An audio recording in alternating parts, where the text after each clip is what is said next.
Hey that girl student, why are you running into the boys' dormitory? I'm a boy. Who are you kidding? With such a pretty face and such a sweet voice, you're just trying to sneak in to be with your boyfriend, right? Fine, Annie, take a look at my student ID. Xiaocheng pulled out his student ID and handed it to the dorm matron. He was very helpless. Because he looked too much like a girl, this was already the second time he had been stopped by the matron. 3 days ago, he had transmigrated into this parallel world, becoming a freshman who had just enrolled. He looked like a girl, and his voice sounded like a girl's. The original owner of this body was extremely insecure, considered an outcast by classmates throughout middle school, and was isolated and bullied for 3 years. At first, he just didn't like to talk or interact with others. Later, the rumors became increasingly harsh, causing him to suffer from severe depression. He thought things would get better in college, but on the very first day of freshman registration, the dorm matron pointed at the sign reading "Boys' Dormitory, Girls Prohibited" and stopped him. Xiaocheng explained repeatedly, finally proving his gender, but then was shattered by the matron's sarcastic remarks. I really wonder what kind of family could raise a child like you. Neither man nor woman. If my son turned out like you, I'd break his legs. What has this society come to? Xiaocheng's mental state collapsed completely. He was born with a male body but a feminine appearance. It wasn't intentional. What had he done wrong? He couldn't figure it out, obsessed over it, and after attempting suicide, he was replaced by the current Xiaocheng. Now it was the 3rd day since his transmigration. The one stopping him was another dorm matron on duty. She wore reading glasses on the bridge of her nose, looking down at the student ID in her hand, then occasionally scanning Xiaocheng's face. She had an attitude of picking a fight without reason, as if her cloudy old eyes were some advanced scanner. After repeated confirmation, the matron muttered, "You're really a boy. Auntie, if you don't trust the student ID, do you want me to take off my pants and show you? Get out of here." The matron threw the student ID back to Xiaocheng impatiently, waving him upstairs. The dormitory was on the 4th floor, room 404. For bed's desk under the bed. Besides him, there were 3 roommates. Just as he reached the door, he heard them laughing and talking inside. "Chen Yin, do you think Xiaocheng might be a girl in disguise? I've never seen such a handsome boy, and I can't find many girls prettier than him. Shuiyang, stay away from me. I have reason to suspect you're gay." "I don't believe it. When you first saw Xiaocheng, didn't you feel even a little bit of attraction?" "No, you gay, stay far away." Shui's back. When they saw Xiaocheng walk in, their conversation abruptly stopped. Chen Yin, Shuiyang, and Zhou. The 3 roommates had decent personalities, just a bit perverted. The original owner's temperament couldn't integrate into this small group, which is why he went to extremes. When he had just transmigrated, it was Chen Yin who kicked open the bathroom door, waking Xiaocheng from his unconscious state. The original owner had cut his wrist, but the wound had miraculously healed, and all the blood had disappeared. At that time, Chen Yin only saw Xiaocheng holding a knife and connected it to him locking himself in the bathroom. Chen Yan's brain short-circuited, and he asked Xiaocheng, "You don't really want to become a girl, do you?" "No." "Then why were you hiding in the bathroom with a knife for so long?" Xiaocheng's brain short-circuited too, and he replied, "I was cutting my hemorrhoids." So, Xiaocheng, who had just transmigrated, was crowned the one badass of room 404 by his 3 roommates for the non-existent fruit knife hemorrhoid surgery. Xiaocheng walked in. Without a word, he began to tidy his bed. Chen Yin asked Xiaocheng, "Why are you packing up?" Xiaocheng said, "I heard there are gays in room 404, so I'm packing up and running away." Zhou and Chen Yin ha. Of course, he wasn't really running away. Xiaocheng just wanted to remove the fully enclosed light-blocking curtain. The September weather was too hot, and the dormitory had no air conditioning, relying solely on a broken ceiling fan for cooling. With that kind of bed curtain, no breeze could get in, and heatstroke was a real risk. "I've been telling you to take it down. With that curtain, it's like a steam oven inside." "But seriously, our school is really stingy, not even willing to install air conditioning. In this heat, no air conditioning will kill people." Mid-complaint, Chen Yin couldn't stand the heat any longer. He ran to the washroom, used a plastic bag to block the drain of the sink. He turned on all 4 faucets, letting the water fill the sink, turning it into a giant bathtub. Shuiyang and Zhou stripped off their shirts and pants, jumped in wearing only their underwear, and took a cold bath with Chen Yin. That sink was originally for washing clothes. It wasn't deep, but it was long and wide enough to accommodate 4 people. Although the dormitory rules forbade it, many dorms did this. 2 days ago, school leaders inspected the freshman dorms and pointed out that this behavior was inappropriate. But the rebellious students retorted, "Then install air conditioning in the dorms." After that, the issue was dropped, and the school leaders turned a blind eye. Chen Yin shouted into the room, "Xiaocheng, come down and join us. There's still room." Shuiyang said, "No way. You 2 ugly guys are fine, but if Xiaocheng comes, I'm afraid I won't be able to control myself." Zhou, holy crap. Chen Yin, brother Yang, still saying you're not gay. Xiaocheng didn't plan to join their madness. After a few days of contact, he found that all 3 of them seemed like gays. Extremely dangerous, must stay away. Especially in places like the bathroom and toilet, better to avoid being there with them at the same time. Xiaocheng applied half a bottle of mosquito repellent on himself, and the fan blowing made him feel cool, so the heat wasn't unbearable. But the temperature was still rising, obviously getting hotter each day. By nightfall it didn't get cooler. Instead, a light rain turned the entire campus into a steamy sauna. Zhou and Chun Yin were lying in the sink playing games together while Shui Yang browsed the school's forum for gossip. They had been soaking for hours. Who knows if their skin was peeling? Xiaocheng put on headphones and listened to music, seeking inner peace for natural coolness. In his past life, he was a street singer. He performed live at shopping malls and pedestrian bridges, a small online influencer with tens of thousands of fans. Despite his hard work and self-taught techniques and his emotionally rich singing, his innate conditions were too mediocre with no distinctive vocal quality. He couldn't hit high notes and his low notes were weak. Confined to such a narrow vocal range, he was destined never to become a singer famous across the country.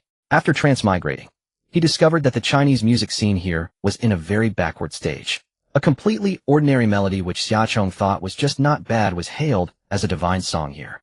Nowadays, Japanese and Korean music dominates, and the Chinese entertainment industry spends huge amounts of money buying copyrights using various versions of lyrics to wear out foreign tunes. In his earphones, several consecutive songs had the same accompaniment, differing only in the singer lyrics and instrumentation. More works that claimed to be Chinese music were rap, or even shouting rhymes without any rhythm. Shuiyang suddenly shouted, "Brothers, good news. The school is holding a campus top 10 singers and welcome party, and the winner gets an air conditioner." It was indeed good news. The dying ceiling fan, upon hearing that an air conditioner might be installed, rejoiced. Free. The fan blade stopped working, the motor emitted a wisp of smoke, and a strong, burnt smell filled the air. With a splash, several people leaped out of the sink at the same time. Their feet, softened from soaking, couldn't stand steadily on the slippery floor. They scrambled and crawled back to the room. Chun Yan's legs slid forward, his buttocks slapping against the tiles with a sharp crack, and he even knocked over Zhou, who was in front of him. As Zhou fell, he grabbed onto Shui Yang, and the three tumbled, like dominoes breakdancing on the slippery floor, tangled together, unwilling to separate. After struggling for a long time, Chun Yan climbed up and leaned his head over Xiaocheng's bed. Xiaocheng, did you hear that? Air conditioning. The top 10 get air conditioning. They were all as excited as drowning people grabbing a lifeline. Of course Xiaocheng had heard it. It was right up his alley, and the dorm indeed urgently needed air conditioning. That broken fan had been repaired twice in 3 days, and had finally given up the ghost. Xiaocheng didn't want to crowd into the sink with those goofballs just to escape the heat. So there was no reason not to participate. Zhou frowned. But do any of us know how to sing? Chun Yan, I don't. Shuiyang, do you? Shuiyang, I don't either. But Changcheng's voice is so nice, his singing can't be bad. Xiaocheng scraped his arm with his palm, where goosebumps had risen, and shuddered. Yang, good, talk properly. Don't call me Chong. It's gross. Shuiyang grinned. Alright. You don't like Chong. Then from now on he'll call you Piles bro. Even more disgusting. Chong, you don't want others to know that you used a fruit knife to cut your hemorrhoids, do you? So wicked. Xiaocheng couldn't argue with him, so he gave in. I can sing a little. A little. That's not enough. We must secure that air conditioner. Shuiyang thought for a moment, a mischievous grin spreading ear to ear. Clearly a lousy idea was brewing. How about letting Chong wear a dress and perform as a cross-dressing singer? If the singing skill isn't enough, make up for it with looks. With Chong's figure and face standing on stage in a skirt. I tell you, he wouldn't even need to sing. Just his appearance would get full marks from the judges. Don't you believe me? What a lousy idea. Chun Yan and Zhou, who enjoyed watching the fun, nodded in agreement. Yayanga finally came up with a good idea. Good, my ass. Hearing about cross-dressing, Xiaocheng bristled. With my talent, I don't need that. But Shui Yang was even more fired up. No, this is about the air conditioner. We can't afford any mistakes. Listen to me, just wear a dress, just this once. Xiaocheng shook his head. No way, don't even think about it. Alright then. If you don't want to, forget it. We're all brothers in the same dorm. If Piles bro doesn't want it, can we force you? Shui Yang used the same trick again. I can't help but spread the word about you using a fruit knife to cut. Shut up. Xiaocheng's head throbbed with anger. Why did he have to end up with such wicked roommates? Either cross-dress for the top 10 singers, or have the fruit knife hemorrhoid story spread across the campus. Either way, he'd be socially dead. Forget about cross-dressing for now. Let's first see how to sign up. Xiaocheng planned to stall for now. As long as they could win the air conditioner, that was fine. With the music level of this world, if he casually covered a song from his past life, he could easily win first place by a landslide. Shuiyang chuckled. Class election tomorrow, school-wide auditions the day after, and the finals on Saturday night. Time was a bit tight. Xiaocheng planned to buy a guitar. The songs he wanted to sing had no backing tracks available. It was still early, he could take a shower before heading out. As for bathing, Chun Yan, Shuiyang, and Zhou all washed at the balcony sink. Only Xiaocheng used the bathroom. Subconsciously, they might still treat Xiaocheng as a girl. Though they joked around freely when it came to modesty, they were always considerate. They had probably discussed it privately, knowing Xiaocheng was neat and slightly germophobic, so they left the dry wet separated bathroom with its own toilet for him alone. They used the squat toilet next door. The details were truly on point. So much so that every time Xiaocheng took a shower, he felt like his roommates were spoiling him. His skin fresh from the bath looked even more delicate and smooth. When Xiaocheng returned to the room, drying his wet hair, all three of them couldn't help but stare. Anyone's first impression of Xiaocheng would be that he was a tomboy, wearing boys' clothes with short hair.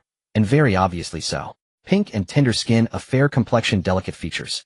Even without makeup, if he put on a wig and a dress, taking him out for a spin would definitely satisfy one's vanity.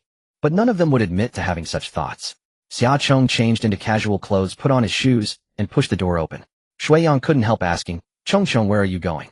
"I want to buy a guitar." "He'll go with you. I haven't left campus since school started." Shuiyang quickly pulled on a t-shirt and stepped into a pair of half-dry shorts, then followed in slippers. Chunyin and Zhou, as if in a rivalry, also threw on clothes and tagged along at the speed of light. The three were all tall and burly, standing behind Xiaocheng, making him look even more petite, like bodyguards protecting a flower. Xiaocheng didn't mind, they were all brothers in the same dorm. "You don't realize until you walk. Our school is actually quite big. Yet it took us 10 minutes just to get to the gate." Huchuan University, though not a double first-class university. In Huchuan City, a third-tier city, it was the highest-tier institution. The campus was not only vast, but also seemed built inside a park. The environment was quite nice. Too bad the dorms had no air conditioning. Out of the school gate, Chunyin, Shuiyang, and Zhou were completely disoriented, but Xiaocheng was a native of Huchuan City. Relying on the fused memories of this life, he led them through an underpass to the bus stop opposite the school gate. A bus slowly approached. Outside the bus, a huge advertising poster was pasted featuring a local actress quite famous in Huchuan City. Zhou pointed at the signature at the bottom of the poster and laughed. "Did you notice? This bow tie's name is kind of interesting." Chunyin was puzzled. "Su Yubing. What's interesting about it?" Zhou said, "It's nothing in itself, but when paired with Chengcheng. Xiaocheng cannot speak of ice. Don't they make a great couple?" They got into the car. The others were still talking about Su Yubing. Only Xiaocheng sat quietly, his head resting against the window, watching the receding nightscape. A faint sense of disorientation crept over him. Outside the glass was an unfamiliar world. Inside, the reflection staring back at him was just as alien. His thoughts felt like a lifetime ago. Just days before, he had been singing at the entrance of a subway station and happened to run into the girl he had secretly admired in middle school. She added him on WeChat and promised to meet again. But this unexpected transmutation turned that goodbye into a final farewell. There was also the band he had formed with his friends. Thinking of them, Xiaocheng's memories grew even hazier, to the point where he couldn't remember the moment of their last parting. He felt that he was nothing like the protagonist of a transmigration novel.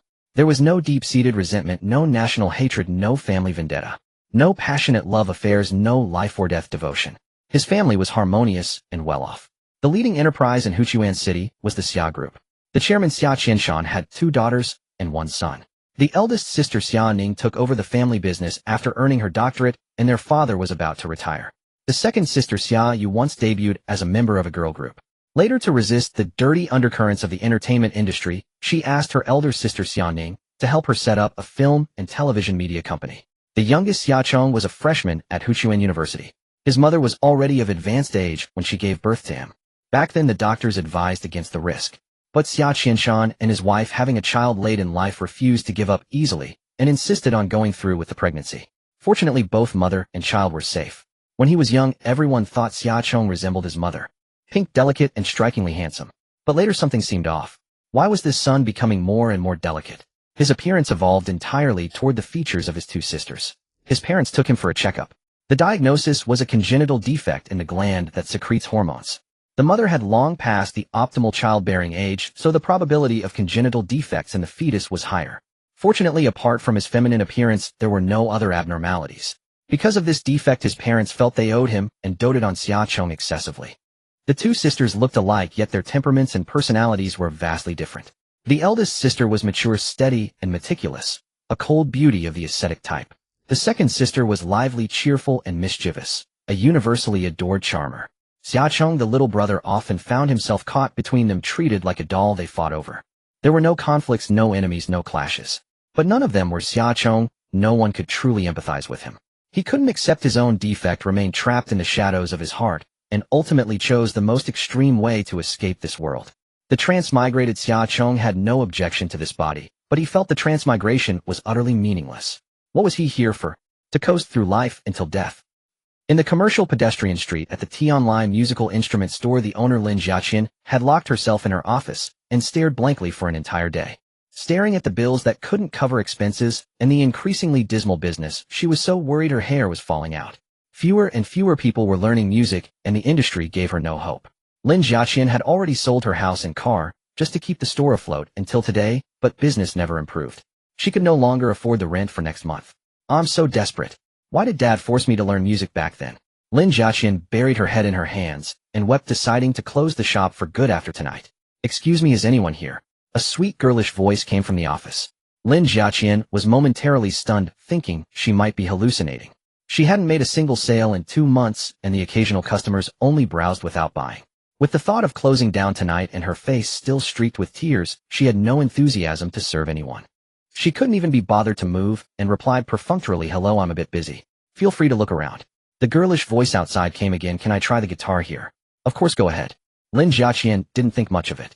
The customer outside said she wanted to try the guitar, but only 2 string sounds were heard, and then nothing for a long time.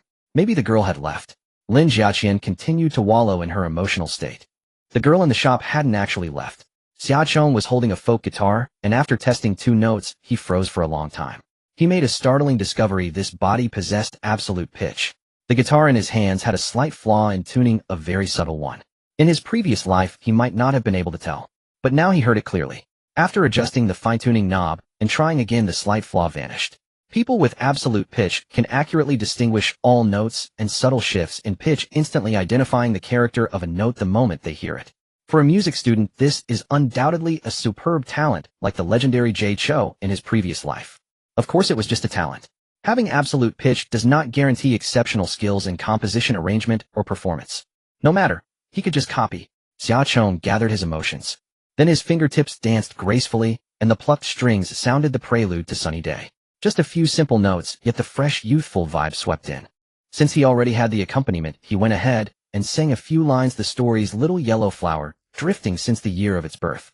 The childhood swing, swaying in memory till now.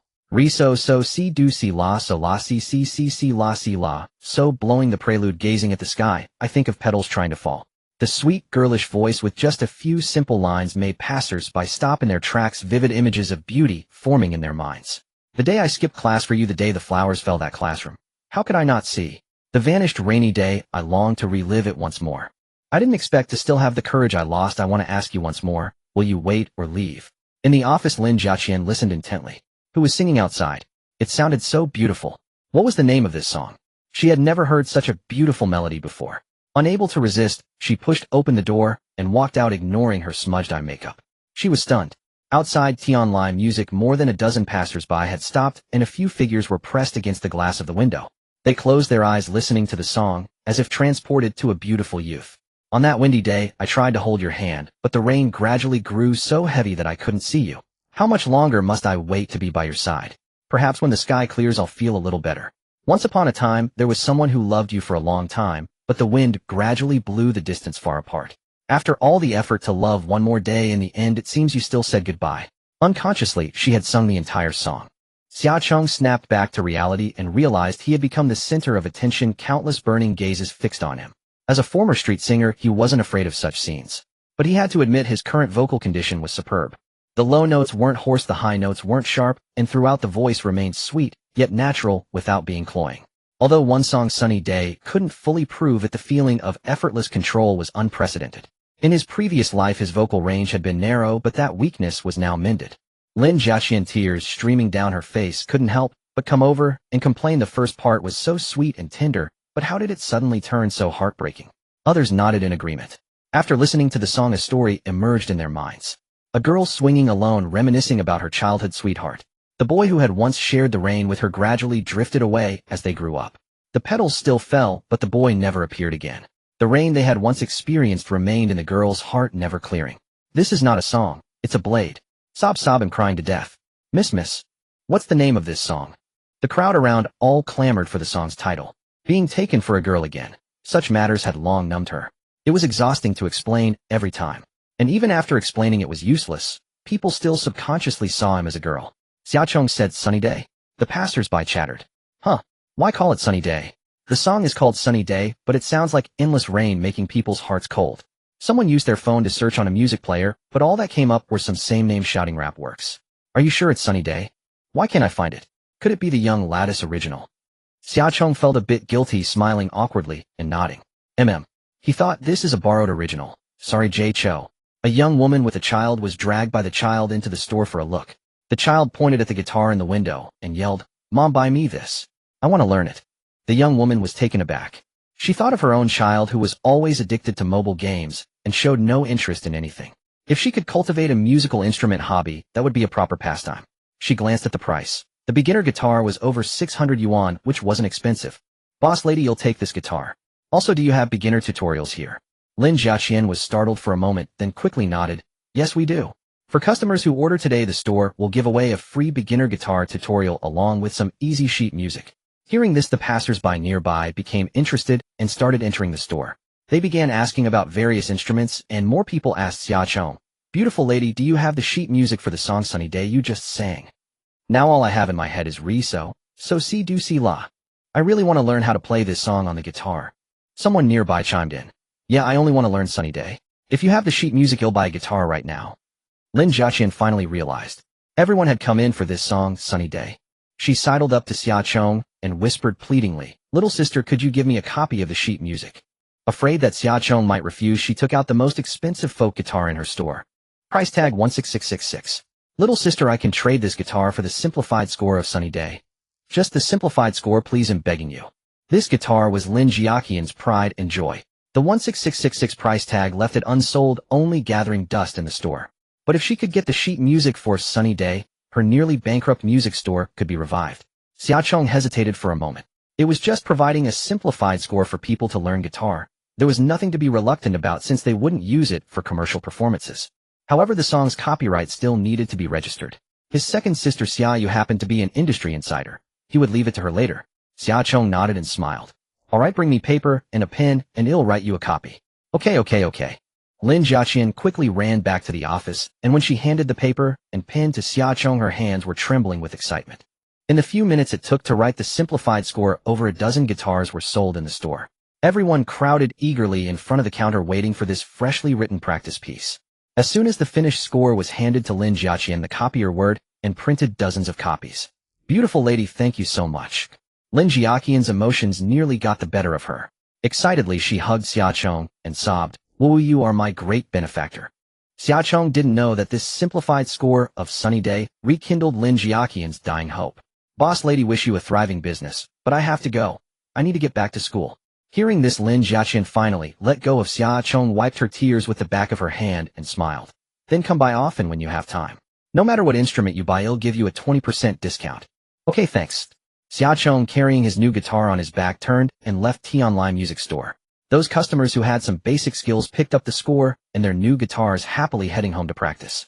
The absolute beginners stayed in the store to continue asking Lin Jiaqian for advice. Lin Jiaqian's skills were decent, so she simply picked up a guitar herself and gave a live teaching session in the store.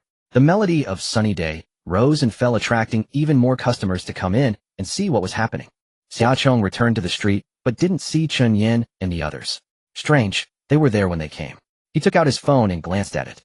In the dormitory group chat, Shui Yang had sent a location telling Xiaocheng to come find them at a nearby snack shop. When Xiaocheng arrived, the others had already ordered their dishes. They were sitting on small folding stools at a street stall with a case of beer under the table. Shui Yang waved, Cheng over here. For some reason, Xiaocheng felt that they seemed a bit sinister tonight, as if they had some scheme, but he couldn't quite put his finger on it. You guys are still having a midnight snack. I'm afraid we won't make it back before curfew. Thinking about the dormitory's 11 p.m. curfew, Xiaocheng didn't look very interested in eating. Chen Yin laughed heartily. What's there to be afraid of? If we can't make it, well, just get a hotel room in the city and head back to school early tomorrow morning. Yeah, we four brothers from room 404 haven't had a drink together yet. Let's drink to our heart's content tonight. Zhou grabbed a bottle of deadly big wusu beer, bit the cap off with his back teeth, and shoved it towards Xiaocheng without a word of explanation. Shui Yang shot Zhou a look. Zhou immediately understood. Oh, look at my memory. He switched to another bottle this time, using a bottle opener to pop the cap. Xiaocheng noticed this subtle move and found it somewhat amusing. These guys actually thought he had a cleanliness obsession. The bottle was already opened, so what was there to say? Drink up. In his past life, he had performed as a bar singer and built up a great tolerance for alcohol. Tonight he would definitely drink all three of them under the table. An hour later, Xiaocheng felt his head grow heavy and dong. He slumped onto the table. His three scumbag roommates high-fived each other in celebration. Yeah. Check please.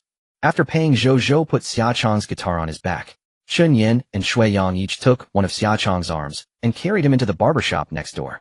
Tony, we've brought the person, arrange it just like we discussed earlier. So there really was a scheme, and it was Shui Yang's idea again. While Xiaocheng was at the music store buying a guitar, they had pulled together 2,000 yuan, sneaked over to book a Tony, and asked him to give Xiaocheng a long straight black hair extension. The drunken Xiaocheng had long passed out, slumped in the chair, letting Tony do his work. They sat nearby waiting. Chun Yin suddenly thought of something and slapped his thigh. Holy crap. Shui Yang, what's up, bro? Chun Yin stared at him. Tell me, why did we pool 2,000 yuan to give Chongchong hair extensions? Shui Yang, no brainer of course, to make him wear women's clothes and win back that air conditioner for our dorm. Chun Yin, and tell me, how much does an air conditioner cost? Shui Yang, how much?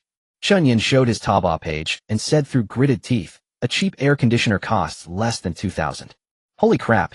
So we've done something unnecessary. Shui Yang was dumbfounded. Chun Yin and Zhou stared at him with malicious eyes and threatened, forget it, the money's already spent. But this was your crappy idea. You'll have to take the blame yourself. Think about how you're going to explain this to Chongchong tomorrow. Xiaocheng was awakened by the ringing of his phone. On the other end of the line was his second sister, whom he had never met in this lifetime. Hello, Xiaoyu. According to the original owner's memories, it seemed they used to address each other directly by name. Xiaoyu got straight to the point. Was it you who sang Sunny Day at T-Online Musical Instruments last night? Xiaocheng replied yes. Xiaoyu asked, where are you? Xiaocheng glanced around. An unfamiliar single bedroom, his guitar leaning against the sofa nearby, though it seemed he was in a hotel. Not knowing where he was, he simply sent Xiaoyu his location. Xiaoyu said, he'll be there in 10 minutes. Wait for me at the entrance. Without waiting for his reply, she hung up. His head ached. He had been careless last night, not inheriting his past life's tolerance for alcohol. By the way, where were the others? Xiaocheng turned over, feeling a sharp tug on his hair. What's going on? Sitting up abruptly, he discovered a cascade of long, straight black hair with a faint, lingering scent of chemicals. In the mirror was a strikingly beautiful, ethereal young woman. Though reluctant to admit it, this beautiful long hair did eliminate the last trace of incongruity from this body. Recalling the suspicious glances from his roommates the night before, Xiaocheng guessed most of what had happened, but had no time to demand an explanation. It was already 7 a.m., and he had to rush back to school for his major class. After a quick wash, he took the elevator down. As he stepped into the lobby, a roar like a galloping stallion echoed, sharp but not grating. That was Xiaoyu's car, a Weinert Ferrari SF90, parked just outside the hotel, drawing everyone's gaze. His second sister had always been flamboyant. Expecting her to be low-key was impossible. Xiaocheng got into the passenger seat, and the moment he closed the door, a surge of force hit him as the Ferrari roared back onto the street. Glancing at her profile, they were indeed siblings cut from the same mold. The car stopped at an intersection. Xiaoyu asked, where to? Back to school. She nodded and headed toward Lake Spring University. Catching the smell of alcohol, she wrinkled her nose. You've been drinking. Xiaocheng felt a bit guilty and nervous. Yeah, I went out with my roommates last night. Xiaoyu was astonished. Her withdrawn, introverted brother had actually gone out with roommates, and even had a drink. Xiaoyu couldn't help but glance at him. Nice hair. Where did you get it done? I don't know. I got drunk last night, and was pranked by my roommates. He answered only what she asked, afraid of saying too much and revealing himself. A faint, playful smile lingered on Xiaoyu's face. Whether he had been pranked or not, her brother's spirit seemed good. Could it be that he had finally accepted his outward beauty? If he could make peace with himself and emerge from the shadows of depression, that would be for the best. The Ferrari sped into the express lane. It was only a 10-minute drive back to school. Xiaoyu brought up the main topic. Is Sunny Day the song you sang at the music store your original work? Sort of. Well, you've gone viral. TikTok is flooded with your videos, and all the trending hashtags are about the mysterious girl singing Sunny Day. Xiaoyu had recognized her brother while scrolling through videos during breakfast, which was why she had rushed over. Xiaocheng wasn't surprised. The Chinese music scene in this world was severely lacking in outstanding works. Sunny Day emerging under such circumstances was nothing short of a dimension-busting strike. He just hadn't expected it to spread so quickly and widely. He had underestimated the influence of Jay Cho's work. How did you suddenly get into music? Xiaoyu was curious. It all started because the dorms at Lake Spring University don't have air conditioning, and the fan in room 404 went wild. Xia Chong explained the whole story, including how those silly roommates had tricked him into getting his hair done. Xia Yu couldn't help but laugh. Haha, so your debut is all for an air conditioner. Yeah. But you sang really well, and that tune is excellent. Xia Chong seized the opportunity. Help me register the copyright. I might produce more new works later. Hey, can't you at least call me something nice before bossing me around? Second sister. Too perfunctory. Sister. That sister melted Xia Yu's heart. Ever since her brother had fallen into depression, he had been cold to everyone. Not only distant from her and their elder sister, but even addressing their parents by their full names. She had once feared she might lose this brother. After years, hearing the word sister again felt like the sky clearing of clouds. A sudden brightness. My brother's debut stage can't be shabby. Bro, go back and prepare your setlist for me. I'll arrange a stylist and a backing band for you. Xia Chong didn't refuse. Okay. He too wanted to achieve the most perfect stage effect. The audition tomorrow night was out of the question, but Saturday's final could be arranged. The car stopped at the main gate of Lake Spring University. Wait. Xia Yu took out a hair tie, gathered Xia Chong's long hair, and tied it into a fresh bun. Her brother's face was stunningly beautiful, exactly like hers when she was 18. All right, go to class. Xia Chong, with his guitar on his back, jogged toward the teaching building. The first major class of the freshman semester was a mandatory roll call. Xia Chong. Here. He made it just in time, slipping into the classroom as the professor called his name. Instantly, dozens of eyes fell on Xia Chong. Classmates whispered, "Woe, is that beauty in our class? No way, I've never seen her before. I think I saw him in the boys' dorm." Huh. Xia Chong had always kept a low profile. He used to arrive early, find an inconspicuous corner, and hide his face behind a book. After class, he was always the last to leave, so few people noticed him. Today he had almost been late. With his girlish bun, clean white t-shirt, and black capri pants that revealed a slender fair ankle, and a guitar strapped to his back, he was the epitome of a campus belle literary girl. Not only were the classmates stunned, but even the professor was momentarily dazed. After a long pause, he cleared his throat twice. "Student Xia, next time remember to be early. You were almost late today." "I'm sorry, Professor. They'll be more careful next time." Confident, Xia Chong held his head high and walked to the last row to sit down. Soon hurried footsteps echoed from the corridor outside. His 3 roommates, each with a nest of messy hair, rushed into the classroom to report. Having missed the roll call, they lost their attendance credits. But being late was still better than skipping class entirely. The words "guilty conscience" might as well have been written on their faces. They slunk over and sat in the empty seats to his left and right, occasionally stealing glances at Xia Chong's expression. Just then a ray of morning light streamed through the curtain crack, falling on Xia Chong with a few strands of hair by his ears shimmering faintly. The instigator swallowed hard. Those 2,000 yuan were well spent. This long hair showed no trace of being an extension. It was as if it belonged there, fitting Xia Chong so damn perfectly. Shui Yang kept repeating in his mind, "He's a guy, he's a guy, he's a guy." Phew. Another day of almost being turned. "Xia Chong, this tool of ours can't just be used to fix the brothers in the dorm. We need to let him go and wreak havoc on the innocent youths of the entire school. Broyin, this money was so worth it. Think about it. If we use those 2,000 bucks to buy an air conditioner, we'd only have one air conditioner. But if we use it to get hair extensions for Chong Chong, we not only get an air conditioner, but also a feast for the eyes, right?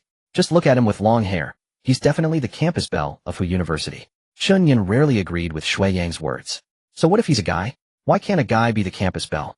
As long as one is good-looking, who cares about gender? Thinking that their dorm housed the campus belle felt strange but exhilarating. Zhou, sitting alone on the other side, gazed at Xia Chong's profile and fell into contemplation. It would be nice if Chong Chong were a girl.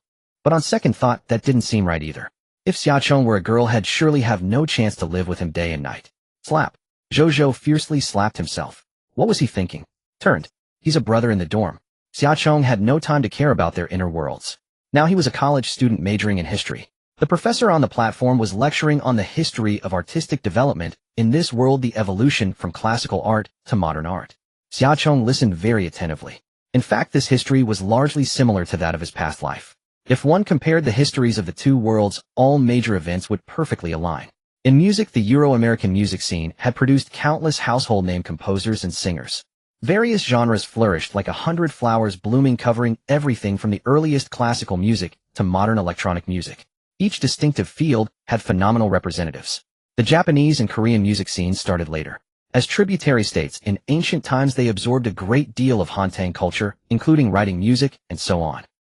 After long evolution, though they developed their own styles, they still retained a strong Hantang ancient flavor.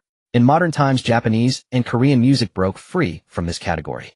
They cultivated various male and female groups skilled in singing and dancing, most of whom followed the idol development path. The artistic attributes endowed to their works were not high, instead they relied more on the good looks of handsome men and beautiful women as selling points. Artists could be mass-produced like assembly lines, occupying a considerable volume in the entertainment industry. Only the Chinese music scene remained sluggish, still using time-honored traditional opera tunes and ancient melodies as its last fig leaf. The charts for Chinese pop singers remained blank until now, no phenomenal representative had ever emerged. This caused Japanese and Korean artists to be especially sought after in the country. Those fellows who couldn't even speak Chinese thrived in the domestic entertainment circle, practically scooping up money with sacks.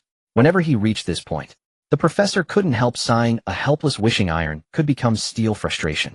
Classmates, this is actually cultural invasion. The Japanese and Korean trends are rampant, playing their music wantonly in the streets and alleys of our country. Young fans pursue them recklessly. How blind can they get? They even tolerate those unethical artists trampling on our bottom line. They just lightly admit a mistake, apologize, recall the erring artists, and replace them with new ones. It has become an endless cycle. This is not just the rise and fall of a cultural history, but the sorrow of a country falling into a cultural fault between ancient and modern. The professor's summary made Xia Chong feel even more deeply. In his past life, the Chinese music scene had the four heavenly kings of Hong Kong and Taiwan, who upheld the glory of the 80s and 90s. There was Jay Chou, who burst onto the scene at the turn of the millennium, overpowering the Korean wave and creating the glory of Chinese pop music. In those years, the Chinese pop music charts were like a battle of gods. Almost every week, one could hear freshly released masterpieces. Until the era of Traffic King arrived, the Chinese music scene gradually fell into decline. Things like Chicken You're So Beautiful, Tall Trees Catch the Wind, cramming at the last minute. We're not much different from the current state of the Chinese music scene here. But in his past life, the Chinese music scene at least had once flourished, leaving behind many classic golden songs. This side had skipped the Battle of Gods era and was directly ruled by the unhealthy trend of Traffic is King. No wonder just casually singing Sunny Day could dominate the trending search. At dismissal time, Xia Chong was packing up his textbooks. Tang Jiangxue, the Cultural and Entertainment Committee member, walked up to the podium and picked up the megaphone. Dear classmates, anyone want to sign up for the top 10 singers? Each class has 3 spots. I've signed up for one in our class, and there are 2 spots left. The class was buzzing with whispers, but not a single person signed up. Tang Jiangxue couldn't help feeling embarrassed, as if she was the only one pre-selected. Standing on the podium, she was in a dilemma. Zhou Zhou poked Xia Chong's arm and reminded him, Chong time to sign up. Xia Chong took off his earphones and smiled. You guys go first. Huh. Zhou Zhou shook his head and refused. We're tone deaf. Signing up would just be embarrassing ourselves. Exactly. That's the point. To make you embarrass yourselves. Xia Chong reasoned firmly. At least one of the 3 of you has to sign up. If you don't, then I won't either. They'll just give up the air conditioner. No, don't. Chen Yin and Shui Yang leaned in, pleading like beggars. Chong, don't be like that. You are the big daddy of our 404 dorm. Xia Chong pointed at his own bun hairstyle and said, displeased, so, is this how you treat your dad? Cough. It was Shui Yang's lousy idea. Make him sign up. Chen Yin and Zhou Zhou directly sold out the culprit. Shui Yang gritted his teeth and stamped his feet, saying ruthlessly, fine. He'll sign up. Worst case, I die of social death and lose my mating rights. Xia Chong chuckled, as if signing up or not would help you find a girlfriend anyway. Chen Yin and Zhou Zhou followed up with a finishing blow. Bro Yang, do you really have no self-awareness? Shui Yang, with tears streaming down his face. Tang Jiangxue, count me in. Shui Yang. Tang Jiangxue breathed a slight sigh of relief and nodded with a smile. Okay, that makes 2. Anyone else? Me, Xia Chong. When Xia Chong raised his hand, the whole class turned to look at him. With such a sweet girly voice. Xia Chong must sing very well, right? Okay, got it down. After filling in Xia Chong's name, Tang Jiangxue asked a few more times to confirm no one else was signing up. She stepped off the podium and walked over to Xia Chong, asking softly, Xia Chong, have you decided on your audition piece? Do you need help finding an accompaniment? No thanks. Xia Chong slung his guitar over his back and walked out of the classroom, thinking about the competition piece as he strolled slowly toward the cafeteria. Chen Yin, Shui Yang, and Zhou Zhou followed at a distance, neither too close nor too far. What happened last night was indeed too much. They didn't dare come up and talk to him. Imagining Xia Chong angry, it was probably quite cute too. But if they didn't want to become someone Xia Chong hated, it was best not to make any rash moves now. Instead, Tang Jiangxue jogged over after him. Xia Chong, wait. Xia Chong turned back to look at her, a puzzled expression on his face. Is something the matter? Tang Jiangxue caught up, naturally resting her hands on Xia Chong's shoulders, her chest heaving with the rhythm of her breath. Wait, let me catch my breath first. After catching her breath, Tang Jiangxue lifted her head to meet Xia Chong's eyes, smiling. How about heading to the cafeteria together? We can chat on the way. Her gesture was intimate, as if she regarded Xia Chong as a sister. Xia Chong said frankly sure, but to avoid any misunderstanding I ought to warn you first. I'm a guy? Huh. Tang Jiangxue abruptly withdrew her hands and instinctively stepped back 2 paces murmuring seriously. Seriously, the 3 fools behind me are my roommates. Xia Chong pointed, and the trio immediately turned away whistling and pretending not to know him, their gazes fixed on the basketball court. Huh. Alright, I believe you. But you're really beautiful and your voice is so sweet. Standing next to you I'd feel embarrassed to admit I'm a girl. Tang Jiangxue open-hearted as she was directly invited him to eat one ahead to the cafeteria together. Xia Chong nodded. Fine, but we go Dutch. I'm not treating you. Tang Jiangxue's smile grew even brighter. Alright, it's not like I'm trying to mooch a meal. Actually, I wanted to ask you a favor. Xia Chong looked puzzled. What favor? You play guitar, right? Tang Jiangxue pointed at Xia Chong's guitar. Xia Chong nodded. A little. If I happen to make it to the finals. I want to sing that hit Qing Tian from last night, but I can't find the backing track. Could you play live for me? Tang Jiangxue felt a bit embarrassed since she and Xia Chong weren't exactly acquaintances or friends. Seeing his furrowed brow and hesitation made her even more anxious. But then Xia Chong said, then forget about going Dutch. You'll have to treat me to a meal. Tang Jiangxue jumped up in excitement. Haha, no problem, it's the least I can do. Let's go. Xia Chong slung his guitar over his shoulder. Tang Jiangxue hugged her books, and they walked side by side down the shaded path. Xia Chong, let's add each other on WeChat. I'll send you the sheet music for Qing Tian. You can practice it at home, okay? Xia Chong said, we can add each other, but no need for the sheet music. Why not? Because I was the one who sang Qing Tian last night. Huh.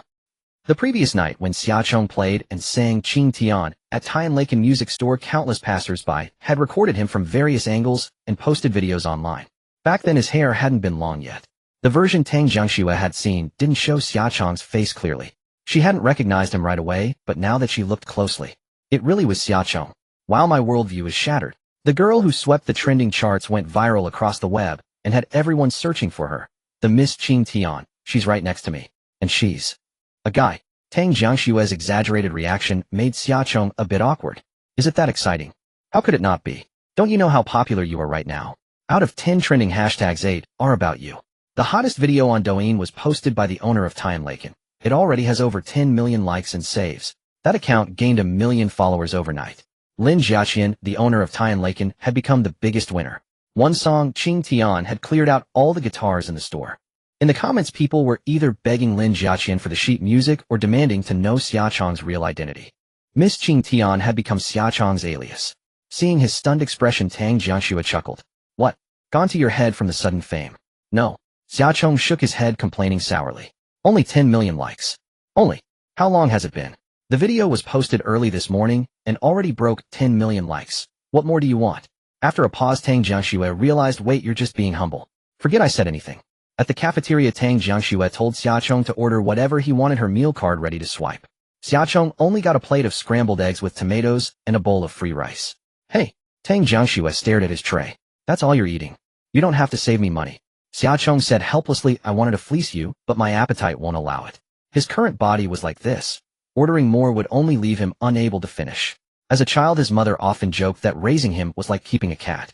This actually made Tang Jiangxue feel a bit embarrassed, because she was, well, quite a foodie.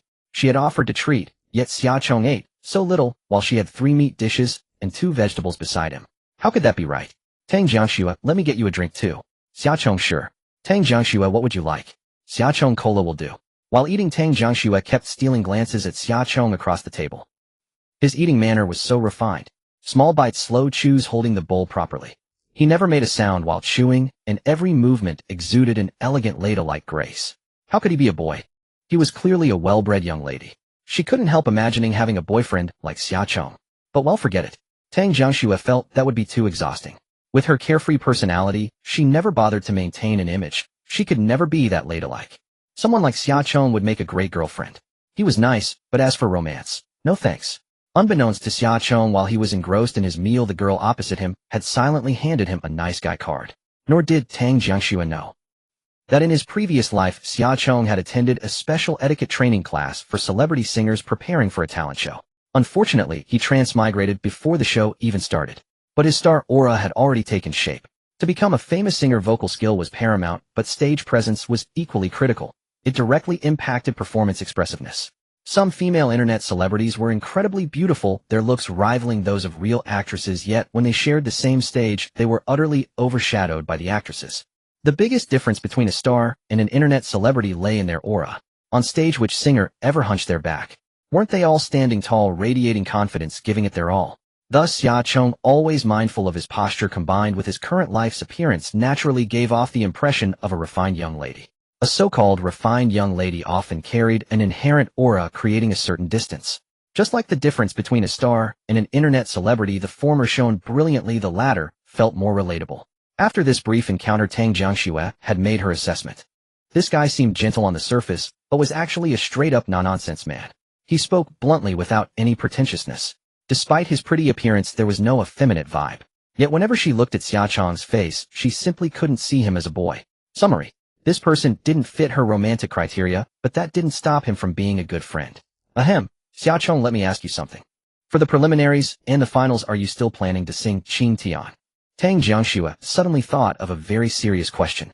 Since the original singer of Qin Tian was right here, wouldn't singing it in the finals be like an ugly imitation of a beauty? I'm not singing. Oh, that's a relief. I was afraid you'd outshine the original he. It wasn't to cede the song Sunny Day to Tang Jiangxue. Rather, Xia Chong had a premonition. This time in the campus top 10 singers competition, Sunny Day might become a hot track covered by many until it's played to death. Tang Jiangxue was certainly not the only one with such thoughts. Singing the same piece came down to vocal skill.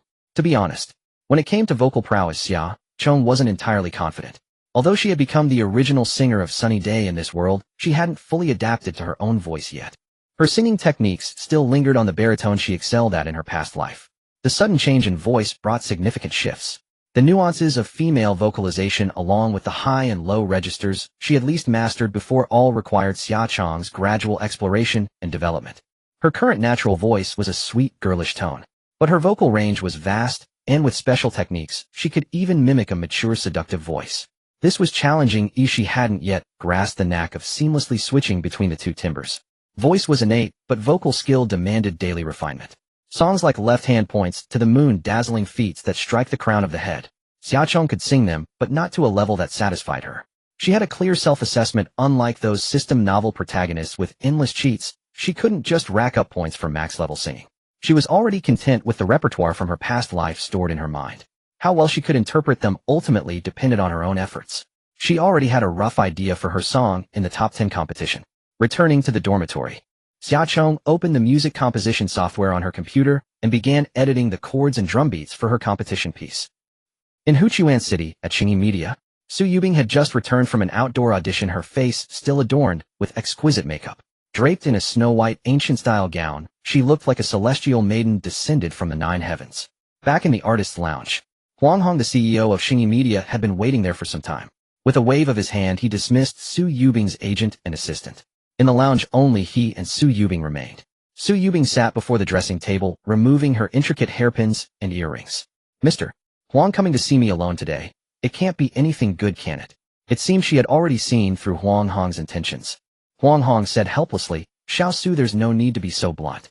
Everything can be discussed. Su Yubing shot him a glance and said coldly, I've said it before. Anything that tramples on my personal dignity is non-negotiable.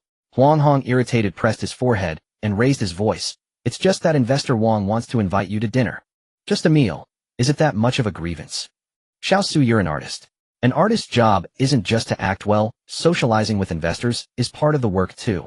Faced with Huang Hong's outburst, Su Yubing remained silent. Silence fell over the lounge.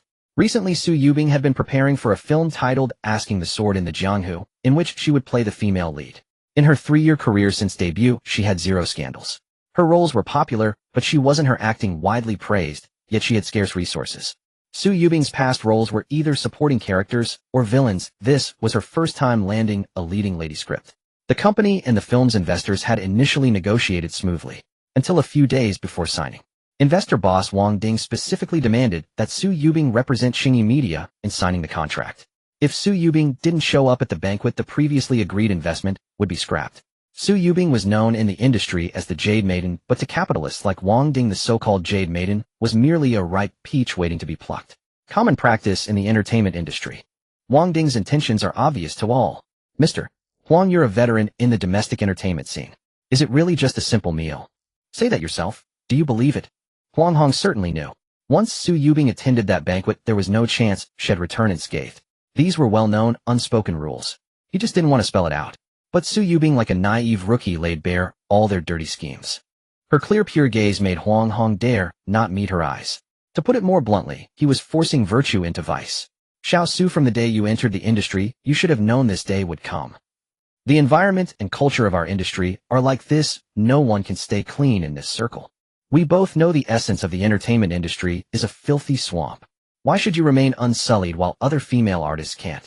Do you think they enjoy accepting these unspoken rules? I know everyone acknowledges your acting, but have you ever wondered why you just can't become famous? Because other female artists in places you don't see have paid more than you. The price they paid is worth better resources. Huang Hong's words were piercing and painfully real. Su Yubing nodded. I know these rules, so I haven't complained. Mr. Huang, since you see me as a commodity to trade for investment, then I regret to inform you. The value of playing the female lead and asking the sword in the Jianghu isn't worth the most precious thing I have as a woman. She once again firmly rejected Huang Hong's shameless demand. Other female artists in the company all had some dark history, more or less.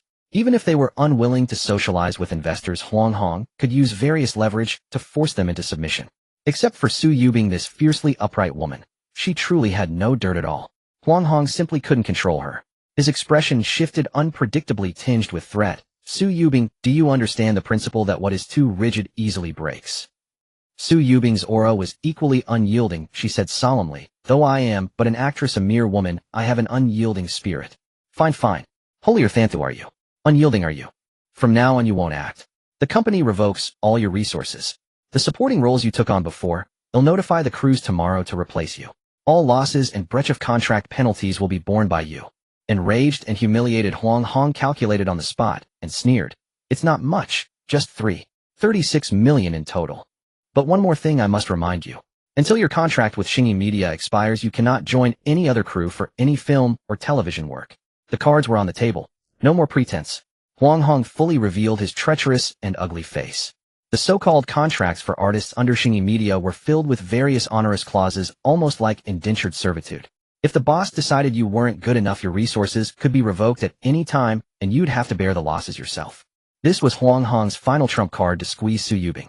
Huang Hong knew best how desperate Su Yubing was for money. Her family was poor, her parents bedridden with illness, and her brother in college. After hefty taxes, Su Yubing only took home a few tens of thousands from each film. She barely landed a few films a year. Advertising endorsement fees. The company took the lion's share, leaving her with a pittance. In 3 years since her debut, the little money Su Yubing had earned all went to hospitals and schools. Once she lost her job, her parents and brother would lose their livelihood. The astronomical penalty of 36 million. She couldn't even raise that amount by selling herself. Xiao Su, I know I'm being shameless, but I have no other choice. Even if you don't think for yourself, think about your parents and brother, won't you? This wily old fox played the family card. He believed that if he pushed Su Yubing's family to the brink, she would surely yield. But Su Yubing scoffed at his threat. Mr. Huang, rest assured I won't short you a single cent of the penalty. Huang Hong asked in surprise, where will you get the money? I don't have money, but I have hands and feet. If I don't have it, I'll earn it. At worst, I'll tighten screws during the day and deliver food at night. Su Yubing spread her hands in a roguish gesture. When I've saved enough, I'll pay you the penalty. If you can't wait, you can sue me. Anyway, I have no house or car. Go ahead and enforce it. But if I end up in jail, you won't get a cent. Huang Hong was stunned by her words, stammering. Then won't you treat your parents' illness? Won't you support your brother through college? Su Yubing nodded. No, I won't treat them. I've treated them for years without success. Giving up, they won't die in 3 to 5 years. As for my brother, he's grown up. He can work his way through school. Huang Hong frowned. Won't you feel guilty like this? Su Yubing smiled. Trying to guilt trip me. Sorry. I'm neither a brother-devoted sister nor a blindly filial daughter. Your humble sister has read a few scripts, lived a few lives and roles, awakened to worldly clarity, and understood the warmth and cold of self-awareness. What do I have to feel guilty about? As a daughter and as a sister, I've done my duty over the years. They won't blame me. If it really comes to that, I'll just say to them, family, I've fallen on hard times. Torrential rain, thunder rumbling.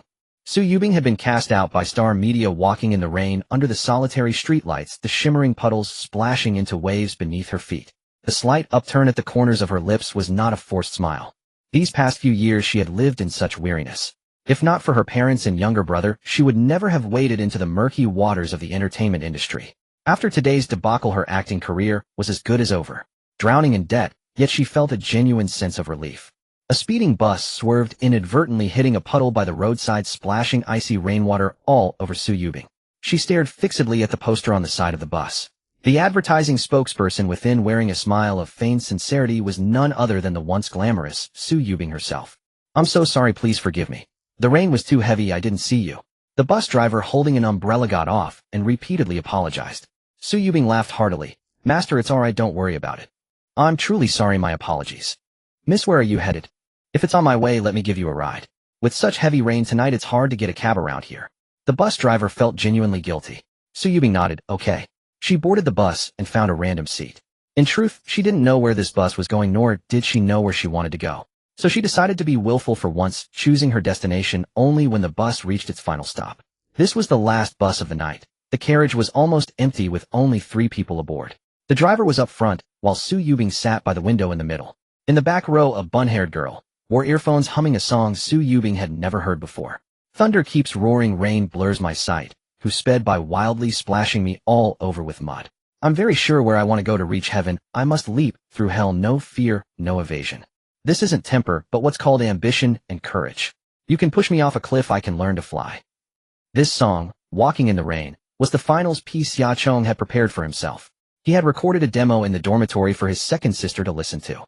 After hearing it, she called him frantically, telling Xia Chong to set off immediately for Yuming Media. Xia Yu had already gone to contact the orchestra for overtime planning to help her brother finalize the accompaniment arrangement overnight. Xia Chong also wanted to present the best stage effect, so he caught this last bus through the night. On the way, he kept humming and refining the chords. Su Yubing was stunned. This sweet voice, this catchy melody. Isn't it describing me right now? Never listen to anyone's orders, very independent, my ears are for listening to my own heart. Walking in the rain, a gem should shine. Everyone should have a dream. Oh, if you have a dream, don't be afraid of the pain. Walking in the rain, a beam of sunlight should be warm. Everyone should have a dream. Oh, if you have a dream, don't be afraid of the pain." She listened in silence. Su Yubing suddenly realized that her face was streaked with tears. "To reach heaven, you must leap through hell. You can push me off a cliff, I can learn to fly. Never listen to anyone's orders, a gem should shine, a beam of sunlight should be warm. Everyone should have a dream. If you have a dream, don't be afraid of the pain." Sob. This song, these lyrics. How perfectly they match my situation. And appearing at the most fitting moment. Really. Down and out, folks. I was planning to wallow in sadness for a while, but this song healed me in an instant. There are circling vultures ahead and sharp whispers behind, dark fairy tales are the baptism of growing up. To be unique is to be in vogue, an irreproducible self, even my injuries have style. This isn't temper, but what's called ambition and courage. You can push me off a cliff, I can learn to fly. Never listen to anyone's orders, very independent, my ears are for listening to my own heart. The song's melody was very simple. Su Yubing remembered it after hearing just one part. When the chorus came around again, she couldn't help but join the bun-haired girl in singing, "Walking in the rain, a gem should shine. Everyone should have a dream. Oh, if you have a dream, don't be afraid of the pain. They say an adult's collapse happens in an instant," and Su Yubing truly felt that sensation now. She leaned over the seat in front, crying uncontrollably, her singing turning into a heart-wrenching sob. "Walking in the rain, a beam of sunlight should be warm. Everyone should have a dream. Oh, if you have a dream, don't be afraid of the pain." Her cries startled Xia Chong. Strange. How did she get another one crying? It was the same last night, when he sang Sunny Day. He had just tried the guitar, and the landlady was sobbing uncontrollably. No. This older sister looked a bit familiar, as if had seen her somewhere before. Su Yubing's clothes were completely soaked, her hair clumped into strands, and her delicate makeup had melted away from the rain and tears. Xia Chong couldn't recognize her as the female celebrity from the bus advertisement. However, he roughly understood. Perhaps the song, Walking in the Rain, he sang had inadvertently touched a chord in her heart. The speeding bus in the rainy night. She was covered in mud, sobbing bitterly in the empty carriage, looking utterly broken and desperate. The sense of loneliness was truly overwhelming. But she quickly wiped away her tears, revealing a relieved, brilliant smile. On a whim, Xia Chong used his phone to capture this moment. He didn't need to compose the shot deliberately. Capturing this scene would be perfect as material for the Walking in the Rain music video. Wiping away tears that wouldn't stop, Su Yubing smiled at him. "Little sister, thank you for your song. It was really beautiful and healing." Her smile was sincere, but carried too much emotion. A strange pang of sympathy stirred in Xia Chong, and he returned a gentle smile. "You're welcome, thank you for listening." Ding! The carriage broadcast announced, "Mingxiu Road Station has arrived. Passengers alighting, please exit through the rear door. The next stop is Huchuan Square." Xia Chong handed Su Yubing a pack of tissues, smiling. "This is my stop, big sister, goodbye." Su Yubing took the tissues, leaning by the window to wave a sweet farewell. "Bye-bye, little beauty." The bus slowly started moving again. Su Yubing watched Xia Chang's retreating figure as he ran through the heavy rain into Yuming Media. For some reason, a strong premonition suddenly arose in her heart, a feeling that she would meet this bun-haired girl again. Yuming Media, funded by eldest sister Xia Ning and operated by second sister Xia Yu. The company had a distinctive character. Unlike other offices, it resembled a cafe offering a variety of services. Xia Chuan pushed open the door and stepped inside, feeling at ease with everything around her. The environment was tranquil and elegant, and even the coffee was deliciously addictive. Employees were scattered across different bar areas, able to savor hot beverages whenever they needed a break while working. A quick glance around. There were actors rehearsing scripts, prop masters discussing set designs, and a director and cinematographer coordinating shot compositions. Apart from the makeup room and fitting room, everything else was completely open and transparent, with a bright and clear workspace visible at a glance. Xia Yu sat on a circular sofa in the deepest part of the room, surrounded by a group of young musicians. She poured a cup of milk tea for Xia Chuan and said with a smile, "Do you know why I called you here so urgently?" Xia Chuan shook her head. The Korean artist Han Ziyuan released a Korean version of Sunny Day this afternoon. The arrangement was identical, just the lyrics changed to Korean. He didn't state that it was a cover, but his delusional fans have already started stirring the pot. Xia Yu turned the computer screen towards Xia Chuan, displaying a related post. The overnight sensation Sunny Day Girl. No, she's a clown copying Han Ziyuan. Our beloved Ziyuan Appa released the original Sunny Day single this afternoon. The editor listened immediately and found it highly similar to the Chinese version sung by the Sunny Day Girl who went viral last night. Isn't that proof enough? The editor found it strange last night. How could such an outstanding work emerge from the hopeless Chinese music scene? Turns out she's just a clown riding on our Appa's fame. Thousands of words in that essay, all fanning the flames to support the Korean artist Han Ziyuan. The comment section below was even more disgusting. How shameless. If you can't write good music, don't plagiarize our Appa. The Chinese music industry is truly garbage. Support righteous cyber justice. Fight for our Ziyuan Appa. I said it last night. A song this good couldn't possibly come from the Chinese music scene. Dig up that Sunny Day Girl and dox her. It makes me so furious. Why doesn't she just die? Sisters insult her until she gets depressed and jumps off a building, plagiarizing the arrangement of Sunny Day and then turning around to slander the original singer. This move was very typical of that country, just like in the previous life. Relying on a swarm of delusional fans to twist white into black and black into white. However, Xia Chuan remained very calm. She had anticipated this possibility as it was common in her past life. Sister, has the song's copyright been registered? Xia Yu let out a long breath and smiled. Luckily, your sister beat them to it and registered successfully. Yuming Media had obtained many copyright numbers in advance. When a new song was ready, they just changed the name and attached it. As long as it passed review, they could release it directly. Highly efficient. Since it's registered, let them curse all they want. Chuanchen, you don't seem nervous at all. I haven't done anything wrong, why should I be nervous? But the current public opinion environment is very unfavorable for you. Xia Yu frowned slightly. Even though we hold the copyright, those delusional fans don't care about that. Once labeled as a plagiarist, you'll be trapped in a whirlpool of public opinion, and it'll be hard to prove your innocence. Xia Chuan smiled. If he plagiarizes one song, no one might notice a problem. What about 10 songs? 100 songs? Xia Yu's eyes lit up. Chuanchen, how many more songs of this quality can you write? Xia Chuan answered confidently, I can keep writing forever. Creation is hard, but copying is easy, isn't it? That's wonderful. What's the name of the demo you sent me tonight, Chuanchen? Walking in the Rain. Sister has a feeling this song might surpass Sunny Day in popularity. It was inevitable. The lyrics of Walking in the Rain were inspirational, the melody, uplifting, full of positive energy. In her past life, this song healed countless people and accompanied them through low points. It was also easier to score high in school singing competitions compared to love songs. Xia Yu smiled. These are the teachers from Liuguang Band. They'll help you with the arrangement. We'll record the CD tonight. This was the best band in Huchuan City. They could be seen on the accompaniment stage at all major local events, so their professional skills were unquestionable. After you finish the finals, your sister will release the song immediately and let the rumors collapse on their own. First prove your innocence, then while sue Han Ziyuan. Since he has no shame, we'll step on his face and give your new song another wave of publicity. Xia Chuan nodded, her thoughts aligned with Xia Yu's. There was no need to hire public relations. Strength could shatter all rumors. But time is too tight, we probably won't have time to film an MV. Xia Yu worried they might not make it. Only 3 days left, and they needed an extra day for review. In other words, she had to finish all the preparatory work for releasing the single tonight. Xia Chuan said, Sister, I actually have my own idea for the MV. From the rain scenes you've filmed, before we can take some discarded footage and mix them together. I want that sense of fragmentation in the MV visuals with the implication of breaking through to rebuild. Finally, place this clip at the end of the MV. Xiaochuan pulled out her phone and showed Xiaoyu the video she secretly took of Su Yubing on the bus. That bright smile after crying with tears still glistening truly struck a chord. It was a really good idea. Xiaoyu nodded. Okay, I'll edit the MV myself. You go to the recording studio and get busy. Time was pressing. Xiaochuan followed the Liuguang band into the recording studio. She briefly shared her thoughts, discussed some details with the band teachers, and then immediately began rehearsals. Xiaoyu imported the video into her computer and zoomed in. The MV heroine was Su Yubing. When did Chuanchen meet her? Xiaoyu fell into deep thought.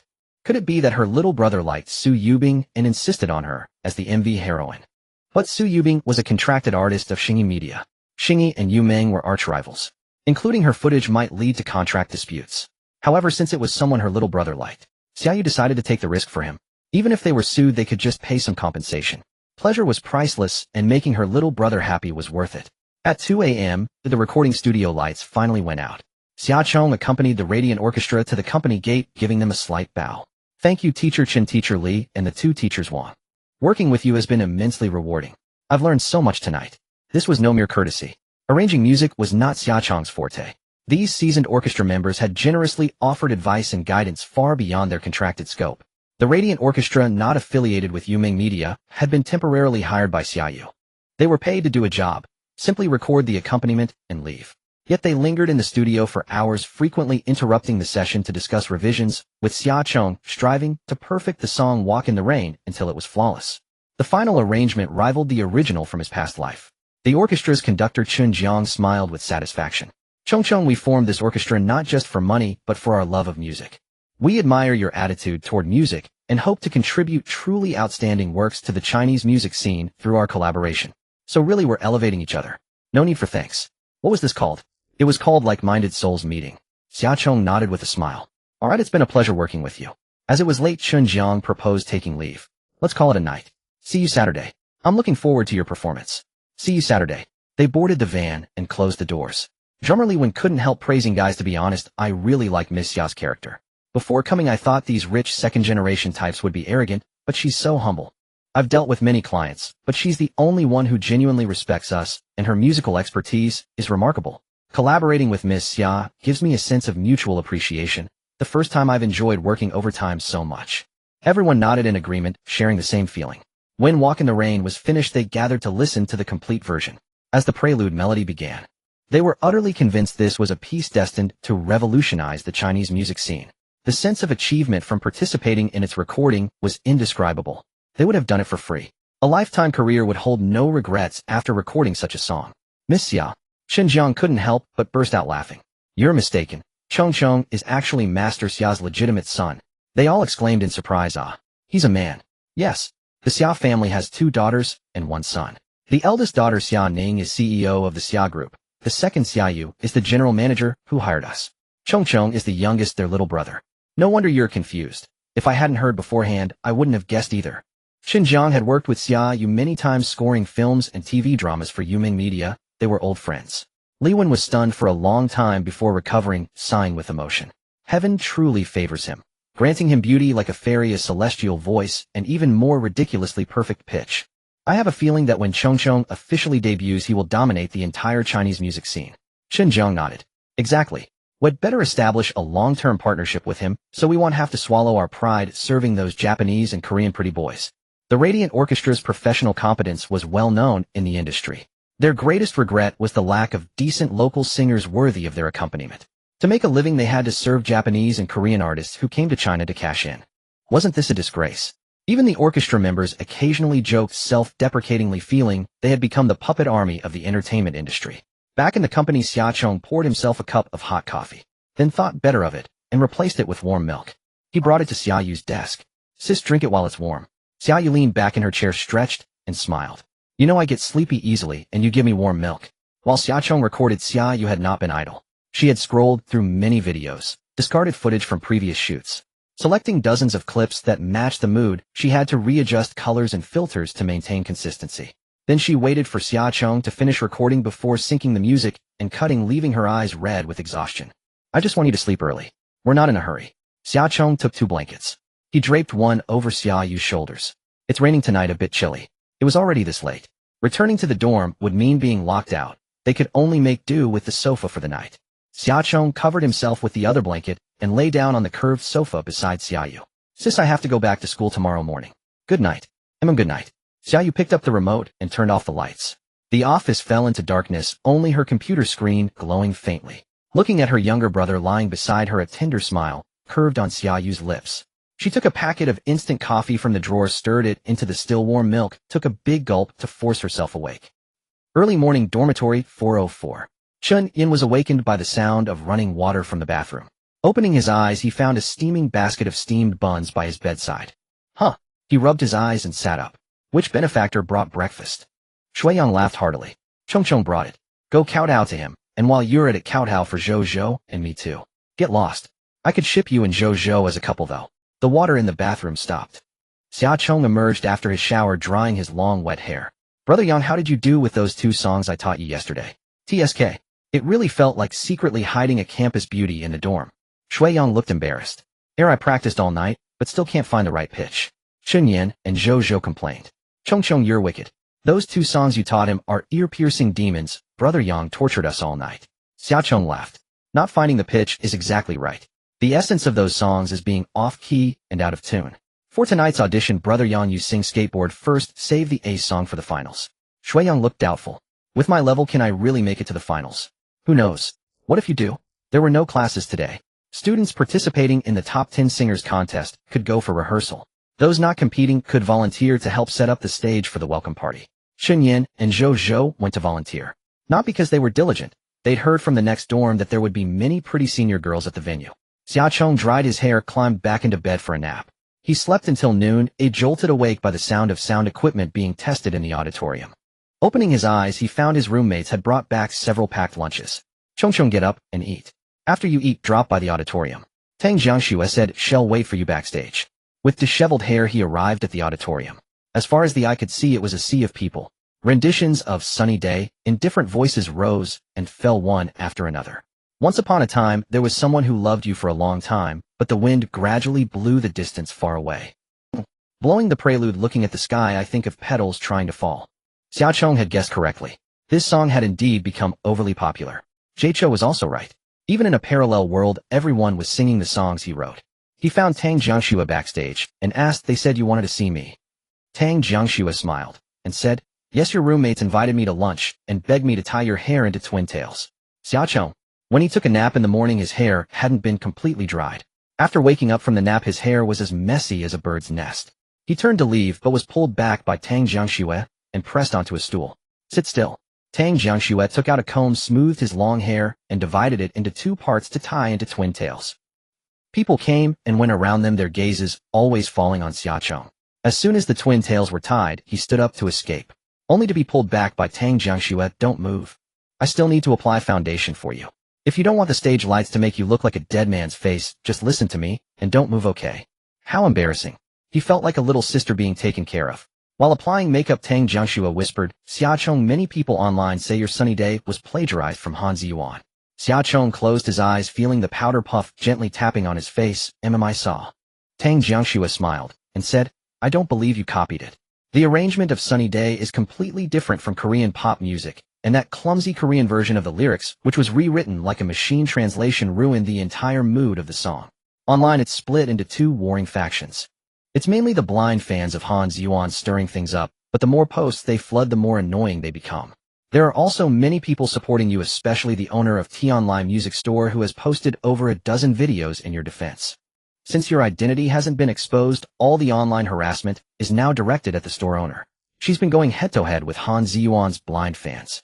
Hearing this news, Xiaochong nodded, gently, the corners of his mouth involuntarily lifting.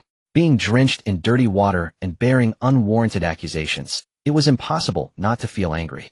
As things stood, there were still more sensible people. Anyone with independent thinking wouldn't easily be led astray by Han Ziyuan's blind fans. However, the store owner would have to endure a bit of grievance for now. This plagiarism incident still needed to simmer a little longer. The wider the scope of public opinion, and the worse its impact, the heavier the price Han Ziyuan would have to pay. At 8 p.m., in the auditorium of Huchuan University, all several thousand seats were occupied. For the preliminary round, there were 42 classes and 126 contestants. Due to the large number of participants, each person's performance time was limited to 1 minute and 30 seconds. Added to that were the host's announcements and the judges' scoring. The entire preliminary round was expected to last 3.5 hours. Xiaocheng drew number 107, meaning he would have to wait at least 3 hours. Shuiyang had slicked his hair back into a pompadour, wore a flashy shirt, and had the number 12 pinned to his waist. Announcements came frequently from the front stage. Please welcome tonight's first contestant Ruan Siwen from Chinese Department Class 03A performing Sunny Day. The very first song was Sunny Day, and the performance was merely mediocre. But since she was the first to take the stage without any comparison effect, the judges gave a fairly high score. Thunderous applause filled the auditorium. Please welcome contestant 002, Chao Jia from Chinese Department Class 01, also performing Sunny Day. Go Chao Jia. Another Sunny Day. Among the first 10 contestants, 8 sang Sunny Day. Had they stumbled upon a nest of Sunny Day? Although the song was indeed pleasant and easy to sing, repeated loop listening was very tiring. Until the 9th rendition of Sunny Day. The applause from the audience turned into boos. Change the song. Cut it, cut it. Are you guys trying to turn tonight into a Sunny Day special? Many troublemakers in the audience cupped their hands around their mouths and shouted toward the stage. Contestant 011 was caught in an awkward position. There was no time to change songs. In fact, contestant 011 had decent singing skills. Unfortunately, both the audience and judges were already fed up. The score given was even lower than that of the first girl. Please change the song. Whoever it is, as long as they don't sing Sunny Day, they'll definitely applaud. The students had already started a collective uproar. I'm so nervous, what should I do? Shuiyang was panicking backstage. Xiaocheng comforted him, don't worry. If you perform this song normally, you should be able to advance. If you choke, you might even get a high score. But if you exceed yourself, not going off key or cracking, you might actually get eliminated. Shuiyang still looked incredulous. That sounds so unreliable. He stared at Xiaocheng's twin tails and sweet makeup, unable to resist swallowing. Chong, you're so cute. Those twin tails basically give the people after you a speed boost. Xiaocheng shot him a glance. Friend, done, we're over. Shuiyang laughed. Even your angry look is damned cute. The front stage announced, please welcome contestant 012, Shuiyang from History Department Class 01, performing My Skateboard. Xiaocheng kicked Shuiyang on the butt. Get up there. He also carried his guitar and went on stage with Shuiyang. Shuiyang grabbed the microphone, his swagger kicking in, and before singing he fired up the crowd. Everyone, this is the girl playing accompaniment for me. Isn't she beautiful? The lighting technician cooperated perfectly. The lights around the stage dimmed, leaving only a single spotlight on Xiaocheng. The twin-tailed Lolita, delicate makeup, graceful posture, instantly drew a chorus of shouts from the audience. Beautiful. Then whistles erupted from all directions. So cute and adorable. Twin tails equal justice. What's her name, that girl? Shuiyang raised the microphone toward the audience. Give her your applause. Woo. Shuiyang's move washed away the auditory fatigue brought on by Sunny Day. Everyone's attention was now focused on this twin-tailed Lolita. Dong-dong-da, dong-dong-da. Dong-dong-da, dong-dong-da. Xiaocheng clenched his 5 fingers and tapped the guitar with his knuckles, creating a dynamic percussive rhythm. Shuiyang kept waving the microphone, guiding the audience to sway with the beat until the strings started. Some things I've already forgotten, but I still remember now. One night my mother asked me, why are you unhappy today? I said in my imagination there was a pair of skateboards, unique, most fashionable, and sure to make me dance well. I searched every street in the whole city, but couldn't find them. She said they would be found in the future, time would give me the answer. His voice was clear and his enunciation precise. But not a single note was sung in the correct key. It threw both the judges and the audience off. The chorus came. Shuiyang mimicked a moonwalk. My skateboard is fashionable, most fashionable. On my way home, I couldn't help but friction, friction, friction on this smooth ground. Under the moonlight, I see my shadow, sometimes far, sometimes near. I feel a force driving my steps. With skateboards, I'm not afraid of the dark. At the judges' table, several teachers from Huchuan University were debating intensely. This contestant's singing style is very strange. But it's not unpleasant, and it's quite catchy. Is he doing it on purpose or by accident? On purpose, right? Who can sing every single note off key?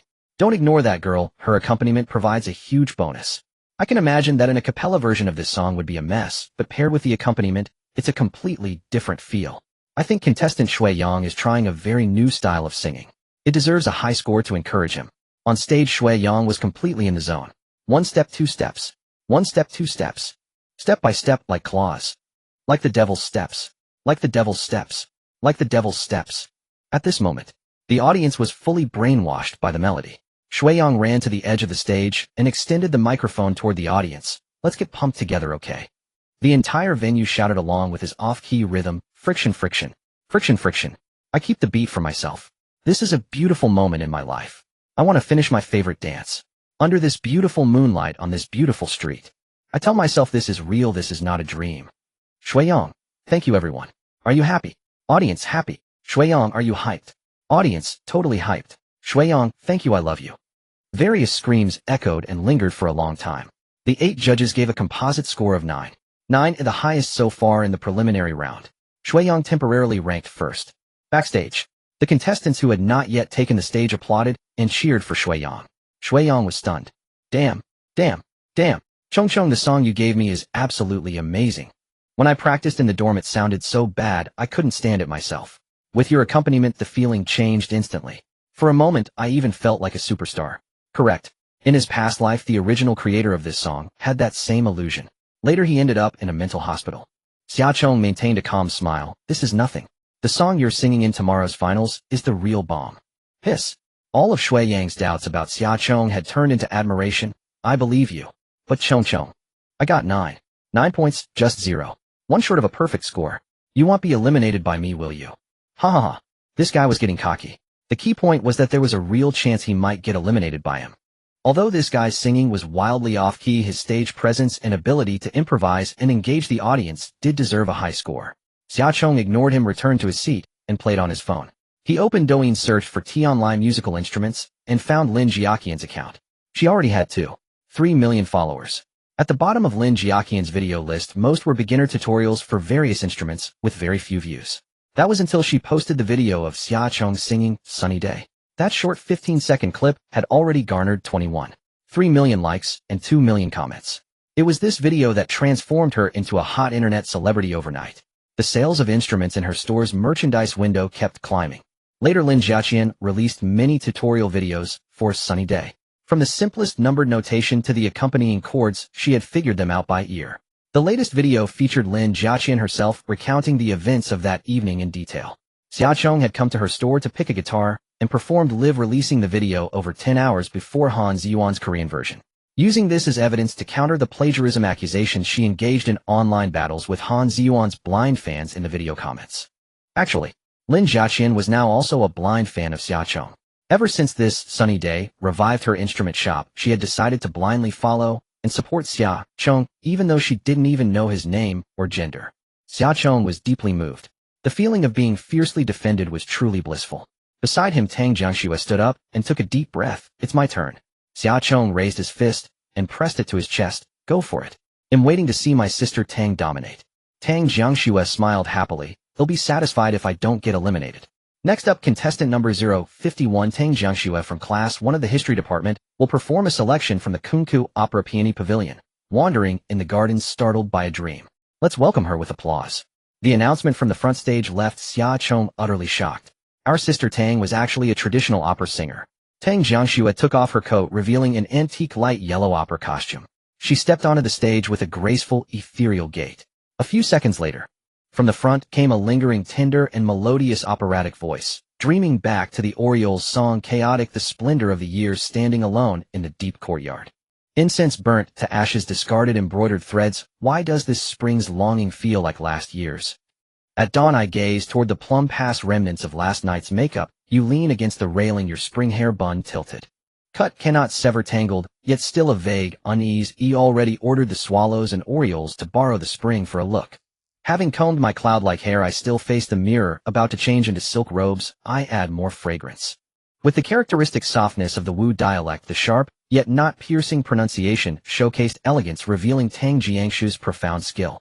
Leaving aside everything else just in terms of singing ability, Xiaochong already felt inferior. An opera master, why did she sing Sunny Day? What was Tang Jiangxue thinking? When the scores came out, Xiaochong seemed to understand why. Such an excellent opera performance, yet the judges only gave 2 points. Ancient opera tunes were critically acclaimed, but not popular. It gave people a feeling of I don't understand, but I'm deeply impressed. The audience for opera was too small, destined to never become mainstream. Even the judges couldn't understand it, so how could they give high scores? Tang Jiangxue ran backstage sobbing, sat beside Xiaochong, hugged his arm, and complained, Chong, I felt I performed quite well, but only got 2 points. So embarrassing. Xiaochong awkwardly pulled his arm out and comforted her. It's not your fault. You sang beautifully, they just don't know how to appreciate it. But 2 points should be enough to advance. What about the finals? I really didn't expect so many people to sing Sunny Day tonight. I originally planned to keep it as a trump card for the finals. Tang Jiangxue was at a loss. Yesterday she was still smug thinking she could stun everyone with Sunny Day in the finals. But the preliminaries had already left her dumbfounded. Let's welcome contestant number 052, Huang Jingtian from Class 4 of the Journalism Department. He will perform Sunny Day. The competition continued and Sunny Day was still dominating. Sister Tang, if I write you a song right now, can you learn it in one night? Considering Tang Jiangshu's vocal characteristics, Xia Chong suddenly thought of a song. He couldn't pull it off, but it was perfect for Tang Jiangxue. He could write it, let Tang Jiangxue sing it, and then have Xia Yu sign her. It wouldn't be a loss.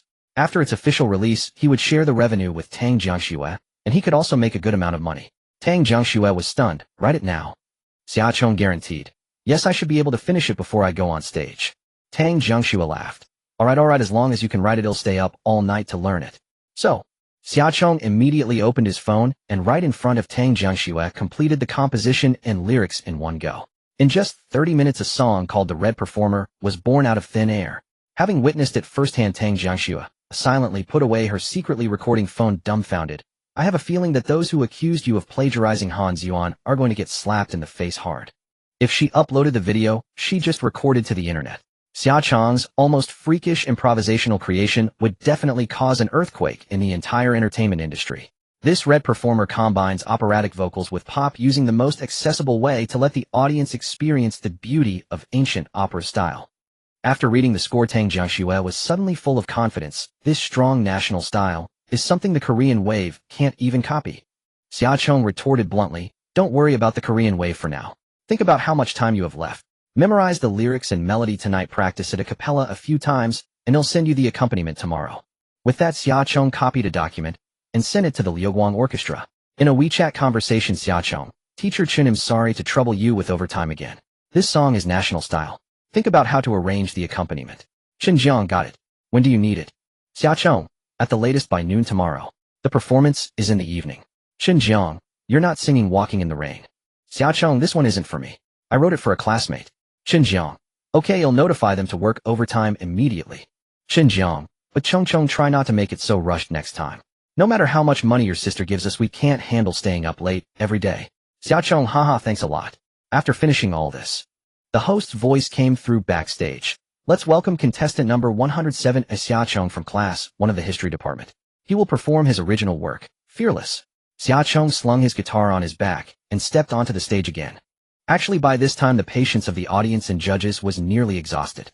Their voices were hoarse, their energy drained, their hands sore from clapping. Everyone looked listless, just wanting the preliminaries to end quickly so they could go out for a late-night snack and return to the dorm to sleep. Until someone shouted, brothers, the twin-tailed loli is back. Those whose hands aren't broken applaud for me. Damn. Wow, it's really her, wow. Xia Chong straightened his back and walked confidently onto the stage, sitting on a high stool and picking up his guitar. The entire venue fell silent, anticipating his performance. Those slender fingers strummed the guitar strings, and light, cheerful notes leaped out. Just the intro alone made everyone's faces unconsciously break into fond smiles. It was as if a twin-tailed loli appeared in their minds, skipping forward on a green meadow under a blue sky and white clouds. In a past life, there was a domestic animated series that connected the childhood memories of the post-90s and post-00s generations. It was called Shenbing Xiaojiang. The opening theme song, Light of Dreams, was composed by Lin Junjie and sung by sweetheart Queen Wang Xinling. The ending theme song, Fearless, was sung by child voices Zhao Bei and Zhao Lei. The popularity of these two songs has been enduring. The children who once eagerly followed every episode in front of the TV have now grown up, some even become parents with their own children, yet they still feel no shame for these two childhood anime theme songs. Thus Xia Chong brought Fearless into this world. Raindrops fall one by one, a rainbow hangs in the blue sky's home is the sky crying. The sun warms the colorful clouds on the horizon, effort represents sweat beyond price, with confidence I traverse the ends of the earth. I have courage, am not afraid regardless of freezing winter or scorching summer, I am strong and stride forward, I can't stop my pace. The soft, sweet, lowly voice was perfect for the children's song, Fearless. But as soon as the first chorus ended, thunderous applause erupted from the audience. This song has a very brisk melody that makes one feel joyful. An excellent original work that can be said to set a precedent. This song will have widespread popularity and may even become a classic children's song.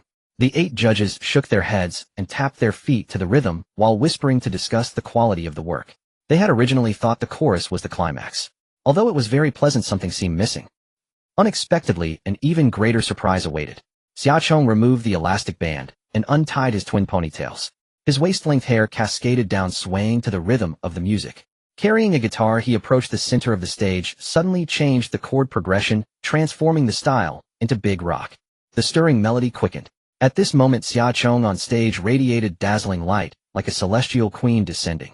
He switched his voice to a mature femme tone and began singing Light of Dreams as the second variation kicked in. I chased the light of dreams because with courage am not afraid of danger.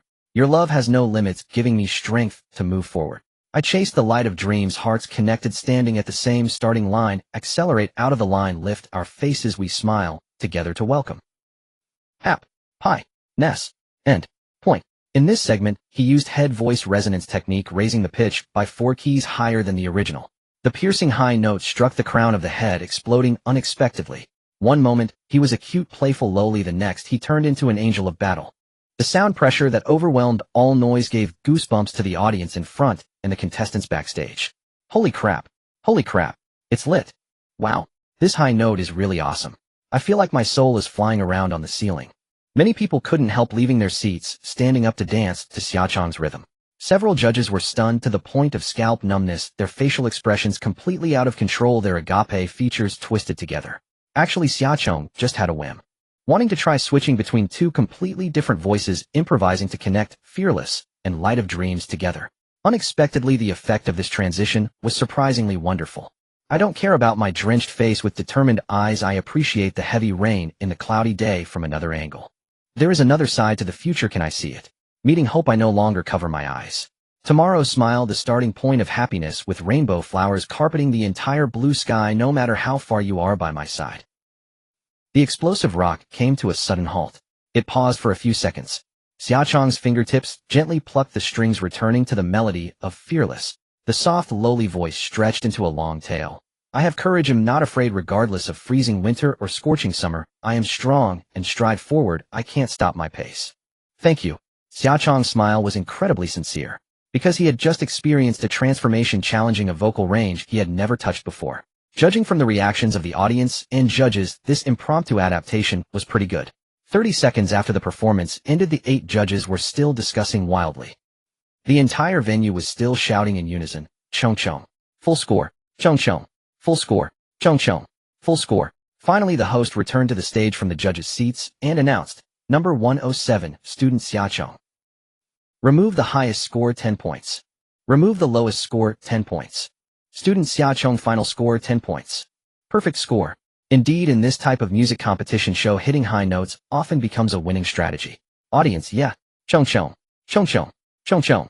Amid the screams, he turned around gracefully and went backstage. Shuiyang gave him a thumbs up and laughed. Congratulations, Chong Chong, you've won the right of first choice in marriage. Huh. Xiaochong couldn't hide his joy and said with a smile, let's go call Chunyin and Zhou Zhou while grab a late-night snack. Shuiyang nodded. Okay, at Wang's barbecue, let's go. Sister Tang, are you coming? Tang Jiangxue looked up at him and smiled awkwardly. He'll pass, I need to memorize the lyrics. You guys go ahead. Alright. He left the auditorium with Shuiyang. Chunyin and Zhou Zhou were already waiting under the tree at the intersection. Zhou Zhou took off his thin jacket and draped it over Xiaochong. Chong Chong, you're wearing too little tonight, don't catch a cold. Xiaochong was only wearing a black sports vest, exposing a large area of fair skin on his shoulders, and his alluring collarbones were clearly visible.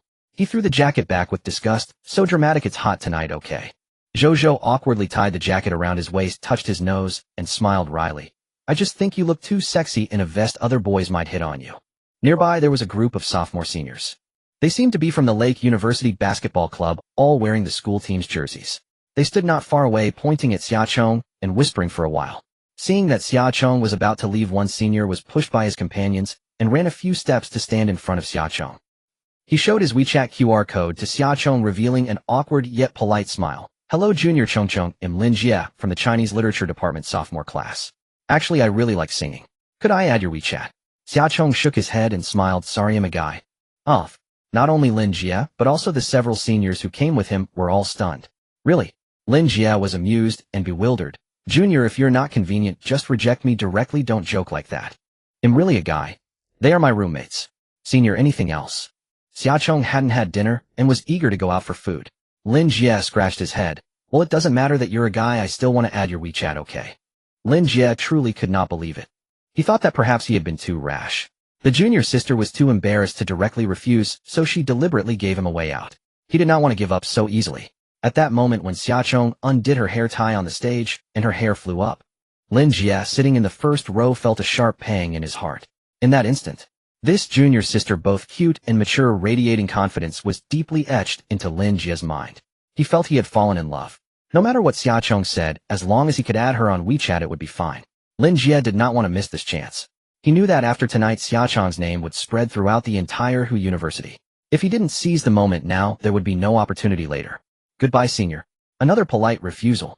Lin Jie understood that any further persistence would be. The heartbroken senior stood still, watching the goddess leave the hall, chatting and laughing with those junior classmates. His friend patted his shoulder and comforted him. Forget it, being rejected outright is better than being strung along like a simp, isn't it? I actually admire this Chongchong Jr. more and more. She refuses decisively, leaving you not a shred of hope. Lin Jie glared at his friend and said through gritted teeth, are you trying to comfort me or finish me off? Ha ha ha. Young Master Lin, don't be anxious. If even you got rejected by Chongchong Jr., who in the entire Lake University could catch her eye, you still have a chance. Keep interacting with her. They still called Xiaocheng Jr., clearly dismissing his clarification as a joke. But Lin Jie shook his head. I think there's no hope. Xiaocheng's gaze was filled with confidence and composure, nothing like the naive young girls who could be swayed by sweet words or so-called romance. Lin Jie felt that his handsome appearance and wealthy background held no appeal to Xiaocheng. Yet the more she was like this, the more he couldn't let go. Pain. Too painful. It was just a preliminary contest. And Xiaocheng had already become the campus star of Lake Spring University. While eating late-night snacks at Aunt Wang's barbecue, students kept coming over to strike up conversations with her. Xiaocheng was growing weary of it. Shuiyang asked, Chongcheng want me to handle this? How? Xiaocheng knew he had plenty of sly ideas and was curious to hear what he had in mind.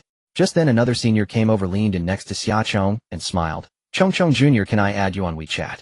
That wretched Shuiyang right in front of Xiaocheng spread a rumor. Senior, she already has a boyfriend. Off. Sorry to bother you. The unknown senior turned and left, inadvertently discouraging the surrounding group of boys. All gone, she's taken. Shuiyang smugly sought credit. Chongcheng, how was that? Xiaocheng chewed her food and mumbled, effective. Instant results. Shuiyang paused. Aren't you angry that I made up that rumor? Why would I be angry? Now I understand. They simply don't believe the truth. Xiaocheng had come to terms with it. Since everyone insisted on seeing her as a girl, fabricating a non-existent boyfriend could save a lot of unnecessary trouble. In Jiangdu City, at the headquarters of Xingyi Media, inside the executive CEO's office, Hong Chang was browsing a recently viral video. Lake Spring University Top 10 Campus Singers Preliminary Contest. Suspected appearance of Sunny Little Sister stuns audience with high notes and perfect score. After watching the video, Hong Chang's expression instantly turned frantic. He picked up the phone and instructed his secretary, Xiao Liang, transfer my call to the Lake Spring branch. Yes, CEO Hong. While waiting for the transfer, Hong Chang's heart was filled with anxiety. Han Ziyuan was an artist under Hong Chang's management. A few days ago, the song Sunny Day went viral and Han Ziyuan sensed an opportunity. He immediately adapted a Korean version and posted it on his personal social media platform. Initially, Hong Chang didn't pay much attention to this.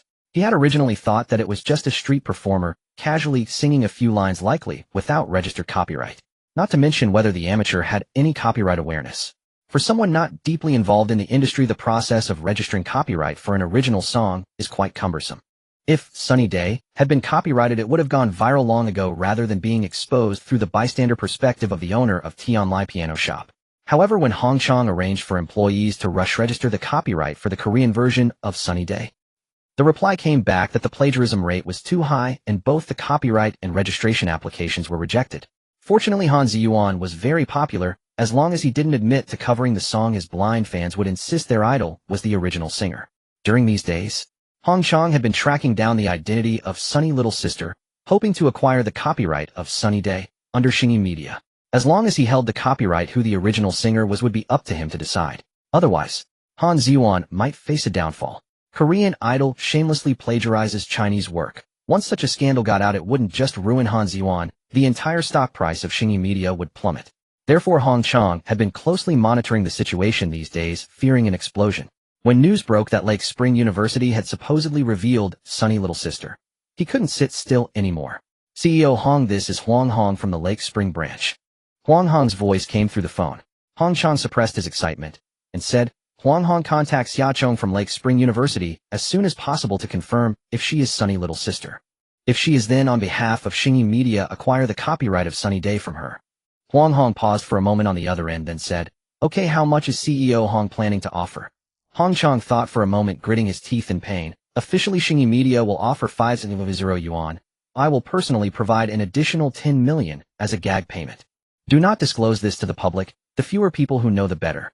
Add a confidentiality clause to the copyright transfer agreement prohibiting her from disclosing the copyright transaction or issuing any original creator statements.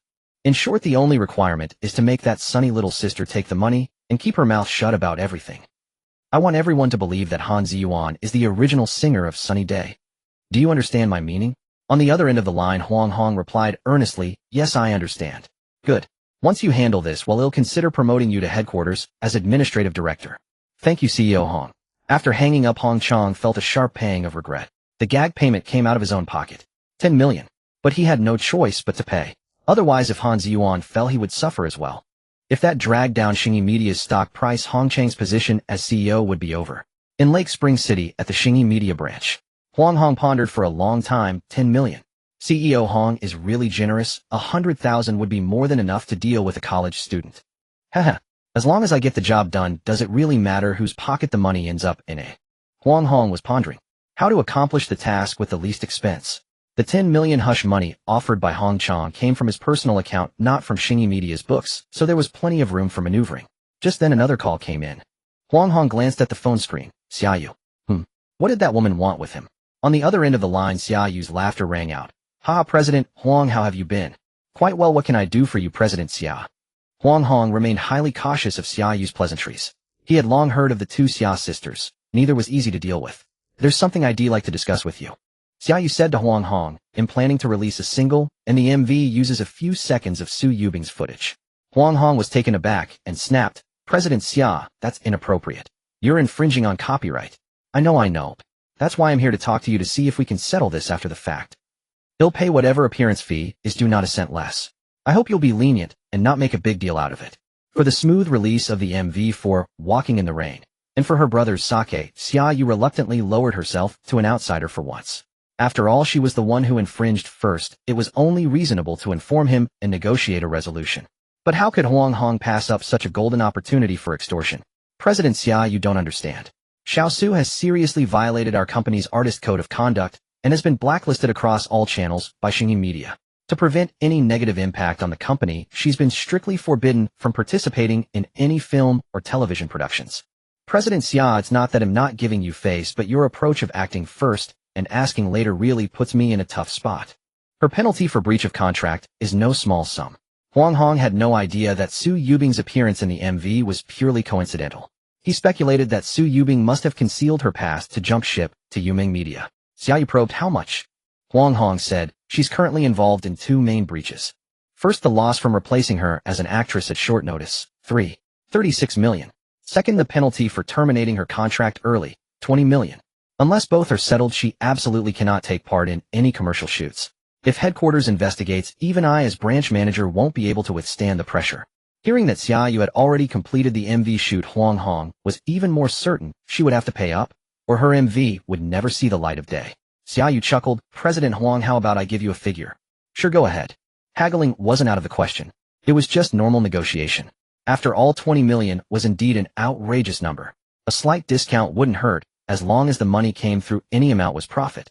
Xia Yu said, I'm willing to offer 5 million to buy out Su Yubing's contract. President Huang, if you agree to this price, consider it a personal favor from me today. In a few days, I'll repay that favor with interest. Huang Hong grew even more arrogant upon hearing that Xia Yu was willing to buy out the contract. Without waiting for her explanation, he sneered impatiently, 5 million. Are you taking me for a fool, or do you think your favor is worth 15 million? If it were 15 million, I might consider it. 5 million is pure fantasy. Xia Yu was silent for a few seconds, then sneered. Okay, since we can't reach an agreement, see you in court. I won't give you a single cent. They'll release the MV anyway. President Huang, go ahead and notify your legal department to prepare the lawsuit. He'll accept whatever compensation is due. I just hope you won't regret it. With that, Xia Yu hung up. Click. Huang Hong listened to the dial tone and muttered in confusion, "Is this Xia Yu out of her mind? She's the one infringing, and yet she's threatening me like she's in the right." At Yuming Media, Xia Yu had just hung up on Huang Hong when she immediately called her elder sister Xia Ning. "Sis, help me ask brother-in-law to come to my company tomorrow to take on a case." Xia Ning's voice was cool and distant. "What happened?" Xia Yu said, "Have you heard a song called Sunny Day recently?" "Yes, what about it?" Xia Ning usually didn't browse Douyin, but over the past couple of days, she kept hearing Sunny Day at the company. Even her secretary hummed it now and then. It was hard not to know the song. Xia Yu said, "That song was written by Chong Chong. Han Ziyuan under Xingyi adapted it into a Korean version and stirred up his fans to falsely accuse Chong Chong of plagiarism. Also, Chong Chong might be in a relationship." Xia Yu also told her sister about Chong Chong specifically requesting Su Yubing as the MV lead and about Su Yubing's contract dispute with Xingyi Media. After listening, Xia Ning calmly asked, "What are you thinking now?" Xia Yu said, "I tested Huang Hong's stance earlier. I was planning to pay 5 million to get Su Yubing out and settle the MV infringement, and as a courtesy, I wouldn't sue Han Ziyuan. But Huang Hong's appetite was too big. He demanded 36 million. So I had a falling out with him and decided to go to court. We'll each pay for our own infractions. Let's see who ends up paying more, my MV infringement or his plagiarism of Chong Chong. Sis, lend me brother-in-law for a few days." But Xia Ning didn't agree outright. She said, "You calm down first. He'll get back to you later." Hey sis." Xia Yu shouted anxiously, "You're not going to abandon your own brother, are you?" Click. Xia Ning had already hung up. At Xia Group's chairman office, Xia Ning set down the project proposal she was working on and pondered what her sister had just mentioned. Her younger sister Xia Yu was straightforward and hot-tempered, often making decisions on impulse. Xia Ning couldn't blindly go along with her. Even if they were to sue, she needed to first understand the other side's background. "Secretary Lin, help me look into a few people. First, Su Yubing. She's an artist under Xingyi Media. I need all her detailed information. Second, Han Ziyuan. Gather all his public statements and archive them. Third, Huang Hong, head of Xingyi Media's Huchuan branch. Dig deep and see if he has any dirt. Be quick and bring me a black coffee on your way back." Secretary Lin Fei nodded. "Got it, President Xia." After Lin Fei left the office, Xia Ning leaned back in her chair and closed her eyes to rest. She felt something was off. Since childhood, her brother had never shown any singing talent or attended any vocal training classes. Ever since he developed depression, he had kept to himself. Yet just days after arriving at university, he was writing songs, performing publicly, and even involved in a scandal with Su Yubing. While this was good, the family hoped he would emerge from his gloom. These unusual signs worried Xia Ning. Her brother must have experienced something before suddenly becoming like this. An hour later, Lin Fei returned, handed Xia Ning a black coffee, and said, "President Xia, I found out everything."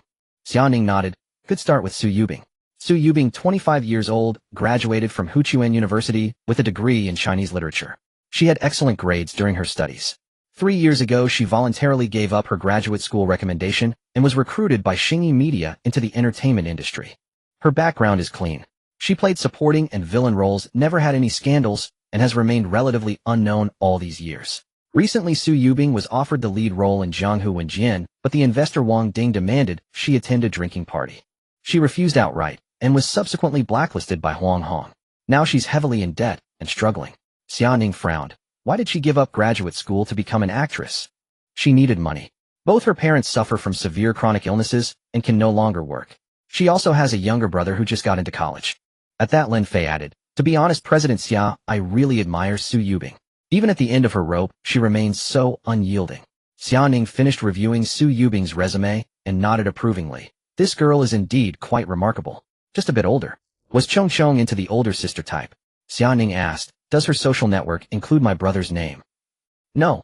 Lin Fei answered firmly. Apart from her parents and brother, Su Yubing has no other social connections.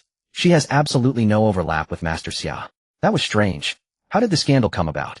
Could it be that her brother had a crush on Su Yubing? Probably a crush, right? Otherwise, given his financial situation. Xia Ning transferred 300 yuan to his card every month as living expenses. Compared to other rich kids, that wasn't much. But Xia Chong had always been frugal, never splurging.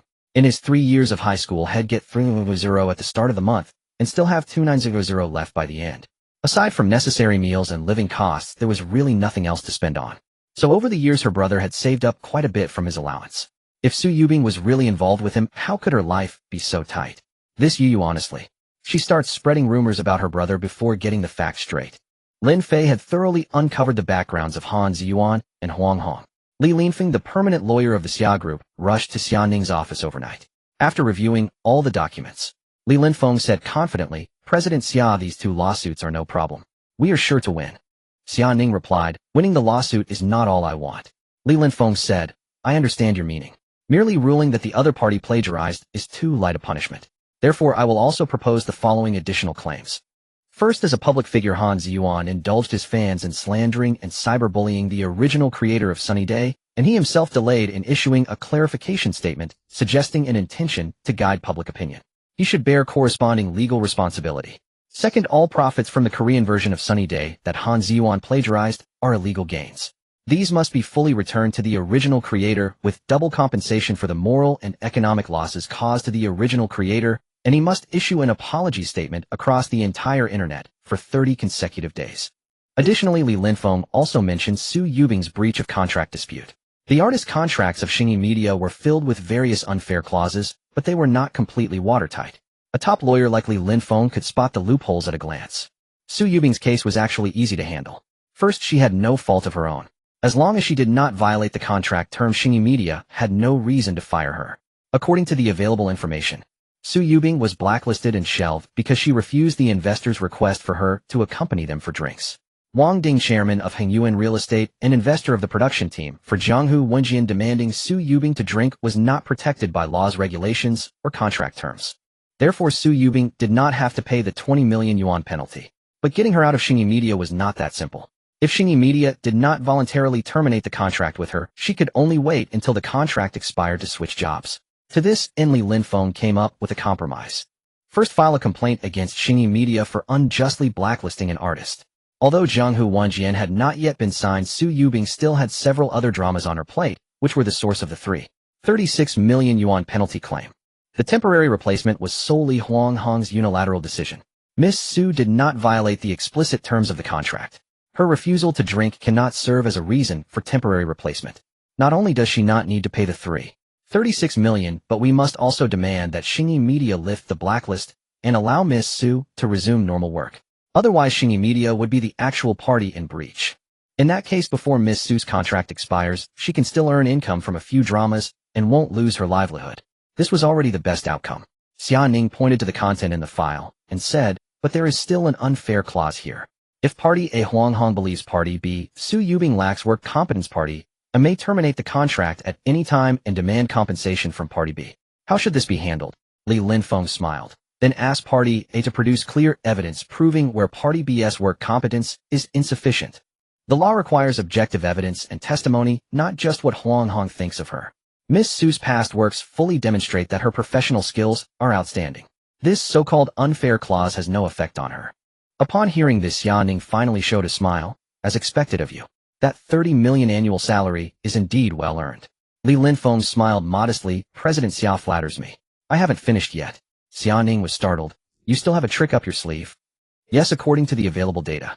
Huang Hong's management methods toward his artists involve serious violations of moral and public order. We have sufficient reason to suspect that Huang Hong is involved in extorting multiple artists, forcing them to engage in sexual transactions for gray income, and there is also suspicion of tax evasion. Li Linfeng's tone was calm as he gently lifted his teacup and took a sip. The entertainment industry has always been a hotbed for tax evasion. Even without clear evidence, as long as the grounds for suspicion are sufficient, we can apply to initiate an investigation. Doing so would be like a fight to the death. Their legal team is not to be underestimated, and they would likely retaliate against Yuming Media with similar means. So should we take this final step? Li Linfeng did not spell things out too clearly. He was not sure whether Xia Yu's company had committed tax evasion, otherwise the final outcome might be mutual destruction. Xia Ning understood the implication and said directly, no need to ask you. The financial team of Yuming Media was transferred from the Xia Group. Every transaction is traceable. Alright, I understand. Li Linfeng nodded. President Xia, can I leave work now? Yes. After receiving permission to leave, Li Linfeng came behind Xia Ning and massaged her sore shoulders. Honey, you should rest too. Alright. Xia Ning turned off the computer, turned around, and took Li Linfeng's arm. Honey, are you hungry? Let's go out to eat. Don't go out to dinner, is ready at home. Alright, let's eat at home. Xia Ning, 31 years old. She was already married with a full wifely demeanor. Li Linfeng was her childhood sweetheart. After Xia Ning inherited the family business, Li Linfeng voluntarily gave up his own law firm, willingly becoming the man who sheltered her from the wind and rain. On the drive home, Li Linfeng noticed that Xia Ning looked preoccupied. Honey, what's on your mind? I'm a bit worried about Chong Chong. He's been acting very strange lately. After Xia Ning described Xia Chong's recent changes, Li Linfeng couldn't help frowning. It is indeed abnormal. If he has truly moved on, that's fine, but I'm afraid he might have been stimulated by something. Honey, I've been very busy lately. Can you help me keep an eye on Chong Chong's situation? Li Linfeng nodded. Tomorrow is Saturday. They'll pick him up and take him home to see if I can find anything out. The next day, no classes on the weekend. Xia Chong received the accompaniment for Red Actor sent by Chen Jiang. After listening once and finding no issues, he sent it to Tang Jiangxue. He then went to the school dance studio to rehearse several times with Tang Jiangxue. Suddenly a senior student ran in. Xia Chong, someone outside is looking for you. They say they're from Xingyi Media and want to talk about signing a contract. Xia Chong arrived at the dance studio. He spotted a black Mercedes-Benz sedan. Huang Hong waved at him and said, "You must be Miss Xia." Xia Chong, too lazy to explain, nodded and replied, I'm Huang Hong, the general manager of Xingyi Media's Huchuan branch. I'd like to discuss the copyright of Sunny Day with you. Would that be convenient, Miss Xia? Thus Xia Chong followed him to a cafe off campus. As soon as they sat down, Huang Hong got straight to the point. Xingyi Media is willing to offer 500 yuan for the copyright of Sunny Day. Additionally, I can give you another 500, but only if you agree to keep the secret and never disclose that you are the original creator of this work. A total of 1 million. Just sign this agreement, and this check is yours. Huang Hong took out the copyright transfer agreement from his briefcase, slid it in front of Xia Chong, placed a pen on top, and set a check for 1 million yuan beside it. He seemed to think that 1 million yuan was an astonishing fortune one no college student could resist. Xia Chong chuckled. He knew exactly what Huang Hong was up to. Nothing more than whitewashing Han Ziyuan's plagiarism, so he could legitimately claim to be the original singer of Sunny Day. 1 million. Xia Chong sneered. I can sell you the performance rights, but you think this paltry sum can buy my copyright and authorship? You must be out of your mind. He realized he was being treated like a naive, gullible girl. Xia Chong naturally had no good words for Huang Hong. Huang Hong was taken aback and asked in confusion, I've already offered you 1 million, and you still think it's not enough. Young lady, you have no fame yet. Do you think you can monetize the copyright on your own? Ask your teachers and classmates. How long would it take them to earn 1 million? You're still young. Don't try to pull a fast one. Trust me, just take the money and be content. Xia Chong pointed at his own face and replied with a mix of exasperation and amusement, Mr. Huang, look at my face. Does it say poor anywhere? Forget 1 million. Even if you offered 10 million, my answer would still be the same. Not for sale. He had miscalculated. Huang Hong never expected that this seemingly soft, innocent girl would be so firm. He gritted his teeth and lowered his voice menacingly. Xia Chong, don't be ungrateful. You'd better listen to me, sign the contract and take the 1 million and leave. Otherwise, I can't guarantee that you'll make it back to school safely after you walk out this door. Outside the cafe on the open-air terrace sat a group of men in black vests, their arms covered in tattoos. They cast unfriendly glances through the glass windows, lingering on Xia Chong. Huang Hong had deliberately summoned a dozen men to block the exit today, ready to use force if persuasion failed. Hong Chong had instructed him last night to secure the copyright of Sunny Day by any means necessary. Huang Hong actually preferred the forceful approach. That way the 10 million hush money would all go to him. Xia Chong chuckled lightly. These are your men. Huang Hong shook his head with a sly smile. I don't know them. I'm just kindly warning you. Miss Xia, with your beauty, they might come over to chat, and perhaps invite you somewhere else for fun. If you sign the contract, I could talk to them, and ask them to leave early as a favor to me. Xia Chong fell silent. He had met Huang Hong for the first time today, never even heard his name before. He didn't understand why this man harbored such deep malice toward him. It seemed he had no choice but to reveal his background to escape. Xia Chong said calmly, before coming to see me, Mr. Huang, didn't you do your homework? Huang Hong was momentarily puzzled. What do you mean? Xia Chong leaned back on the sofa, staring straight into Huang Hong's eyes. My father is Xia Qinshan. At the mention of that name, Huang Hong shuddered with fear. Impossible. I've met both of Mr. Xia's daughters. Who said I'm a daughter? Oh right, I forgot to tell you. I'm a man. Without giving Huang Hong time to react, Xia Chong stood up and walked straight toward the cafe door. I'm going back to school right now. Do you dare let them touch me? As he spoke, he stepped outside. The thugs all stood up in unison, forming a semicircle to block Xia Chong's path. Xia Chong showed no fear, meeting their ferocious stares with a faint, almost imperceptible smile. Huang Hong rushed out after him. Everyone step aside. Let him go. Yes, sir. They retreated back to the terrace, pretending nothing had happened. Huang Hong watched Xia Chong's departing back and gritted his teeth as he made a call. He's heading back. Get ready to move. He had one last trick up his sleeve to silence him completely. As Xia Chong crossed the crosswalk, a black sedan, severely speeding, aimed directly at him and charged. Xia Chong stepped back, but the car adjusted its direction, clearly intent on killing him. Bang! A loud crash on the road left passers-by stunned. A white Li Xiang L9 suddenly veered from the side and flipped the out-of-control black sedan. The collision occurred less than 20 meters from Xiaocheng. The black sedan rolled several times before crashing into a lamppost, its cabin severely deformed. Bystanders rushed over to find the driver dead on the spot, a strong smell of alcohol emanating from the car. The white Li Xiang L9 had only a dent in its front bumper. The car was stopped in the middle of the road, its airbags deployed. A few seconds later the door opened, and the person who stepped out was Li Linfeng. The impact of the airbag shattered Li Linfeng's gold-rimmed glasses. His hair was disheveled, his eyes were bloodshot, and his pristine white shirt was stained with blood, completely ruining his image of a meticulous elite lawyer. He jumped out of the car, standing in the middle of the road with his eyes closed, shouting, "Chong Chong! Chong Chong!" The still-shaken Xia Chong finally came to his senses. The person who had just saved him was his brother-in-law in this life. "Brother-in-law, I'm here." Xia Chong hurried over, helped Li Linfeng sit down on the curb, and checked his injuries. Fortunately, Li Linfeng had closed his eyes, so the glass shards only cut his eyelids and split a gash near the corner of his eye. Xiaocheng carefully removed the glass fragments stuck to Li Linfeng's eyelids. "Brother-in-law, can you see me?" Li Linfeng slowly opened his swollen eyelids, his 800-degree nearsighted eyes squinting into two slits. In a blur, he saw a long-haired, beautiful girl in front of him. "Are you Chong Chong, or you? I'm Xiaocheng." "Oh good, you're fine." Satisfied that Xiaocheng was safe, Li Linfeng closed his eyes again. Xiaocheng took out his phone to call 120 and asked, "I'm fine, but it seems you're not. Is your eye okay?" Li Linfeng forced a faint smile. "I don't know. My glasses are my true form. Without them, I'm as good as blind. You can still joke, so it can't be too serious." From the opposite street corner, Huang Hong watched the scene unfold. He had hired a desperate man, had him drink half a bottle of liquor, and sent him on the road to fake a drunk driving accident and kill Xiaocheng. He was about to succeed when Li Linfeng intercepted the car. Damn, he dodged it again. Fortunately, the assassin was dead and couldn't spill the beans. Huang Hong knew it was time to leave, so he quickly drove away from the scene. Minutes passed. Police ambulances and fire trucks arrived at the scene in quick succession. Firefighters used hydraulic tools to forcibly remove the severely deformed door of the black sedan.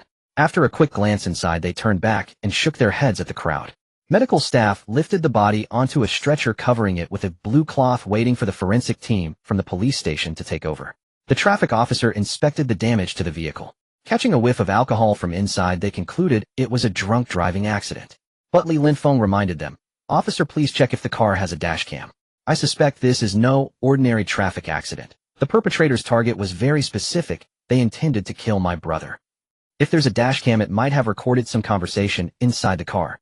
Li Linfeng had a considerable reputation in the legal field. He had once helped a wrongly accused police officer clear his name, so the officers on scene all knew him and held him in high regard. "Okay, lawyer Li, rest assured. We will get to the bottom of this." The traffic officer in charge of the scene reported, "Sir, the tire tracks on the ground are quite abnormal. There are indeed signs of intentional action. I also reviewed the surrounding surveillance footage. The vehicle frequently adjusted its direction, clearly aiming to hit someone." The leading traffic police captain approached Li Linfeng with the findings. "Lawyer Li, has your brother offended anyone recently? Or is there any particular suspect?" Li Linfeng nodded. "Yes, the general manager of Xingyi Media, Huang Hong." "Then this seems to be a criminal case. They'll hand it over to the city's criminal investigation team later. They'll contact you once they have leads." With that, the captain turned and instructed the medical staff. "Dr. Lawyer Li is a good lawyer. Please do everything you can to save his eyes. Lawyer Li, on behalf of all my colleagues at Huchuan Traffic Police Brigade, I wish you a speedy recovery." Li Linfeng closed his eyes, nodded, and smiled. "Thank you, Captain Liu, but could you please stop setting up all these flags for me? It's bad luck." "Ha ha ha, all right. Seeing Li Linfeng's optimistic attitude, both the police and medical staff felt relieved. Xiaocheng accompanied him into the ambulance heading to Huchuan City First People's Hospital. On the way, Li Linfeng asked Xiaocheng, "Have I been disfigured?" Xiaocheng looked down at his face. "Yes, brother-in-law, you need to be prepared." "Huh?" Li Linfeng's voice finally betrayed a hint of tension. "What part of me is ruined?" "Damn, your sister will despise me when I get back. She fell for me because of my face." Xiaocheng laughed. "Not at all, it's just your hairstyle that's messed up." "You..." Li Linfeng was momentarily speechless, then shifted the topic. "Chong Chong, you've never joked with me like this before. Can you tell me what's been going on with you lately? Have you been upset about something at school? Has anyone been bullying you?" Even in his own injured state, his words were full of concern for Xiaocheng. Xiaocheng suddenly felt that this brother-in-law was truly wonderful. An incredibly warm-hearted guy. It was no wonder his eldest sister had fallen for him. "No, I just suddenly came to a realization. Our bodies and skin are gifts from our parents. Looking a bit feminine is nothing to be ashamed of. After entering university, I discovered I have a talent for music and my appearance and voice are exactly my natural advantages. Xia Chong's answer made Li Linfeng sigh with relief. Your sister was worried about you, she couldn't sleep all night. Luckily, it's not the worst-case scenario we feared. I plan to pick you up today and find out what's going on. Chong, I'm so glad you've stepped out of the shadows. Xia Chong nodded silent, unsure of what to say. In truth, the worst-case scenario had already happened. But this matter was best buried deep inside. Even if people believed in time travel and reincarnation, assuming they did, would his parents advanced in years be able to bear the blow? And how would Xia Chong face them in the future? The only proper approach was to embrace this identity and live on as Xia Chong. At the hospital, Li Linfeng underwent examinations in surgery and ophthalmology. Fortunately, there were no fractures or internal injuries. He had to admit domestic cars had truly risen. Their safety standards were impeccable. Despite such a violent impact, were it not for the secondary injury from his glasses, Li Linfeng could have escaped unscathed. His left eye was fine, but the tear at the corner of his right eye required a few stitches. Modern medical techniques were advanced. Cosmetic sutures would leave no noticeable scar. The doctor recommended he stay for observation, but Li Linfeng adamantly refused to remain in the hospital and forbade anyone from informing Xiaoning. Chong, later take me to your school. Isn't there a performance tonight? He'll wait until you're done, then we'll go home together. Because his eyes were terribly swollen, he was afraid his wife would feel heartache if she saw him. So Li Linfeng needed an excuse to stay out a little longer. Oh, by the way, he handed Xia Chong a card. Chong, the password for this card is your sister's birthday. Go buy me an identical shirt and pants. I need to change out of these clothes when I leave the hospital. His white shirt was stained with blood, and his trousers were too. No need, brother-in-law, I have money. Li Linfeng had gotten himself hurt rescuing him. How could Xia Chong bear to let him spend money? Xia Chong turned and entered the elevator, walked to a street near the hospital, and stepped into a brand-name men's clothing store. The sales assistant before him was a beautiful lady. Her eyes looked very familiar, but Xia Chong couldn't recall where he had seen them. Welcome. Oh, it's you. Su Yubing pulled down her mask, revealing a brilliant smile, and sang a line. Walking in the rain, gemstones should shine. Everyone should have a dream. Oh, Xia Chong remembered. It was the stunning beauty he had made cry on the bus that night. It's you. Su Yubing nodded, repeatedly laughing. Ha ha ha, here to buy clothes. Yes. I want a white shirt and a pair of black suit pants. Xia Chong pulled out his phone gallery and showed Su Yubing a photo of Li Linfeng's outfit, preferably something exactly like this. Do you have it? Oh, Givenchy's cotton poplin long-sleeve shirt. We have it. Since it was a seasonal hit, Su Yubing found it, quickly took it off the rack, and handed it to Xia Chong. The price is 29800. Let me find the matching trousers. Found them. 23600. Xia Chong gasped. To be honest, his brother-in-law's outfit looked like something a real estate agent would wear, yet it cost over 500 yuan. He paid, decisively grabbed the bag, and walked out of the store without a moment's hesitation. There was a patient waiting at the hospital. Take care, welcome back anytime. Su Yubing watched his receding figure, a sense of loss welling in her heart. Miss Bunhead, you're so aloof. Suddenly, she saw Xia Chong turning back. Hello, I forgot to tell you something. Su Yubing tilted her head, smiling, waiting for him to continue. Xia Chong brought up the last encounter. That night, I secretly recorded a short clip of you on the bus. I just thought the scene was so beautiful, so I included that video in the MV for Walking in the Rain. Afterward, I realized that behavior was quite rude since I didn't have your permission. I'm sorry. I'd like to offer you some compensation. Could I add you on social media? Sorry about that. I want to give you proper compensation. Can I get your contact info? Haha, really? I looked awful crying that day. I'm so embarrassed you put me in the MV. You need to make it up to me. Wait here for a second. At the thought of how distraught she was that day, Su Yubing's cheeks flushed. She turned and ran back to the counter to retrieve her phone and exchanged WeChat contacts with Xia Chong. It wasn't really about demanding compensation, as she simply felt a kindred spirit with the young woman with the bun hairstyle. Xia Chong's WeChat nickname was Xia Chong Pians, to speak of ice. But it had nothing to do with Su Yubing. Xia Chong cannot speak of ice originates from Zhuangzi's outer chapters, autumn floods. There is a certain insect whose life cycle spans only the summer months. Because it never lives to see winter, it cannot understand what ice is. Once Xia Chong felt he was exactly that insect, doomed never to reach winter. Yet deep inside, he yearned to live as normally as anyone else. The cause of his depression was not only the endless gossip from the outside world, but also the physiological damage from long-term use of hormonal medications. If things continued this way, his condition would only worsen. So he poured that longing into his online alias. Now Xia Chong had stopped taking medication. It didn't greatly affect his health, but it made his physical traits lean more feminine. The gland responsible for hormone secretion was defective, with the most obvious symptoms being the loss of secondary sexual characteristics, his Adam's apple nearly invisible, and stunted height. Su Yubing stood 168 centimeters tall. Xia Chong was half a head shorter. That didn't matter much. After all, he was already 18, continuing medication wouldn't make him any taller.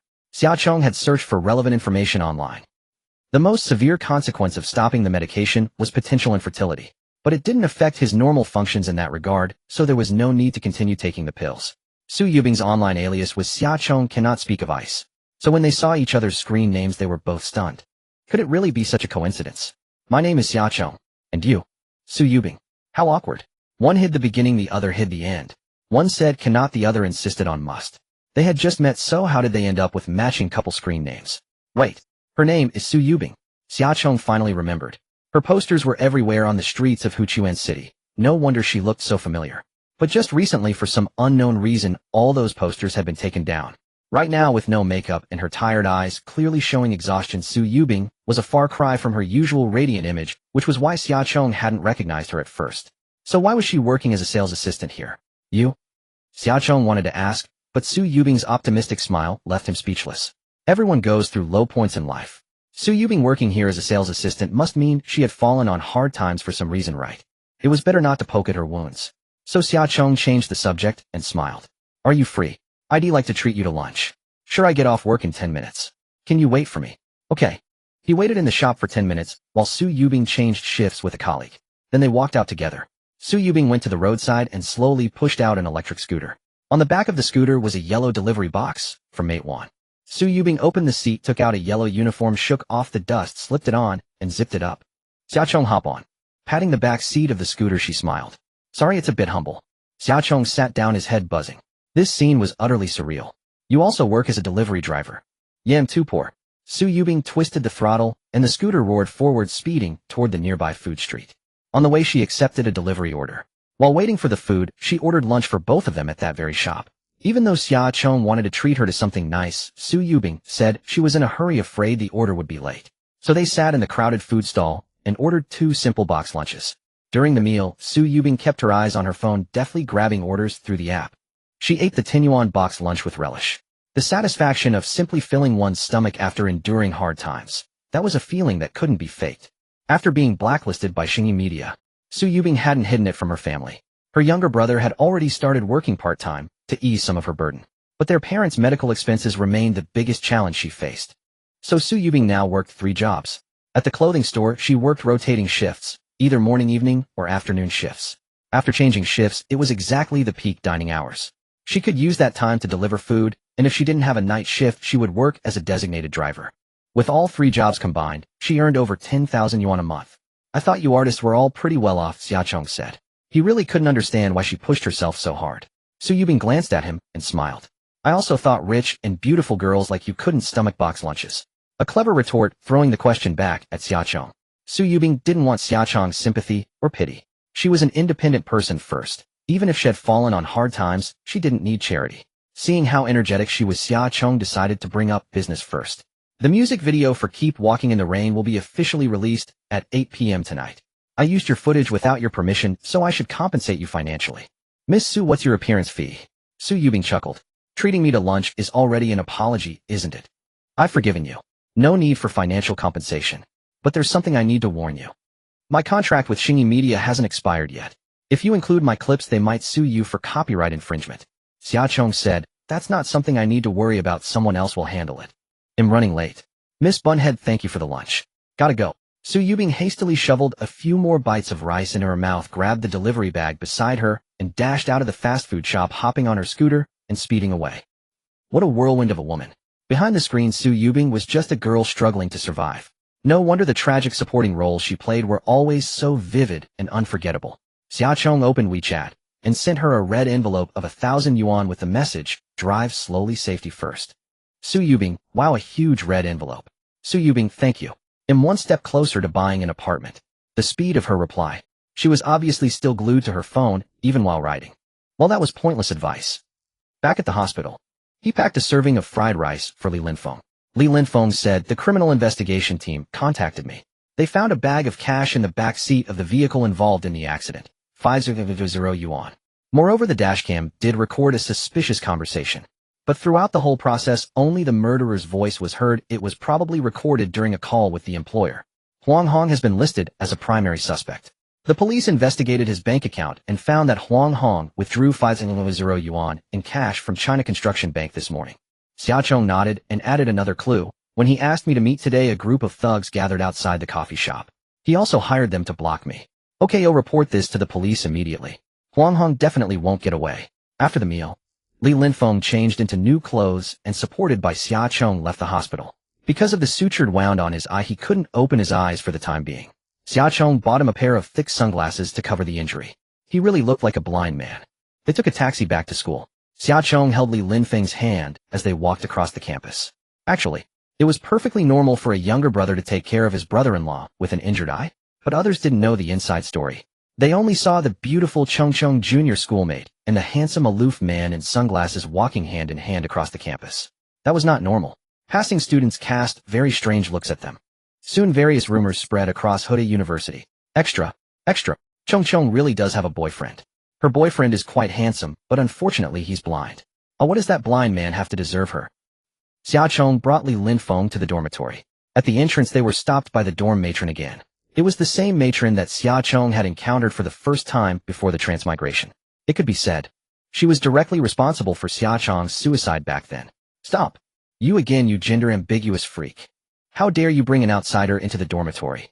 The dorm matron, a cigarette dangling from her mouth, and holding a palm leaf fan, stood in front of Xiaocheng, blocking his way. Her tone was acerbic and mean, her demeanor arrogant and domineering. On her withered old face, her two huge nostrils were particularly conspicuous. Li Linfeng's heart sank. Even as an outsider, hearing such words felt extremely harsh and unbearable. Was Chengcheng usually surrounded by such abusive language? Xiaocheng, however, said calmly, "Auntie, he is my family, not an outsider." "Family is not allowed either," the dorm matron snapped. "You're already such a disgrace, your family must be no good either. I suspect you want to bring him in to steal things." Slap. A resounding slap landed heavily on the dorm matron's face. It sent ripples through her wrinkled skin. The dorm matron, holding her reddened cheek, pointed at Li Linfeng in shock and rage, cursing, "How dare you hit me? He'll tear you apart today." Li Linfeng stretched out his trembling hands, groping in the air ahead. "Ouch! Did I just hit someone? I'm sorry, I'm blind. I didn't mean to." Xiaocheng was stunned. His gentle and refined brother-in-law, when being sly, was really such a clever little rascal. The dorm matron snatched off his glasses. "What are you pretending? He really is blind." The wounds around Li Linfeng's eyes truly startled the dorm matron. "Stop! Don't touch my glasses." Pretending to be frightened, Li Linfeng gave the matron a hard push. She stumbled and fell into a nearby pile of garbage, startling a swarm of flies feeding there. Li Linfeng suddenly started shouting like a madman in front of the dormitory, "I want to file a complaint. I want to file a complaint. The dorm matron of Huchuan University is bullying a student's blind family member. Is there no law and order? Is there no justice? Film her quickly and expose her online." The commotion soon attracted a security officer. Seeing the sunglasses on the ground, the wound on Li Linfeng's eye, and the dorm matron gnashing her teeth in the garbage heap, the security department felt the situation was a bit complicated. So they called in the school authorities. The person who came was Zhou Qi, the administrative director of Huda. "Oh, it's you, Attorney Li." Zhou Qi happened to know Li Linfeng and quickly stepped forward to apologize. "Sorry, really sorry, it's our management negligence." Li Linfeng's name was well known in the upper circles of Huchuan City. No court case he took on was ever lost. Zhou Qi knew all too well that one must never offend this golden bar attorney. The dorm matron was still crying out for justice on the side. "Sir, he hit me." Zhou Qi snapped, "Li Fenglan, shut your mouth. I'm doing this for your own good." This old woman really had no sense. Offending Li Linfeng, even getting a slap, was lenient. There was one event that Zhou Qi remembered vividly. A few years ago, when Xia Ning was pursuing her Ph.D., as she refused to submit to her advisor's inappropriate requests and her graduation was delayed due to bureaucratic obstacles. Upon learning this, Li Linfeng fiercely protected his wife, beating the unscrupulous advisor into paralysis, and then sued him in court. The one who did the beating became the plaintiff, while the one who got beaten became the defendant. And he won the case. He piled up a bunch of charges against the unscrupulous advisor, including academic misconduct, extortion, bribery, and many other dubious accusations. As for Li Linfeng's act of beating someone, evidence was insufficient and the case was not filed. This case had caused a sensation at the time. Everyone knew it was Li Linfeng's doing, but they couldn't touch him. Just like today, anyone with clear eyes knew that Li Linfeng was standing up for Xiaocheng, but who could prove he intentionally hit someone? The fact that his eyes were injured was backed by medical certification. Not suing the other party for hitting him with her face was already generous. In the end, Zhou Qi fired the dorm matron on the spot. Attorney Li, I've already dismissed her. Can we let bygones be bygones? How about we go to my office? He'll brew some good tea and sincerely apologize to you. What do you say? Zhou Qi was afraid that Li Linfeng would continue to pursue the matter. But Li Linfeng said coldly, no need.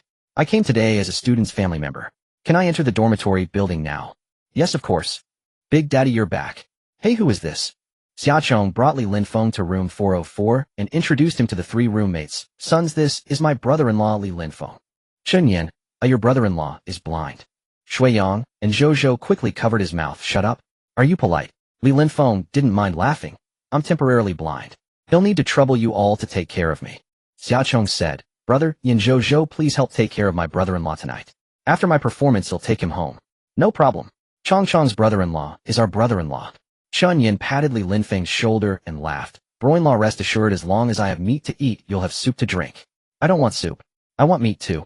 Li Linfeng effortlessly picked up the banter, quickly blending into their relaxed and happy atmosphere. He finally felt completely at ease about Xiaochong. He insisted on coming to the dormitory to see for himself whether Xiaochong was being mistreated at school. For now, apart from that venomous old woman, everything else was fine. The roommates all took good care of Xiaochong, and he had indeed become lively and cheerful. He could return to his wife and report with peace of mind. At dusk, just before the start, the pleasant roar of a Ferrari tore through the campus of Hu University, drawing countless students to gather around.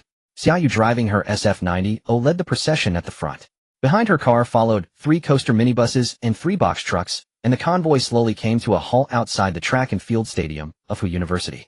Getting out of the car, Xiaoyu leaned against the Ferrari door and called Xiaochong. Chongchong, I'm at the venue. Where are you? Xiaochong replied, I'll be right there.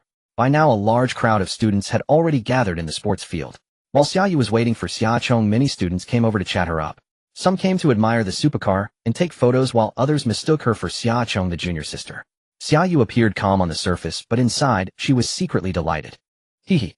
Being able to fool a group of college students shows that this second sister isn't old yet, and my looks are still quite stunning. A few minutes later, Xiaochong came to gather with his dorm buddies and Li Linfeng. Brother-in-law, why are you here too? What happened to your eyes? Seeing Li Linfeng also there, the unruly Xiaoyu inexplicably became a bit more docile. Li Linfeng smiled and said, Never mind me, go ahead with your business. Xiaoyu's expression suddenly turned gloomy. She leaned close to Li Linfeng and asked in a barely audible voice, Did Huang Hong do something to Chongchong? Li Linfeng still maintained his smile. You leave this to your brother-in-law. You and Chongchong just enjoy yourselves. All right. Seeing Xiaochong approaching, the sharpness in Xiaoyu's eyes instantly vanished, replaced by a cool and proud demeanor. The siblings stood side by side. Xiaochong was slightly shorter, but their faces were almost identical. Xiaoyu had specially put on a youthful makeup today, so that when she stood next to her brother, people would think they were twin sisters. Sis, why did you go to such lengths? Xiaochong saw more than a dozen employees from Yumeng Media carrying an expensive grand piano onto the stage. This piano was inlaid with over 3000 sparkling amethysts, reflecting dazzling colors under the lights. Nonsense. My brother's stage debut should be top-notch. In addition, there were also drums, cello, violin, bass, electric guitar. The Liuguang Orchestra was fully mobilized. Chen Jiang, dressed in a black tuxedo and white gloves, got out of the car and smiled at Xiaochong. Chongchong, our 30-member accompaniment team, will serve only you tonight. This really matching the scale of a concert. I have to admit, when it comes to making a grand display, the second sister really knows her stuff. 3 top-tier female stylists led a bewildered Xiaochong into one of the minibuses. Stylist No. 1 picked out a starry blue one-shoulder gown from hundreds of performance outfits, paired with a pair of 8 cm crystal high heels. Stylist No. 2 braided Xiaochong's long hair into 3 French braids, coiling them into an elegant style at the back of her head. Stylist No. 3 applied delicate eye makeup, blush, and lip gloss to Xiaochong. It took over an hour. The stylist had transformed Xiaochong into a dazzling red carpet star. As he carefully lifted the hem of his starry gown and stepped down from the minibus, the sky outside had gradually darkened. When the light spilling from the stage reached here, Xiaochong's gown shimmered with tiny specks of light. Wearing 8 cm heels, Xiaochong suddenly felt he had forgotten how to walk. Xiaoyu, carrying a bass guitar on her back, walked over like a knight waiting by a carriage to welcome a princess. She took Xiaochong's hand and let him steady himself against her. The roommates who had been waiting nearby were stunned beyond words. Tisk, really nice. Chongchong, you look truly beautiful in this outfit tonight. If there were a vote for Hu University's campus belle, your votes would surely be far ahead. Shui Yang's face had an indescribable expression as he eagerly made a request. Chong next month during the National Day holiday, I'm going back to my hometown for a reunion with my high school classmates. Could you wear this starry gown and pretend to be my girlfriend? Woo, I want to make them jealous. Xiaochong gave him a speechless glare. But to Shui Yang that glance seemed even more charming. Tang Jiangxue, who had arrived upon hearing the news, instantly turned into a fawning girl the moment she saw Xiaoyu. Damn! She rushed over in 3 steps and pinned Xiaoyu against the minibus door. You good for nothing, Xiaochong, still telling me you're a man. I don't believe it. I really don't believe it. Xiaochong gently coughed and reminded Sister Tang I'm here. Tang Jiangxue turned her head and was stunned. Ah. This little princess in the starry gown was Xiaochong. Then who was the bass-playing girl I just cornered? Just then a bang sound was heard. Tang Jiangxue was pinned against the car door by Xiaoyu in a counter move. Xiaoyu gently pinched her chin, a hint of a wicked smile curling at the corner of her mouth. You're the little beauty singing red opera tonight, aren't you? Tang Jiangxue instantly blushed to the roots of her neck, stiffly shook her head, and smiled awkwardly. Sister, I'm sorry, I mistook you for someone else. Don't say sorry, it's not your fault. I was deliberately attracting you. It seems your body is quite honest. You just came and pinned me against the door. Xiaoyu's fingertips slowly traced Tang Jiangxue's lips, and she said softly, Little girl, do you like your sister? Tang Jiangxue's voice became stuttering, No. My. Xiaoyu's ambiguous gaze met Tang Jiangxue's eyes, so you dislike me. She really knew how to tease girls. Tang Jiangxue's CPU was about to short-circuit. No. Growing up, this was the first time she had been flirted with by a girl, to the point of losing her mind, her heart pounding like a frightened deer. The main thing was, Xiaoyu and Xiaochong's faces were so similar that Tang Jiangxue really didn't know how to answer.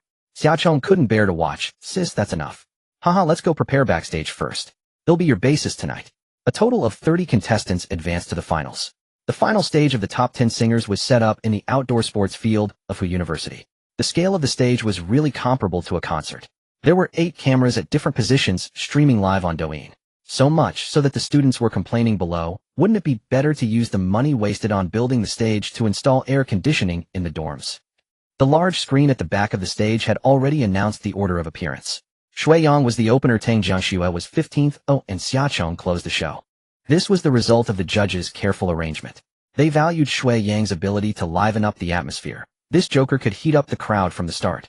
Tang Jiangxue was a powerhouse with a skilled opera-style singing voice. Placing her in the middle could stabilize the rhythm and prevent the stage from collapsing due to poor performances by other contestants. Xiaochong was the only contestant to score full marks in the preliminary round. Was there anyone more suitable to close the show than him? At 8 o'clock in the evening, all the lights on site were extinguished. Simultaneously, the night sky above Huchuan University burst into clusters of brilliant fireworks. The fireworks display as the opening act brought no small surprise. The students looked up at the fireworks, unable to help but smile. These moments would become cherished memories of their 4 years at university. As the fireworks faded, the lights blazed once more. On the stage, 2 figures appeared. Lin Jie, the heartbroken senior who had been mercilessly rejected by Xiaochong, would serve as the evening's male host. His partner was a senior student with a very gentle voice.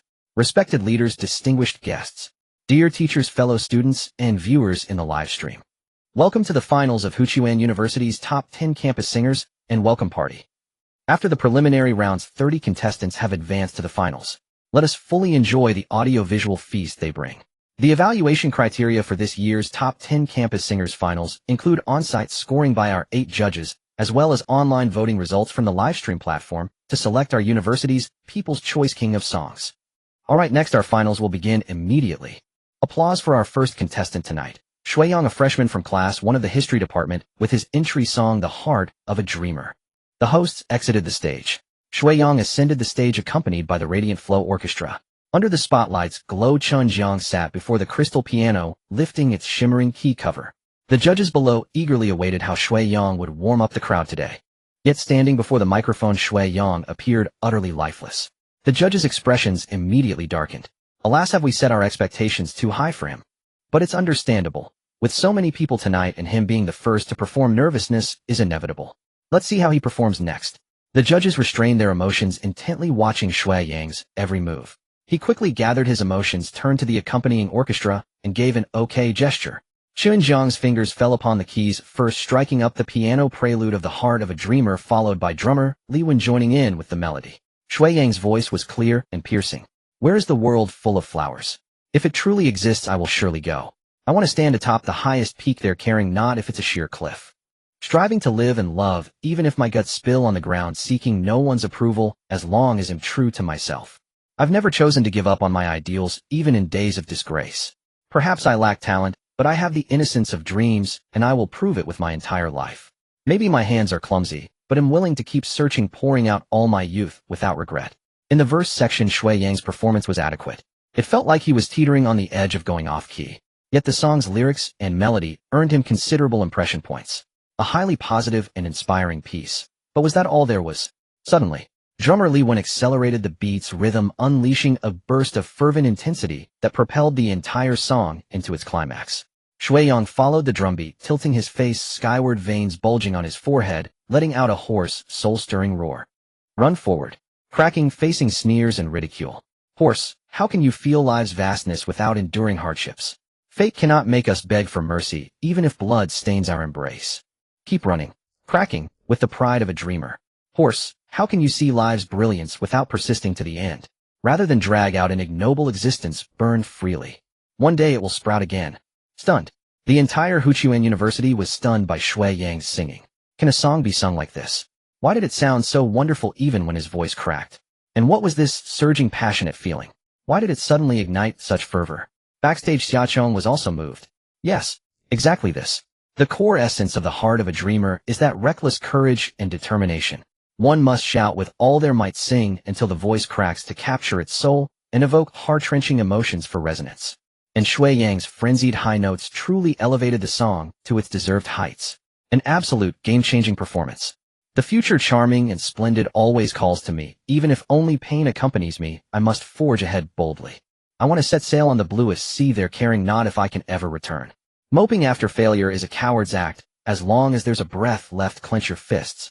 Before the sky breaks dawn, we must be braver, waiting for the most dazzling moment at sunrise. Gradually entering his stride, Shui Yang was fully immersed in the song's mood. It was as if he himself was the dreamer in the song, pressing forward against setbacks despite being battered and bruised. His singing style had no technique, it was all emotion. Run forward. Facing sneers and ridicule. The second chorus was still a frantic shout. The audience below the stage and countless viewers in the live stream were utterly captivated by the young man on stage. How can you see life's brilliance without persisting to the end? Rather than drag out an ignoble existence, burn freely. For the beauty in your heart, never compromise until you grow old.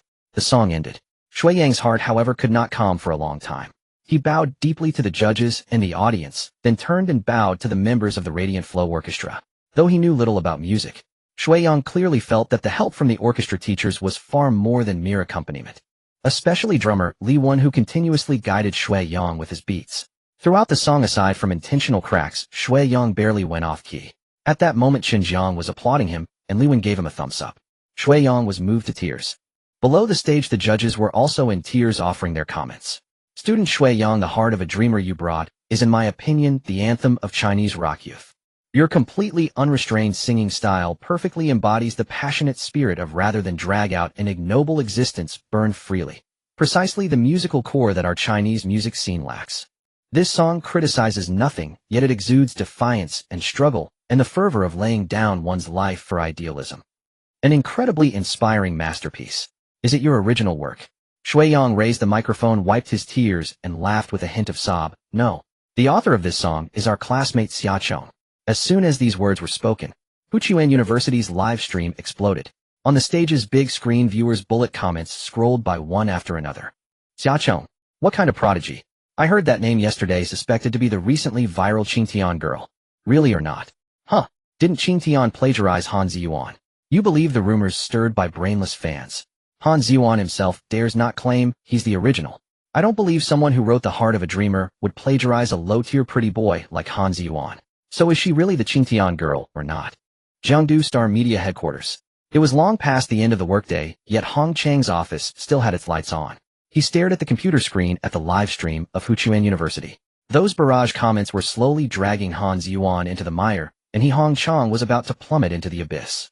Now Xiaochong had not yet made an appearance. Just by producing a song, chasing the childlike heart, for a classmate to sing, Hong Chang was already struggling to cope. He suddenly realized that he had underestimated the other party. Since Xiaochong could write Sunny Days, why couldn't he create more excellent works? This was a major decision-making error. Hong Chang slapped himself hard. Back when Han Ziyuan was caught plagiarizing, he should not have protected that Korean wave artist, but instead resolutely cut his losses. At the root it was because he looked down on the Chinese music scene from the bottom of his heart.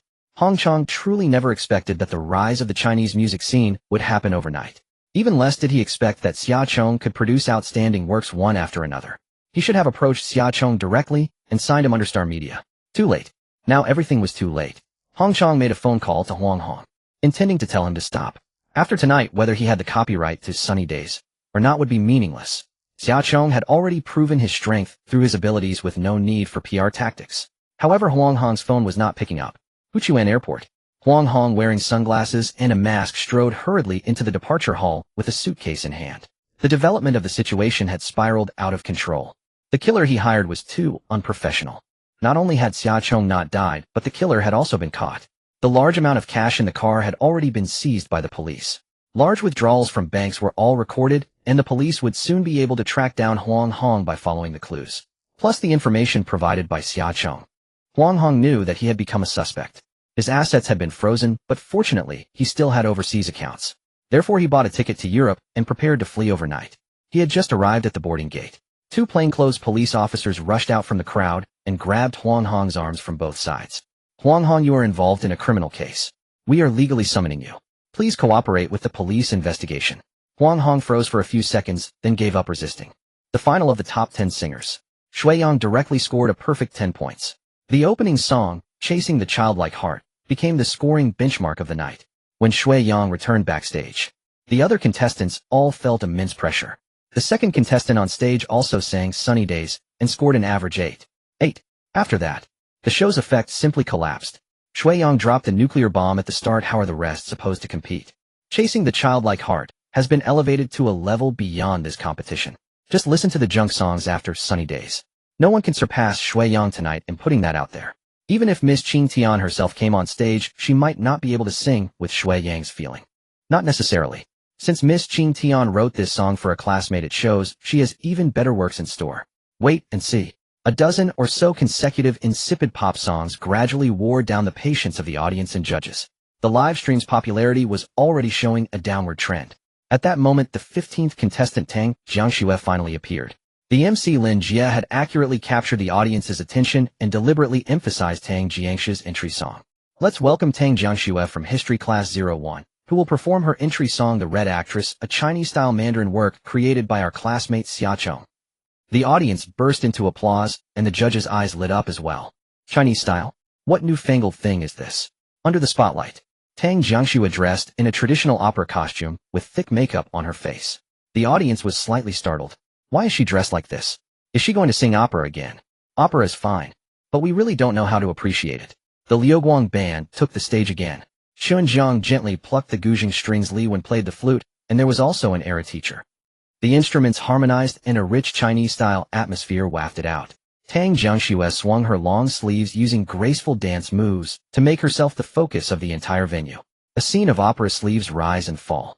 Singing of joys and sorrows, of partings and reunions, none of it concerns me. Fan opens and closes, gongs and drums sound, and then fall silent. Feelings in the play, people outside the play, who can say? I am used to blending joy, anger, sorrow, and happiness into the grease paint. What does it matter if the old tales are sung through? Bones turn white, ashes turn gray, all are me. In troubled times a floating duckweed endures the beacon fires burning across the mountains and rivers. Though humble, I dare not forget my worries for the country, even if no one knows me. The main verse was sung in a standard pop style. Tang Jiangxue had a fairly deep foundation in opera. Even when using pop singing, her pronunciation and enunciation were still at the industry's top level. Is this what they call Chinese style? It's very beautiful and elegant. But isn't this just a pop song dressed in Chinese-style clothing? The judges' private doubts were immediately shattered by the chorus. Tang Jiangxue swept her sleeves over her face and switched to her most skillful opera-style singing. The people below the stage pass by, no longer the old faces. The person on stage sings a song of heartbreak and parting.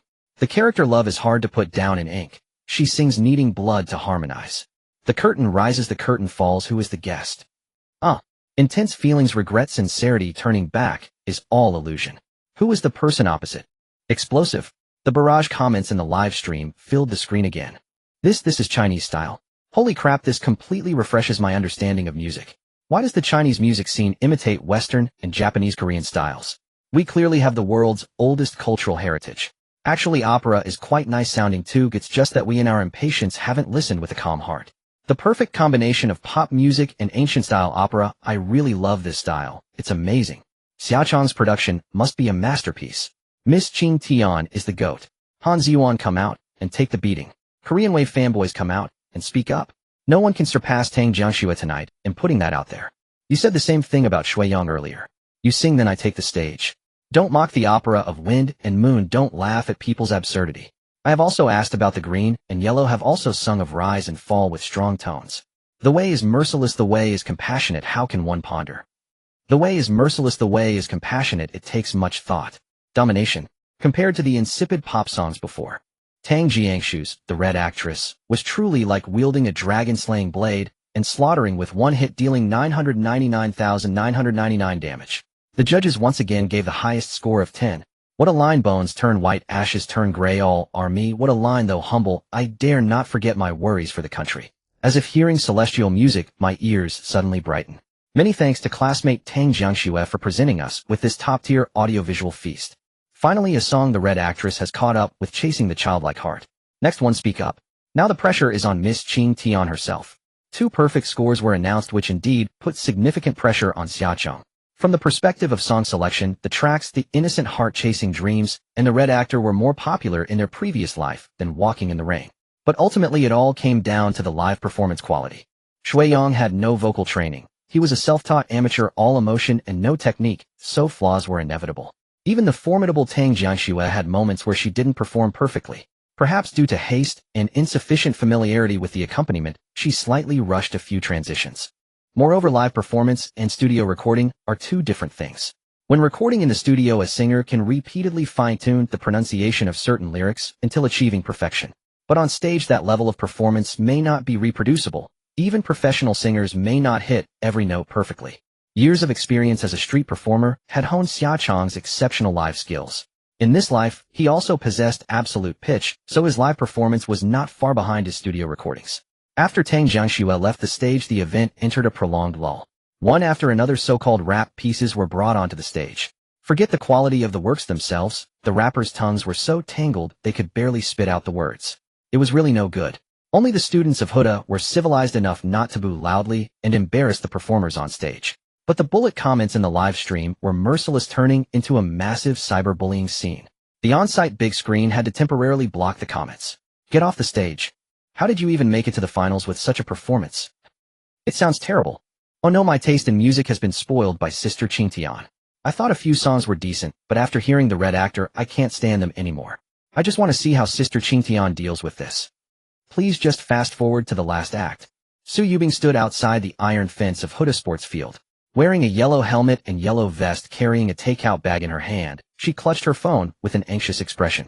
This was her last delivery of the day, already 13 minutes overdue, but she still couldn't reach the customer. Perhaps the live sound was too noisy for them to hear the phone ringing. After this delivery, she had to rush back to the clothing store for her night shift. At this moment, she was about to be late. So anxious. Su Yubing hung the takeout bag on the latch of the iron gate. She prepared to leave a message telling the customer to get it themselves when they left. Although she might get a bad review if she couldn't make it back in time for her shift, she would lose this month's full attendance bonus. On stage, the host was announcing. Let's welcome today's final contestant, Xia Chang from Class 01 of the History Department, performing her original work, Walking in the Rain.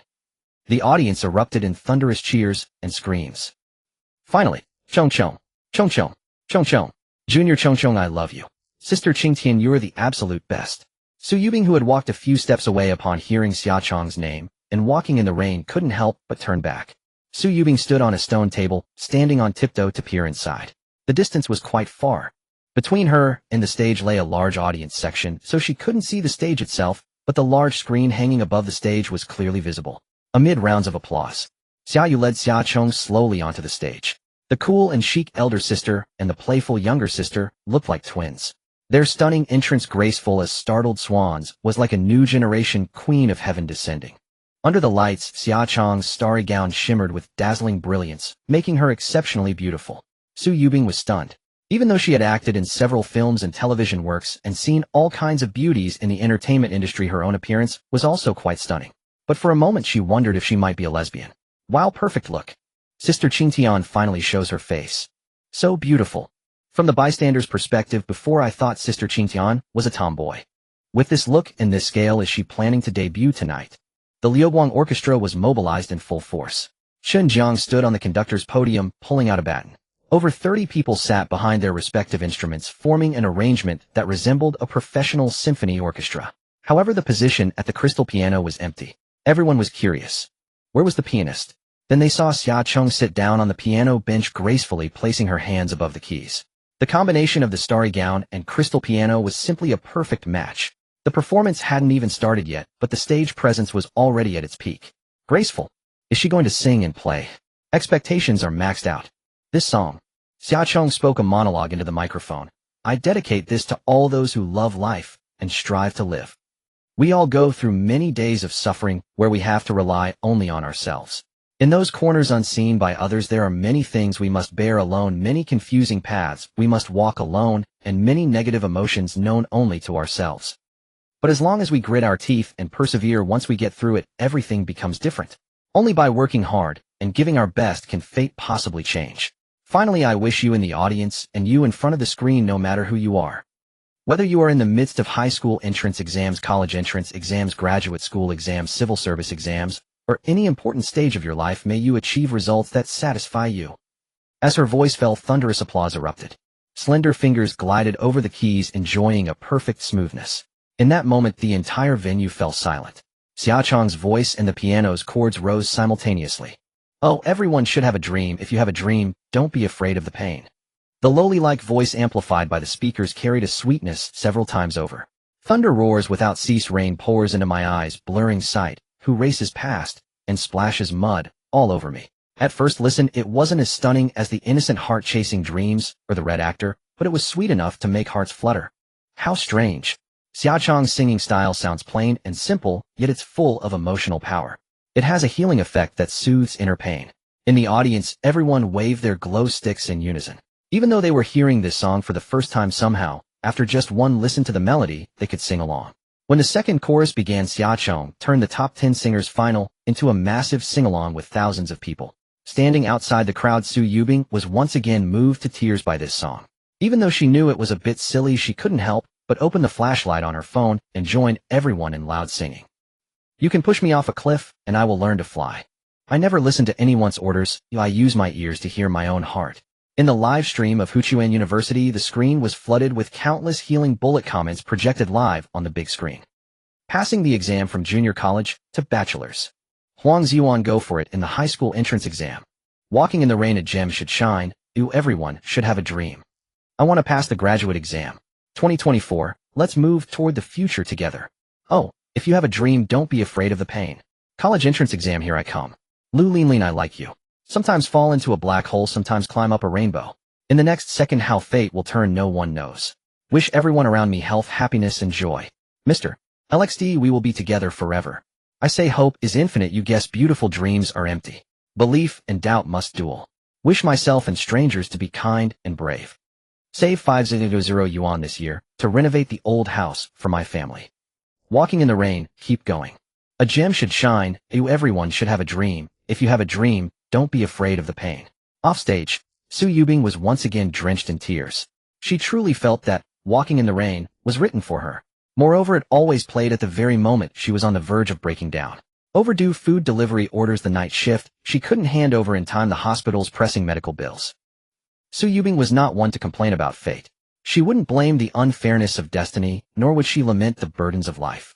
But as Xia Cheng had said, in corners unseen by others, there were many things she had to bear alone. Many confusing roads she had to walk alone. Many negative emotions only she knew. Whoa. I, Su Yubing, have finally met someone who understands me. Facing a heartless boss, I didn't cry. Facing life's hardships, I didn't cry.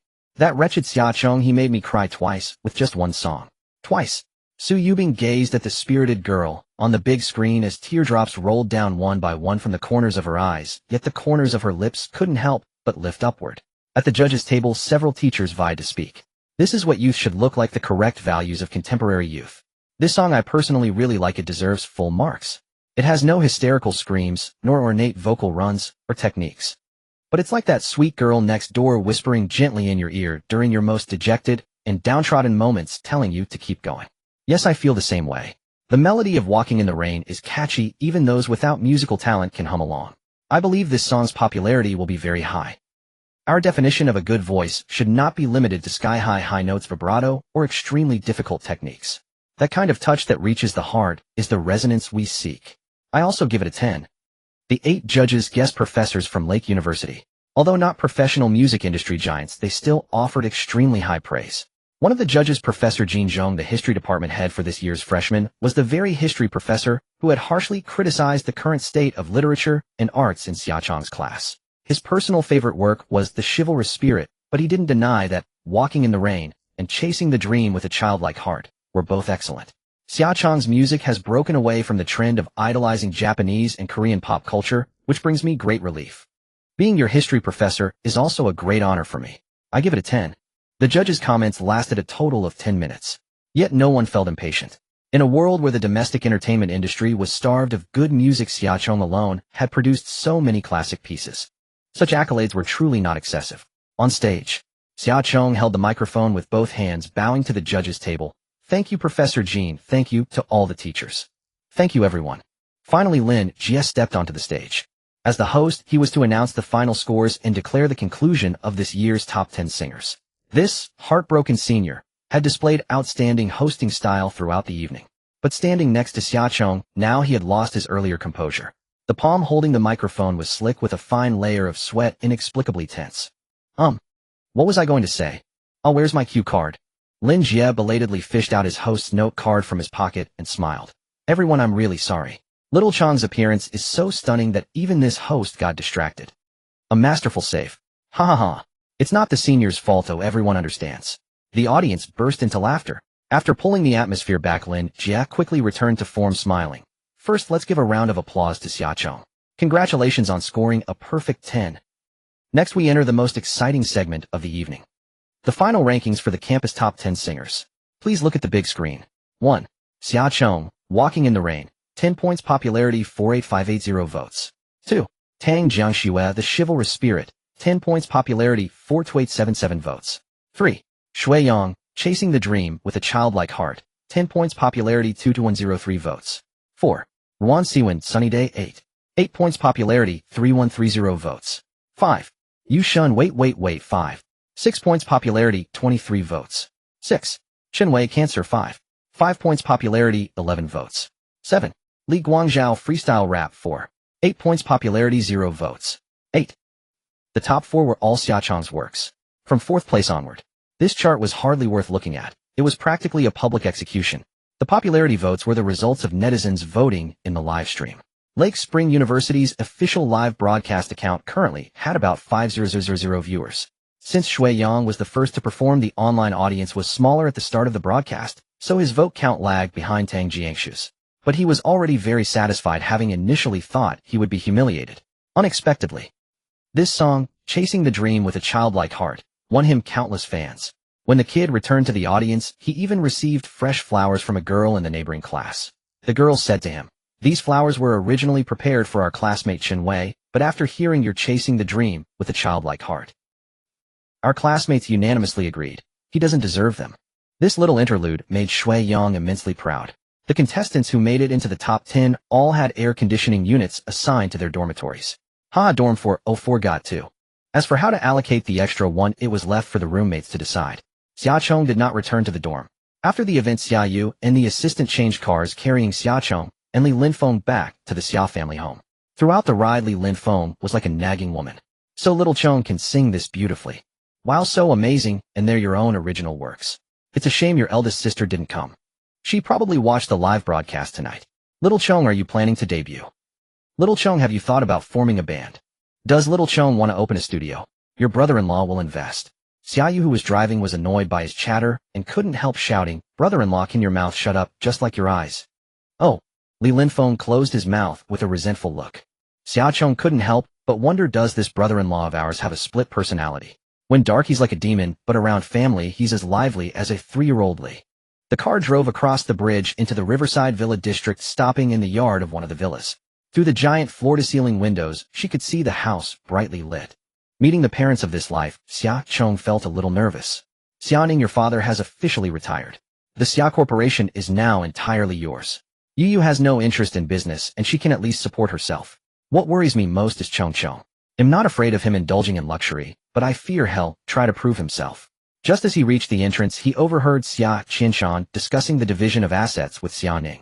Dad, I'm home. Xia Yu rushed over and leaped onto him like a koala, ignoring the fact that he was 70 years old. Did you miss me? Xia Ning shot her a glare. Yu. A single look was enough as Xia Yu obediently climbed down and sat demurely beside them. Xia Ning's gaze shifted to the two figures behind her. Xia Chong was holding Li Linfeng's hand, their fingers interlaced, as he gently guided him to the sofa. Xia Ning asked, Honey, why are you wearing sunglasses so late at night? Li Linfeng replied, Because I'm handsome. Xia Ning pressed, And you too. Li Linfeng answered, Our bond is deep. Xia Ning fell silent. She had already noticed the wound at the corner of Li Linfeng's eye. Was it Huang Hong? Yes. Where is he now? He's been arrested. Don't ask for details. Xia Qinshan was nearby, and Li Linfeng didn't want to say too much. If the old man found out, he wouldn't be able to help and would only worry himself sleepless all night. The unspoken understanding between husband and wife made Xia Ning comprehend immediately. She changed the subject. Chong Chong, I watched your performance live tonight. It was fantastic. At that moment, Xia Chong had changed back into his casual clothes. His long hair was styled into an ancient masculine bun, exuding an aura of a gentleman unmatched in the world. Thank you, big sister. Xia Ning was still in her formal attire, radiating an imposing presence. After all, she was the formidable woman who ran the Xia Corporation. Without that commanding aura, she couldn't have kept the Ultimers in check. But that same aura intimidated Xia Chong. He dared not meet Xia Ning's eyes, feeling that her beautiful gaze could pierce through all his disguises and see straight into his heart. In comparison, the carefree Xia Yu was easier to approach. Although he didn't deliberately avoid his eldest sister, he instinctively leaned toward his second sister. This subtle movement stirred a pang of sorrow in Xia Ning's heart. Back when her brother was young, she was still youthful, always inseparable from her siblings. Now her brother had grown up and she herself had become a wife. Moreover, someone in the family had to step forward to take over the business empire their father had built. That someone could only be Xia Ning. When one holds a high position, distance becomes inevitable. Xia Ning never intended to suppress her brother, but her demeanor increasingly resembled that of their father in his prime. A commanding presence without anger enough to make others tremble with a single glance. Xia Yu had inherited their mother's disposition, forever retaining a lively, cheerful, girlish heart. Therefore, it was only natural that her brother felt more at ease with her. Catching the disappointment in Xia Ning's eyes, Xia Chong realized his behavior was quite inappropriate. His sister was genuinely concerned about him, yet his perfunctory response was cold. Big sister saw me dressed in women's clothing. Alas, this home is unlivable. Xia Chong's joke instantly turned Xia Ning's worry into joy. Her husband hadn't lied. Chong Chong had really truly moved on. Just then a figure of a woman slowly descended the stairs. Ha ha, your sister wasn't the only one who saw. We all saw it. Ho Shualan, Xia Chong's mother in this life. The moment he saw her, he almost screamed. For no other reason than that his mother bore a striking Niniao-Tofton resemblance to a certain Hong Kong Taiwanese actress from his past life. Ho Shualan had taken good care of herself, frequenting the gym and beauty salon. She looked like a noblewoman in her 40s, though her actual age was 60. True beauty lies in the bones, not the skin. Even now it was evident that she had been breathtakingly beautiful in her youth. Mom, Xia Chong called out softly, his voice trembling slightly. He was terribly nervous. After all, this body was born from her. Would she notice anything amiss? Ho Shualan glanced at him and said with a hint of reproach, Why don't you call me Miss Ho anymore? That was the original's doing. Ever since he fell into depression, he not only addressed his two sisters by their full names, but also called his father Chairman Xia and his mother Ms. Ho. Mom, you look beautiful today. Sweet words could resolve all family conflicts. Ho Shualan gave a coquettish humph. Am I not beautiful every day? Xia Chong breathed a quiet sigh of relief. Fortunately, during the original's period of self-isolation, he had been distant from his family. For now, no one sensed anything unusual. Or rather, everything was abnormal, yet it all made sense. It was understandable that a person emerging from depression would undergo a drastic personality change. Ho Shualan squeezed between Xia Yu and Xia Chong, wrapping her arms around both children and laughing heartily. It's been so long since our family gathered like this. Alin, my son is back. Make a few extra dishes tonight. From the kitchen came the cheerful response of the nanny. Yes, ma'am. Xia Qinshan chuckled. Your mother was happier hearing that Chong Chong was coming home tonight than she is during the new year. Li Linfeng interrupted with a tease. Father-in-law, when we came in I thought I heard you talking about dividing the estate. So do I get a share? How you rascal? Xia Qinshan laughed and scolded. Go ask your wife. But since we brought it up and with everyone here tonight, let me speak plainly. I'm old. Who knows when this worn-out body will give out? I'm afraid you won't have time to sort out the inheritance. The whole family said in unison, "Shut up, you jinx." Xia Qianshan chuckled as he took several certificates from the coffee table drawer and laid them on the table. All 65% of my shares in the Xia Corporation are being transferred to Xia Ning. From now on, the Xia Corporation will be managed entirely by Xia Ning. Yu Yu and Chong Chong are not to interfere with the company's affairs. Additionally, I have set up 2 trust funds with my life savings, one for Yu Yu and one for Chong Chong. You cannot touch the principal of these trust funds. The trust company will deposit 2 million into your accounts each month. Even if you accomplish nothing, you'll have no worries about the future. It wasn't that Xia Qianshan was biased. It was simply that among his 3 children, only Xia Ning was qualified to take over.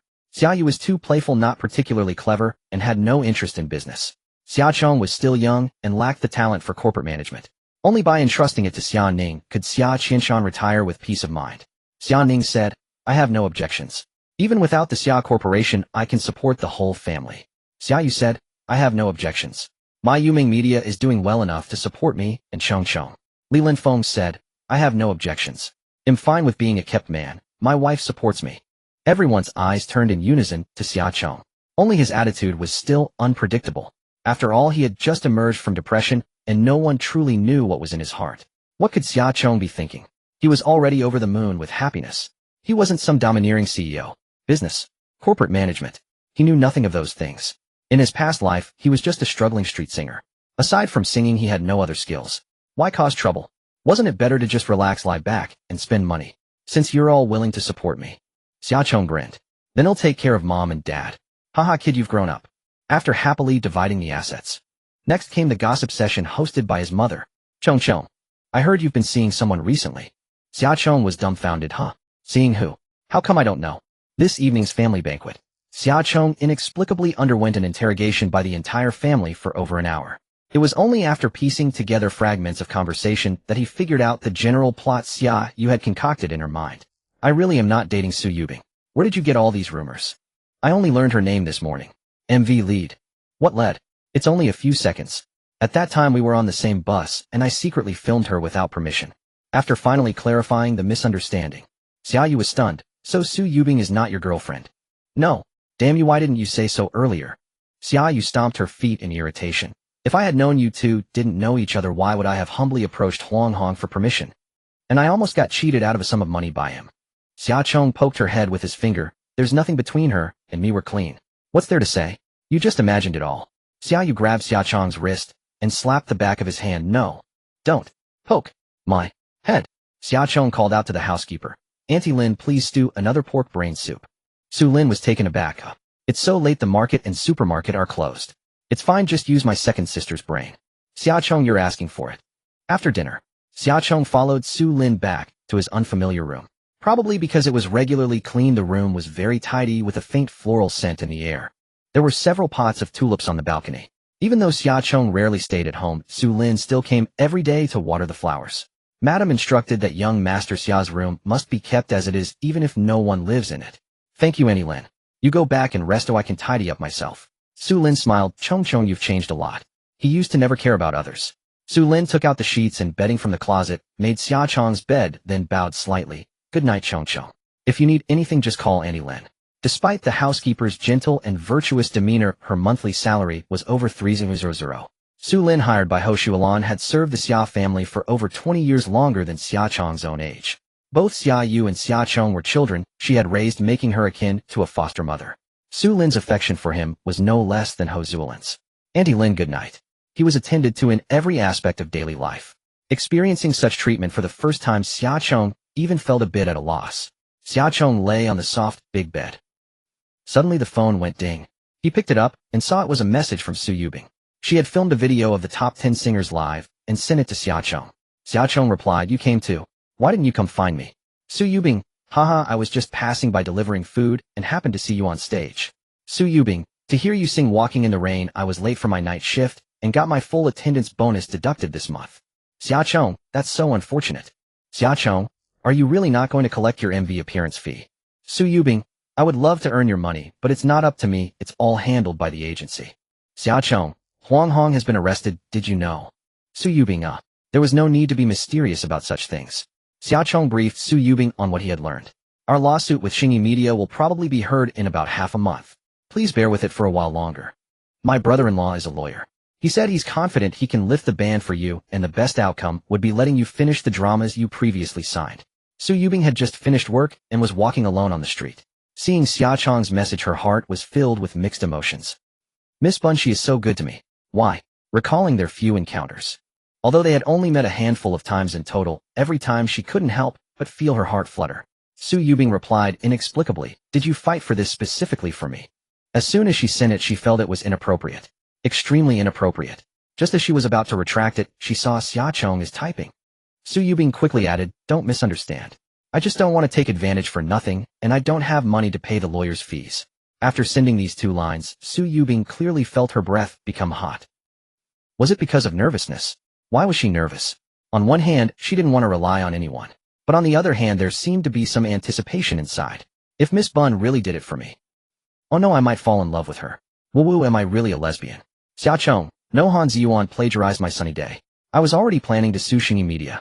Since walking in the rain involves infringement, and you were part of the MV, it'll just handle your case as well. Xia Chong, you didn't even take the MV appearance fee, so consider this lawsuit as my repayment. Su Yubing was stunned. The warmth in her heart, just now like a hot oil pan, was suddenly doused with cold water by Xia Chong. It sizzled and crackled wildly, then turned cold and desolate. That's true. It was something you could figure out with your toes. Miss Bun had just met me, how could it be specifically for me? Su Yubing, are you under too much pressure lately? You're overthinking. However, Miss Bun had helped her such a big favor. If the ban could really be lifted, allowing her to finish those dramas, she could earn over 100,000. At least before the contract expired, her financial situation wouldn't be so worrying. Shouldn't she properly thank that person? Su Yubing, I'm off work now. Want to have spicy hot pot? They'll treat you. She wanted to thank Miss Bun in person. Xia Chong, just finished dinner. Next time for sure. Sorrow. She rejected me. She rejected me. After chatting on WeChat for a while, Xia Chong discovered that Su Yubing had an interesting soul. She had no celebrity airs, was straightforward and down-to-earth, and her looks left a deep impression on Xia Chong, unlike the delicate porcelain-like actresses. Su Yubing's nose had 2 faint freckles on each side, and a beauty mole beside the corner of her mouth. Far from detracting from her looks, these features made her beauty seem real and distinctive.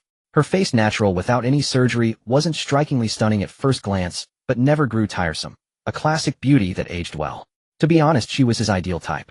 But he couldn't say he was particularly obsessed, it wasn't to that extent. Xia Chong wasn't the type to fall for someone easily. In his previous life singing in bars, he had seen all kinds of beautiful women. There were reserved and conservative ones, and he had also seen wild and unrestrained ones. Occasionally he would encounter 1 or 2 girls who made him feel a flutter, but it was only a flutter. In places like nightclubs and bars, everyone knew the probability of a one-night stand. Among the band members who had collaborated with Xia Chong, there were a few playboys who could hook up with different girls every night. If being attracted by looks was beastly, then Xia Chong was worse than a beast. He saw the beauty but didn't act on it. When he met a girl who caught his eye, he would at most glance a few more times. He couldn't control others, but he didn't want to become that kind of casual person. After exchanging goodnights with Su Yubing, Xia Chong opened Douyin and checked the trending list. 1. Walking in the Rain. 2. Miss Sunny's stage debut. 3. Walking in the Rain, MV release. 4. Huchuan University Campus Top 10 Singers. 5. Red Maiden. 6. Chasing Dreams with a Pure Heart. 7. Miss Sunny Xia Chong. 8. Yuming Media publicizes Sunny Day copyright info. Han Ziyuan's plagiarism of Miss Sunny confirmed. 9. A branch manager of Xingyi Media surname Huang summoned by police for multiple criminal cases. 10. Xingyi Media CEO suddenly resigns. Well. All 10 trending topics were directly or indirectly related to him. He clicked on the Walking in the Rain MV entry and took a look. Walking in the Rain singer Miss Sunny, lyrics Miss Sunny, music Miss Sunny. To directly confront Han Ziyuan and Xingyi Media, Xia Yu used Miss Sunny as Xia Chong's stage name. It was released through Yuming Media's Douyin account. The MV's release time was perfectly synchronized with Xia Chong's appearance at the top 10 singers. The editing level and use of various shot languages were excellent. The opening of the MV used a dark Blackton filter, making the already gloomy rainy day appear even more decadent and oppressive. A girl appeared in the shot running forward with effort in the pouring rain. No one knew which drama Xia Yu had picked the clips from. The scene switched rapidly from an old street to a bus stop and the busy figures outside the car window. Unconsciously, the frame turned into a sunny filter. Every passerby the girl encountered along her path was striving to live as if the depressing rain didn't exist at all. A close-up of Su Yubing appeared in the train carriage. Her bittersweet side profile, laughing through tears and crying through laughter, seemed to silently interpret the word tenacity. The film ended with an ultra-wide angle long shot. Under the sunset after the rain, a bus slowly drove onto the overpass, merging into the traffic-filled main road, heading for the brilliant rainbow ahead. This was exactly the feeling Xiaocheng wanted to convey. Like the core of this song, it was all about healing. Turning a bunch of discarded useless clips into a 3-minute inspirational blockbuster must have burned countless brain cells of Xiaoyu. In just a few hours, the MV's likes and saves had both exceeded 20 million. The comment section was used by countless netizens as a coward's confession wall. They wrote what they wanted to say, but dared not speak aloud in the comments of Walking in the Rain. This song would become their spiritual sustenance for the future. Whenever they fell into an emo mood, they would open Walking in the Rain and scroll through it, reading the messages they once wrote to themselves. Without a doubt, Walking in the Rain had become Xiaocheng's signature work, shattering the rumors that he had plagiarized. But even under these circumstances, there were still Han Ziyuan's blind fans jumping out to fight. In the hot post titled, Yuming Media announces copyright info for Sunny Days, Han Ziyuan's plagiarism of Qingtian Xiaojie confirmed. The comments section has been overrun by Han Ziyuan's brainless fans. Don't you all have brains? Just because some blogger or self-media says, so you believe it. Walking in the Rain only proves she's the original creator. What does that have to do with Sunny Days? She can write Walking in the Rain doesn't prove she didn't plagiarize Brother Ziyuan. Don't keep bringing up copyright. Copyright can be preemptively registered. It only shows she's shameless and despicable. True gold fears no fire, no matter how you smear it won't affect our Brother Ziyuan. Brother Ziyuan is too kind. Even now he hasn't sued Qingtian Xiaojie, as she's still leeching off his fame. The comment section is full of foul stench. This place can cure low blood pressure. Jump. Any way you want, last long. These brainless fans are obsessed. Even if Han Ziyuan is taken to court and found guilty of plagiarism and all the evidence is slammed in their faces, his brainless fans will still find excuses to defend him. Xiaocheng glanced at it and found it boring. He had other things to do tomorrow. He turned off his phone and fell into a deep sleep. The next day, Sunday. Waking up feeling refreshed, he called Aunt Lin to help him tie his hair. He had tried various hairstyles before. Xiaocheng still felt that a bun suited his style best. But he couldn't tie it himself, so he called Aunt Lin over. After asking, he learned. The bed in his room was made of rosewood worth hundreds of thousands. No wonder it gave off a faint, calming sandalwood scent. After tying his hair and having breakfast, Xiaocheng wore a vest on top, cargo pants on the bottom, a sun protection jacket outside, and high-top skate shoes. Carrying his guitar, looking cool. He planned to go to T-Online Music Store again to order a piano to practice at home. Xiaocheng's piano skills were very average, limited to accompanying himself with a few simple chords. Like last night. Although wearing a starry gown and playing a crystal piano looked impressive, if you listened carefully you'd find he was playing the same notes over and over. Considering he would often compose music in the future, the piano was more suitable for this task than the guitar. After ordering the piano, if he had nothing else to do, he also wanted to go busking, returning to his old job as a street singer. For a socially anxious person, singing in a busy area is worse than death. But if you enjoy it and sing while being surrounded and cheered by countless people, is truly better than any show-off. Compared to making records in a recording studio, Xiaocheng preferred the unrestrained street performance. Arriving at the commercial street, he suddenly noticed that the facade of T-Online Musical Instruments had been expanded. A little to the left, a little more to the left. Up, that's it, hang it right there. Lin Jiaqian was directing workers to install a new, bigger store sign. Xiaocheng walked over and greeted, "Boss Lin, business is booming, huh?" Lin Jiaqian was stunned for a long time, then said with surprise and joy, "Miss Qingtian, it's really you. Yeah, I want to buy a piano. Come in." Lin Jiaqian grabbed Xiaocheng and dragged him into the store. "Feel free to look around and try." Xiaocheng looked around and almost didn't recognize the place. Lin Jiaqian had taken over the adjacent storefront, knocked down the middle wall, and connected the two shops. Not only was the area twice as big as before, but the variety and brands of instruments in the store had also increased. "Ever since you became famous with Sunny Days here, my music store's popularity has been rising." Lin Jiaqian smiled. From the brink of bankruptcy to forced expansion, it only took a few days. Speaking of this, Lin Jiaqian still felt like she was in a dream. After she became a sensation, her online sales alone reached millions every day. The physical store had become a warehouse. Offline business was just a sideline. Occasionally she would stream herself playing the piano in the store. Because there wasn't enough space for storage, she was forced to expand. "That's great, I'm happy for you too. Qianjie, how much is that piano?" Xiaocheng's gaze fell on the transparent grand piano at the back. Lin Jiaqian walked over and introduced Canal Dream Crystal Edition, made of acrylic, priced at 131,800. "For you, just 100,000. 100 was roughly the wholesale price of this piano. The Lin Jiaqian would have to cover the shipping herself. Xiaocheng sat down and played a short piece to test the sound. Hearing the prelude, Lin Jiaqian immediately pricked up her ears to listen carefully. What? Another new melody. Last time a single Sunny Days turned her fortunes around selling out all the guitars in the store. This time what divine song would Xiaochong bring? Could it make pianos popular too? Pianos are much more expensive than guitars, hey. Would Lin Jiaqian suddenly become a rich woman? The promise we made growing up so clear I believed in what we pinky swore. The trip we said we'd take together is now your only stubborn persistence. The promise we made growing up so sincere, endless memories we chatted about. And I can no longer tell whether you were friendship or missed love. Slender fingers played the piano interlude from Dandelion's Promise. Lin Jiaqian thought to herself, I'm so drunk this guy has no creative bottleneck. She forgot to look for the demo disc. Lin Jiaqian decisively took out her phone to record a video, as she wanted to be the first to post it on Douyin and WeChat Moments. Just as she opened the camera, she caught a crime scene instead. Bang! A brick shattered the window of T-Online Music Store, abruptly stopping Xiaochong's music. Then more bricks and stones flew in, smashing the floor-to-ceiling windows and counter of T-Online Music Store to pieces. It's here. Sisters smashed this store. The one who led the online bullying of Brother Ziwan is the boss lady of this music store. Don't let them think our Brother Ziwan is easy to bully. Brother is kind, but that doesn't mean we fans are pushovers. Lin Jiaqian was terrified. Xiaochong was also stunned, frozen in his movements. What did he see? A group of burly waist-thick, yet wearing JK skirts and black stockings. Let's call them female creatures for now. They were live streaming, shouting, "Avenge Brother Ziwan," and barged in. They smashed everything in sight. Vandalism.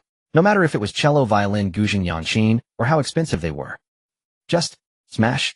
Xiaochong swallowed hard. These female creatures were even bullier than him. He admitted he was scared. Now trapped in the store by them, there was no way to escape. Bang! Xiaochong quickly dodged aside, watching as the transparent cover of the canal piano was cracked by a brick. If he had reacted a moment slower, that brick would have hit his head. Hey! Sisters, come look, who is that? Haha, isn't that Qingtian Xiaojia? The culprit who framed our Brother Ziwan. We caught her today, was worth it. Among them, there was a woman of exceptionally tall stature. At 170 centimeters, she weighed an estimated 80 kilograms. Actually, she wasn't ugly. It was simply that she had a particularly robust physique resembling a weightlifter. Her real name was Huang Area, but finding the name her parents gave her too rustic, she always introduced herself to the public as Huang Yaya. Huang Yaya was the president of Han Ziyuan's official fan club. She was mainly responsible for planning and organizing fan support activities, as well as anti-black campaigns, which dealt with unfavorable online rumors about the celebrity. Since the plagiarism scandal surrounding Sunny broke, the online public opinion was initially split into two opposing camps. Some did not believe in the Chinese music scene and chose to support Han Ziyuan. Others who looked down on those obsessed with Japanese and Korean pop culture chose to side with Little Miss Sunny. It was roughly a stalemate. So this farce was merely an online mudslinging match. Until last night, Xiaoyu struck first with a series of moves. She disclosed the copyright number of Sunny, and then under the stage name Miss Sunny, released the official music video for Keep Walking in the Rain. The successively viral hits, Chasing the Dream with a Childlike Heart, and The Crimson Actor, were also revealed to be works by Miss Sunny. Xiaochong went to bed early last night and missed the even more exciting parts.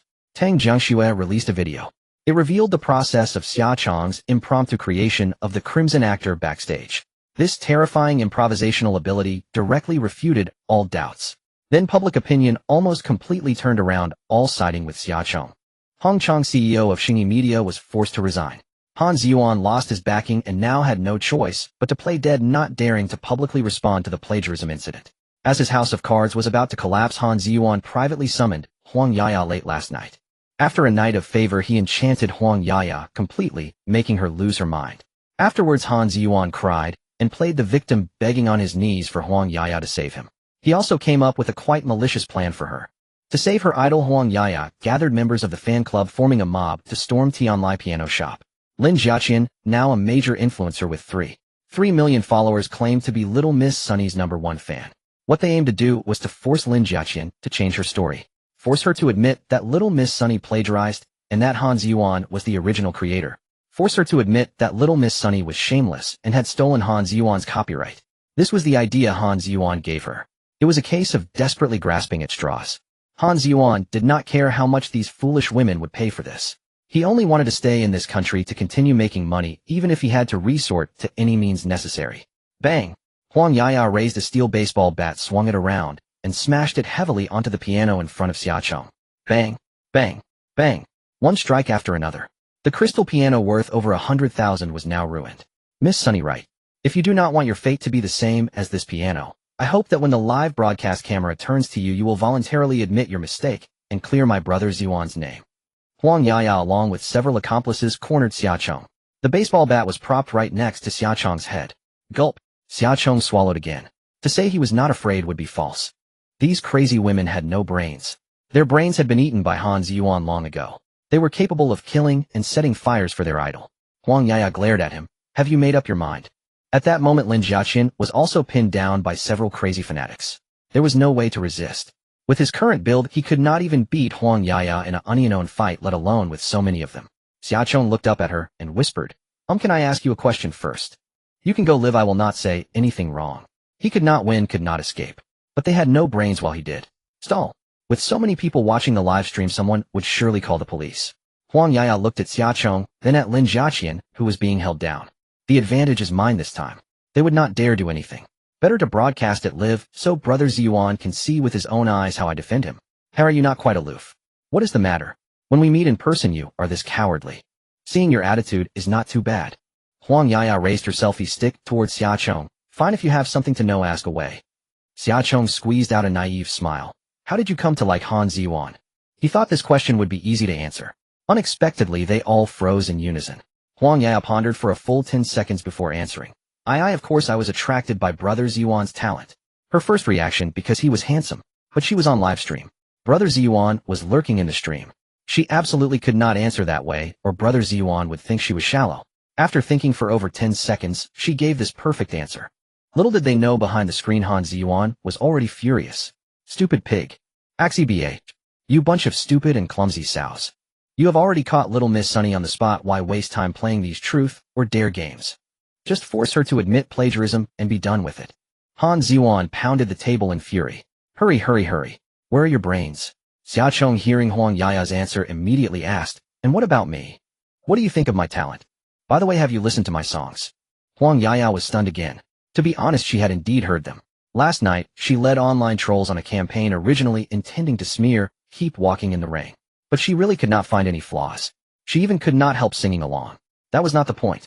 The point was, how should she answer now? Say she had not heard it. That would not do. If she said she had not heard it, her opinion would be unsupported.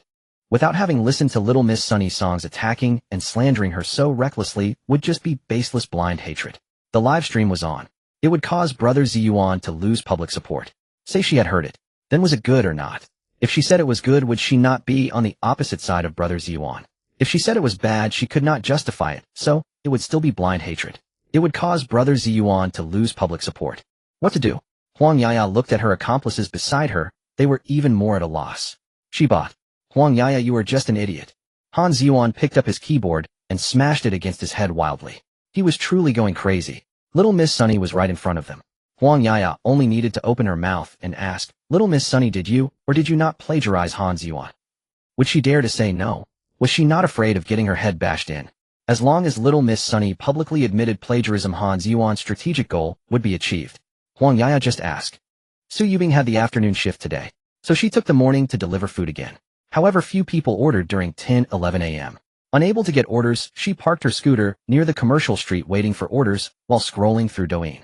Suddenly, Su Yubing came across the live stream titled Confront Miss Qingtian Face to Face. She tapped on it. What a surprise. Xiaocheng was actually being cornered and bullied by a group of burly women. Miss Bunhead. Su Yubing was first startled, then quickly calmed down. She first learned their location through the comments. It was at Tianlai Piano Shop on Commercial Street, only 300 meters away. Su Yubing first called the police. Then she drove her electric scooter into the pedestrian street and dashed straight to Tianlai Piano Shop. Her phone hung on the scooter's mount, continuously monitoring Xiaocheng's location and situation. Inside the piano shop, Huang Yaya agonized for a long time, finally choosing to dodge the topic. She said, actually, our admiration for brother Ziyuan is only partly because of his talent. To be honest, his looks are also very appealing to us. Thinking of Han Ziyuan's fair and delicate face, Huang Yaya couldn't help swooning. The madness of last night flashed through her mind. And the task Han Ziyuan had entrusted to her today, right? I came to seek justice for brother Ziyuan. Why am I chatting with Miss Qingtian here? Oh well. Trying to stall for time to be rescued. Huang Yaya hid behind the camera, swung a baseball bat, and pointed it at Xiaocheng's head, letting out a lion's roar. Tell everyone, now did you plagiarize Brother Ziyuan? Hearing this, the previously frantic Han Ziyuan seemed to clutch at a lifeline. Hurriedly, he bent down under the table, picked up the monitor he had smashed, placed it back on the desk, and patted it a few times. The spiderweb cracked screen could still barely show the scene from the live stream. Yes, that's it. Force her to confess. As long as Miss Qingtian personally admits to plagiarism, he'll handle public relations, and this matter will be over. Han Ziyuan stared intently at Xia Chong on the shattered screen. He muttered continuously, "Say it. You plagiarized me. You plagiarized me." Although Xia Chong was sweating coldly, she still answered irrelevantly. "Yaya, what do you think of my appearance? Let me tell you a secret, I'm actually a guy." Huh? Huang Yaya was taken aback. Hearing this reply, Huang Yaya seemed to have a mental shutdown. She carefully scanned Xia Chong's face again. If it were a girl, this beauty would be off the charts. If he were really a boy, that would be a divine face. To be honest, Miss Qingshan's face is indeed much better looking than Brother Ziyuan's. Seeing that Huang Yaya's barely regained focus was led astray again, Han Ziyuan went completely mad. Sherbal? Sherbal. Stupid pig Huang Yaya, she's bluffing you. Can't you use your pig brain to think? How can someone so beautiful be a guy? He punched in extreme fury and madness, directly smashing through the monitor's LCD screen. Accidentally, his skin was scratched a little by the pieces of the monitor. Ow! It hurt, so painful. Xia Chong saw that verbal attacks were working, so she continued to disrupt Huang Yaya's thoughts. Hey, why not switch from hating me to being my fan? I spoil my fans a lot. Think about it. My talent is better than Han Ziyuan's, right? My looks are also much higher than Han Ziyuan's, right? For a moment, Huang Yaya really wavered. You're really a boy. Really? I don't believe it unless you take off your pants and let me see. I have no problem, but aren't you afraid your live stream will be banned? TSK. Huang Yaya remembered again. What am I doing? I'm live streaming to seek justice for Brother Ziyuan. Why am I chatting with her again? Huang Yaya shook her head frantically a few times as if to shake off all the stray thoughts. Don't give me that nonsense. We are absolutely loyal to Brother Ziyuan. No need for your insincere testing here. Tell me now, did you plagiarize Brother Ziyuan? At this moment, Su Yubing had already arrived at the piano shop. She had been watching the entire live stream and knew that Miss Bunhead couldn't stall any longer. The police still needed a few more minutes to arrive. Su Yubing had a stroke of inspiration. First, she took off her Mate 1 yellow vest and hid it, then untied her hair elastic and tousled her hair into disarray. Then she picked up a brick scattered on the ground, pretended to be panicked, and rushed into the piano shop. Han Ziyuan was whimpering while holding his wound as small as a soybean. The monitor was completely ruined, but the speakers were still working, and he heard Huang Yaya getting fired up again. Ignoring the almost healed wound, he quickly pulled out his phone to continue watching the live stream. He opened the live stream. Still no reply from Xia Chong. He only saw a strange woman rush into the piano shop. The woman shouted to Huang Yaya and the others, "Sisters, the police are coming, run." This shout startled everyone in the shop. "You go first, he'll stay to take the blame." Su Yubing walked over and dragged Huang Yaya toward the door. Huang Yaya was a bit confused. She remembered that she hadn't arranged anyone to act as a lookout outside. Moreover, this woman was so beautiful, yet she had no impression of her. "No, you're not from our fan club." Su Yubing sneered coldly. "Of course not. Do you think I'm like you, fawning over that effeminate sissy?" As soon as she finished speaking, before Huang Yaya could react, Su Yubing put all her strength into a fierce uppercut that precisely hit Huang Yaya's vagus nerve under her chin. One punch knocked the tall and strong Huang Yaya unconscious. What a joke. Don't you know what roles Su Yubing used to play? Female villain. Which female villain isn't highly skilled in martial arts? Her status didn't even warrant a stunt double. Oh, she had to perform all fight scenes herself. In order to film well, Su Yubing had trained with the martial arts director for quite a long time. The martial arts director not only taught her martial arts moves, but also told her which vital points to avoid during filming. When it came to real combat, it became a lethal technique. Huang Yaya immediately collapsed limply to the ground. Su Yubing seized the opportunity to pick up her baseball bat, stood at the piano shop entrance, and pointed it at those blind fans inside. "They'll count to 3. Anyone who moves again." Su Yubing was also terrified. She was alone, facing dozens of them, her hands trembling like sieves. She knew a little bit of martial arts, just a smattering enough for action scenes, but she was by no means a martial arts master. But she knew she absolutely could not back down now. The reason she could intimidate them was because the punch she landed on Huang Yaya was fierce enough. If she showed even a hint of cowardice at this moment, who knew what crazy acts these obsessive fans might resort to? Xia Chong took a deep breath and quickly ran to Lin Jiaqian's side. "Sister Qian, are you all right?" "I'm fine." Xia Chong pulled Lin Jiaqian and ran to Su Yubing's side. "Thank you. Mate 1 really is a mysterious organization." Su Yubing was caught between laughter and tears. Go to hell. Who knew that she was scared to death inside? Fortunately, the commotion here had attracted a crowd of onlookers blocking the entrance of the music store completely. No matter how arrogant those obsessive fans were, they dared not continue their rampage, especially since their ringleader, Huang Yaya, had already fallen.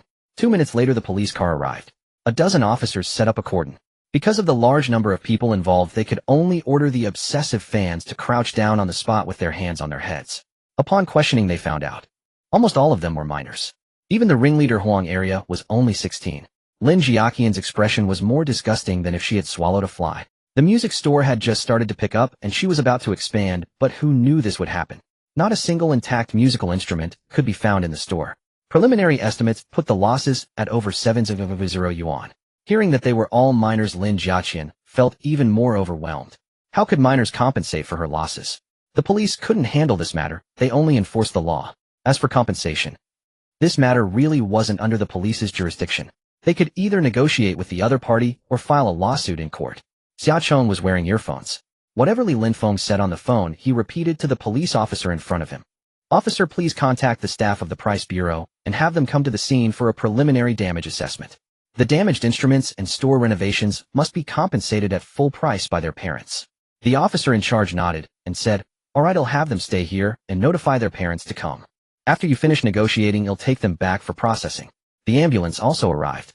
Huang Yaya, lying on the ground, woke up dazedly after some on-site first aid. Seeing that Xia Chong and Lin Jiaqian were already safe and her own sisters were all squatting on the ground with their hands on their heads, Huang Yaya screamed, incessantly like a lunatic. I messed up. I failed Brother Ziyuan's expectations. Brother Ziyuan, Yaya has let you down. Huang Yaya knelt on the ground, crawled towards Xia Chong, and wailed loudly, Miss Qingtian, I beg you. Just admit that you plagiarized Sunny Day, okay? You're only losing a bit of reputation, but our brother Ziyuan will be banned across the entire internet. Please, he has worked so hard. I really don't want him to be sent back. Xia Chong turned his back, feeling nauseated. 2 police officers took her by the arms and led her inside. Go back, you're not allowed out. Unexpectedly, Huang Yaya resisted, desperately grabbing one officer's wrist and biting it hard. Bang! Huang Yaya was taken down with a shoulder throw pressed to the ground, hands cuffed behind her back. Miss Qingtian, you don't appreciate kindness. You'll die a wretched death. If you have guts, don't let me out. When I get out, I'll kill you. Throwing tantrums and showing her ugly side. Even the police couldn't handle this Huang Yaya. They couldn't use violence in law enforcement, especially since she was a minor. For a moment, it gave everyone a headache. Lin Jiaqian sat on the nearby flower bed and smiled bitterly. Miss Qingtian, maybe you should go back first. I can handle things alone here. Xia Chong smiled. Sister Qian, you don't need to be upset. At least someone will pay for your renovation. Besides, they've cleared out all your inventory. That's right. Lin Jiaqian suddenly realized that her store was undergoing renovations these days and was already in a mess. All the instruments inside, whether popular or slow-moving, had been smashed to pieces by those obsessive fans. All of these would have to be compensated at full price. Thinking about this, Lin Jiaqian's gloom dissipated like smoke. Ha! Unexpectedly, this laughter provoked Huang Yaya, who started another round of hysterical cursing. Miss Qingtian, when you go out, you'll definitely be hit by a car and die, and a homeless man will pick up your corpse. She cursed with the most vile words. She spat the most venomous curses. Xia Chong's ears were ringing, and he was really annoyed. He simply pulled Su Yubing along and went to the milk tea shop across the street to order 2 cups of strawberry boba tea. Sister Bing, how are you so amazing? Su Yubing let out a long sigh and said, I don't even mention it. First touch here. She grabbed Xia Chong's hand and placed it on her own chest. Thump, thump, thump. Her little heart was dancing wildly. I'm still terrified. If I hadn't intimidated them just now, we would have been dead before the police arrived. Xia Chong's face turned red instantly. Oh no. She really thought he was a girl. He quickly pulled his hand back. Well, I actually. Before he could finish, he saw Su Yubing's face change, and she burst out, I hate those effeminate sissies the most. Xia Chong swallowed the word male back. He was scared. He was afraid that if Su Yubing knew the truth, she would punch him in the jaw, just like she had punched Huang Yaya. And she had just held his hand and placed it on such an intimate part of her body. Su Yubing looked at him suspiciously. What did you just say? You actually what? Oh, I actually. Xia Chong had a quick idea and said to the counter girl, I actually don't like drinking strawberry boba tea. Please change it to a lemon water. Phew. That was close. Su Yubing didn't suspect anything and continued. I really don't understand why someone like Han Ziyuan has so many obsessive fans. Xia Chong teased, if you could understand them, wouldn't you be brain dead too? That's true. Su Yubing's gaze fell on the top of Xia Chong's head. She really liked Xia Chong's bun. Bun, let me tell you something. You must not tell anyone that I said this. Xia Chong was slightly startled. Bun. Su Yubing smiled. Do you mind me calling you that? I think the bun is your true form. No, it's actually quite nice. Su Yubing looked around and whispered, when I was filming at Xingyi before I saw Han Ziyuan come to our set several times to flirt with the female extras who weren't officially signed. He tricked them by saying he would pick a few girls to star in his new music video. Many girls offered themselves up after hearing that. Later, not only did they not get to appear in the MV, one of them became pregnant with his child, but he wouldn't even pay for the abortion. That girl exposed Han Ziyuan online, and then this Huang Yaya launched an online attack falsely accusing her of being a streetwalker. Unable to bear the humiliation, the pregnant girl jumped from a building and committed suicide. The punch I gave her just now was partly out of righteous indignation. A sharp gasp escaped Xia Chong at this explosive inside information. Though she had long known the entertainment industry was a murky cesspool of filth and depravity, hearing such tales still sent a chill down her spine. This included the incident that had unfolded today. Even before her official debut, Xia Chong had already been targeted so ruthlessly. Had Su Yubing not arrived in time, she doubted she could have stalled until the police came. Han Ziyuan's misdeeds were far from limited to this. Inciting underage fans to cause trouble was the least of it. He used every trick and excuse to lure them into bed, bearing no responsibility whatsoever. Xingyi media would bury all scandals about him. Even if the victims died, they could not prove their innocence. Xia Chong frowned. Why didn't that girl sue him? Su Yubing shook her head. She did. But she had no money or influence. Xingyi has a dedicated legal team.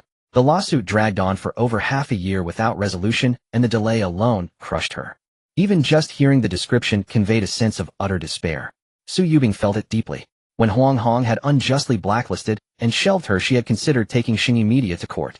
But she lacked the funds for a lawyer and couldn't afford the time. I've made up my mind. Once my contract ends, I'm quitting the entertainment industry. Su Yubing's eyes were filled with desolation. She actually loved acting, especially the feeling of stepping into different roles. After every shoot, she gained new insights into life. But such an entertainment world was truly not for her. Xia Chong raised her lemonade-clinked glasses with her and smiled. How about you become the lead in my MV from now on? She couldn't guarantee anything elsewhere, but at Yuming Media there were absolutely no underhanded rules. Yuming Media was not a listed company of Xia Yu held absolute authority. Xia Yu had debuted as a girl group member and founded the company precisely to fight against dirty backroom deals. Moreover, Yuming Media was backed by the Xia Group, flush with cash and needing no favors from investors. Unfortunately, Su Yubing was unaware of these details. Haha, are you trying to be a player like Han Ziyuan? Too bad you're a girl. You don't have the tools for the job. Xia Chong was serious, but Su Yubing took it as a joke. Wanzi, I need to get back to work. Bye. Bye. Watching Su Yubing ride away on her electric scooter, Xia Chong returned to Tianlai Music Store. Upon receiving the news, Xia Ning arrived with Li Linfeng and Xia Yu to back Xia Chong up. Brother-in-law, are your eyes any better? Li Linfeng pointed to his new glasses, grinning. I told you glasses are my true form. His eyes were still a bit swollen, but his vision had improved significantly. Yesterday, he couldn't see clearly, mainly due to severe myopia. Xia Ning scowled. Still laughing. You hid such a big incident from me yesterday. Do you even see me as your wife? Chong Chong is young and foolish, but you're old enough to know better. Li Linfeng immediately wiped the smile off his face and trailed behind Xia Ning with a pitiful look. My dear wife, please calm down. Xia Yu curled her lip. I haven't had lunch, but I'm already full. Miss Qingtian, you'd better go get a death certificate now. Once I get out, it'll wipe out your entire family registry. Huang Yaya had been cursing for over an hour, her voice now hoarse. All kinds of vile words reached Xia Ning's and Xia Yu's ears. Xia Ning's face remained expressionless. As the chairwoman of the Xia Group, she was not about to be rattled by a few rants, let alone intimidated by such laughable threats. Huang Yaya didn't even qualify to speak with her directly. Li Linfeng. Yes. 3 minutes. Shut her up. At once. Li Linfeng stepped forward alone, exchanged a few words with the officers handling the case, and was led inside. Once out of the siblings' sight, Li Linfeng immediately changed his demeanor. He strolled slowly over to Huang Yaya, pulled up a chair, sat before her, and wore a cold smirk like a classic villain. Who are you? Seeing this stranger, Huang Yaya grew instantly wary. I'm lawyer Li Linfeng. Someone sent me to give you a hand. Hearing this, Huang Yaya indeed stopped cursing. She burst into sobs of joy. Did Brother Ziyuan send you to bail me out? A lawyer's standard tactic of misdirection. He hadn't said who had hired him, so it wasn't deception. Li Linfeng looked down at Huang Yaya from above. His gold-rimmed glasses caught the light, obscuring his eyes, which only added to the pressure. Huang Area, tell me truthfully. Why did you come here to cause trouble under my client's name? Huang Yaya was stunned. What do you mean? When did I cause trouble in Brother Ziyuan's name? Li Linfeng sneered. Is that not the case? Or are you claiming my client put you up to it? A pang of sorrow struck Huang Yaya's heart. Slow as she was, she finally understood. The cat was out of the bag. Han Ziyuan had sold her out to distance himself, but for her beloved brother Ziyuan, she was willing. No, it has nothing to do with brother Ziyuan. Everything today was the fans' personal actions unrelated to our idol. Huang Yaya decided to cut her losses and take all the blame for Han Ziyuan. But Li Linfeng turned to the others. And you? Were you all volunteers? Everyone hung their heads in silence. With a crack, Li Linfeng kicked Huang Yaya down, pressed his leather shoe against her face, and pulled her hair to wipe non-existent dust from the sole. A nearby officer cautioned, "Ahem, lawyerly, please be careful not to make things difficult for us." Unruffled, Li Linfeng smiled. "It's fine, officer. She's doing this willingly." "Hey, isn't that right?"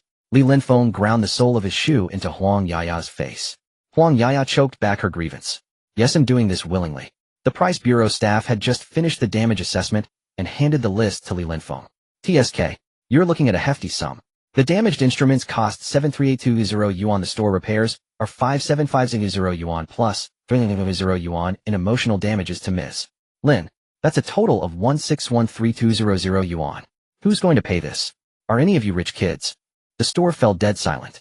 They had no money to pay. If they were wealthy, they wouldn't have stooped so low. Li Linfeng smiled. This was all led by Huang Yaya. "Don't you think she should be the one to pay?" "Yes." A girl stood up crying.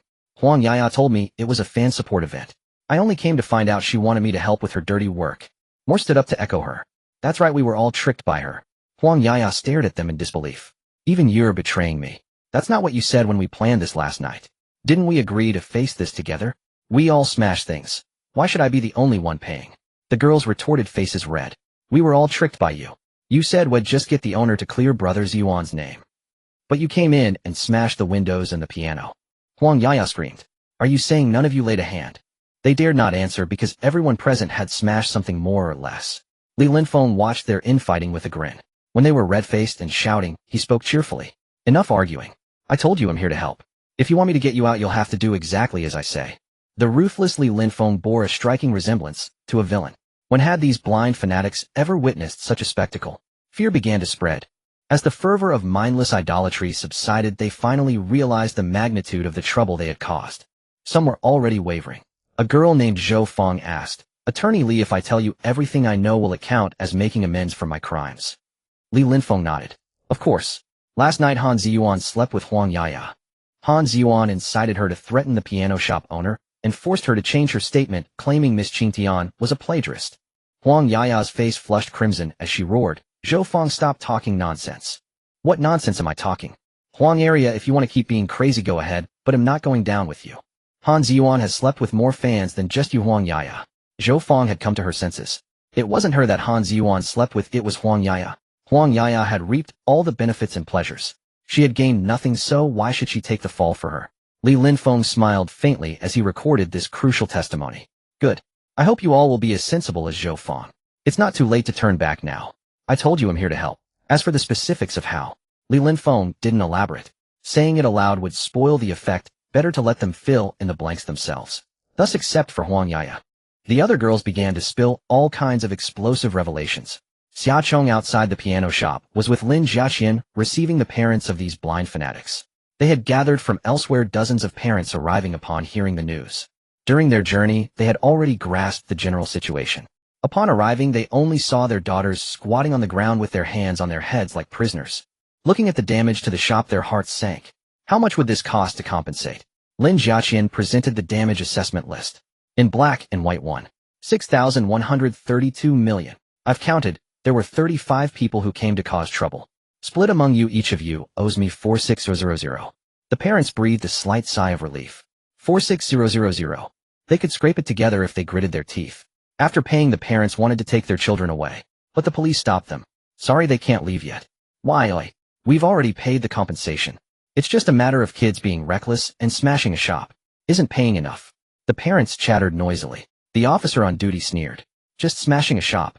Do you know your children have committed a crime?" Huang Yaya's mother said, "But they're still minors. Can't you just scold them?" Sigh. The officer explained to her, "Your daughter Huang area is over 16 years old. She must bear criminal responsibility. The two victims have not yet signed a letter of understanding." He pointed to Xia Chong and Lin Jiaqian. One had her shop destroyed, the other had been threatened. So the parents crowded around again. "We've paid what we owe. Why won't you sign the letter of understanding?" "Yeah. Are you two trying to jack up the price? Sign it, and let them go now." Over half an hour had passed since their arrival, and not a single person had stepped forward to apologize. Instead, they haggled over compensation. Now they were even turning the tables and blaming Xiaochong and Lin Jiaqian for being aggressive. Xiaochong's face darkened as he said in a deep voice, "That's right, you've paid what you owe, and I won't take a cent more. But I want signed this letter of understanding. Whether they were forgiven or not, the 1.6 million had to be paid. As for how to seek forgiveness at all depended on the negotiation between both parties. Usually it involved paying more until the victim was satisfied. Some who didn't care about the money refused any additional compensation and insisted on legal proceedings to ensure the perpetrators had a criminal record. The police had previously given each of them, Xiaochong and Lin Jiaqian, a letter of understanding and a mediation statement. Originally, they intended to resolve the matter through negotiation with the parents. But Xiaochong felt it was unnecessary. He tore his own letter of understanding to shreds on the spot. Seeing this, Lin Jiaqian blindly followed suit, tearing hers to pieces as well. Then I won't sign either. They wanted to ensure the girls had a criminal record. They would be barred from civil service exams and unable to find good jobs. They couldn't even obtain a certificate of no criminal record. The parents erupted in collective fury. Young lady, how can you be so cruel? Do you have to destroy them completely? What great crime have they committed? Did they commit murder or arson? Or betray their country for personal gain? Xiaochong nodded. Yeah, pretty much. Huang Yaya just threatened to kill my whole family. They used your hard-earned money to support Han Ziyuan, a foreign pretty boy. I don't know if that counts as betraying the country. If you're okay with it, then forget I said anything. His words silenced all the parents. At that moment, Li Linfeng walked out with a smile and announced something. Congratulations to Han Ziyuan on 2 new charges. Statutory rape of a minor and incitement of a minor to commit a crime. Now he can't even go back to his country. In his hand, he held a signed testimony from the girls with their fingerprints. Only Huang Yaya had refused to sign. She had realized that Li Linfeng was not a lawyer hired by Han Ziyuan. He was there to extract information from Miss Qing Tian and the shop owner. Huang Yaya spat at Li Linfeng. You're despicable. You kept saying you were here to help us, but you were just tricking us into giving testimony to harm Brother Ziyuan. Li Linfeng sneered. When did I ever trick you? From start to finish, I never said I was sent by Han Ziyuan, did I? What I can do to help you is to stop you from making more mistakes, make Han Ziyuan pay the price, and prevent more girls from being deceived. He didn't deny being despicable. In his line of work, unconventional methods were often necessary to extract favorable information. When the parents heard the serious word statutory rape, they panicked. Who was it? Heaven forbid it's mine. Li Linfeng didn't reveal a single detail to the public. Instead, he submitted all the materials to the police. Officer Lin, this is what I've learned. Take them back and question them further. The police arranged 2 buses. They took away all the blind fanatics and their parents.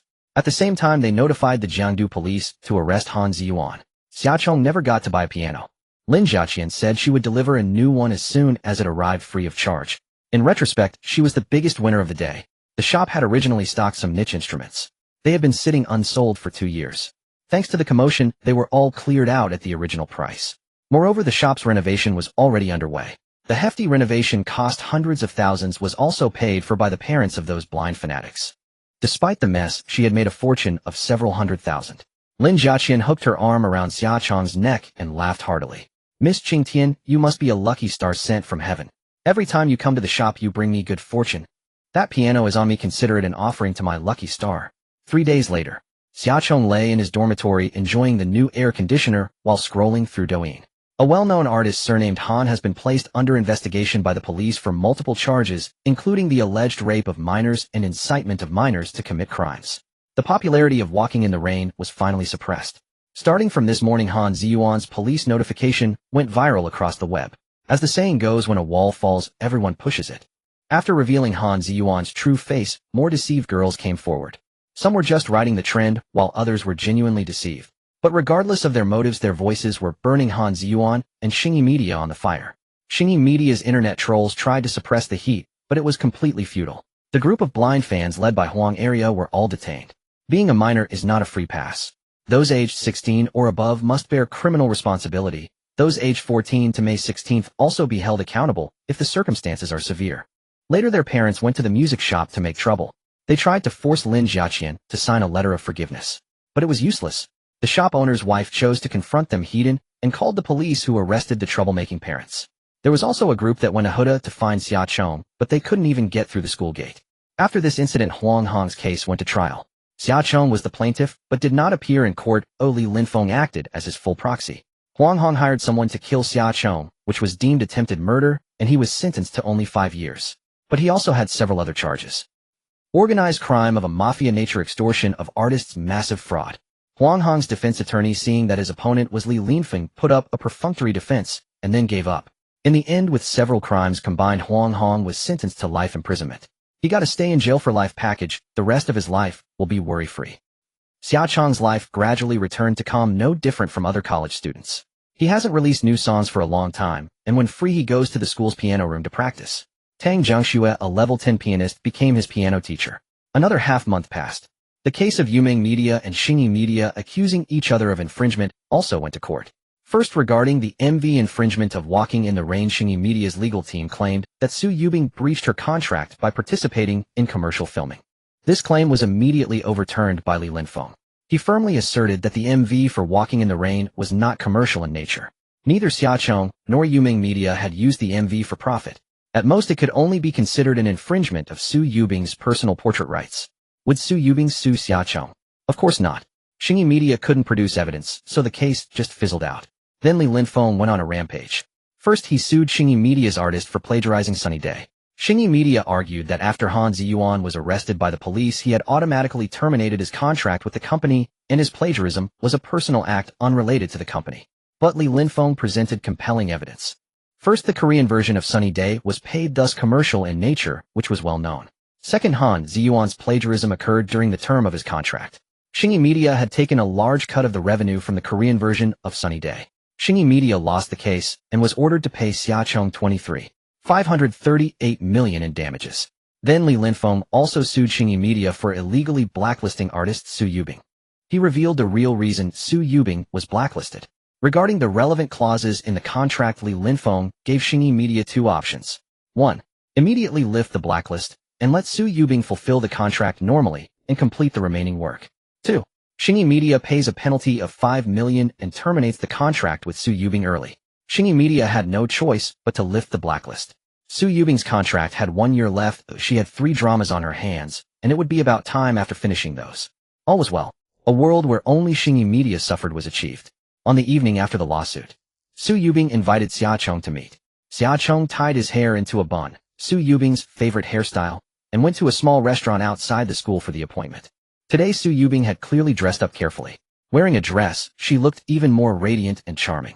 She had quit her job at the clothing store and also stopped working as a delivery driver and designated driver. Wanzi, thank you. I have to report back to the set tomorrow, so no matter what, I had to see you tonight. Xiaocheng looked around the private room and smiled. Sister Bing really knows how to pick a place. This restaurant's dishes are also my favorites. Su Yubing laughed. Ha, I used to be at Huda too, and I'd occasionally eat here. Xiaocheng was unaware of her past. So that means you're my senior. Yes. I was in the Chinese department a few years ahead of you. I could have had a postgraduate recommendation. Su Yubing smiled self-deprecatingly. Then I fell into a pit of money. No wonder your acting skills are so impressive. I always said the scholarly aura on you didn't seem fake. All along, Xiaocheng had admired Su Yubing's temperament. A girl with cultural depth is truly different from those simple-minded sweethearts. A senior after all. Su Yubing was taken aback. You've watched all my dramas. Not yet. I've only finished Tales of Sheathed Sword, City Drifting Diary, Half Heart, and Irrelevant to Wind and Moon. I still have a few left to finish. I've been busy with homework. I plan to catch up in a few days. Su Yubing smiled. What do you think? Xiaocheng spoke frankly. They're all bad movies. The only bright spot is you. Su Yubing blushed slightly. On those dramas, I was just an insignificant supporting role. Those leading ladies aren't as pretty as you, and their acting is utterly crushed by yours. They seem to know nothing but glaring. Did the investors pay to force them in? Such straightforward praise made Su Yubing's heart sweet. Am I really as good as you say? Yes, staying in a crew like that is a waste of your talent. Haha, your mouth is so sweet. Suddenly, Su Yubing thought of something. Alright, Wanzi, I came to see you tonight for another matter. Could you write a theme song for a movie? The movie is called The Unseen Diva, and the leading actress is blind. Su Yubing explained her requirements in detail. It was a youth inspirational film telling the story of a blind actress who in a dark world, without color, braved hardships and setbacks to pursue her dream in the entertainment industry. Hearing this theme, a song immediately popped into Xiaocheng's mind. No problem, I can write it right now. But are you the lead, senior? Su Yubing shook her head awkwardly and gave a rueful smile. No, I'm the vicious female supporting character who persecutes the heroine. What? They won't let you be the lead again. Xiaocheng joked, then he'll have to charge you heavily with a lion's mouth wide open. Su Yubing nodded seriously. Charge. Charge as much as you can. It's Shingy paying anyway.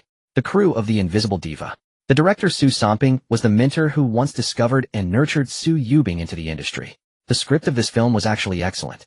However, the investors insisted on using the popular leading actress Chen Man to play the female lead. Who is Chen Man? A red carpet star built on gossip and scandal. Mention her name. Many people can't recall any notable works of hers, but they can rattle off her affairs with certain wealthy businessmen. As a result, even before the Invisible Diva began filming, the official social media of the crew was flooded with negative reviews. Su Samping originally intended to cast Su Yubing as the lead. But when signing the contract, the investors forcefully inserted Chen Man into the role, truly at his wit's end. In order to save this film as much as possible, Su Samping exhausted every means. Just when he was in a state of utter desperation, he heard Xia Chong's song, Walking in the Rain. He felt that this youthful, inspirational musical style was perfectly suited for the film's theme song. Moreover, Miss Qingshan's popularity was at its peak. Although she had not yet made her official debut or started live streaming, her stage name, Miss Qingtian, was still a frequent visitor to the trending list. Upon learning that Su Yubing knew Xia Chong, Su Samping immediately asked her to commission a theme song. In doing so, Su Yubing not only brought business to Xia Chong, but also repaid a favor to her mentor. After understanding the specifics, Xia Chong wrote the song, You Are My Eyes, in just the time it took to finish a meal. The black before my eyes is not black, what you call white is what white. The sky blue people speak of is the blue sky behind that cluster of white clouds in my memory. I look at your face, but all I see is a void. Has God drawn a curtain before my eyes and forgotten to pull it open? You are my eyes leading me through the changes of the seasons. You are my eyes guiding me through the crowded throngs. You are my eyes helping me read the vast sea of books. Because you are my eyes letting me see that the world is right before me. Upon seeing these lyrics, Su Yubing was completely stunned into speechlessness. Wanzi hadn't even read the script. Just by listening to a rough description from me, she wrote lyrics that perfectly matched the original work. Was this truly a gift from heaven? Seeing her dumbfounded expression, Xia Chong smiled and said, What's wrong? Is there something you're not satisfied with? Extremely satisfied. Wanzi'll take the sheet music and lyrics back first and have director Su take a look. The next day, Su Yubing returned to the crew. She handed You Are My Eyes to Su Samping. Director Su, the task you entrusted is done. Moi. Su Samping was taken aback. Did Miss Qingtian really agree to write the theme song for us? He had originally only approached her on a trial basis. After all, Miss Qingtian was with Yuming Media, and Su Samping thought there was a high probability she wouldn't take the job. Su Yubing laughed and said, It's already written. Off. Su Samping's jaw dropped. I only told you about this last night. That's right, I treated Miss Qingtian to dinner last night. She wrote this song in the time it took to have a meal. Director Su, take a look first. Could it be a hastily done job? Su Samping took the paper from Su Yubing. He first read through the lyrics. Oh my. The words fit the original work perfectly, as if tailor-made for this film. He then ran through the sheet music in his mind. Su Samping placed his hand on his thigh, lightly tapping the rhythm. You are my eyes leading me through the changes of the seasons. You are my eyes guiding me through the crowded throngs. It's wonderful. Su Samping's eyes lit up. We'll use this song. Little Su, what is Miss Qingshan's quote? Su Yubing nodded and calmly stated a number, 3 million. 3 million. Su Samping was shocked. That's too expensive. Our crew's budget is only 30 million. We can't spend a tenth of it on just a theme song. Little Su, are you very familiar with Miss Qingtian? Can you try to negotiate the price down a bit? Su Yubing had anticipated his reaction and explained, Director Su, although Miss Qingtian hasn't debuted, yet she belongs to Yuming Media. Our Xingyi and Yuming were engaged in a fierce lawsuit not long ago, didn't you know? Even this 3 million is only because of our friendship that Miss Qingtian agreed to write it. Hearing this, Su Samping came to understand. Now he was the one asking her to compose. Why would she help a competitor make money? But he still wouldn't give up. Little Su, give me Miss Qingshan's contact information, and he'll personally communicate with her. All right. Just after class, Xia Chong received an unknown call. Hello. Miss Qingtian, hello. I'm Su Samping, director of the Invisible Diva. Director Su, is there something you need? Xia Chong had already guessed his intention. It was simply to negotiate the price down. Sure enough, Su Samping directly proposed, regarding the quote for the film's theme song, I'd like to discuss whether we can lower the price a bit. 3 million is a bit too outrageous. Our film has a small budget. Only 30 million in total. Xia Chong couldn't help but smile. This director Su was quite straightforward. He had barely even made her acquaintance, yet he had already revealed his hand. But that also showed how desperate he was to secure this song as the theme tune. After a few seconds of silence, Xia Chong asked, Director Su, does your 30 million budget include the actors' salaries? It does. Su Samping was a bit puzzled. Why was she asking this? Xia Chong, then let me ask, what is Chun Man's salary? She. Su Samping stammered a few times and confessed, her salary is 15 million. Xia Chong, Director Su, do you think Chun Man's looks and acting merit that 15 million salary? Definitely not. Anyone with clear eyes could see she didn't deserve it. But Su Samping absolutely couldn't say that. His silence was as good as an admission. Do you still think 3 million is too expensive? Xia Chong asked with a smile. Or does your team not originally intend to pursue quality? Just want to fill the slot with any random song? If that's the case, don't come to me for collaboration. I don't want to ruin my reputation. These words struck Su Samping's sore point. He wanted more than anyone to produce a great work, but many things were beyond his control. The investors were the grandpas, the production company was the dad, and the crew was the lowest of the low. Miss Qingtian, I didn't mean that. It's just that the amount of 3 million is too large. I really don't have the authority to decide. It was a pity. If Xia Chong didn't relent, Su Samping would miss out on this theme song. Director Su, I can give you this song for 3000, but I have one condition. Upon hearing this, Su Samping became extremely excited. What condition? Let Su Yubing sing this song. But Xiao Su is playing the villain. Moreover, Chun Man has also seen this song, and she expressed her desire to be the lead singer. Su Samping's haggling was beginning to irritate Xia Chong. Chun Man wants to sing a song I wrote. Then she'll have to pay extra. If she insists on singing, tell her to bring 5 million to see me. My demand to lower it to 300,000 was only for Su Yubing to sing. Is that condition too much? Director Su, don't always try to get the better of me. There's no such thing as a free lunch. Realizing that Xia Chong was not being polite, Su Samping finally understood that he had been somewhat disrespectful. He had already agreed to lower the price, and with such sincere sincerity, a tenfold reduction. Couldn't he at least help out a friend? Su Samping knew better than Xia Chong how difficult Su Yubing's current situation was. Miss Qingting wanted to use her popularity to give her a helping hand. Alright, if I keep pushing, it'll really be rude. He'll go back and fight for Xiao Su to sing the movie's theme song. After hanging up, Xia Chong returned to the dormitory to pack his luggage. It was the National Day holiday, and he could go home in the afternoon. Shuiyang once again made his unreasonable request. Chong, I'm begging you, just pretend to be my girlfriend, okay? They'll cover all the travel expenses, meals, and accommodation. Before Xia Chong could refuse, Chun Yin and Zhou Zhou pinned him down and taught him a lesson. What pipe dream are you having? Do you think Chong cares about your measly pennies? No abducting Chong on the sly. He belongs to our dormitory for shared use. Xia Chong, go to hell all of you. Do you really think I'm some kind of toy? Ha. Chun Yin laughed heartily. Chong, where are you planning to go during the break? Nowhere. Just going home to sleep. Xia Yu had already called to urge him. Xia Chong picked up his bag and walked out of the school gate, sliding into Xia Yu's Ferrari SF90. Chong, you've got to help me think of a plan. What's wrong? Xia Yu frowned with worry. To salvage its reputation, Xingyi Media has produced a music variety show on Jiangdu TV, called Who is the King of Songs? You haven't released a new song in too long. That trend of kowtowing to Korean and Japanese pop culture has been revived by Xingyi Media. Upon hearing this, Xia Chong's expression also darkened. Xingyi Media was dead set on promoting artists from Japan and Korea. Even if Han Ziyuan was gone, there were still countless others like him. Their artists were like products churned off an assembly line. Moreover, Xingyi Media's new CEO Zhao Sun was a man of considerable means. After taking over from Hong Chong, he quickly implemented a series of measures. First, he poached several talented but underappreciated singers from the Western music scene. He packaged them as international superstars, injecting fresh blood and a completely different style into the Chinese entertainment industry. Then he customized several variety shows to seize the domestic market. Thanks to high ratings, local TV stations were scrambling to partner with Xingyi Media. The stock price, which had been dragged down by Hong Chong and Han Ziyuan, was now being lifted back up by Zhao Sun. By contrast, Yumeng Media was struggling to hold its ground. The key problem was that relying solely on Xia Chong, Yumeng Media couldn't produce much. Could they really launch a variety show just for him?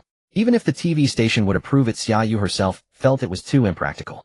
Xingyi Media dominated the Chinese entertainment industry, with branches in major cities collaborating with local TV stations. Regardless of the quality of their content, at least in terms of quantity, Xingyi Media held an absolute advantage. As for Yumeng Media, it still didn't have a single representative work. The only reason it hadn't been swallowed up was the continuous financial support from the Xia Group, along with revenue from shooting short advertisements and the like. If Xingyi Media was a luxurious ocean liner, then Yumeng Media was merely a lonely boat adrift in the sea of domestic entertainment. Now, with the new CEO of Xingyi charging ahead to seize the market, Yumeng Media's living space was being squeezed even tighter. Advertisers who had previously cooperated with Yumeng Media were now considering switching to Xingyi Media's variety shows. This was also a form of commercial retaliation. After all, the Han Ziyuan incident had indeed caused considerable negative impact on Qingyi. Xiaoyu was racking her brains over how to counter their retaliation. Since we're in the era of self-media now, we don't have to fixate on traditional TV stations. The user base of short video and live streaming platforms has long surpassed the viewership of traditional TV programs. Let Qingyi do their variety shows on TV if they want. We can step into live streaming and launch a street-level amateur talent competition. Masters are among the common people, and it's more down-to-earth. The effect will be far better than those scripted variety shows, don't you think? This way costs are lower and returns are higher. Xia Chong's words were like a sudden enlightenment, and Xiaoyu exclaimed, "That makes sense. Chong, you really understand traffic. But how exactly should we go about it?" Xia Chong thought carefully. In reality, there is no shortage of amateur singers with excellent vocal skills among the common people. Their covers of Western works often gather immense popularity online. Since during the National Day holiday, we can launch an episode of Lake Spring Good Voice. The venue won't be fixed. We'll just stream live on the streets of Lake Spring, recruiting amateur singers to compete. The audience in the live room will score them, and we'll pick the street king of songs for our city. During the live stream, we can incorporate product promotions to attract advertiser investments. Xiaoyu's face immediately brightened with joy. That sounds really good. He'll go prep right away. We'll test it out with the first episode during the National Day holiday. But with such tight time and no relevant experience, there might be many details we can't perfect. Xia Chong smiled. If everything is perfectly prepared, where's the live effect? That's true. Xiaoyu was quite efficient in taking action. As soon as she got home, she contacted her assistant to make the preliminary preparations. Actually, there wasn't much to prepare. The key was the people. Just a set of speakers, a live band, and the streaming team. Xia Chong wasn't idle either. He had to use his own influence to build hype for Lake Spring Good Voice in advance. Xiaoyu had prepared a dedicated artist account for him. Douyin ID Miss Qingting. Douyin certification Yuming Media trainee artist. Bio unknown singer-songwriter representative works Sunny Day, Keep Walking in the Rain. Followers 683 million. This Douyin account had only posted one MV for Keep Walking in the Rain and already accumulated over 8 million followers. After taking over, Xia Chong immediately uploaded a new video. It was taken by Tang Jianxue from a third-person perspective while he was practicing piano at school. Titled Dandelion's Promise. Description like count over 10 million, and it'll go live with my face revealed. In the video, Xia Chong was still in his usual outfit, a white t-shirt, black cropped pants, and a bun hairstyle. Simple yet pure and sweet. The slanting rays of the setting sun streamed into the piano room, and he sat before the piano playing and singing skillfully, completely immersed in the world of music. The dandelion by the elementary school fence, a scenery with a flavor in my memory. The sound of cicadas from the naptime playground still so pleasant to hear, even after many years. After the video was posted, just a dozen seconds later, Xia Chong's phone started buzzing like crazy. Interaction messages, 13. Interaction messages, 58. Interaction messages, 99. Mini Dinosaur and 3302 others liked your video. Just now. XINZI loves music and 1276 others saved your video. Just now. Xia Chong wanted to check the comments, but the backend froze. Every second, tens of thousands of people were liking and commenting. The phone was stuck for 2 minutes, still couldn't load, and the app crashed and shut down. Oh my god. Miss Qingtian released a new song. Is the blogger Miss Qingtian herself? The new song is still great. Promise of the Dandelion, love it. Brothers like it. I want to see Kingshan's live stream without a mask. Comments surged. There were too many to read, but all that met the eye were unanimous praise. Xia Chong still vastly underestimated her own influence. Within half an hour of the video's release, the number of likes skyrocketed to 3 million. It's over. I'm not ready yet. At this rate, ITLL surely break 10 million after dinner. Xia Chong really wasn't mentally prepared, as she thought it would wait until tomorrow. During dinner, Xiaoyu was eating while giggling at her phone. Her mother tapped her head with chopsticks. Xiaoyu, you're grown up. Can't you eat properly? No. Mom, look at Chong's comments. Xia Chong's comment section had been taken over by so-called husband fans. Ho Shualan exclaimed in disbelief, I really have strong genes. I went all out for 3 pregnancies, finally got a son, but in the end he's still destined for romance. Chong, listen to me. You must not be led astray. Our Xia family depends on you to carry on the lineage. Got it. Xia Chong kept his eyes lowered. Yes. Does your family have a throne to inherit or something? Afraid of breaking the family line. Wouldn't my eldest sister's children still be descendants of the Xia family? How could they be so old-fashioned? Still, his parents in this life were advanced in age, so such obsessions were understandable. He just grumbled inwardly. Xia Chong absolutely dared not say it to their faces. After dinner, Xiaoyu helped set up his room and prepared an elaborate outfit. Then he was mercilessly kicked out by Xia Chong. At 8 p.m., Promise of the Dandelion reached 10 million likes, and Xia Chong opened his computer for a live stream as promised. The title Hope This Isn't Too Embarrassing. Xia Group Chairman's Office. Xia Ning, tired after a long day, had just finished her work. She picked up the remote to open the electric curtains and noticed it was already dark outside. Xia Ning let out a long sigh, slumped into her executive chair, and massaged her temples. Such high-intensity work every day was truly exhausting. But there was no choice. The Xia Group was at a critical moment of transformation. Back then, Xia Qianshan had made his fortune in real estate, so the group naturally leaned toward property-related industries. But in recent years, developers across the country had been collapsing one after another.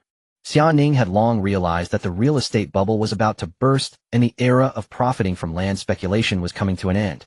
So within the next year or two, she had to shift the group's focus to real industries, not just traditional light and heavy industries, but also high-tech fields like AI, artificial intelligence.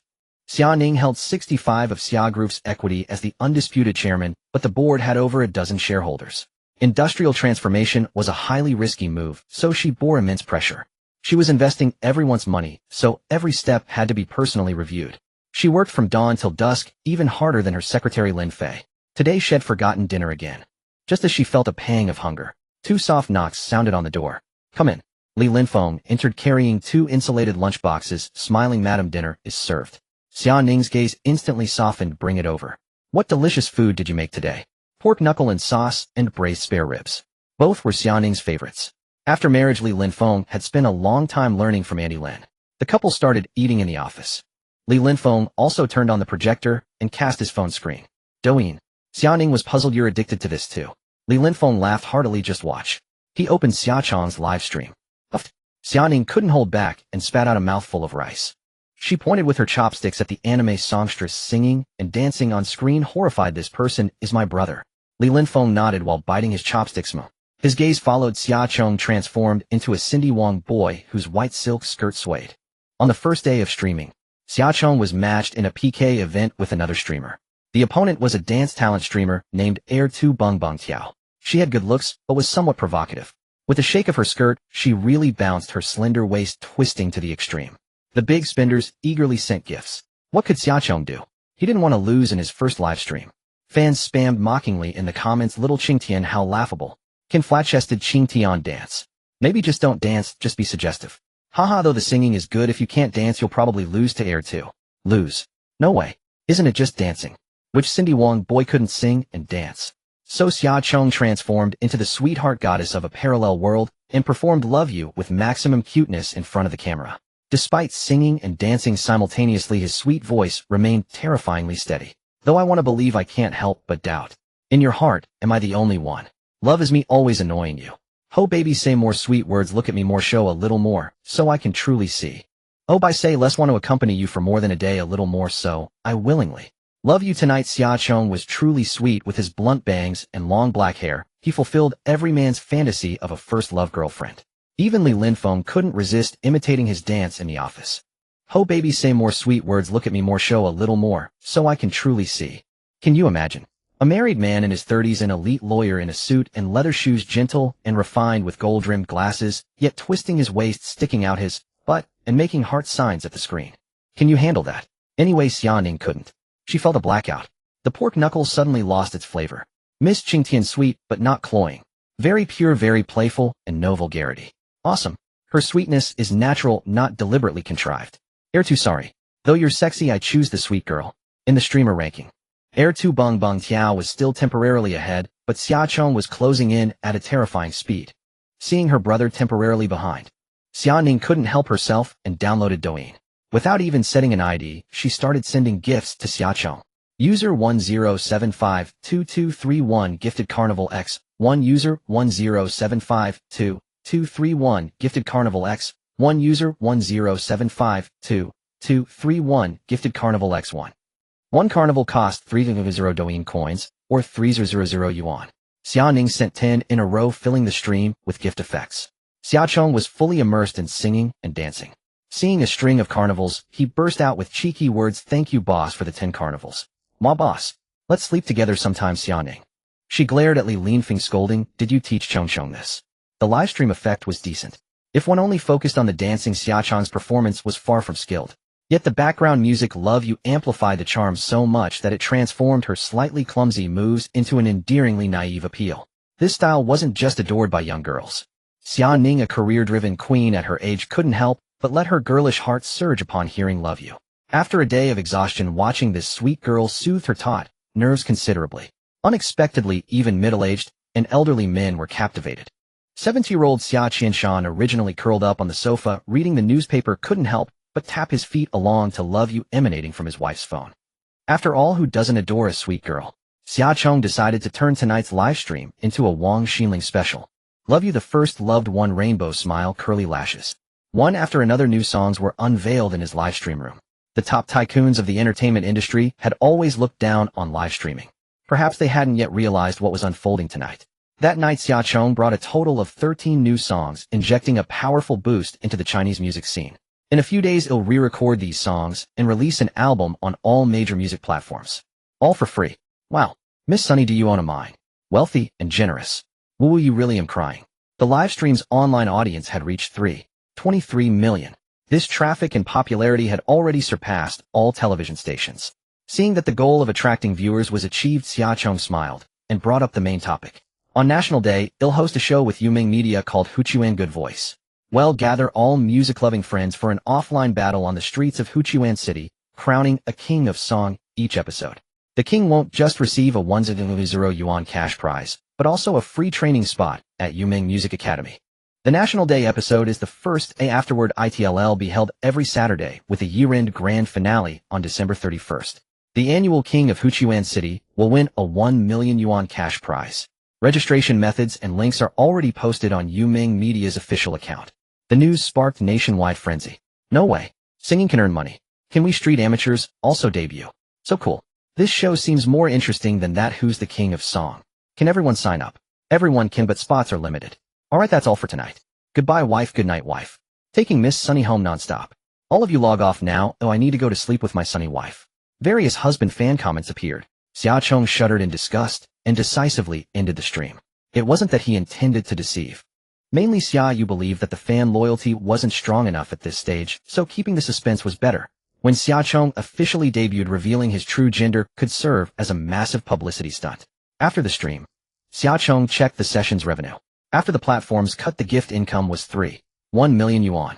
This was pure unadulterated data. He recalled famous streamers from his past life who raked in tens of millions or even hundreds of millions in a single night. One could imagine how murky those waters were. Some criminals even used live streaming as a front to launder money. For instance, the so-called 70-30 split involved countless dummy accounts using illicit funds to gift streamers 10 million yuan in tips. The streamer would take 3 million and return 7 million. Xia Chong's inbox was flooded with private messages from people seeking to get rich with him. He would never entertain such thoughts. The number of cases from his past life where people got caught was staggering. It was only a matter of time before trouble struck. This dirty money sourced from telecom fraud or underground casinos. Behind these figures were countless victims. He truly didn't want to earn this kind of money, nor did he need to. Xia Chong silently blocked those accounts hinting at such schemes. After singing all night, his throat was a bit dry. He went downstairs to get a glass of water, but forgot to change clothes. Sporting a blunt bang with twin tails, wearing a little white dress and white stockings topped with a cropped sailor uniform, Xia Chong walked brazenly through the living room to the water dispenser. Xia Qianshan and Ho Shualan stared at him intently, at a loss for words. This kid, was he effeminate? He didn't seem effeminate, he was just pretty without a hint of simpering. Flashy as he was, at least he wasn't repulsive. Yet in that outfit it was impossible to look at him directly. Xia Yu ran down barefoot with a thump thump thump, hugging Xia Chong excitedly and yelling, "Wow Chong Chong, wow, you're amazing." "Don't yell at me." Xia Chong was splashed with water. "What now got you this excited?" "Registration is full. The audience reservations for our first Huchuan Good Voice hit 4 million in minutes. Lianhua and Zilliging's department managers have both contacted me. Lianhua wants to place ads in the show. A single oral ad spot costs 1 million yuan. Zilliging wants exclusive sponsorship, offering 30 million per episode." No wonder she was so thrilled. Lianhua is a domestic phone brand and Zilliging is a national brand for laundry detergent and dish soap. Both are top-tier well-known companies. The offers were indeed sincere. An oral ad lasting at most 30 seconds could earn 1 million yuan per spot. 10 spots would bring in 10 million. Zilliging was even splashing out 30 million for exclusive sponsorship. It's proven. My strategy of free music was right. Second sister, you lost. Earlier when Xiaochong said all his songs would be free, Xiaoyu had opposed it. She felt every song of his was a classic, each capable of earning millions. After all, in the internet age, few bought physical albums. A singer's main income came from paid streaming on music platforms. But Xiaochong argued for foregoing immediate profits using a free model to lock in more loyal fans. As long as the fan base was massive enough, the value of that traffic was immeasurable. Xiaoyu didn't even need to chase business. Advertisers would come knocking, eager to hand over money. The siblings had even made a bet on it. The loser had to fulfill one request from the winner. Xiaoyu accepted her defeat gracefully. Tell me, what do you want me to do? Sis, how old are you this year? 25. What, you think I'm old? Have you ever been in love? Nope. Xiaochong glanced at her long legs. TSK. Second sister's comic-style legs were truly stunning. He wondered which bastard would end up with her in the future. He smiled and said, then why don't you just never date and stay single with me forever? It wasn't that he had any inappropriate brother-sister complex. It was mainly that he got along best with second sister, and he thoroughly enjoyed their daily banter. If she married someone later, she'd inevitably have to keep some distance. Fine. Xiaoyu readily agreed. Whoever finds a partner first is a dog. There was a secret unknown to others. She was into women. She had never planned to marry. Although her parents urged her, repeatedly introducing many promising young talents, Xiaoyu had mercilessly driven them all away. The only male she was close to was her brother, who looked more like a little sister. Alright. Chong, fly with me to Jiangdu tomorrow. Besides signing the contract with Xyloging, they also want to interview you separately. Xiaochong was puzzled. Interview me? What's that about? Xiaoyu explained, they're considering you for an endorsement deal, but they need to interview you first to decide if they'll use you. Xiaochong asked, how much? Xiaoyu replied, 20 million per year, but you'll have to cooperate with their ad shoots and be available anytime. Xiaochong hesitated slightly. Taking an endorsement and being on call, that wasn't an issue. The problem was this brand worth endorsing? If their products turned out to be a disaster later, would it tarnish his reputation? Let me check it out first. Let me state up front, this time it's not just them interviewing me. They'll also be evaluating their qualifications on site. Not every company or brand is worthy of my endorsement. Sis, in the future, don't get all worked up and shout like that. Look at how ungraceful you are. One thing Xiaochong was certain of. In the near future, he would definitely become a top-tier celebrity. Every word and action of his would be scrutinized under a magnifying glass. Any hint of scandal would be blown out of proportion and condemned. So he had to learn to protect his reputation from now on. Xiaoyu hadn't realized this yet and teased, oh my, you're not even debuted yet, and you're already putting on the airs of an international superstar. Just say it. Am I worthy or not? Worthy. Pfft. What kind of attitude is that? Achieving such results, she could hardly contain her excitement. Last year, Yuming Media's revenue, after deducting operating costs, salaries, and production fees, Xiaoyu only earned 2 million yuan, barely enough to maintain her Ferrari, and even less than Xia Ning's secretary's salary. Although the Xia family's children never had to worry about money. But if her own company could grow and thrive, the sense of accomplishment and satisfaction from within was priceless. The next day, Xiaochong was dragged out of bed early by Xiaoyu. They rushed to the airport and flew directly to Jiangdu City. After landing, mingling in the crowd, they were about to leave the airport, but got stuck in the arrival hall. A group of brainless fans belonging to someone unknown filled the huge terminal. Holding up support signs, they screamed madly, Man, I love you. Man, you're the best. A group of security guards was pushing the crowd to both sides. These guards were not arranged by the airport, but hired from a private security company. Surrounding passengers were being shoved aside, and many had already started arguing with Chunman's fans and the guards. Come on, I'm in a hurry. What's this all about? We're picking up our idol. Can't you wait? What gives you the right to block the airport? How, what rights? Consider yourself lucky today, or normally you wouldn't get a chance to see a big star in person. Move aside. Damn, what a bunch of lunatics. How dare you curse? Have you no manners? Manners your mother's. You're all brainless. The terminal was in chaos because of these people. Xiaochong asked in confusion, who's coming? Making such a huge fuss. Xiaoyu said darkly, Chinman. Xiaochong didn't understand. Isn't she in the same crew as Su Yubing? That drama isn't filming in Jiangdu. How, with her status, does she need to be on set every day? Xiaoyu's tone was quite sarcastic. Her main job is to Photoshop images, memorize a few numbers, leave the rest to stunt doubles and voice actors, and party with rich businessmen. Oh, I see. Xiaochong truly felt sorry for Su Yubing. Performing opposite someone like that was an insult to Su Yubing's acting skills. Xiaoyu didn't care who Chen Man was. She grabbed Xiaochong and headed straight for the terminal exit. Just then, Chen Man, surrounded by a large group of staff, hurried over. They ran into each other. Chen Man pushed up her large sunglasses, sneering. Where are the guards? Why hasn't the area been cleared? I'm sorry, Miss Chun. You two please move aside. Two guards rushed over, pushing Xiaoyu and Xiaochong back into the crowd. Xia Yu's temper flared instantly. She kicked a guard and swore, I only clear the way for funeral processions. Are you here for a burial or a wake? That kick earned applause from the blocked passengers and enraged Chunman's fans. Who is that? What? Trying to leech off Man's fame. Probably another desperate wannabe. Beat her. They hurled the most vicious insults. How many of these people were actually Chunman's fans was unknown. In fact, most were probably paid extras hired to create the illusion of Chunman's popularity. Maybe because the money was good they cursed with extra enthusiasm. Xia Yu ignored them, pulling Xia Chong along the passage toward the exit. Another group of guards formed a human wall blocking their way, and even pulled out batons as a threat. Chunman stood still behind, not only failing to stop them, but snorting, humph, just a small-time streamer, and she thinks she can ride on my fame. She had watched the live stream last night, and recognized Xia Chong as Miss Qingtian. Su Samping had discussed the theme song with her. She had heard that Miss Qingshan's price reduction request was to have Su Yubing sing, You Are My Eyes. Chunman had already harbored a grudge against Xia Chong. Coming to Jiangdu today was specifically to pressure the crew through her sugar daddy. She not only wanted to take that song for herself, but also kick Su Yubing out of the crew.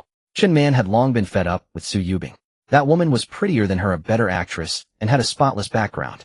With Su Yubing as a comparison, many online were cursing Chunman for not being fit to play the female lead, calling her a slut who climbed the ranks by selling her body. Although all of that was true. But setting facts aside, as the female lead, she couldn't even sing the theme song. Such a good song was given to the female villain instead. Wasn't that a slap in the face to Chunman? Who would have thought? As soon as she arrived at the airport, she ran into Miss Qingtian herself. This was the perfect chance to humiliate her thoroughly. Xia Yu glanced at her and snorted, a prostitute, nothing to ride on. You'd better stay far away from us. I'm afraid of catching an STI from you. Xia Yu's fiery temper flared up. She didn't fear their numerical superiority and scolded Chunman until her face turned crimson. Xia Chong, on the other hand, remained unperturbed. She preferred to handle things by the book. Why waste anger on such people? Why let others' lack of quality punish oneself? Hey! Chunman walked over quickly and whispered beside Xia Chong. Miss Qingtian, don't think you're so great just because you've written a few songs. In your whole life, you'll only ever be a web celebrity. You'll never be on the stage. Don't try to ride on my popularity. You'll only humiliate yourself, and in the end you'll be the one embarrassed. Xia Chong put on her earphones. Hello, is this 110? At Terminal 3 of Jiangdu Airport, someone is illegally blocking the road and disrupting public order. Please handle it quickly. There are many stranded passengers here, and everyone is in a hurry. She hung up the emergency call. Xia Chong took off her earphones, looked at Chunman beside her, and said calmly, Excuse me, what did you just say? In that brief moment, Chunman suddenly felt she had lost her so-called aura, that she was proud of the grand spectacle like a tidal wave, the elaborate fan pickup ceremony. It seemed that in Xia Chong's eyes it was just a pile of inconveniences. Xia Chong's calm and composed, young lady temperament was something she could never imitate. Putting on airs. Chunman walked past Xia Chong and slowly headed toward the exit of the terminal. The fans around squeezed forward, desperately asking for autographs and photos. Chunman put on a very fan-friendly appearance, taking the markers handed to her one by one and signing her stage name on their clothes. This was a deliberate stay at the airport to increase exposure. The more anxious the obstructed passengers became, the more leisurely she acted. The more people cursed her, the worse the impact, and the higher the hype she gained. This was how Chunman became famous. Just then a fan raised his phone high, posing as if to take a photo with Chunman. Chunman instinctively leaned into the camera, skillfully pouting her red lips and making a heart shape. Unexpectedly, the male fan turned his head and glared at her with a disdainful expression. Miss Chun, could you please move aside? You're blocking my photo with my idol. Chunman, isn't your idol me? The male fan impatiently pushed her aside, and then continued to open the front camera to take a selfie. He adjusted the angle. This time Chunman saw clearly. He wanted to include Xia Chong in the frame. But this male fan was still holding a support sign that said, Man you. How insulting was that? Hey, why are you filming her? Whose fan are you? Chunman was very angry. But the male fan said nonchalantly, supporting you is just a job. Taking a photo with Miss Qingtian is my wish. Chunman demanded, Are you professional? The male fan said scornfully, Professional. You only paid 50 yuan commission. It's already good enough that I came to hold a sign for you. Keep your voice down. Chunman panicked. But this conversation had already reached Xia Yu's ears. Ha ha ha, 50 yuan. She hired you to pretend to be fans. The male fan nodded. Yeah, 50 yuan per person plus a boxed lunch. Xia Yu burst out laughing. Ha ha, Chunman, are you trying to kill me with laughter? I knew it. How could you have so many fans? She deliberately shouted extremely loudly. Chunman was furious. This person is clearly someone you hired to smear me. Xiaoyu sneered, smear you. You don't need me to find someone to smear you. Don't you know how you became famous? She had become famous through negative publicity and criticism. That face was all technology and hard work. Her acting skills were widely criticized. Sensible people who would be a fan of Chun Man. What for? For her silicone body. For her faded beauty. Just then someone shouted, the police are here. The airport police station sent a few patrol officers over. What's going on? Who called the police? Seeing the police arrive, Chun Man remained arrogant. Officer, it's nothing. Just a few jealous people who can't stand others having more fans calling the police falsely to waste your time. The patrol officers glanced at her, then looked at the crowd. They had already guessed that Chun Man might be a celebrity. Xiaochong walked over. I called the police. They blocked the road here, preventing passengers from entering and leaving, severely obstructing traffic. Xiaoyu added, Officer, I'd like to ask, did they get prior approval? If they did, why didn't the airport arrange any other evacuation passages? The patrol officers shook their heads. No, we didn't receive any notice. Chun Man smiled. Officer, I'm really sorry. It's my fans who spontaneously came to the airport to pick me up. I didn't expect so many enthusiastic fans either. I apologize for the inconvenience. Please understand the special circumstances. Considering she was a celebrity, the patrol officers thought to minimize the matter. Then you should disperse your fans quickly. Don't crowd the terminal and affect everyone's passage. Xiaoyu sneered. Officer, these people are not Chun Man's fans at all. She hired them herself. Doesn't this count as gathering to create a disturbance and disrupt social order? Chun Man couldn't help but curse. Officer, don't listen to her nonsense. She's just jealous of me. Haha, I'm talking nonsense. Wanna grab someone at random and ask. Xiaoyu casually grabbed a female fan from the crowd. You say, did she hire you to come? Confess honestly, don't play tricks. Think carefully, is the little money she gave you worth covering for her? The female fan immediately panicked. Yes, the group leader of our group posted an announcement last night saying that we could earn 50 yuan by coming to the airport to hold signs and shout a few times, so I followed. Xiaoyu grabbed a few more fans. What about you? We are all from the same group. What a pleasant scene. At this moment, many people around were holding up their phones to record videos. The stranded passengers were no longer in a hurry to leave. Seeing Chun Man lose face, they felt so satisfied. Alright. Everyone disperse quickly. Miss Chun, this is a warning this time. Don't let it happen again. The patrol officers' looks at Chun Man also became very contemptuous, but they couldn't really hold her accountable. There were too many people at the scene, and the order was very chaotic.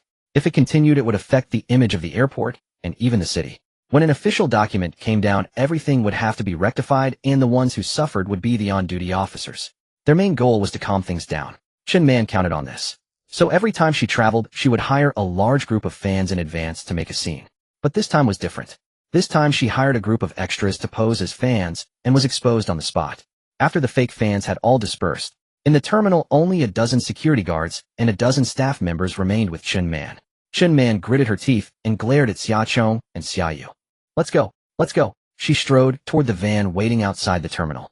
Thinking to herself, when she meets the sugar daddy later, she must have him blacklist that detestable Miss Qingtian. Up to Joker, Chong, let's go. Xiaoyu led Xiaochong out of the airport. Just as they were about to call a car to the city, a Maybach slowly pulled up beside them. The window rolled down, revealing a charming, mature woman who smiled and said, You get in quickly. Xiaoyu leaned on the window and laughed. Oh, my manager Fong, why are you the one picking me up? What? Think I'm not qualified? Qualified, absolutely. Xiaochong looked confused and followed Xiaoyu into the car. Xiaoyu introduced, Chong, this is my best and closest friend Fong Min. Fong Min drove while laughing. How come I never heard you had a younger sister? I really don't have a sister. This is my younger brother Xiaochong. As soon as Xiaoyu finished speaking, Xiaochong clearly felt the car jolt. Then Fong Min kept glancing in the rearview mirror, observing Xiaochong in the back seat. You're not joking. Miss Qingtian, is she really our younger brother? Xiaoyu laughed. Shall I pull down his pants so you can see? Fong Min smiled slightly. It's not convenient with you here. I'll invite him alone next time. Go to hell. Speaking of which, Min, where are we going now? Fong Min said, Let's go to the hotel first. I've already booked a private room to welcome you and wash away the travel dust. Since this collaboration came up on a whim, it was too rushed, and the contract isn't ready yet. This afternoon, I'll take you to Xylaging for a face-to-face talk. Fong Min's identity was the advertising department manager of Xylaging, and she was the one who facilitated this title sponsorship collaboration. They had thought of collaborating with Xiaoyu before, but unfortunately Yuming Media wasn't strong enough to take on such a big contract. It wasn't until Xiaochong's sudden rise to fame with his unprecedented traffic-attracting effect that successfully caught Fong Min's attention. Taking advantage of their close friendship, she pushed this deal along smoothly. Xylaging was roughly equivalent to Libby from the previous life. a long-standing national old brand, indeed a company of considerable scale. The brand's reputation was quite good. After all, it's not something you eat. The ingredients of such detergent products were just a few common ones, so there wouldn't be any safety issues. Arriving at Jiangdu Hotel, Fang Min parked the car, then proactively opened the door for Xia Yu, taking her hand. "Princess, please get out." And Xia Yu seemed long accustomed to it, naturally hugging Fang Min after getting out. Xia Chong suddenly realized second sister's relationship with Fang Min might not be just ordinary best friends. These two, could they be into girls? Following behind them, they arrived at the hotel entrance. Xia Yu suddenly stopped, a look of embarrassment on her face, and quietly tugged at Fang Min's finger. "Min, what's wrong?" Xia Yu leaned close to her ear. "Come with me to the restroom." Fang Min's eyebrows shot up. She remembered. These days were exactly Xia Yu's period. Probably Aunt Flo had suddenly arrived, and she forgot to bring supplies. "Chong, can you wait here? I'll accompany your sister to the restroom." "Okay." Fang Min pulled Xia Yu into the elevator and went upstairs. Xia Chong wandered around the hotel lobby. The banquet hall on the first floor was very lively, gathering dozens of young people, seemingly having a class reunion. Xia Chong hadn't paid much attention at first, but then he seemed to hear a familiar name. A group of young people were taunting someone. "Shuiyang, why are you still single? Could it be you still can't give up on Zhou Jia? Oh dear, you've been simping over her for 3 whole years now. You're in college and still haven't woken up." At the table next to Shui Yang sat a stylishly dressed, fairly attractive young woman, glancing sideways at him. But her eyes were full of disdain and contempt.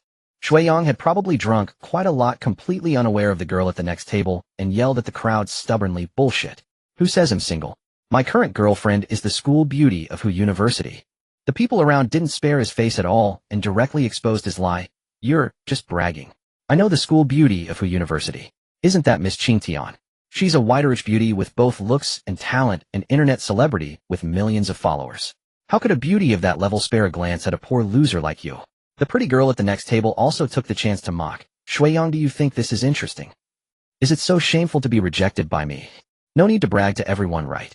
Shuiyang turned and glared at her, sneering. "Zhou Jia, during 3 years of high school you spent how much of my money you don't know in your heart. I chased you for 3 years. You neither agreed nor refused. You spent my money with peace of mind. Only after the college entrance exam did you tell me, 'Sorry Shuiyang, we're not right for each other.'" Zhou Jiajia's face instantly fell, and she said coldly, "I never asked you for a single cent. It was you who shamelessly insisted on giving me things. I never explicitly rejected you because I didn't want to make you too sad and affect your studies and the exam. I never expected you to take me for a gold digger. It seems I was right to reject you back then." Everyone started to echo Zhou Jiajia, enumerating Shui Yang's past faults and describing him as worthless. There was also a rich young master dressed in luxury brands. While holding Zhou Jiajia's waist, he patted Shui Yang's shoulder and taunted, "Bro, so you're the simp Jiajia often talks about. Let me introduce myself. My name is Owen Hai. I've heard about simps for a long time, but I've never seen one in person. Today you really opened my eyes, haha. And the school beauty of Hu University, my ass. Open your front camera and look at your face, then open your WeChat wallet and check your balance. Do you deserve it?"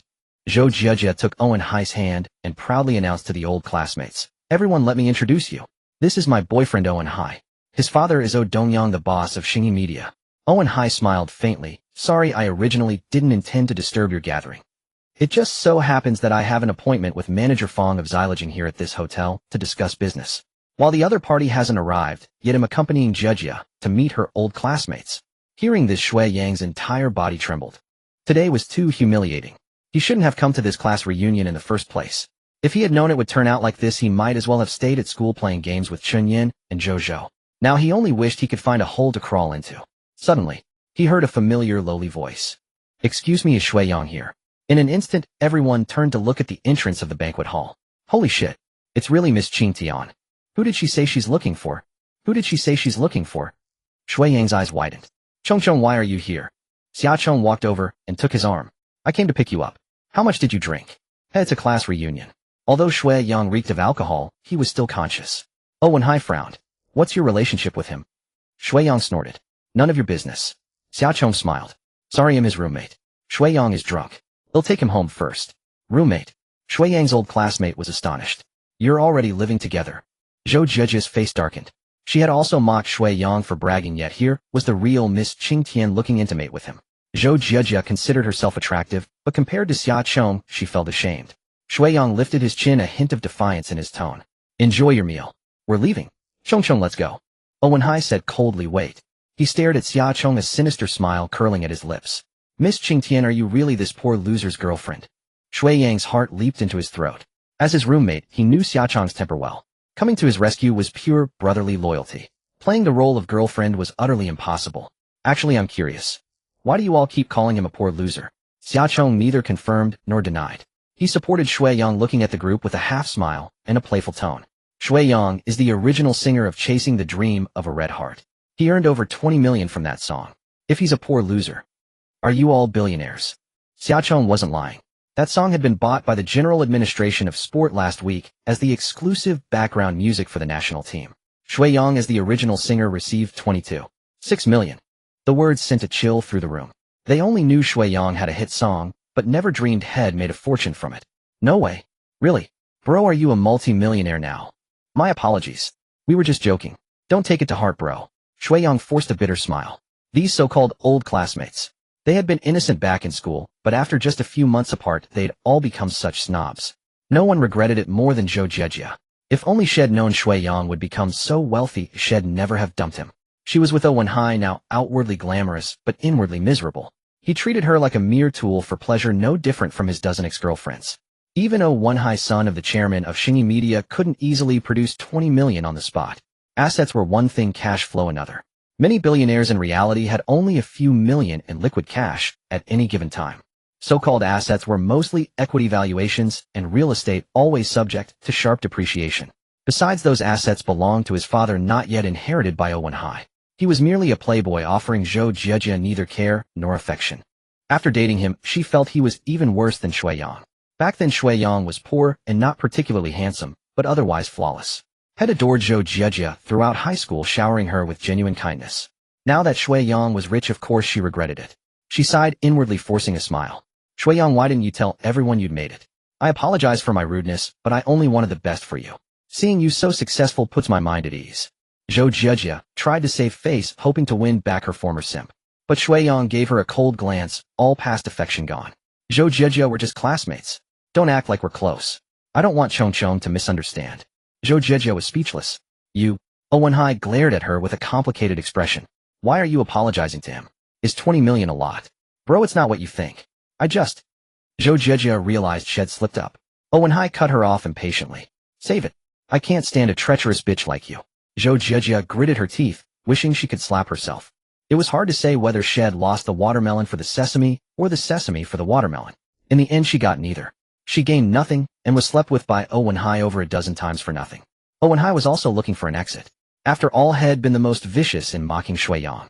He didn't want to stay a second longer. What else could he say? He couldn't pull out 20 million. Would he admit defeat in front of everyone? As for Zhou Jejia, she was just a bed warmer. They'd used each other. He could dump her without a second thought. Since Head stood up for her and got slapped in the face, she could deal with the consequences. Owen Hai strode toward the exit, trying to escape the awkwardness, but ran into Fong Min coming his way. His anger turned to delight. Fong Min was the person Head come to see today. Xingyi Media had long wanted to secure the endorsement contract for xylaging. To train his son, Danyang had informed Owen Hai of Fong Min's schedule, sending him to the hotel to discuss the deal. Manager Fong, you're here. Owen Hai's grin stretched from ear to ear. If he could close this multi-million-dollar deal in front of everyone, wouldn't that restore his lost face? He stepped forward, hand extended for a handshake. But Fong Min brushed past him, taking Xia Chong's arm and smiling. Chong Chong, what are you doing over here?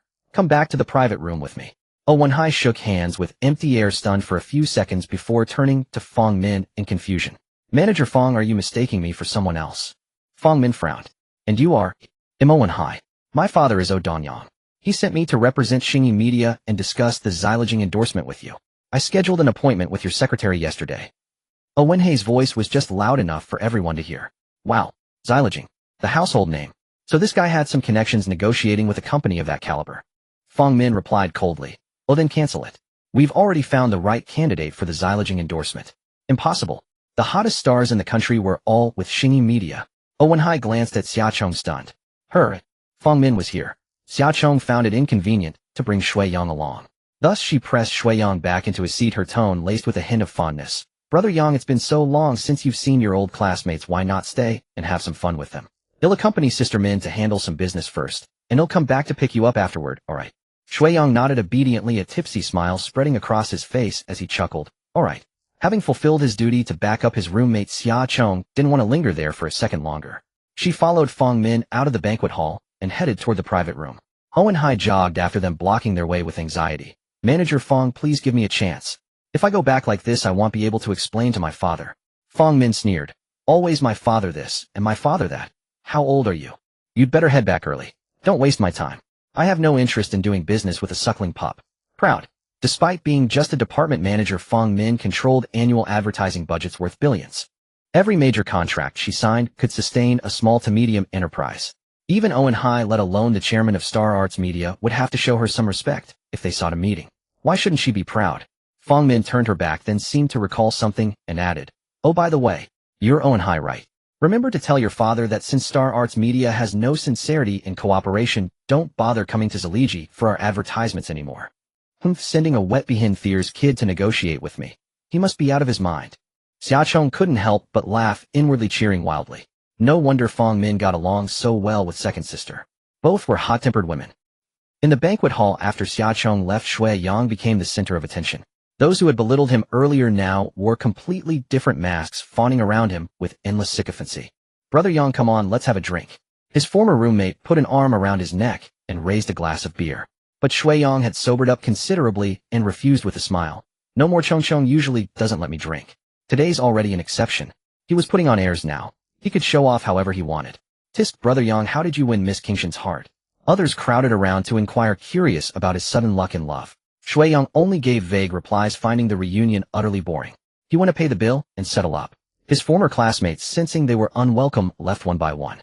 But Zhou Jijia stayed behind, intending to have a private talk with Shui Yang. She had already offended Owen Hai, and now her only thought was to win back Shui Yang, who had once been endlessly devoted to her. In the past, Shui Yang would even borrow money just to gift her the latest phone. Now he had over 20 million. 20 million. Zhou Jijia asked, "Shui Yang, how long have you and Miss Qingtian been together?" She clung to the belief that Shui Yang, who had pursued her for 3 years, couldn't possibly sever his feelings so completely. There must still be room for her. Shui Yang replied indifferently, "We met on the first day of school." "So, you've only known each other for a little over a month. Shui Yang, you met Miss Qingtian before she became famous, right? Now she's an influencer with millions of fans. Her connections and social circle are vastly different from yours.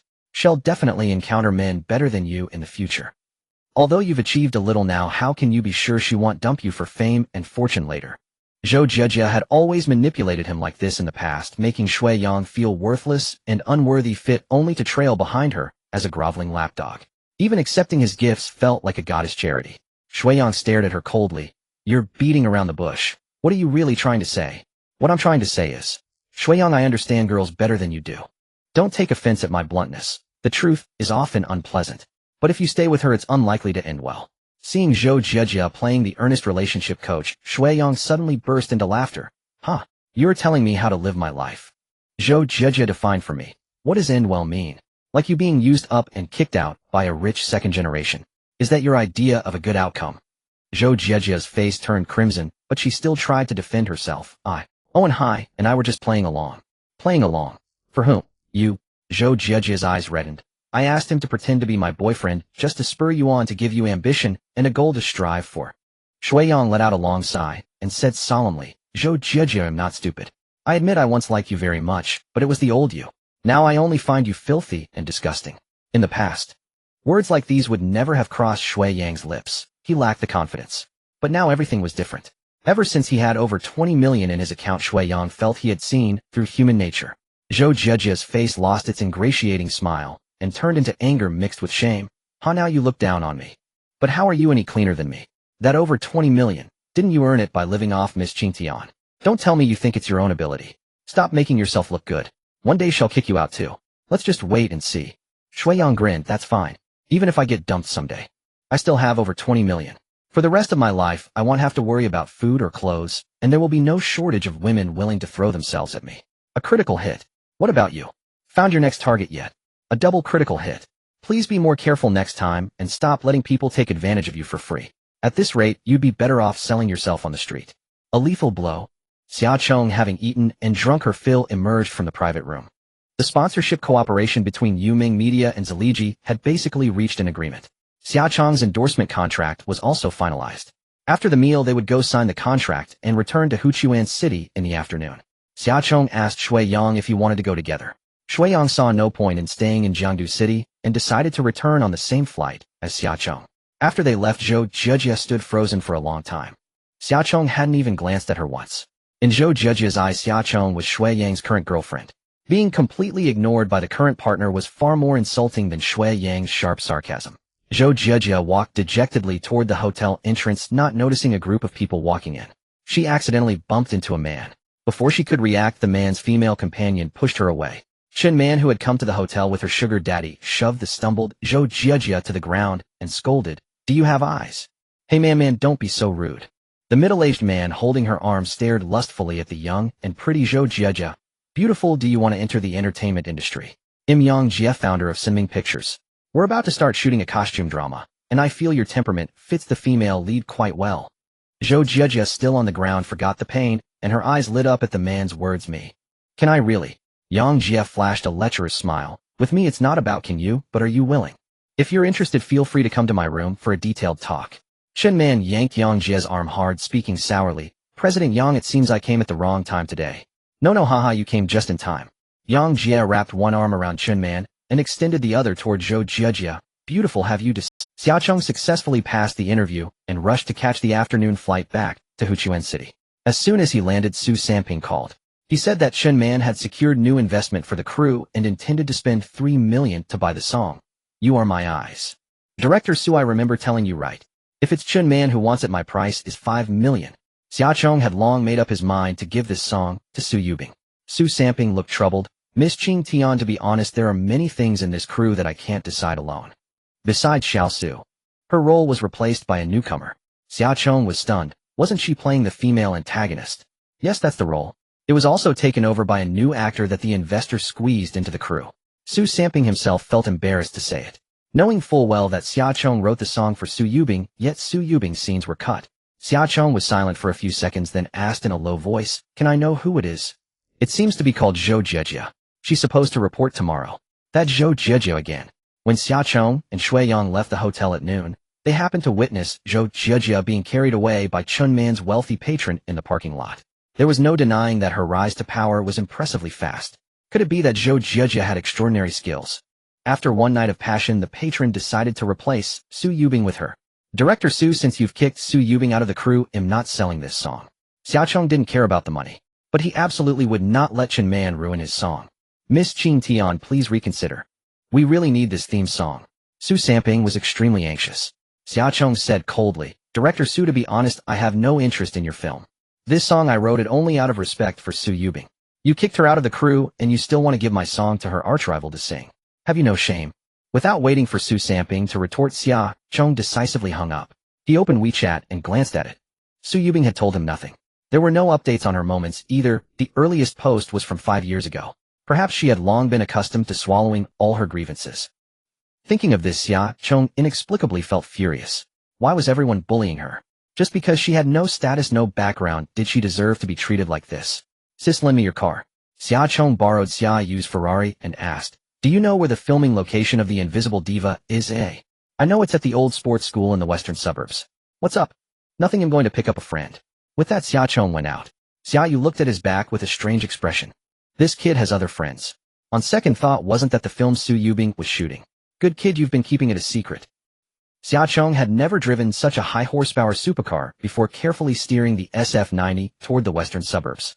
The filming location was the old sports school in Huchuan City, which had been abandoned for many years.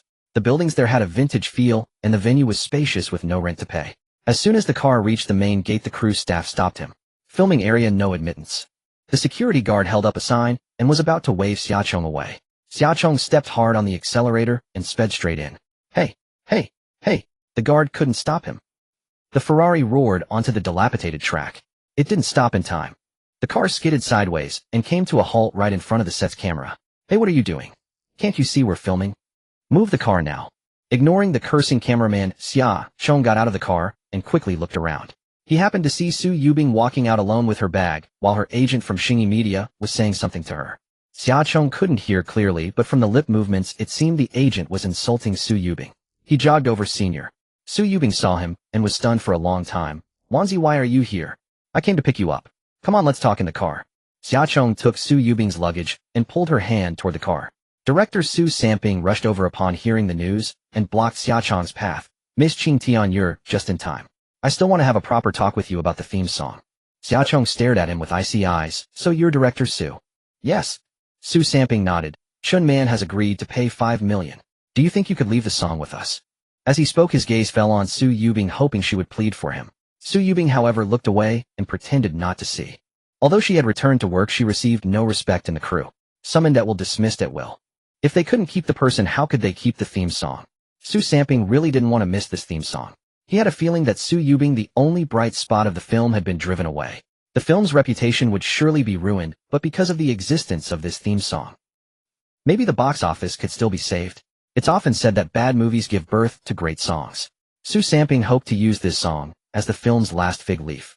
Xiaochang only gave him a cold sneer. No deal. He got back into the car and drove off. Xiaochang's behavior today was actually somewhat petulant. It wasn't just about standing up for Su Yubing, but also an extreme dissatisfaction with the current state of the domestic entertainment industry. Senior, you're unemployed again. Xiaochang was focused on driving and didn't have time to look at Su Yubing's expression. But from her rather cheerful voice he could tell. She seemed quite happy. Su Yubing explained, because they forcibly replaced the actor midway, the crew compensated me with 8,000 in liquidated damages. Ha. I've been acting for 3 years and never earned this much money. Xiaochang sighed. You're an artist with both looks and talent. Yet you have to rely on breach of contract compensation to earn what you deserve. I find it quite sad. How come you seem so happy? Su Yubing was indeed very optimistic, showing no signs of sadness. In her inner world, there were no romantic fantasies. Only the necessities of life and the burden of living on her shoulders. Getting paid without having to work. Of course I'm happy. Oh, let's not talk about this. Wanzi, thank you for coming. If no one had picked me up, I'd probably be sitting on the bus feeling emo. Xiaochang drove Su Yubing home. Only then did he learn that she lived in an old house on the outskirts. Su Yubing's parents used to be workers at a state-owned factory, residing in the dormitory allocated by the factory. The factory had long gone bankrupt and the dormitory building had long been vacated. Now only their family remained living here. The walls and buildings of the factory compound still bore the style of the 1980s. On some walls, slogans from that era were written. Reform, spring breeze blows everywhere, the working people truly strive. The mottled red bricks were covered with moss and the paths in the compound were carpeted with golden fallen leaves. It gave a sense of time travel. Xiaochang exclaimed in surprise. In this day and age there are still houses like this. Not many left. This area will soon be demolished. Su Yubing smiled and said, just drop me off here. I can go up by myself. Thank you, dear Wanzi, for seeing me home. Su Yubing got out of the car and waved goodbye. Xiaochang unbuckled his seatbelt and said with a smile, I'd like to go and see your place. Is that convenient? My home? Su Yubing was a little embarrassed. There's nothing to see in my home, it's a mess. I just want to know where the door is. Su Yubing hesitated for a moment, then nodded. All right, but you need to be careful. This brick path hasn't been swept for over a decade. The moss is very slippery. Xiaochang followed her through the cobble-bladen corridor into the dilapidated dormitory building. Due to years of neglect, it had become a hazardous building a decade ago, the entire structure looking as if it might collapse at any moment. Xiaochang wisely refrained from asking. If they had the means to move out, they would have done so long ago. Staying here could not be for sentimental reasons, it could only be for 2 words. No money. Wanzi, you must be laughing at me. These old factory buildings have long been slated for demolition. We have property rights to this old house, but the resettlement, housing, and demolition compensation have been delayed. Other old employees have bought houses elsewhere waiting for the demolition. In the past, our family couldn't afford to buy a house, so we could only stay here as holdouts. Su Yubing laughed. But now I have money. Xiaochang remained silent. No wonder she was so happy today. That compensation, though seemingly small, was enough for their family to move out of this shabby employee dormitory. Wanzi, is this your first time in such a rundown house? Are you not used to it? Seeing Xiaochang silent, Su Yubing thought he was disdainful. Xiaochang shook his head and said softly with a smile, No, I was just thinking. Growing up in such an environment, how did you become so outstanding? Su Yubing clenched her fist and said in a low voice, It was precisely to leave this place that I desperately tried to make money by any means necessary. That being said, Xiaochang felt she was not at all self-abasing. She could accept the harsh reality, but refused to be content with it. She had ambitions to climb upward, yet she would not resort to any means for fame and fortune. A female artist like this. In this materialistic era, she was a treasure girl hard to find even with a lantern. Senior, wait for me. Xiaochang hurried back to the car, took 2 bottles of wine and 2 boxes of tea from Xiaoyu's car, packed them in a gift bag, and carried them out. Su Yubing said helplessly, What do you mean by bringing things again? Xiaochang grinned. How could I come empty-handed on my first visit? Oh, it's making it seem like I'm bringing a boyfriend home. Come on, my home is on the 3rd floor. Pushing open the old wooden door. It was an old 3-bedroom, 1-living-room apartment. Su Yubing's parents were in the living room, lying on rocking chairs watching TV, both covered with thin quilts. Their complexions were very poor, their faces full of the haggardness of the long-term ill. Dad, Mom, I'm back. Su Yubing's tone was quite cold. The simple greeting seemed like a mere formality. As soon as she entered, she put down her bag, changed into slippers, went to the kitchen to get a basin of warm water to wash their faces and hands. After washing them, she still had to feed them their medicine. Hey Yubing, who is this? A friend of mine. Xiaochong gave a smile. Hello uncle and auntie, I'm Xiaochong. The two elderly nodded at him and said softly, make yourself at home. Sure. Xiaochong came in and placed the gifts under the TV cabinet. The sofa in the living room was piled with clothes that hadn't been washed in time, not even a spot to sit. Such a suffocating living environment. This was how Su Yubing had endured day after day for 10 years. As the saying goes, there are no filial children at the bedside of a chronically ill parent. Su Yubing, taking care of the entire family alone, had already done her utmost, and found it hard to maintain a smile before her parents. What awaited her at home was nothing but endless chores, robbing her of even the strength to force a smile. Wanzi, the living room is a bit messy. Why don't you go rest in my room? The pile of laundry that hadn't been washed for 3 days would need 2 loads in the washing machine. Seeing this chaotic home, Su Yubing felt inexplicably irritable. She wanted to chat with Xiaochong, but she simply couldn't take a break. Seeing this, Xiaochong tactfully took his leave. Su Yubing was such a proud person, surely she wouldn't want him to witness such an embarrassing scene. Senior, you go ahead with your work. I won't disturb you. If you plan to buy a house, soon let me know in advance. My elder sister knows some developers and might be able to get you a good internal discount. Hearing this, Su Yubing laughed. Alright, I won't stand on ceremony with you. It's just a word, no need to be polite. He'll get going now. The staircase is narrow here. Go down slowly. Got it. Xiaochong exited the door and let out a long sigh. The atmosphere in their home was truly oppressive, especially the sight of her parents bedridden, which made it hard to breathe. Inside, Yubing's mother listened to the sound of Xiaochong's car fading away outside the window. Suddenly, she broke into a grin. Yubing, why didn't you ask your friend to stay for a meal? You think I didn't want to? Mom, look at the conditions here. Su Yubing expertly chopped vegetables and complained, there's not even a place to sit in this house. I feel embarrassed bringing friends back. Yubing's father said gloomily, alas, it's all this useless old bone's fault. Our old factory buddies moved into new houses over a decade ago, and only we are stuck with this shabby place. Yubing, Mom and Dad have let you down. Su Yubing's face darkened. Enough. You say this every day. Don't you get tired of it? Her parents immediately fell silent, knowing how hard their daughter worked to keep the family going. Since she found it annoying, they'd better keep quiet. Unexpectedly, Su Yubing's expression changed again, and she grinned mischievously. Actually, you don't have to envy others. Our family will soon be moving to a new home too. Oh. Yubing's mother didn't catch it at first. What did you just say?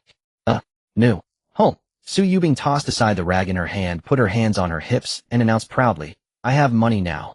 The production company compensated me 8,000 yuan for breach of contract. That's what I was upset about earlier. Mom, Dad, give me some advice. This money is neither too little nor too much. Should we buy an affordable housing unit outright?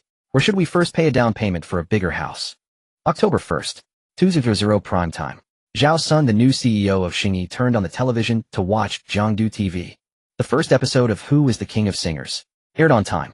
The show was pre-recorded. It was a large-scale music competition show that invited dozens of overseas stars from Europe, America, Japan, and South Korea. Before this, there had been no such format of music competition in China. So Zhao Sun was confident it would break viewership records. The show began. The stage effects were splendid, truly an audio-visual feast. Every singer who took the stage was a foreigner with golden hair and blue eyes. The first performer was Sheila, the Iron Lung Queen from Europe. She sang My Heart Will Go On, the theme from Titanic. This world-renowned classic was an explosive opening. Zyla's performance was remarkably stable, and with post-production pitch correction, it was flawless. Zhao Sun confidently opened the real-time rating system. Jiangdu TV 2. 78-2. 86-2. 95. Although it was rising, the growth was slow. It did not show the dramatic skyrocketing trend Zhao Sun had expected. He found this unusual. Then he thought it might be because the show's promotion had been too rushed, and many people were unaware of it. It had only just started, not yet at peak viewing time. Xingyi's chairman Oh Dongyang immediately called, sounding displeased, Zhao Sun, I signed a performance agreement. The first episode's ratings are crucial. Don't mess this up for me. Because Xingyi Media had previously been embroiled in the notorious Han Ziyuan scandal, TV stations and advertisers had lost faith in the company. Oh Dongyang had no choice but to sign a performance agreement with Jiangdu TV. The mandatory target for simultaneous ratings was 355. If that figure wasn't reached, the TV station wouldn't pay a single cent.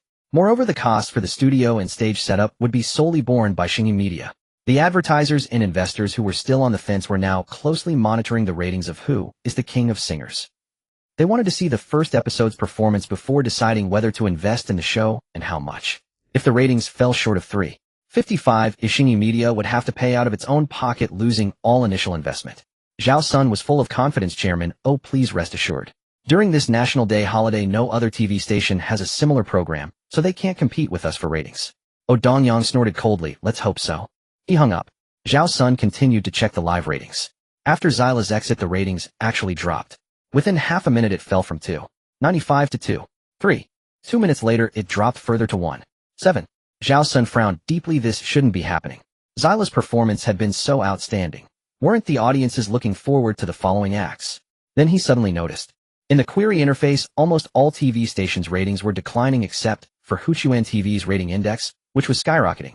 354, 23.5, 53. Damn, it broke 5.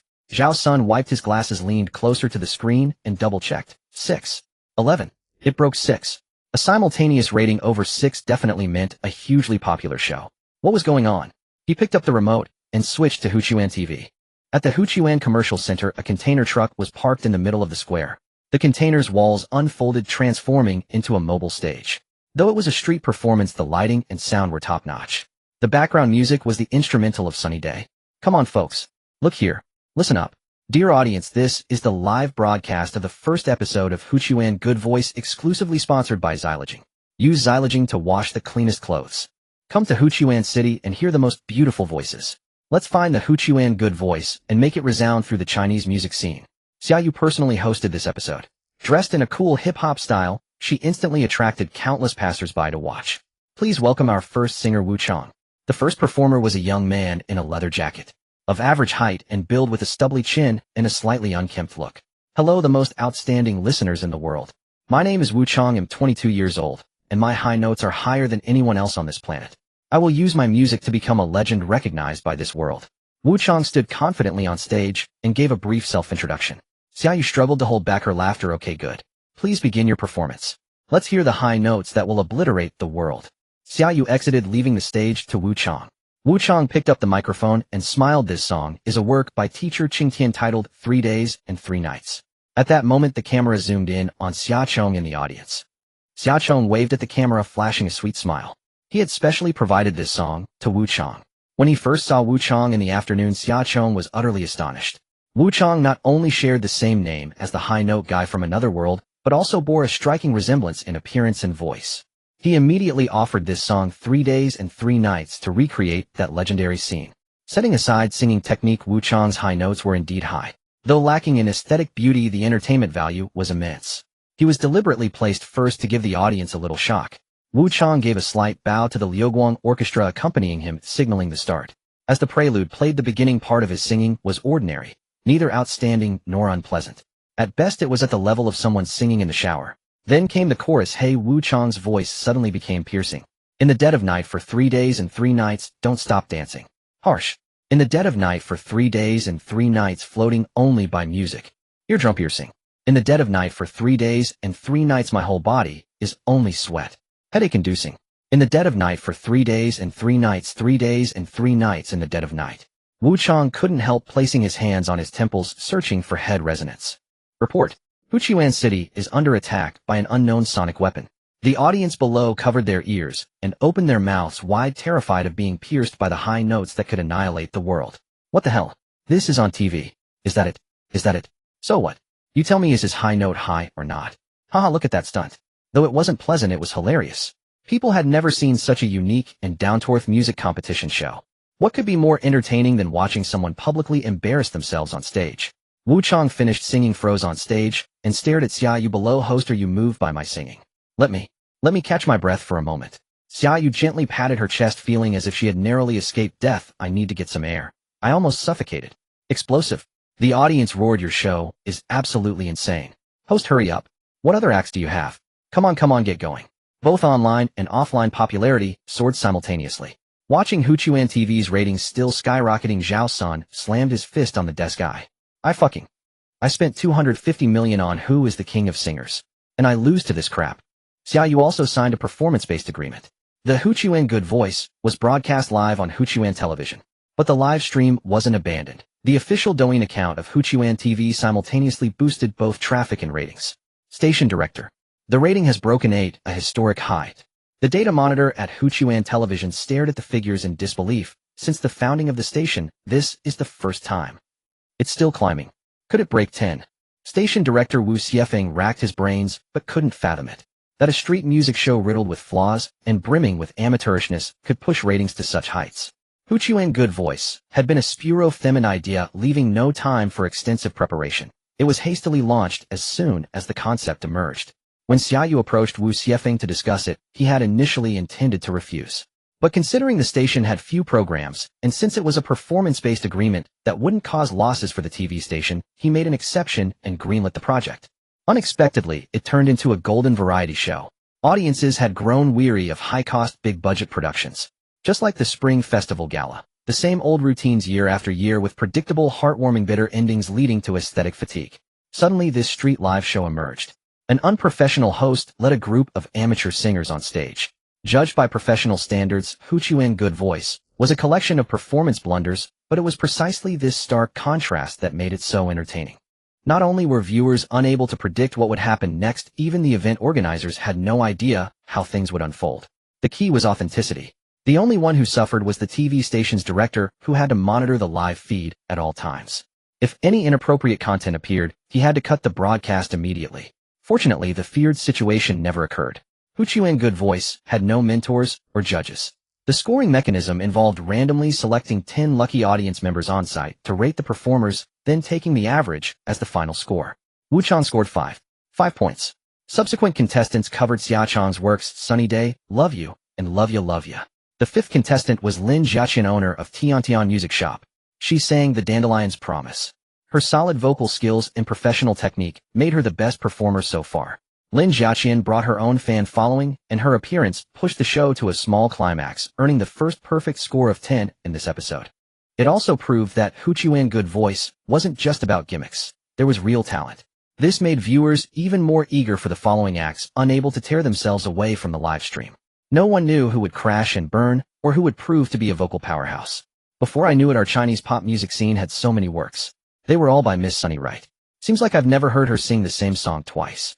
Yet even though Chasing Dreams with a Childlike Heart and The Red Opera Singer weren't sung by her, they were still her compositions. I really can't stand that program, Who is the King of Singers, on Jiangdu TV. All they have are foreigners singing foreign songs, and it's just singing without any fun. How could it compare to Huchuan Good Voice? The singers on Huchuan Good Voice were of mixed abilities. There were stunningly talented vocalists as well as mediocre music enthusiasts. Occasionally, a burly, bearded man in an apron would roar out a few lines, roasted gluten, my roasted gluten.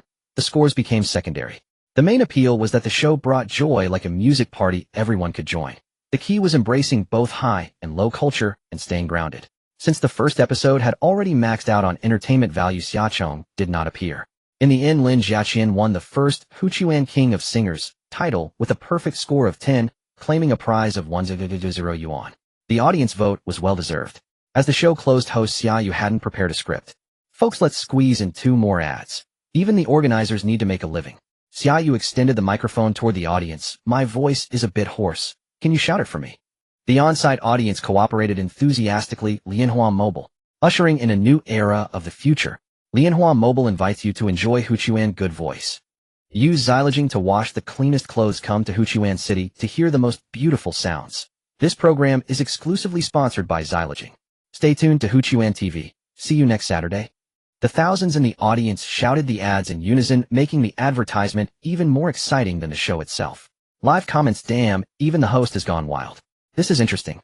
Is this really a proper TV show? If the Spring Festival Gala did this, I'd definitely watch. Why didn't Miss Sunny perform? If she did, how could anyone else compete? Exactly, no judges allowed to compete. The clients were highly satisfied, considering whether to invest more. Zhao Xin stared at Huchuan TV's 12.3 rating, then compared it to Jiangdu TV's 1.23, a tenfold difference. The first episode of Huchuan Good Voice cost only 2 million yuan. Yet the first episode of Who is the King of Singers had a total investment of 250 million yuan. Comparing the two, Zhao Sen's heart sank, nearly giving him a stroke.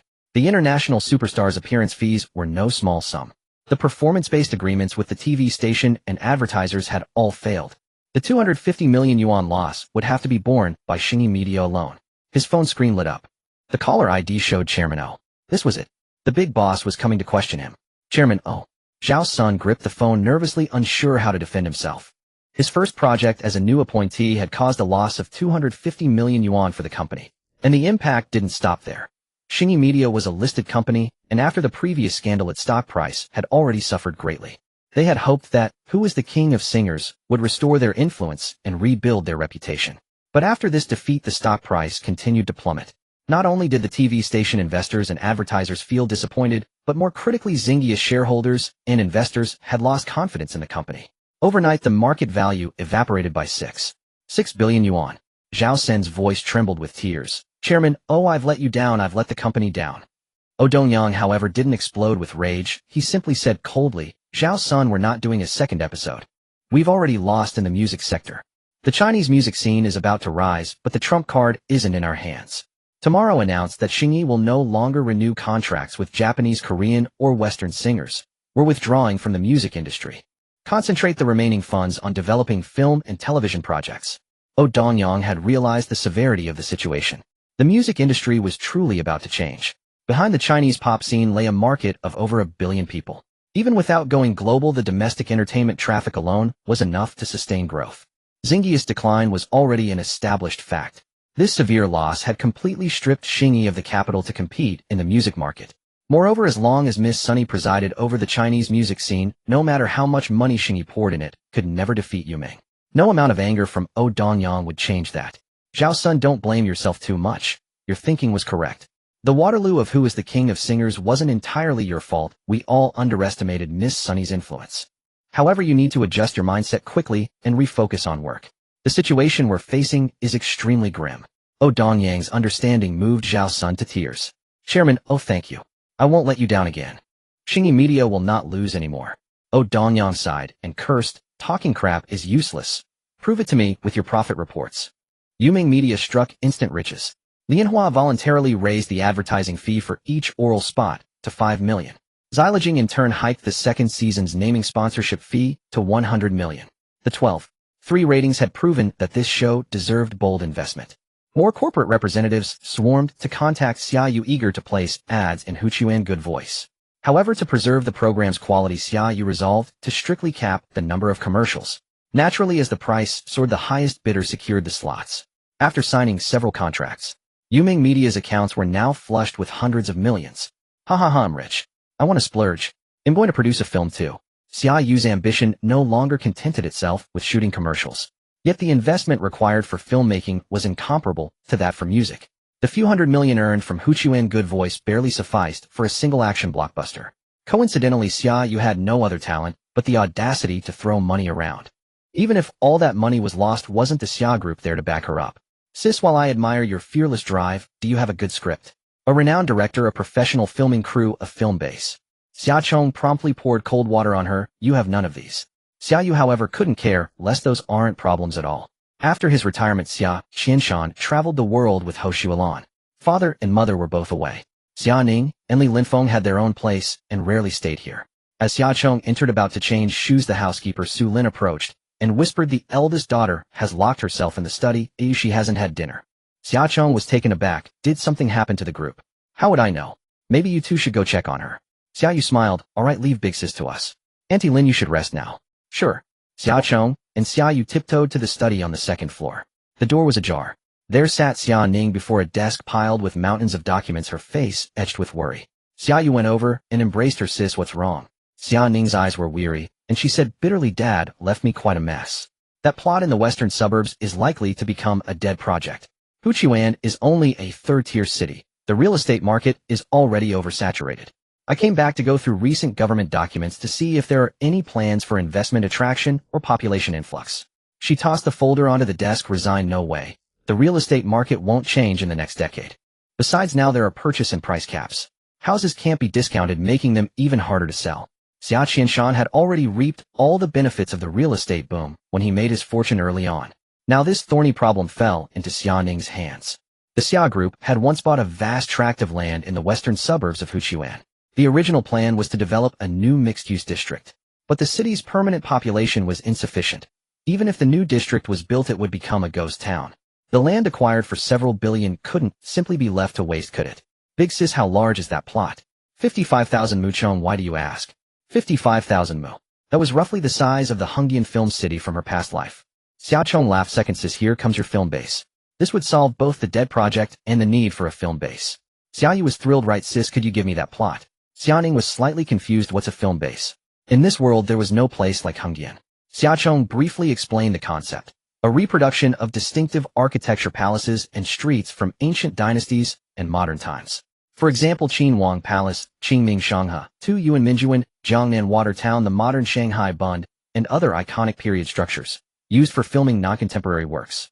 Qinhuang Palace with a tower every 5 paces and a pavilion every 10 steps. Besides the Sihaigi Hall, we need to recreate a Han Street, showing the Qinan period's markets and alleys, reproducing the yellow dust avenue metal horses and armored warriors and Yinzhao architecture from the Qin and Han cultures. Xiaoyu nodded eagerly, adding also Ming and Qing palace complexes and the Qilo old streets of the Republic era. Xiaoning gasped, you're really bold. Do you know how much a film base of that scale would cost? At least 30 billion. I could build several residential blocks and not lose that much even if they all went unsold. Xia Ning wasn't unwilling to help her younger siblings. But Xiaochong's idea was simply too avant-garde. The development level of the domestic entertainment film industry in this world showed no sign of revival. After all, domestic films almost always lost money. Film and media companies made their money from investors. For example, Star Arts Media would accept a few actresses pushed in by rich backers, securing a huge investment, then cut production costs as much as possible. The resulting works were inevitably trash.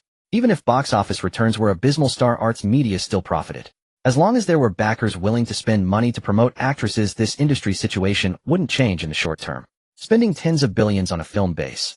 Wasn't that like making dumplings to feed pigs? Sis, Yuming Media doesn't earn from investors. The films I produce must be masterpieces. The best scripts, the best actors, the best directors. I won't tolerate any backdoor deals. Xiaoyu declared her bold words. Xiaoning shook her head. 30 billion is too much. I can't gamble the future of the Xia Group. Xiaoyu grew anxious, but Xiaochong understood Xiaoning's difficulties. Indeed, his idea was too idealistic. Though he was confident his elder sister and the other shareholders of the Xia Group couldn't see any prospect in domestic entertainment. Without box office success to back it up, no amount of fine talk meant anything. He had been too hasty. Second sis, let's not pressure Big Sis. Big Sis had always been cautious, and since becoming chairman, she walked on eggshells every day. Asking her to invest 30 billion on a whim was absolutely impossible. Xiaoyu was displeased. Then what about my film base? Xiaochong thought of a place. Big Sis, is the Red Star Steel Plant in the western suburbs our land? The Red Star Steel Plant was the old factory area where Su Yubing's family lived. Yes. Xiaoning nodded. Since development of the western suburbs was delayed, that factory area has been left untouched. Xiaochong laughed. Don't demolish it. I saw it yesterday. It still retains a last century style, perfect as a filming location. Second sis, how about we first make a period drama to test the waters? If box office results are outstanding, Big Sis will have the confidence to persuade other shareholders to invest in the film city. Xiaoyu thought carefully. A period drama. But I don't have a suitable script. I have one. In his past life, Xiaochong had focused on music, but every film or drama he watched was a classic. Among them was a TV series called The Galloping Era, rated 8. 3 on Dubon. The story was set mainly between the 1960s and the 1980s. It followed a train engineer who returned from across the ocean and in an impoverished era developed electric locomotives and high-speed trains for the nation. Through the Great Leap Forward, the Cultural Revolution, and the reform and opening up, he overcame countless obstacles to adhere to independent innovation, and 2 generations of father and son devoted their lives to the country's railway cause. In a world overrun with cheesy melodramas and endless idle romance shows, shooting such a profound period inspirational drama would not only attract viewers, but also gain state support. The Red Star Steel Plant had existing factory railways, and the layout and style of its buildings closely matched the scenes in the Galloping Era. Xiaochong had recalled this series yesterday, so he had a clear plotline in his mind. Sis, he'll write the story outline in the next few days, and then we can polish the script together. This time Xia Ning offered no opposition. She had already sensed something. Ever since her younger brother entered university, he had brought her too many surprises. At first, when she heard that Xiaochong was playing music, Xia Ning didn't take it seriously. She merely thought it was good for him to have a hobby to divert his attention, never imagining he would elevate music to such heights. He had even completely reshaped the landscape of the Chinese music scene. Now Xiaocheng was planning to invade the film and television industry. Xia Ning's intuition told her that her brother would once again bring her surprises. But rules were rules. Xiaocheng had to deliver sufficiently impressive results. Only then could Xia Ning have the confidence to propose the plan of investing in the construction of a film studio at the board meeting. Chongchong, keep it up. Big sister believes in you. She gently ruffled Xiaocheng's hair and smiled. Tomorrow, I'll instruct the secretary to finalize the compensation for Red Star Factory. That piece of land will be yours from now on. Give it to second sister. They'll focus on my studies for now. Good. Xiao Yu sat to the side watching Xia Ning's affectionate gesture towards Xiaocheng. She pouted and complained, sis, you've never been this gentle with me. Xia Ning chuckled, because Chongchong is cuter than you. Xiaocheng suggested, big sister Auntie Lin said you haven't eaten all day. Let's go grab some food first. All right. I heard you struck it rich tonight. Let's make her treat us. The three siblings left the house and strolled along the riverbank to the night market. The aroma of barbecue smoke drifted over. Xia Ning coughed lightly and furrowed her brows slightly. It's too smoky here. Should we find another place? The pampered eldest daughter never ate street food. For one, it lacked hygiene assurances, for another, it didn't match her status at all. Xiaoyu didn't share such reservations. She had once been a streetwise young woman who freely patronized both high-end restaurants and roadside stalls. No. Sis, you've missed out on so much delicious food. Sure, fine dining is exquisite, but the flavors of the streets have a unique charm of their own. In comparison, Xia, you preferred the atmosphere of street stalls. The liveliness exuded the essence of life, after all. Besides, tonight I'm treating, so I decide what we eat, okay? Xia Ning nodded, fanning the air in front of her nose with distaste, and said fine. Then Xia Yu chose the busiest barbecue stall. There were many people queuing for tables nearby. Xia Ning followed, reluctantly standing by the stall in discomfort, every cell in her body protesting. She preferred quiet and elegant dining environments where she could eat while contemplating corporate matters. But here it was rowdy, with a group of men playing drinking games, and shouting vulgar jokes with coarse voices, shattering all the thoughts in Xia Ning's mind. Isn't the stall next door empty? Why must we queue here? Xia Ning pointed to the nearby deserted barbecue stand where more than half the tables were vacant. She couldn't understand why Xia Yu insisted on waiting in line here. You don't get it, do you? When you go out for skewers, you have to pick the bustling stalls. The food tastes great and the ingredients are fresh, never overnight. You don't have to worry about an upset stomach. Xia Yu is clearly a seasoned street food veteran with rich experience. Hey, where's Chongchong? In the blink of an eye, Xiaocheng had vanished. Both sisters turned their heads simultaneously, searching with their eyes, only to find Xiaocheng already seated at a table, sharing it with a slightly plump middle-aged woman. Auntie, are you alone? Yes. Those two over there are my sisters. Can we join you? Sure. The auntie was very kind, shifting her stool to make room for three. Young lady, what grade are you in? Xiaocheng smiled. Auntie, I'm a guy. I'm a freshman this year. Huh. The auntie stared at Xiaocheng's face for a long while. Don't joke around. How could there be such a handsome boy? I'm really a boy. Really? You're prettier than my daughter. Are you a celebrity? No, I'm just a minor internet celebrity. Auntie, do you follow the entertainment industry? No, I'm not interested in that. I only dance in the square. One word led to another. Xiaocheng chatted away with the auntie, even helping himself to the food she had ordered. Xia Ning looked at Xia Yu in disbelief. When did he become such a social butterfly? Xia Yu was also stunned. I have no idea. After ordering their dishes, Xia Yu pulled Xia Ning over and sat down. Xiaocheng cheerfully introduced to Xia Yu, second sister, this is Auntie Tang. Her temperament perfectly matches a character in our drama. Should we sign Auntie Tang into Yu Ming? Xia Yu was utterly dumbfounded. She was amazed at Xiaocheng's eye for talent. Even more astonishing was how he managed to recruit an auntie into the cast just while grabbing a meal. Auntie Tang's full name was Tang Tsurong. She was slightly plump but not overweight, a woman of graceful rounded figure. She had never had Botox or facelifts, just a naturally aging woman in her 40s or 50s. By the standards of Chinese entertainment industry casting, such an ordinary older woman would never have a chance to appear on screen. Production teams would rather cast all female roles according to the young, fair, and slender criteria. But this Auntie Tang, whom Xiaocheng had singled out, truly matched the female worker in the drama he had described. Great. Xia Yu nodded. But the question is Auntie Tang willing? Tang Tsurong felt quite embarrassed, showing a hint of middle-aged woman's shyness. I've retired. Can I really act at my age? She didn't outright refuse. That is, she was tempted but afraid of making a fool of herself. Xiaocheng nodded firmly. You can. Auntie Tang, the story of our drama, is set between the 1960s and 1980s. Just think of it as returning to your maiden days. All you need to do is play yourself. Tang Tsurong chuckled foolishly. I really want to try, but I'm afraid my kids will laugh at me. Xia Yu raised two fingers and giggled. Auntie Tang, if you're willing, the compensation is 2,000. What a? Tang Quirong's eyes lit up instantly, and she nodded repeatedly. Okay. He'll cooperate however you want to shoot. The owner served the dishes one after another. Tang Sarong left her contact information and was about to bid farewell to go home. But Xia Chong asked her to stay and chat.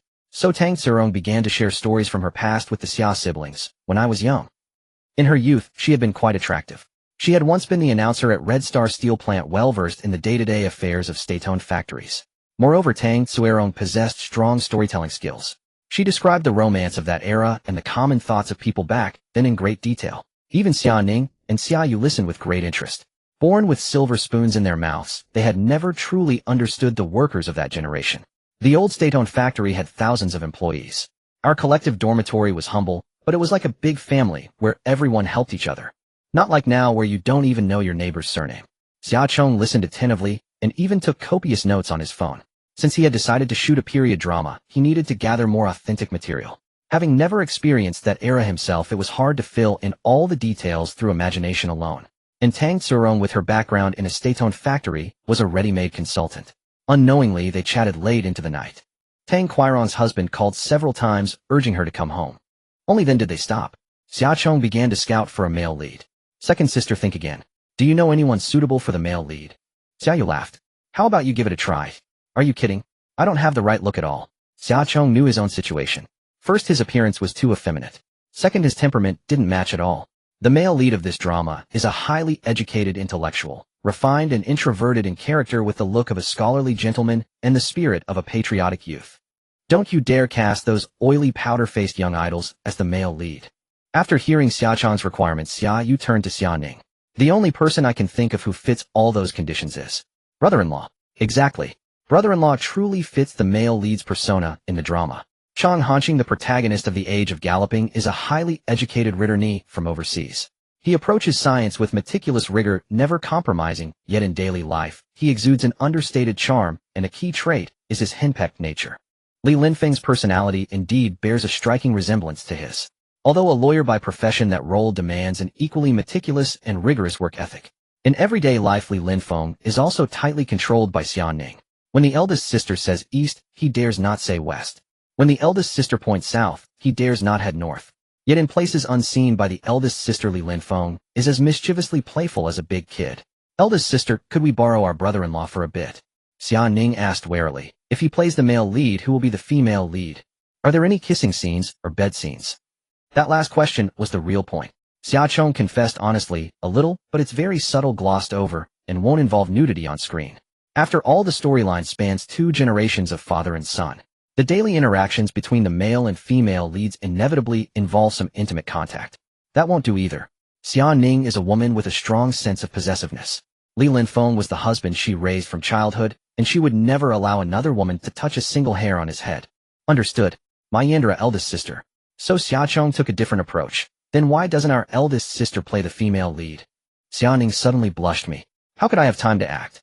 The group has so many matters every day, and besides. And I've never studied acting. Xia Yu laughed heartily. Eldest sister, it's not that you're busy, you're just too proud to do it. Having been sisters for over 20 years. How could she not understand their eldest sister's personality? She is the epitome of saying one thing and meaning another. Indeed, having the chairman of the Xia group stoop to acting was somewhat beneath her dignity. Yet Xia Ning was very eager to help Xia Chong and Xia Yu. She found herself in a moment of inner conflict. Eldest sister, just give it a try. Eldest sister is the most understanding. Eldest sister is so beautiful, it's a shame not to act. You and your brother-in-law could join the cast together. Lovers on screen, spouses off it. How romantic is that? When you two grow old, this drama will be your beautiful memory. Unable to withstand the persistent coaxing of Xia Chong and Xia Yu, their chatter gave Xia Ning a headache, so she reluctantly agreed halfway. Chong, when you finish writing the script, show it to me first, and let me think it over. Xia Yu and Xia Chong high-fived and cheered. Yahoo! The barbecue feast lasted until midnight. Only a pile of bamboo skewers remained on the table. After paying the bill, Xia Yu returned and stared at Xia Ning with a teasing tone. When we came, someone said they wouldn't eat this or that, yet in the end, out of the 300 yuan worth of food I ordered, she ate the lion's share. Xia Ning lowered her head without a word, pretending not to know that Xia Yu was referring to her. Xia Yu was on her period these days and dared not eat too much spicy food. Xia Chong was known for having a bird-like appetite. After just a few skewers, she couldn't eat anymore. Those 100-plus bamboo skewers were almost all Xia Ning's handiwork. She admitted that Xia Yu was right, the street stall did have a unique flavor. Sipping skewers by the riverside in the evening breeze while listening to Aunt Tang's tales of the past, her mind completely emptied, no longer dwelling on daytime, work matters, and her tense nerves relaxed considerably. Joyful, eldest sister, where will you stay tonight? Lin Feng is coming to pick me up. You two go on ahead. All right then, Chong Chong, and I will head back. Xia Yu was in a hurry. Wasn't she on her period? She felt a leak coming and needed to rush home to deal with it. Li Linfeng, who had been working overtime until midnight, drove over to pick up Xia Ning and take her home. What did he see? His usually stern wife was standing alone by the smoke-filled roadside, a faint smile gracing her face. Stunned. What had happened? On the way home, sitting in the passenger seat, Xia Ning happily hummed the melody of Walk in the Rain. Li Linfeng's mind was in a whirl. What was she so happy about? Honey. Xia Ning glanced at him. Where did you go tonight? I went for barbecue by the river. Barbecue. Li Linfeng's heart was deeply shaken. He and Xia Ning had grown up together. His wife never ate street food. Tonight she actually went for barbecue and enjoyed it so much. Li Linfeng asked doubtfully, really? You never used to eat this kind of stuff? Xia Ning smiled faintly. Just a change of pace, experiencing something new. A change of pace. Experiencing something new. Was she referring to people? Or food? Could she be using food as a metaphor for something else? Honey, you know what? I'm used to your home-cooked meals, but occasionally trying the bold flavors from street stalls is quite delightful. Li Linfeng took a deep breath, putting on a hurt expression. Honey, are you losing interest in me? I've taken care of you for over 20 years, and now you find me boring, don't you? You need to sneak out for something fresh to feel excited. Xia Ning shot him a cold glare. So what if I snuck out for a bite without you? Do you have to add so much drama? He bit his lip, tears glistening in his eyes. Sneaking out for a bite, and still bringing your husband along. Are you trying to play out a cuckolding fantasy right in front of me? Xia Ning was speechless. She knew he was at it again. This silly husband was perfect except for his habit of adding drama, always wanting her to play along with all sorts of over-the-top scenarios. Honey. Li Linfeng said pitifully. Now that you've tasted the barbecue out there, will you still love my home-cooked meal? Loved. Xia Ning gently stroked his head, her expression and demeanor like a loving mother soothing a big silly child. Chong, and you really have good taste. You drama queen, it's a waste of talent not to put you in front of the camera. Huh? Li Linfeng was taken aback. Filming. Me, Chong said he's making a period drama and thinks you fit the male lead perfectly. Li Linfeng grinned foolishly. Sure, who's the female lead? Any kissing scenes? Any bed scenes? Can I do without a stunt double? Xia Ning. Her fists were already clenched. Xia Ning, who had been hesitating, made up her mind on the spot. He'll be the female lead. Li Linfeng, huh? Xia Ning, what, disappointed? No, my wife is the most beautiful. When do we start filming? Xia Ning looked out the car window, hopeful, yet a little nervous. It's still early. Let Chong finish the script first. Xia Chong returned home, past 1 in the morning. Aunt Lin had already turned off the lights and gone to bed. Xia Yu said her stomach hurt, so Xia Chong warmed a glass of milk for her. When he brought it to her room, she had already fallen asleep. He ended up drinking the milk himself. Back in his own room, Xia Chong climbed onto the bed, phone in hand, and lay down. The bright moonlight spilled onto the headboard. Tossing and turning, he couldn't sleep, his mind full of memories from the plot. Driven by an inexplicable impulse, he sent Su Yubing a message. Senior, are you asleep? A minute later. Su Yubing, not yet. I'm memorizing a new script. What's up? Xia Chong. I've got a period drama about to start filming. The location is at Red Star Steel Mill. Xia Chong, there's a role for a female technician that suits you. Not the lead, but she has plenty of screen time. Su Yubing, my contract with Xingyi hasn't expired yet. Xia Chong, that's fine. The filming schedule for this drama is long. By the time your scenes wrap up, the contract should be almost up too. Su Yubing, alright, I'll come over after I finish shooting here. Although she had been kicked out of the Invisible Diva crew, Su Yubing still had 2 supporting roles in hand. Xia Chong wasn't in a hurry. He was just giving her a heads up in advance, reserving Su Yubing's future schedule. Seeing that she didn't refuse, he let out a long sigh of relief. Xia Chong, good night. Su Yubing's sweet dreams. He turned his head and glanced at the moon outside the window. The night was beautiful. The warm milk he had drunk earlier finally took effect, lulling Xia Chong into a deep sleep. A peaceful night's rest. The next morning he woke up and stayed home all day writing the script. Without any experience in scriptwriting, his efficiency was very low. Even though he had the complete story and plotline in his mind, it was still difficult to piece it together in words. Scripts have a standard format: character introductions, scene breakdowns, dialogue, and synopsis. It's more detailed than writing a novel, demanding attention to every nuance. Xia Chong kept writing, deleting, and rewriting. After a whole day, he had only produced 2,000 words, and even then he felt the words failed to capture the meaning. Forget it. He would ask a professor for guidance when school resumed after the break. To be honest, most departments at Huchuan University were mediocre, but the literature and history departments stood out. People like Chunyan Zhou and Shui Yang had only chosen the history program because their scores weren't high enough. In their view, liberal arts majors were all about creating emptiness and boredom. The courses insipid, and they had no idea what they would do after graduation. Every day in class they dozed off. Xiaocheng was better off. After all, his passion was closely tied to literature, so the professors had a good impression of him. He set aside the script for now. Xiaocheng sat down at the piano planning to write a few more new songs to enrich the Chinese music scene. This was to make the song list for the second season of Huchuan Good Voice more diverse. Xiaoyu rushed in from outside, barging into his room with explosive news. Chongchong trouble. The overseas singers signed by Xingyi Media have all enrolled in the second season of Huchuan Good Voice. She brought back a star-studded list. The Iron Lung Queen, Celine. The Little Diva, Gina. The Sea Siren, Elahavi. The Japanese songstress, Sasaki Yuki. Takagi Shuinju Choi Myunghun Park, Youngyeon Matsunaga Risa. All were renowned powerhouse singers. After reading the list, Xiaocheng grinned. They're coming to challenge us, huh? Xiaoyu snorted. And you can still laugh. Our show is only in its second season. How can we withstand their full assault? Sis, this is a good thing. With Xingyi kicking up such a fuss, the ratings for our second season should hit new heights. After the Waterloo last night, Zhao Sun, having reflected deeply, decided to go all out. Although Xingyi Media had decided not to renew the overseas singers' contracts, their current contracts hadn't expired yet, so he had to maximize their residual value during this time. Zhao Sun's logic was simple. If you can't beat them, join them. The full force of Xingyi's star lineup would undoubtedly bring a massive wave of traffic and buzz to the second season of Huchuan Good Voice. Yuming Media would definitely not lose out. But Xingyi Media could grab a piece of the pie. Xingyi's biggest challenge right now was to quickly regain buzz and ratings, giving their investors and shareholders hope of a turnaround. No matter which TV station or show they joined, they had to demonstrate their artist's commercial value. His idea won the approval of Ouyang Dong. After all, gatecrashing a challenge was a zero-cost move. Regardless of the outcome, Xingyi would get the attention it wanted. This was a blatant open scheme. The registration channel for Huchuan Good Voice was transparent. Once Xingyi's singers successfully registered, Zhao Sun immediately deployed a massive number of internet trolls to hype up the challenge across the web, making it widely known.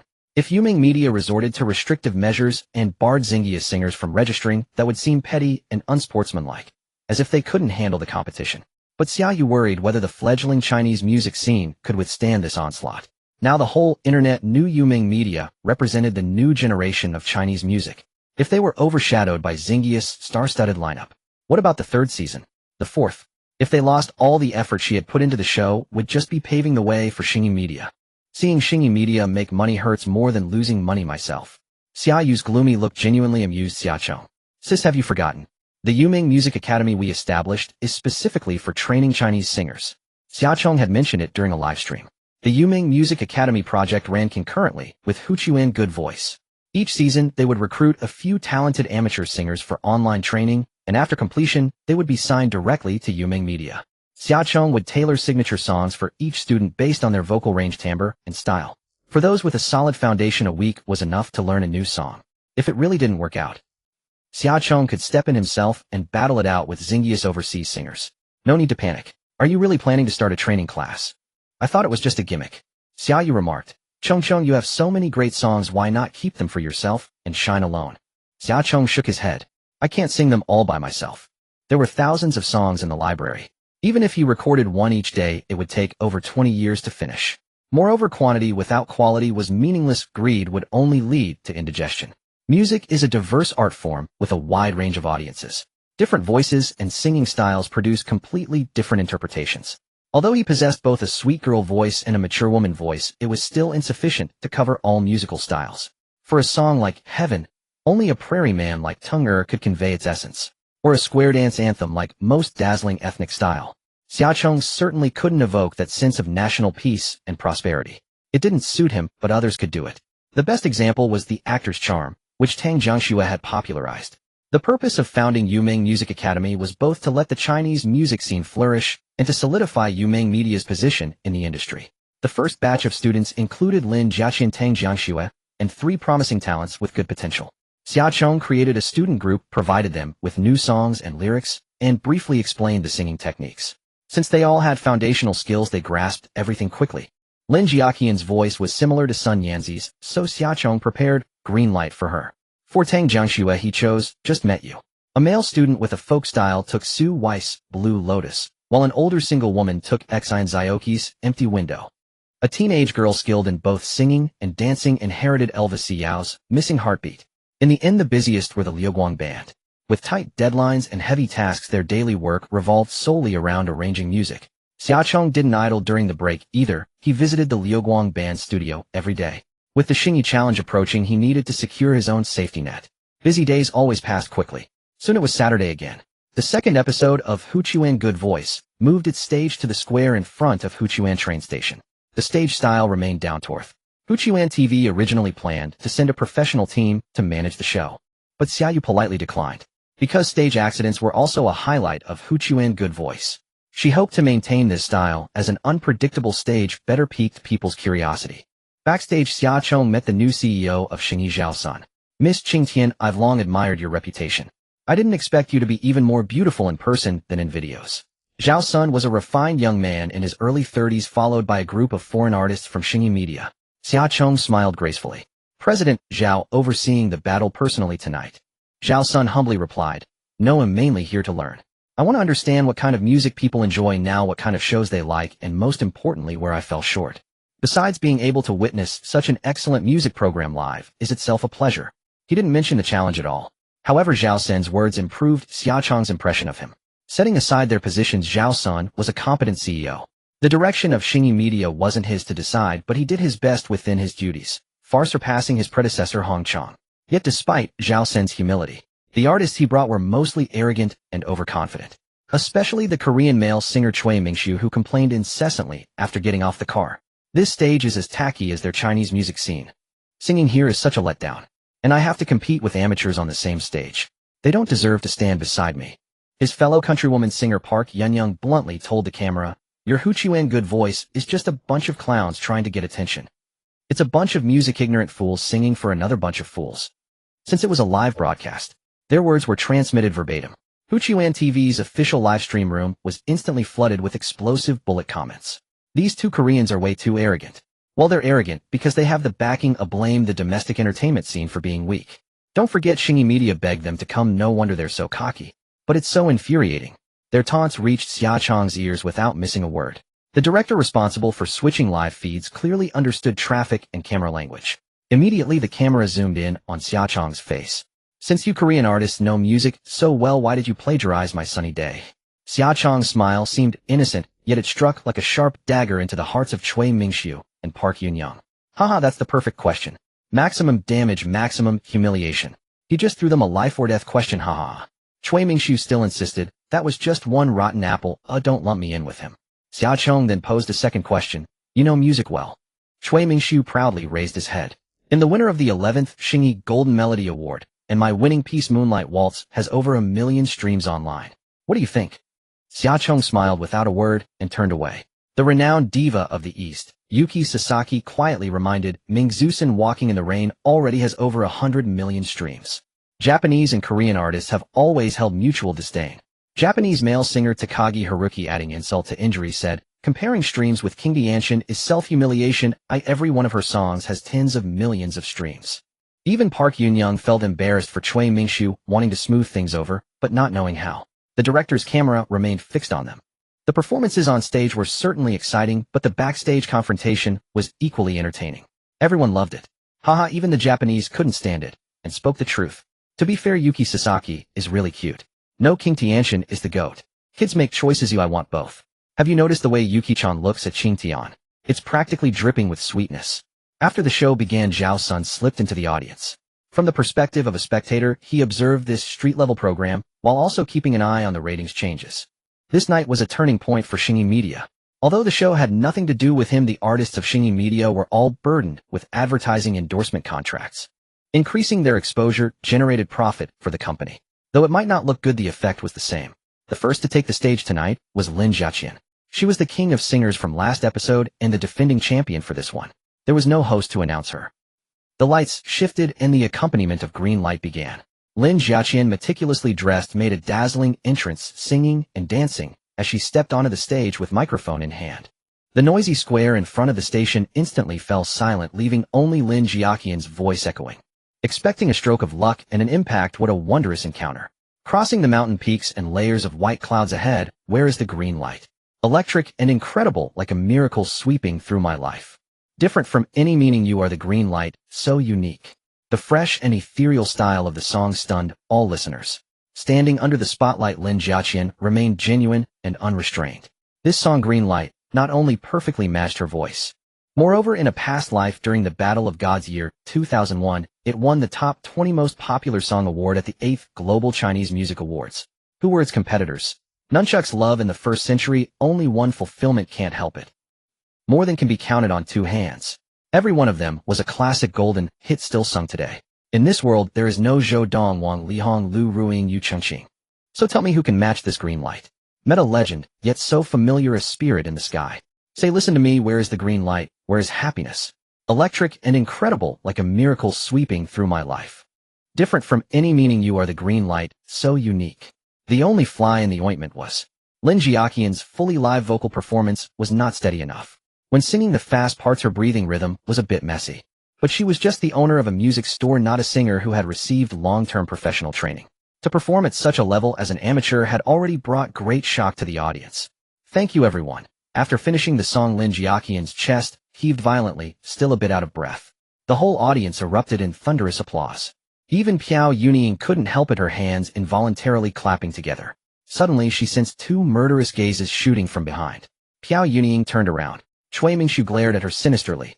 You just applauded her, and 7 times at that. This is an insult to Korean wave music.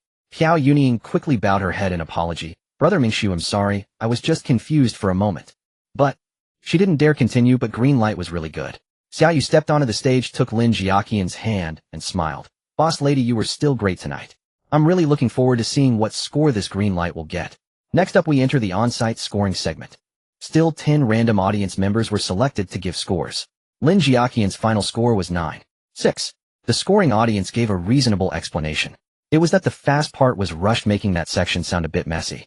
Moreover, she was the king of singers from the previous episode, so naturally the scoring standards were raised slightly. Lin Jiaqian was very satisfied with the score, but dissatisfied with her own performance. She even felt that the 9.6 given by the audience was too high. Her daily practice performances were much more stable than live. But the audience didn't think so. It was rare for the Chinese music scene to produce such an excellent new song. And it was a fully lived, genuine performance. Therefore, they gave Lin Jiaqian more tolerance and encouragement. Come on, tell me, how can anyone follow up this green light? Who can top that? I don't know about others, but Cui Mingshu definitely can't. Noted, and you all look at the lyricist and composer column. How many great songs does this damned Miss Qin Tian have hidden? The next contestant to take the stage is hailed as the Diva of the East. Audience friends on site, please shout out her name. Let's welcome. Xiaoyu extended the microphone toward the audience. Thousands of people in the crowd shouted in unison, Zuozui Yuji. Zuozui Yuji was quite popular in the domestic entertainment circle. She was petite at 1.5 meters tall, yet possessed an explosive voice. She came to the stage, stood blankly in the darkness, and waited for a long time without hearing the accompaniment. Xiaoyu shouted from offstage, Yuji. Zuozui Yuji looked up, adorably confused. Huh? You're standing off-center. Do you see that beam of light in the middle of the stage? Stand over there. After Xiaoyu's reminders, Zuozui Yuji realized she was in the wrong position. She quickly lifted her skirt and trotted over, standing in the spotlight as she playfully stuck out her tongue. Sorry, Xia, you showed an auntie-like smile, kawaii. And, haha, so cute it melts. Cute any. Hope you still think so when the music starts. Don't be fooled by her appearance. As Zuozui Yuji correctly positioned herself, the music of Pure Land of Bliss suddenly began. Zuozui Yuji seemed to transform into a different person. Her dance was powerful, yet infused with a touch of softness, both elegant and sexy. The contrast brought by her petite 150 centimeters lowly figure created an extremely strong visual impact. Beautiful, fierce, and adorable. Even Xia Chong couldn't help exclaiming, isn't this Mei Yulia from a parallel world? My heart, my breath are all in my song. Come on, let me hear your voices. Dance, ride the wind, forget time. Together tonight, crazily blooming. Zuozui Yuji sang a Chinese adaptation. She knew how to spoil her fans. This Chinese chorus instantly captivated many otaku fans. She was indeed very skilled. With such intense dance moves, she sang, while dancing almost the entire time, and her breath remained deep and steady. Psycho. Yuji can indeed handled it. But it's not that green light was bad, it's just that Jiaqian's performance was a bit off. The Boss Lattice live performance was a bit lacking. After all, Yujikin is professional, and she's been in the domestic entertainment scene for so many years, her skill level has always been on point. It's no shame for the boss lady to lose to her. Pure Land of Bliss scored 9.8, slightly surpassing Greenlight. Sayaka Sasaki's performance redeemed Star Media, and a faint smile finally appeared on Zhao Sen's face. Lake Spring TV's ratings had climbed to 13, proving that his decision to challenge was correct. He could now report back to Odanyang with dignity. Xia Yu and Xia Chong had to admit that Star Media's singers still possessed formidable strength undeterred by the previous episode's cold reception. Such competitors made the contest truly interesting. The pressure was now back on Yumeng Media. Pure Land of Bliss held its ground. Next, Speak Up. In the live stream, viewers voiced their opinions through bullet comments. Anime fans staunchly supported Sayaka Sasaki, while new fans captivated by Xia Chong's song remained optimistic that even better works would follow. Many adopted an I want it all mindset. While the Japanese and Korean music scenes boasted exceptional singers and works, the Chinese music scene was just rising, and competing on the same stage was already a significant achievement. Yumeng Media then sent Tang Jiangxue to the stage. Tang Jia, with her curvaceous figure, donned a tailored cheongsam, embodying the quintessential classical Eastern beauty. Before taking the stage, she nervously rubbed the sweat from her palms. Chong Chong.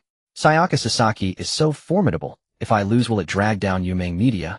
Although Tang Jiangxue had not yet signed any agreement with Yumeng Media, she subconsciously considered herself their artist. Xia Chong and Xia Yu had already helped her immensely in pursuit of her stage dream.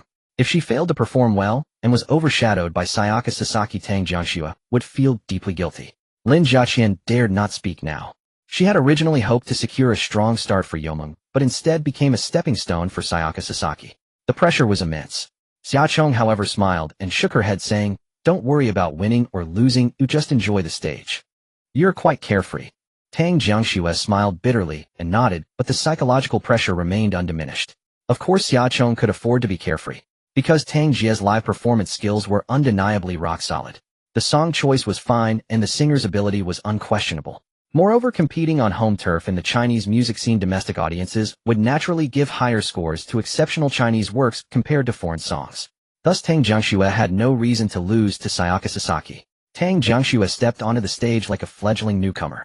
Under the intense gaze of countless eyes from the audience, she stood timidly, afraid to make any unnecessary movements. A stark contrast to her performance in the campus top 10 singers competition. This was a public stage broadcast simultaneously on television and online. Her family would also see her performance through the broadcast. Tang Jiangxue had learned opera from her parents since childhood. They hoped she would carry on their legacy and preserve the traditional art of kunku. But she had her own aspirations. She wanted to become a pop singer, which her parents considered a deviation from the path. Tang Jiangxue told them she would use her own way to promote opera art, and her parents said they would wait for her in front of the television. If Tang Jiangxue's performance did not meet their satisfaction, she would have to give up pop music and return to inheriting traditional opera. Thus tonight was not only Tang Jiangxue's first public stage performance, but also a crucial battle to prove herself. Huff. Under the spotlight, Tang Jiangxue closed her eyes tightly and took a deep breath, swiftly clearing all distractions from her mind. The surroundings grew very quiet, so quiet that she could hear her own heartbeat. Steadying her breath, she opened her eyes and nodded to the Liuguang band to begin. We cried, we laughed, we looked up at the sky, how many stars still shone. We sang songs of time only to understand what embracing each other was truly for. Those two lines of the verse were delivered with steady stability. Because I met you just right, leaving footprints made it beautiful, wind blows, flowers fall, tears like rain, because I don't want to part. Because I met you just right, leaving a decade of hope, if we meet again, I think I will remember you. For those two lines of the chorus, the original singer Li Yugang used falsetto, but Tang Jiangxue employed a more extreme opera-style vocal technique. There were only 4 lines of lyrics. The verse repeated twice the chorus 4 times. Yet it never felt monotonous. Each repetition of the chorus brought a different layer of depth. Beyond the emotional expression, it was a showcase of skill.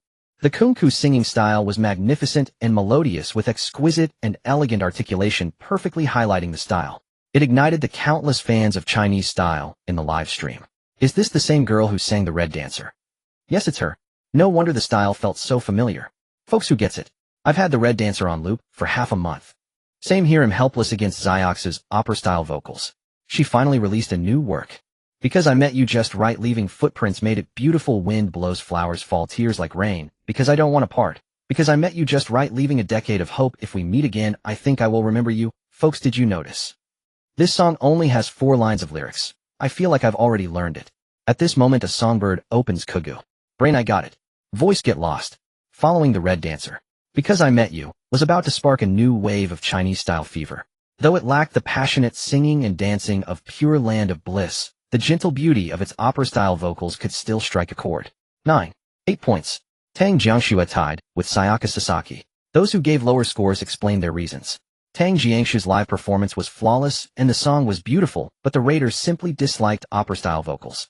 Different strokes for different folks. Personal preferences could not be forced. But in the eyes of those who loved it, Tang Jiangshu's performance was perfect. Under the camera, 2 glistening tears spilled from the corners of Tang Jiangshu's eyes. They were tears of joy. She had not let Yuming Media down, nor had she disappointed her parents. Why is she shedding little pearls? Tying with Sayaka Sasaki. Xiaoxue, you've already done brilliantly, don't cry. Because I met you barely held its ground. Next, come out and take the beating. Tang Jiangxue ran backstage. With a glimmer of hope, she opened her phone. The loving family, I3 father, not bad. Mother, great, your persistence is right. The next second, Tang Jiangxue pressed the phone against her chest. She jumped up and down with excitement. Next up, he is a renowned Korean wave artist and winner of the 11th Star Art Golden Melody Award. Achieving such an honor is no small feat. He must be a profoundly accomplished musical prodigy. Let's give a warm welcome to Chui Mingxi. Xiaoyu heaped praise on Chui Mingxi. Of course, she wasn't a fan of Korean wave. The exaggerated flattery was meant to elevate him higher so that his fall would hurt more. Chui Mingxi clearly didn't catch Xiaoyu's intention. He simply felt that Yuming's boss lady had good taste. That's right. I am the foremost of the 4 Korean wave music prodigies. President Xiao, your judgment is spot on. A group of people watched him chuckle foolishly. Xiaoyu added with a sly twist, while the foremost of the 4 music prodigies. It seems Mr. Chui is determined to win tonight's Lake Spring King. You'd be doing a disservice to your title if you didn't get a perfect score. Zhao Sun, you did well this time. The partner has already contacted me. They're considering reinstating the endorsement. Strike while the iron is hot. Show more performances like Sasaki Yuki's. It was a message from Oh Dongyang to Zhao Sun. Sasaki Yuki's performance instilled confidence in the hesitant advertisers. Though it didn't fully recover the losses from the Who is the King of Songs fiasco, this challenge round achieved the maximum damage control possible. The overseas singers brought in by Shingi Media at a cost of over $1 billion finally showcased their commercial value on the stage of Huchuan Good Voice. Zhao Sun's heart was brimming with delight, but he never expected. The door that Sasaki Yuki had painstakingly opened for Shingi Media would be slammed shut by Chui Mingxi just minutes later. Chui Mingxi brought his original piece, Empress Years. At first listen, the melody was passable and the singing was decent. It was a typical Korean wave style heavily infused with rap elements. Chui Mingxi's song was laden with stolen and distorted historical culture. He assumed the audience wouldn't understand Korean, but he seemed to forget. Xiaoyu had debuted in a Korean girl group and could speak fluent Korean. Realizing Chui Mingxi was up to something, Xiaoyu immediately instructed the director to cut the live feed and switch to a commercial for xylogene. Seizing that brief 30 seconds, Xiaoyu charged forward and delivered a flying kick, kicking Chui Mingxi off the stage. His surgically enhanced face smashed into a swollen, bruised mess. Zhao Sun stood up and roared, Xiaoyu, what do you mean by this? Xiaoyu glared coldly at him. That's what I should be asking you. Zhao Sun is the person in charge. Didn't you review the contestant's song beforehand? Or did you deliberately allow him to bring this kind of filth onto the stage? There were also viewers in the live stream who understood Korean. Seeing the live feed abruptly cut to an ad, the barrage instantly erupted with curses. What's going on? Why did the live stream disappear? Holy crap, those Koreans have no shame. This is disgusting. That culture-stealing country has once again shattered my perception of their low. What happened? What are you guys cursing about? To be fair, the song actually sounds okay. Okay, they've stolen our Wu Zetian, and you're still here discussing whether the song is good. What the heck? The lyrics say Wu Zetian is a beauty from their country, how she step by step became the Tang dynasty's empress, and claimed the Tang dynasty's golden age was founded by their empress. Zhao Sun hadn't yet grasped the situation. His Korean translator enlightened him. Zhao Chui Mingxi's song portrays Wu Zetian as Korean. Zhao Sun's eyes widened. What? How dare you? He strode over to the stage, grabbed Chui Mingxi by the collar, and dealt him 2 swift slaps. Slap. Slap. Chui Mingxi, you've ruined Shingi's comeback with your rotten egg. Chui Mingxi spat blood, trembling and curling into a ball, unable to meet Zhao Sun's eyes. Spoiled by constant praise, he never imagined it would lead to such severe consequences. This was a catastrophic livestream accident. Wu Xiefeng, the director of Huchuan TV station, broke out in a cold sweat. In his pursuit of high ratings, he had cut corners on content review procedures. Unexpectedly, he had nearly implicated himself. At worst, it would be considered blatant promotion of false culture, aiding a foreign artist in plagiarizing his own nation's history. Thankfully, Xiaoyu interrupted the live stream in time, preventing further harmful impact. Otherwise he as the station director would have been packing his bags. The 30-second ad passed in a blink. Xiaoyu remained on stage for an emergency rescue, to the audience present at home and in the live stream room. On behalf of the production team, I announced the immediate disqualification of Cui Mingxi from the competition. The Huchuan Good Voice program maintains a zero-tolerance policy toward acts that insult our nation's history and culture. We will never allow such unethical artists to defile the Good Voice stage. To prevent similar incidents from reoccurring, this program permanently bans Korean Wave artists from performing. Good. Korean Wave, get out of Chinese entertainment. First Han Ziyuan, then Cui Mingxi. None of these Korean Wave artists are any good. Tell them to get lost. Wu Xiefeng thought to himself, oh no. This young lady, what a fiery temper. He had originally wanted to gloss over the incident and never mention it again. Who knew she would make a public statement? Now the ratings were at 16.5, and this livestream accident was bound to become widely known. He didn't know whether he would face repercussions from higher-ups. Wu Xiefeng's heart was suddenly fraught with anxiety. But whether he stretched his neck or retracted it, the sword would fall. Since it had come to this, Wu Xiefeng decided to stake his career and cooperate with Xiaoyu in handling the matter according to principle. He stepped onto the stage and took the microphone from Xiaoyu. Dear viewers, I'm sorry. I am Wu Xiefeng, director of Huchuan Television Station. This performance accident was caused by my dereliction of duty. I extend my most sincere apologies to everyone. Huchuan TV's stance and position are exactly as the host just said. We will never tolerate or forgive acts that insult our nation's history and culture. From now on, we will strengthen our content verification procedures to prevent similar incidents from happening again. Having said that, Wu Xiefeng faced the camera and bowed deeply.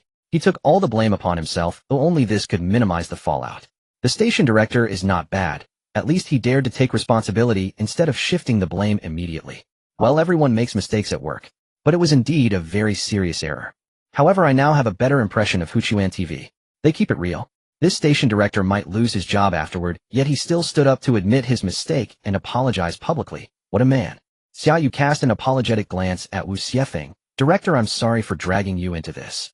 Wu Xiefeng smiled bitterly. Don't blame yourself. It was my oversight. He had been too eager to achieve results. Taking a risky shortcut, he had bypassed regulations for approval. He should bear the consequences himself. After stepping down from the stage, Wu Xiefeng first called his superiors to report and seek instructions on the next steps. He inevitably received a scolding. Internal disciplinary action was certain. Fortunately, Wu Xiefeng's remedial measures were appropriate. His position as station director was temporarily not revoked.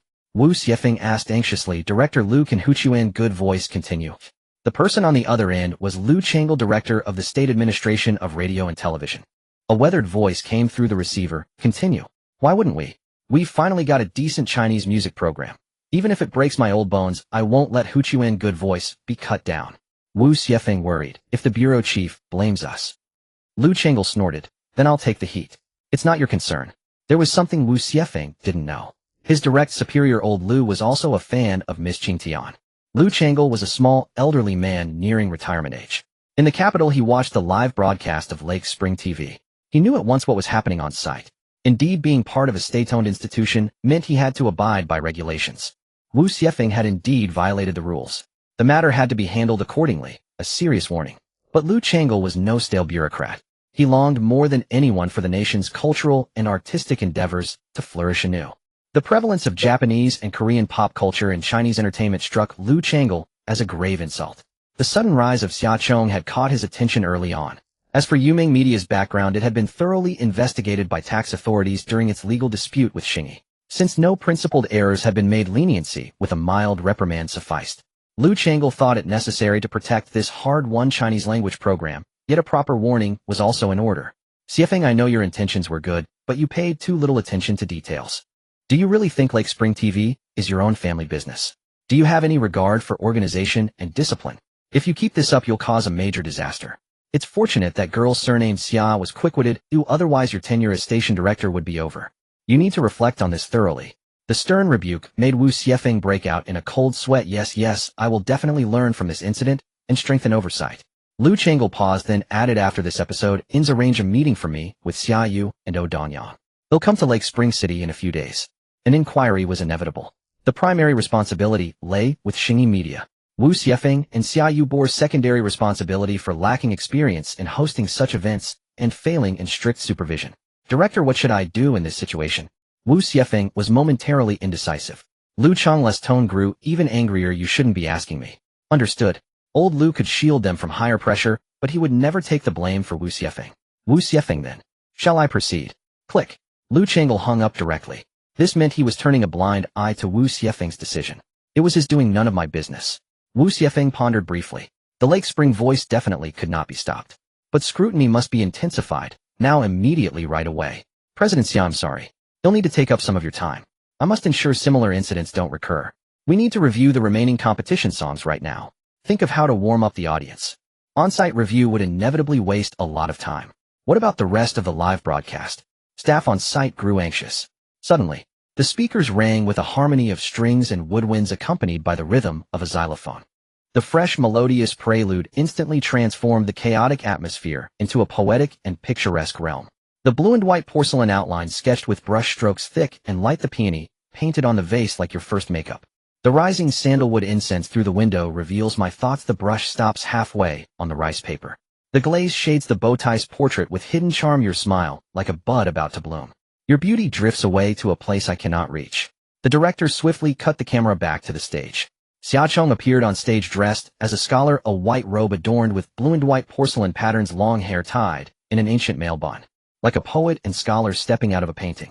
Yet from any angle, it looked like a woman in male disguise. Stunning. Miss Qing Tian is the best.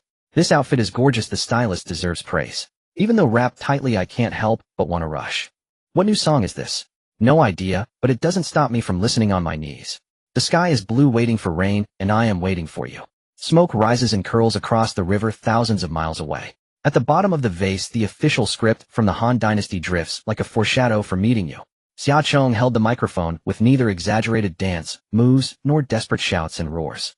It was like telling a story in a gentle, unhurried manner. The lyrics, centered on the theme of blue and white porcelain, narrated a poignant love story of a couple who secretly fell in love, but were ultimately separated by 1,000 miles. The melody combined the understated beauty of traditional culture with the trendy elements of modern pop. The white-bodied flower blue carp leaps at the bottom of the bowl, yet I think of you when imitating the song-style inscription. The secret hidden in the kiln for 1,000 years, as delicate as a needle falling on the ground. The plantain outside the curtain invites the sudden rain. The door knocker rusts with verdigris, and I disturb you while passing through the Jiangnan town. In the splashed ink landscape, painting you are hidden from the depths of ink. No one remembered the accident Cui Mingxi had caused.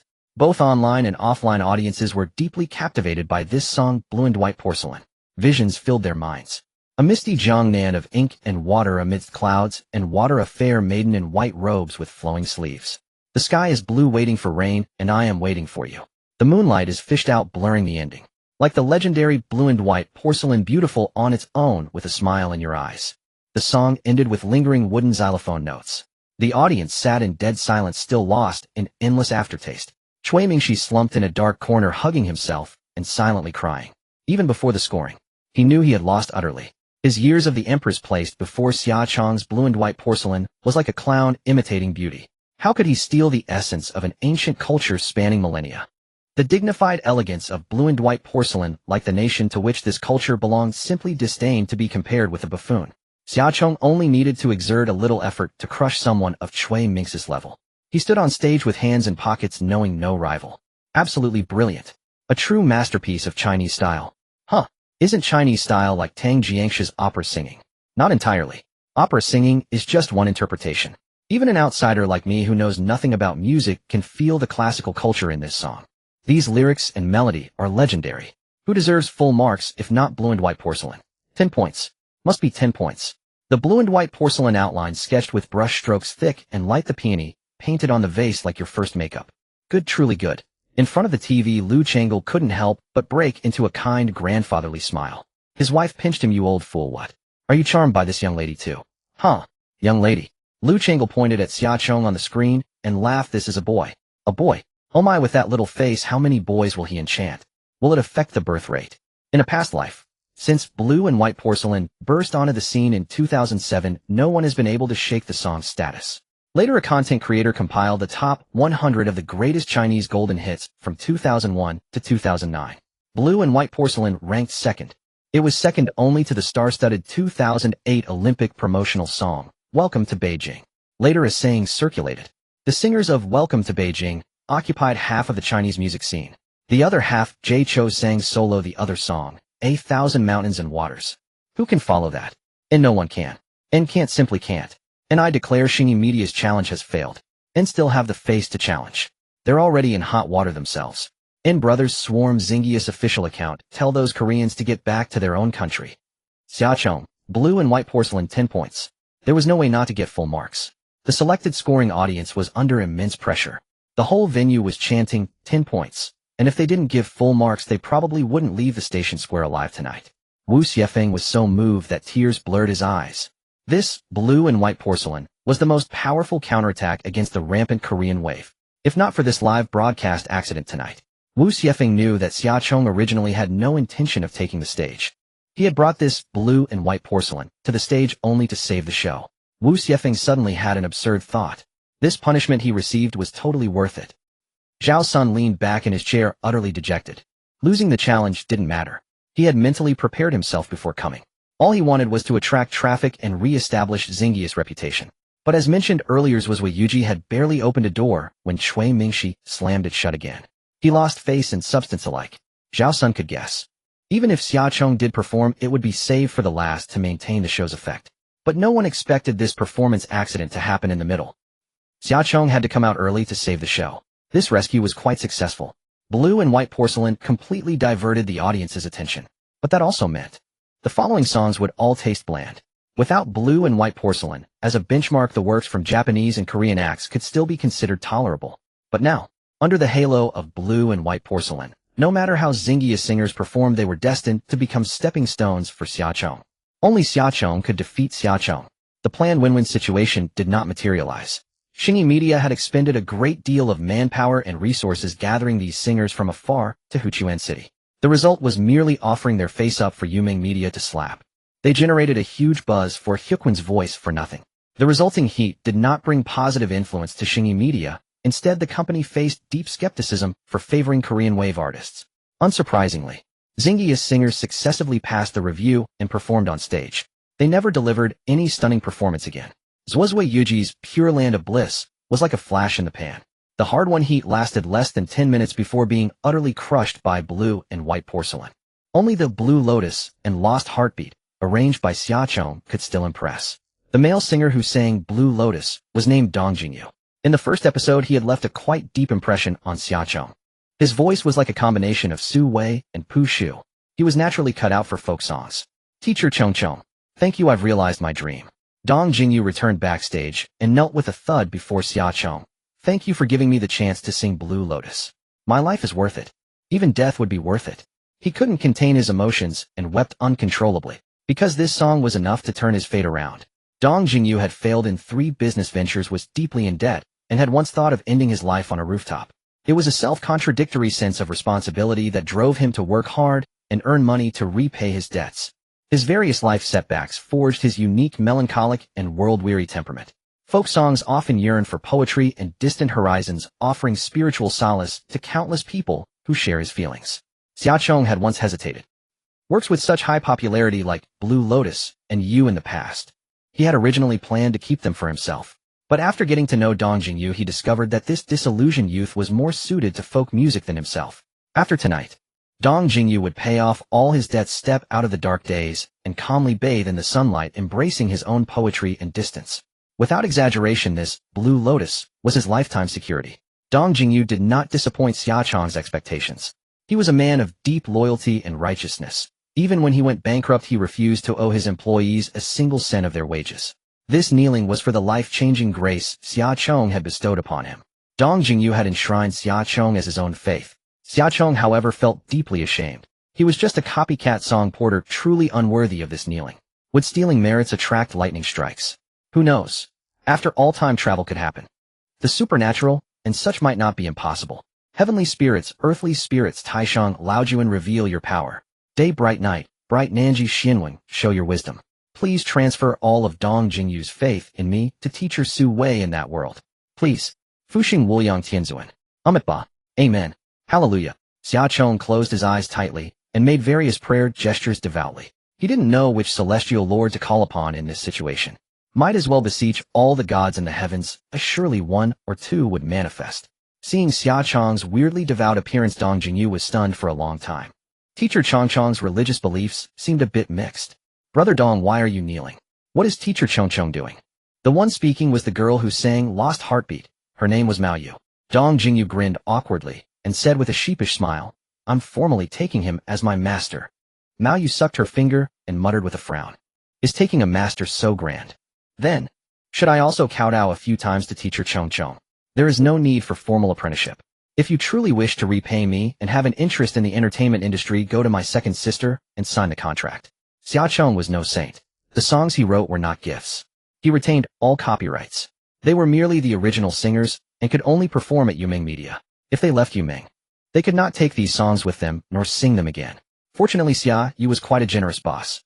Every fortunate soul chosen by Xia Chong received a substantial signing bonus. That night the ratings of Lake Spring Good Voice soared to a new high of 19.8, approaching those of the Spring Festival Gala. Some rejoiced while others grieved.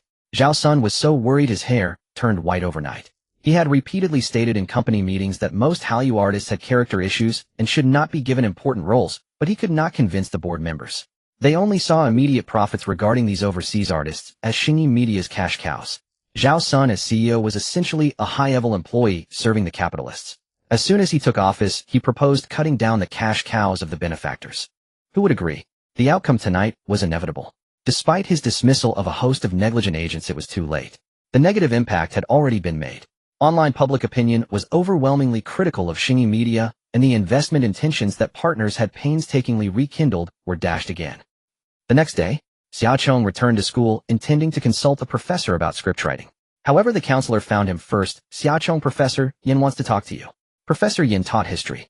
Professor Mei from the Chinese department was his wife, and she was the one Xia Chong had planned to consult. Two birds with one stone. Are we going to the office? No, directly to his home. I don't know the way. It's alright, I'll take you there. The counselor drove his electric scooter, carrying Xia Chong to the faculty residential area. Professor Yin lives on the third floor, room 301. Go on up. The young counselor was somewhat socially anxious. Xia Chong nodded. Okay, wait for me here. You'll need to take me back later. The campus was huge. From here to the male dormitory was a full 2 kilometers. The counselor smiled. No problem. It might take a while. That's fine. He'll play a few games at the milk tea shop over there. Xia Chong went upstairs and knocked on room 301. Professor Yan's voice came from inside. It's unlocked, come in. Xia Chong pushed the door open. The aroma of books filled the room. The apartment was small, but every corner was lined with bookshelves. They held historical classics spanning 5,000 years, as well as literary works from home and abroad.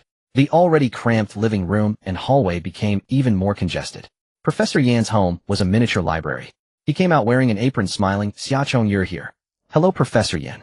Professor Yan placed a plate of freshly cooked dishes on the dining table and said with a smile, sit down, stay for lunch. Okay, thank you, Professor. It happened that he hadn't eaten lunch yet. As Xia Chong sat down at the table, Professor Yan's wife, Professor Mei Yuan, also returned. Oh, Miss Sunny is here. Mei Yuan was a down-to-earth female professor. She liked to use popular internet memes in teaching, making learning fun, and had a good relationship with students. She even had a nickname, Dollar. Xia Chong felt a bit embarrassed. Master's wife, just call me Xia Chong. I'm a guy. Haha, you weren't this shy on stage. Have you seen my show Master's Wife? Of course I'm your devoted fan. Mei Yuan said fan instead of follower. Because she loved Xia Chong's musical works, not the personal worship that came with fan culture. A single word choice showed how meticulous this Chinese professor was about interpersonal relationships. Xia Chong felt deeply respected. Thank you, Master's wife. Lunch is ready. Xia Chong, go wash your hands and get your own bowl and chopsticks. Oh, okay. He tasted a few bites of Professor Yan's cooking. The flavor was quite good. Xia Chong was hesitating how to start. Professor Yan brought up the reason first. Chong, that song Blue and White Porcelain you sang last night, did you write the lyrics yourself? Xia Chong hesitated, then nodded yes. He wanted to say no, it was by Fong Wenshan. But if Professor Yin asked to meet him, where could he find Fong Wenshan? Professor Yin immediately gave a thumbs up. The lyrics are excellent. Unfortunately, there are a couple of minor flaws. As a history expert, Professor Yin pointed out 2 errors in the lyrics. Sky blue is the designated color of Ru kiln porcelain, not blue and white porcelain. So your description of the color of blue and white porcelain is wrong. Secondly, sky blue waits for misty rain is logically incorrect. Blue is a type of color as sky blue is the color of the sky. Only after being cleansed by a downpour does the sky show this clear blue, not misty rain. So it should be sky blue waits for a downpour, not misty rain. Xia Chong understood. Professor Yan's focus was not on pointing out flaws, but on inviting him to discuss the historical culture embedded in the lyrics. He was dropping a hint. Recently, Professor Yan's class had covered the development of porcelain. Fortunately, Xia Chong hadn't fallen behind in his coursework, otherwise he would have appeared clueless in front of two professors. Professor Yan, the chorus does mention Ru Kiln. But Ru Kiln is relatively rare, and its visibility is low, making it hard for me to connect it with the story in the lyrics. As for why I used Misty Rain instead of Downpour, it's simply because the Misty Rain atmosphere is more poetic. Using Downpour would ruin the entire mood. Hearing his calm explanation, Mei Yuan immediately sided with Xia Chong, laughing. From a literary perspective, such wording is harmless. The beauty of artistic conception we pursue does not have to strictly follow reality. If you change blue and white porcelain to Ru Kiln, the song would become a different style and lose its elegant atmosphere. Even the immortal poet Li Bai used a great deal of exaggeration to highlight his romanticism. Xia Chong, your lyrics are wonderful. I give full marks. Professor Yin nodded approvingly. My wife is right. Xia Chong, the main reason I called you today is to discuss something. Could I borrow your blue and white porcelain? Professor Yin revealed the reason. Besides being a history professor at Lake Spring University, he was also responsible for compiling the national history textbook. As the saying goes, most people in their lifetime, the highest status person they may ever encounter is likely their university professor. Because you never know what other jobs your professor holds on the side, sometimes teaching is just their part-time job. What you hear in university lectures, if given as a public talk, could net hundreds of thousands per session. Perhaps your professor looks like an ordinary old man, but behind the scenes he might be an academician of the Chinese Academy of Sciences or the head of a major national project. Professor Yin was the pinnacle of the history field. Every history textbook that students in this world read bore his name. Now Professor Yin wanted to include blue and white porcelain in his textbook, allowing students to learn more about porcelain culture through the lyrics and provide a detailed distinction between Ru Kiln and blue and white porcelain. Don't worry, the professor won't take it for free. You'll receive the proper royalty fees, not a cent less. Xia Chong quickly shook his head. No.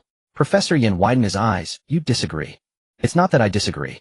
Professor Yin including blue and white porcelain in the textbook is the greatest encouragement and recognition for me. I don't need any royalty fees. Please use it as you wish. It's an honor for me. However, I do have a small request. As he spoke, Xia Chong glanced at Mei Yuan. Professor Yin smiled with narrowed eyes. Go on. I'm currently writing a script, but I don't know the proper scriptwriting methods. I'd like to ask Master's wife to tutor me. Of course, no problem. A diligent and eager learner like Xia Chong would be liked by any teacher. Moreover, he is usually low-key and modest, never seeking special privileges at school. As an internet celebrity with millions of followers and still a young college student, he still maintains a calm mind, doing what a student should do. This is truly commendable. Among all the students Professor Yin has taught over the years, Xia Chong is the one who satisfies him the most. He still remembers the first professional class at the beginning of the semester. Professor Yin harshly criticized the domestic entertainment industry for lacking its own modern culture in class. Unexpectedly, not long after, Xia Chong brought him all kinds of surprises one after another. His new songs quickly became hits, seizing traffic and suppressing the long, arrogant Japanese and Korean artists. Xia Chong is a student he can be proud of. After dinner, Xia Chong immediately took out his phone and sent the outline he had written to Mei Yuan. Master's wife, please take a look at the story synopsis first and see if there are any parts that need modification. I just want to turn this story into a script.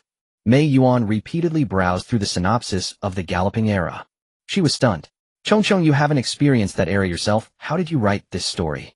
Xia Chong explained, I consulted many middle-aged and elderly people, collected a large amount of material, and integrated it. Not exactly a lie. Xia Chong couldn't remember all the plot of The Galloping Era. Moreover, although the two parallel worlds were similar in general, but there were still many places where the small differences existed. Aunt Tang Tsurong had indeed described many details of that era to him. The current story outline only copied the overall framework of The Galloping Era. The actual content was all adapted by Xia Chong himself. He also specifically looked up information on the father of domestic locomotives in this world. He set him as the prototype character for this script. Now, with the guidance of Professor Mei Yuan, Xia Chong believed that the script he adapted would not be much inferior to the original, The Galloping Era. Using the development of our country's high-speed rail as the core of the story, this theme is very good. What is the main problem you are facing now? After reading the story outline, Mei Yuan decided to spare no effort to help him perfect it. Xia Chong said, for me the main difficulty lies in the switching and connection of scene shots. I can't write the pictures in my mind. Mei Yuan smiled and said, do you still have your drafts? Show me. I have them saved. Xia Chong showed Mei Yuan the first version of the first episode script. Mei Yuan only glanced at a few lines and pointed out the most serious problem. Chung Chung, the script really shouldn't be written like this. First, you need to understand one thing. You are writing a script, not a literary masterpiece. The script is meant to make it clear for directors and actors so they know exactly how to perform this story. Therefore, your wording and language should be maximally concise, clear, and easy to understand. Reduce those ornate words and no need for any embellished language. Mei Yuan imported the file into the computer. She used red underlining to give Xia Chong 2 examples. Original sentence. Scene 1, an old-fashioned steam train like a black dragon lying on the tracks moving as slowly as a crawling caterpillar. Scene 2, Chang Hanqing is a returned overseas engineer reading a book in one of the carriages out of place with the noisy atmosphere around him. His mission on this trip is to bring the precision instruments needed for building electric locomotives back to the Jiangnan locomotive factory. Mei Yuan modified these 2 sentences. Scene 1, the steam train is old and slow. Close up amid the loud whistle, the locomotive's chimney belches thick, white smoke moving slowly on the tracks. Scene 2, the returned overseas engineer Chang Hanqing seizing every moment to read mechanical theory during the ride with 2 boxes beside him containing the precision instruments needed for building electric locomotives.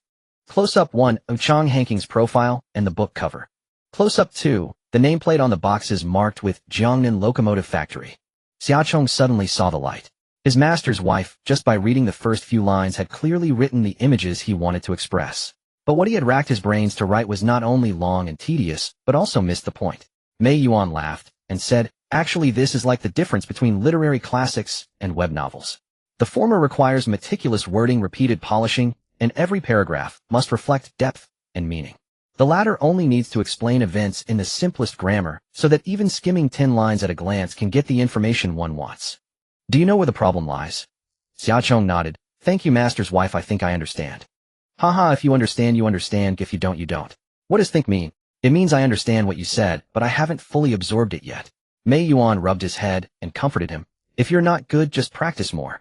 There is no shortcut to learning literature. You just have to keep writing, keep practicing, keep reading more books, and learning more grammar. Next, Mei Yuan then shared with him the standard format for writing scripts and how to use techniques such as transition, flashback, foreshadowing, and suspense in the connection of scene shots. Both professors were so good to him. Unconsciously, more than an hour had passed. Xia Chong had class in the afternoon. He stood up, bowed, and thanked. Thank you, master's wife. I will definitely need your guidance often in the future. You're welcome. Whenever you have something you don't understand, just come and ask me. I won't charge you tuition. Back downstairs. Xia Chong then remembered that he had left the counselor waiting at the milk tea shop. He hurried to find him. As soon as he entered, he heard the sound effect of the crystal base exploding. Defeat. The counselor muttered to himself angrily. I'm so pissed, why am I always matched with noobs today? Xia Chong walked over and glanced at his settlement screen. The counselor was playing Luban No. 7. Xia Chong couldn't help but laugh. 1138. How can you have the nerve to call your teammates noobs? It's them who are noobs. The jungler never came to support, didn't follow me, for enemies dove the tower to kill me, and none of my teammates came to help. This damn game is unplayable. He lost the game and was mocked by his student. He was so anxious that his face turned red, and he was so angry that he didn't even eat lunch. This counselor was a bit cute.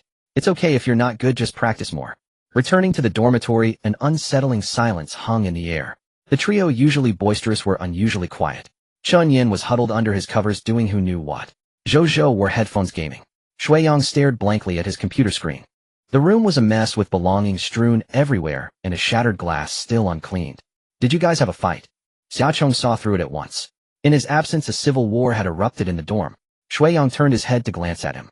He said nothing. Silently, Xia Chong picked up a broom and swept away the glass shards. He picked up Zhou Zhou's quilt, shook it out, flung it back onto his bed, and neatly tidied up all the scattered daily necessities. After finishing these tasks, it was time for class. Yet the three brothers no longer trailed behind Xia Chong like faithful protectors. Instead, they went their separate ways. Truly strange. Arriving at the classroom, Xia Chong sat at a table with Tang Jiangxue. He couldn't help asking, Tang, Jie, do you know what's going on with Shui Yang and the others? Tang Jiangxue lowered her voice. They fought because of you. Because of me, eh? I didn't do anything. Xia Chong felt utterly wronged. Tang Jiangxue asked, during the holidays, did you pose as Shui Yang's girlfriend? Not really. I didn't admit to it. Oh, I just helped him out of a tight spot. Tang Jiangxue sighed helplessly. You didn't admit it, but everyone assumed so. The news has spread online. Chen Yin and Zhou Zhou thought Shui Yang was too selfish. He cared about his own face, but dragged you into a scandal. They argued, and eventually a fight broke out. Xia Chong had no idea about this. He had been swamped planning the Lake Spring Good Voice competition. How could he spare time to follow online gossip? And then, Then Shui Yang himself posted a clarification stating that you two are not a couple, just ordinary classmates. Since his singing of Chasing the Dream with a Childlike Heart went viral, Shui Yang had become a major internet celebrity, and his denial was quite effective. At least it caused no negative impact on Xia Chong. But the brotherly bond in the dorm seemed to have developed an irreparable rift. As Shui Yang's fame grew, he gradually became a bit arrogant. His values diverged from those of Chun Yin and Zhou Zhou. It was a natural reaction. They were all young and hot-blooded. Who could remain unmoved when at 18 or 19 they possessed tens of millions in wealth and millions of fans? Xia Chong, having lived two lives, saw through the essence of the entertainment industry early on. His goals and pursuits had transcended vanity. But not Shui Yang. He was just an ordinary person from a working-class family transformed from the despised Fei Yang into a hot online singer. The overnight riches hit him too hard. He became obsessed with luxury goods, flaunting his wealth, even looking down on counselors and professors. That class reunion was merely a spark. Even without this incident, some other cause would have eventually turned brothers into enemies. With things in such a mess, Xia Chong had no idea how to resolve it. As friends, they had all been extremely good to him. Had Xia Chong favored some roommates over others? Actually, no. He treated all three equally. Whenever any of them encountered trouble, he would help as much as he could get. Just so happened that he was helping Shui Yang that day. This Cold War lasted 3 days. Yet the dormitory was refreshingly quiet for those 3 days. Xia Chong could focus on writing the script for The Galloping Era without interruption. Xia Chong did nothing. They were all adults. He didn't need to nag like an old woman pleading with this one or that one. It wouldn't help anyway. Honestly, Shui Yang hadn't really done anything wrong. It was just a difference in perspective, not a matter of right or wrong. Saying too much would only feel pretentious. Xia Chong considered himself a smart person. Between vanity and genuine friendship, he believed Shui Yang would figure it out and make his choice. But if Shui Yang continued down this inflated path, then so be it, the friendship would end. Xia Chong would never cultivate someone who was arrogant and fond of throwing his weight around. Until the 4th day, when Xia Chong woke up, Shui Yang was not in the dorm, but a warm breakfast sat on the bedside table. Chen Yin and Zhou Zhou also had theirs. As Shui Yang must have brought them back. Brother Yin, Zhou Zhou. Xia Chong smiled. It's been a while since Yang Gu brought us breakfast. I think he's come around. Chen Yin and Zhou Zhou both nodded. Arriving at the classroom, they found Shui Yang had already saved seats, their old row where they used to squeeze together. He no longer wore those flashy luxury items, and his limited edition shoes worth over 100,000 were packed away. He must have undergone a genuine inner struggle. He had thought it through. What had he gained from flaunting his wealth recently? In truth, nothing but fleeting vanity. Instead, he had drifted away from his best brothers. When he finally realized the problem lay with himself, Chen Yin and Zhou Zhou naturally chose to forgive. They went over and sat beside him, chatting and laughing as before. None of the three mentioned the past. Brotherhood is in the heart. Squabbles are normal. There's no hurdle that can't be crossed. Seeing the time was right, Xia Chong sent them several invitations in the dorm group chat. The Galloping Era was a monumental period piece. It required many actors, but Xia Chong had no intention of hiring famous industry names. The current young idols had abysmal acting skills. They were all expressionless, either completely blank faces or cringy and greasy.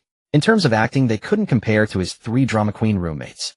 Besides, the 3 had no interest in studying. They felt lost about the future.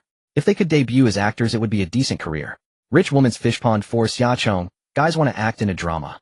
Zhou Zhou us. Act. Chen Yin, come on, I have social anxiety. I can barely string words together. Xia Chong, salary 500, free, training guaranteed, to teach you. Shui Yang, you really know how to pick people. Chen Yin, 1 Zhou Zhou 1, Xia Chong planned to assign them roles, not the main leads. But each character had its own unique charm. For example, the fat deputy section chief of the security department. This role was that of a typical petty urbanite. He liked to play clever tricks in daily life, but stood for righteousness at critical moments. He did every small task while providing solid logistical support for the nation's development of electric locomotives. At the story's end, the retired fat man received a locomotive merit medal. Regardless of screen time, Xia Chong wanted every character to be memorable. His roommates didn't need overly professional acting. Their natural performance would show no trace of artificiality.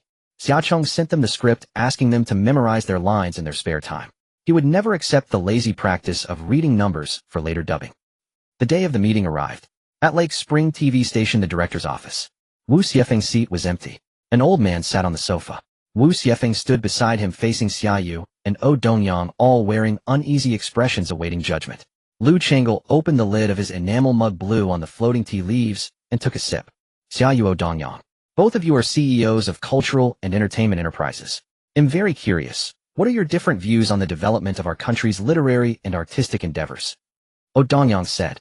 Introducing overseas artists to solve the modern literary and artistic gap and letting them drive the economic revenue of the domestic entertainment industry is the most appropriate measure for the current domestic entertainment environment. Lu Changel snorted and rebuked. What a load of nonsense.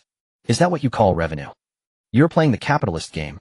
You've brought in a bunch of devils and Korean barbarians. You're ruthlessly harvesting the young people in China, fattening up these overseas artists, and the bulk of the money still ends up in the pockets of your Xingyi media. Oh Dongyang, you are a bloodsucker. Oh Dongyang was instantly terrified. Never before had he seen Lu Changel so furious. This old man held a high-ranking position. A single thought from him could determine the future prospects of Xingyi media. Now it seemed the wind had indeed changed. Previously it was because Yuming media was unknown. Without comparison, the higher-ups could not see the hope of domestic entertainment development, so they turned a blind eye to the introduction of overseas artists. But now the situation was different. The sudden rise of Yuming media with its unstoppable trend of dominating the Chinese music scene was now irresistible. The authorities were clearly indicating their support for domestic artists. Xiaoyu, who had grown up in a merchant family, though not particularly accomplished herself, had cultivated the skill of reading people through constant exposure. From Lu Changle's attitude towards Oh Dongyang, she also sensed a drastic shift in the wind. Our little brother Xia Chong might well become the darling of Mother CCTV. Sure enough, when it was her turn to speak, Lu Changle's demeanor became much gentler. Director Lu, I believe the first step in resisting cultural invasion is to establish our own cultural confidence. We are not inferior to foreigners in intelligence. On the contrary, in the thousands of years of our country's history, we have surpassed overseas in every aspect. In our country, there are many excellent folk artists who only need an opportunity to stand out. But the market share of domestic entertainment is firmly occupied by overseas artists. If this continues, when will our own modern arts and culture ever have a chance to shine? Lu Changel nodded approvingly. Xia girl, well said. I've watched both episodes of your Huchuan Good Voice. It truly showed me the development potential of domestic artists represented by Yuming media. Good, you must maintain this momentum. But remember to do a good job of standardized management and restrain the behavior of artists. I don't want to see a repeat of the last incident. Xiaoyu glanced at Oh Dongyang beside her and said sarcastically, Director Lu, that live broadcast accident was precisely caused by the Korean wave artists under President Oh. I know. Lu Changel sneered, so I proposed at yesterday's bureau meeting that television stations shall not broadcast any advertisements endorsed by Korean wave stars, and shall completely stop airing any films, TV series, or reality shows related to Korean wave artists. Although this policy has not yet been passed, but, Lu Changel left a meaningful smile for them to interpret on their own. The authorities would never admit the existence of the Korean ban, because it would trigger a series of diplomatic disputes and even give others ammunition on diplomatic issues. But that didn't mean the local television stations wouldn't implement it, even without explicit regulations. But at this critical juncture, Lu Changel had already made his stance clear. Which television station would dare to use Korean wave artists? Oh Dongyang's heart sank instantly. It was over. This verbal Korean ban was undoubtedly a fatal blow to Xingyi. Xia girl, the Bureau has just approved a fund to support outstanding domestic cultural and entertainment works. You must work hard. Lu Changel didn't explicitly state who the fund was for, but wasn't the hint clear enough? Among all the entertainment companies nationwide, only Yuming Media was cultivating domestic artists. Xiaoyu quickly bowed to express gratitude. Thank you, leader. Lu Changel waved his hand. Don't thank me. I did nothing but move my lips. You should thank the country and your own efforts. It was you who made the higher-ups see the potential and hope of investing in domestic entertainment. Xiaoyu nodded, repeatedly, happy like a silly goose, only able to chuckle foolishly. Oh Dongyang, on the other hand, looked utterly dejected. Xingyi Media's mess was spread too large. It was hard to clean up. Wu Xiefeng, who was nearby, received a serious warning punishment. His face was mournful, but his heart was laughing. On the surface, he was punished. In reality, he had been commended. The funds brought by Lu Changel had already landed at Huchuan television station. Wu Xiefeng would have actual control over the specific use of this fund, which was also a recognition of his direction of work. After this meeting ended, Oh Dongyang returned to Jiangdu City and immediately convened a board meeting to convey the details of the Korean ban. Thus the shareholders withdrew their investments one after another, and Xingyi Media collapsed. The board of directors disbanded, splitting up. The subsidiaries originally affiliated with Xingyi Media all broke away and turned into independent entertainment companies. After this asset restructuring, Xingyi Media could no longer be described as merely seriously weakened. It could even be said that its momentum was gone. The once galactic giant composed of over a dozen major shareholders was now left with only Oh Dong-yang guarding the empty shell. Zhao Xin seized the moment to suggest, President Oh, the Japan-Korea trend is no longer feasible. Perhaps we should take this opportunity to transform and focus on cultivating domestic artists in line with policy. Oh Dong-yang covered his face and sighed. Where is the money to nurture new talents? Due to the Korean ban, almost all the endorsement advertisements previously accepted were cancelled. Moreover, they had to pay huge liquidated damages. Oh Dong-yang was now in debt of 3.2 billion and had neither time nor money to transform. But Zhao Sun reminded him, President, oh, we still have 2 crews filming TV dramas. When I was compiling the data, I found an actress worth our attention. Her name is Su Yubing. She has a clean background, excellent acting skills, and is very beautiful. She possesses all the qualities of a superstar. But she has never been allocated many resources. In the 3 years since her debut, she has been in a state of lukewarm popularity. She is a ready-made trump card. Let's concentrate our remaining resources and bet everything on Su Yubing to elevate her. Perhaps this is our last chance for a comeback. On a film set, Su Yubing had just finished filming a scene where she was beaten slowly, making her way to the dressing room with a face smeared with blood makeup. She was holding back a belly full of grievance. Chun Man, who played the female lead, was hitting her for real, and her strikes were reckless, utterly disregarding Su Yubing's dignity. Chun Man felt not a shred of guilt. On the contrary, she justified it as the pursuit of the most authentic visual effects. Su Yubing's arms and back were already covered with several bruises. Yet no one came forward to show concern for her injuries. She had long grown accustomed to it, and she would just apply some medicine when she returned home. Director Zhang Pengfei directly ordered Su Yubing switch clothes with Sister Man for the next scene. You'll be her stunt double for the fight sequence. She can't handle the difficult martial arts moves. Easily said. Just now Chun Man was hitting Su Yubing. The upcoming scene was the part where the female villain retaliates against the female lead, and the male protagonist appears to save the damsel in distress. Chun Man simply didn't want to be beaten, so she demanded the director swap roles. So no matter what, I'm the one getting beat up. Su Yubing frowned and said, Director Zhang, when I joined the crew, nobody mentioned I would also serve as a stunt double. Before Zhang Pengfei could do any persuading, Chun Man impatiently scolded her. Either switch roles or get the hell out. Don't you know your own place? Let you play the female lead for a few minutes, and you still aren't satisfied. Su Yubing shot her a glance and said coldly, You can kick me out, but first settle my salary. You can find whoever you want to play the role. She had long stopped wanting to serve this bitch. A simple fight scene had 13 NGs, making Su Yubing take 13 beatings for nothing. It was hard to rule out Chun Man's deliberate malice. But on the set, no one spoke up for Su Yubing. No matter how bullied she was, she had to endure it alone. Without the protection of family background or connections, there was no capital to resist. In order to play her role well and earn her pay honestly, Su Yubing could tolerate this injustice. But now asking her to change clothes and endure who knows how many more beatings. Excuse me. Anything not in the contract, I'm not doing it. Su Yubing firmly refused to switch roles. Am I being too nice to you? Chun Man rushed over, raising her hand to slap Su Yubing. Su Yubing seized her wrist and threw Chun Man to the ground with a shoulder toss. Boom. Chun Man immediately felt a sharp pain in her internal organs, collapsing on the ground and crying out, ouch, ouch, incessantly. Su Yubing taunted, Who says you can't? Isn't this pretty good acting? Cut. Su Yubing, stop. Zhang Pengfei was furious, rushing over with a few people to pull Su Yubing away. A crowd surrounded Chun Man, fussing over her, calling her Sister Man, this and that. Are you okay, Sister Man? Could she have a concussion? Should we go to the hospital for a scan? Su Yubing, how could you be so vicious? Su Yubing had held back, she hadn't actually hurt Chun Man at all. Clearly she herself was covered in bruises. She had been bullied by Chun Man all afternoon, yet no one asked if she was okay. Now Chun Man was just lying on the ground, acting spoiled, and they were making such a fuss, as if she were headed to the morgue. Since you care so much about her, why didn't anyone stop her when she was attacking me just now? Or do you all tacitly approve of her bullying me? Su Yubing argued strongly, but no one paid her any attention. Everyone was consoling Chun Man. Chun Man cried and fussed, I'm not filming anymore. I've been on so many sets. When have I ever suffered such humiliation? I quit. Zhang Pengfei, with a dark expression, walked towards Su Yubing and said, You go and apologize to Sister Man immediately. Su Yubing met his gaze and said righteously, I did nothing wrong, why should I apologize? Zhang Pengfei roared, You hit someone on my set, and you say you're not wrong. Su Yubing rolled up her sleeve, pointing at the blue and purple bruises on her arm. If I'm wrong, shouldn't she go to jail? Zhang Pengfei said, It was necessary for the shoot, and Sister Man didn't mean it. Su Yubing said, But she struck first just now. Zhang Pengfei's gaze shifted evasively, and he gritted his teeth. I didn't see her hit you. I only saw you slamming her onto the ground. Su Yubing pointed at the camera in the corner. There's surveillance. Zhang Pengfei grabbed the iron crowbar used to open prop boxes and smashed the surveillance equipment to pieces. The surveillance is broken. Su Yubing, save your breath. No one will testify for you. Everyone knew Su Yubing came from a poor family.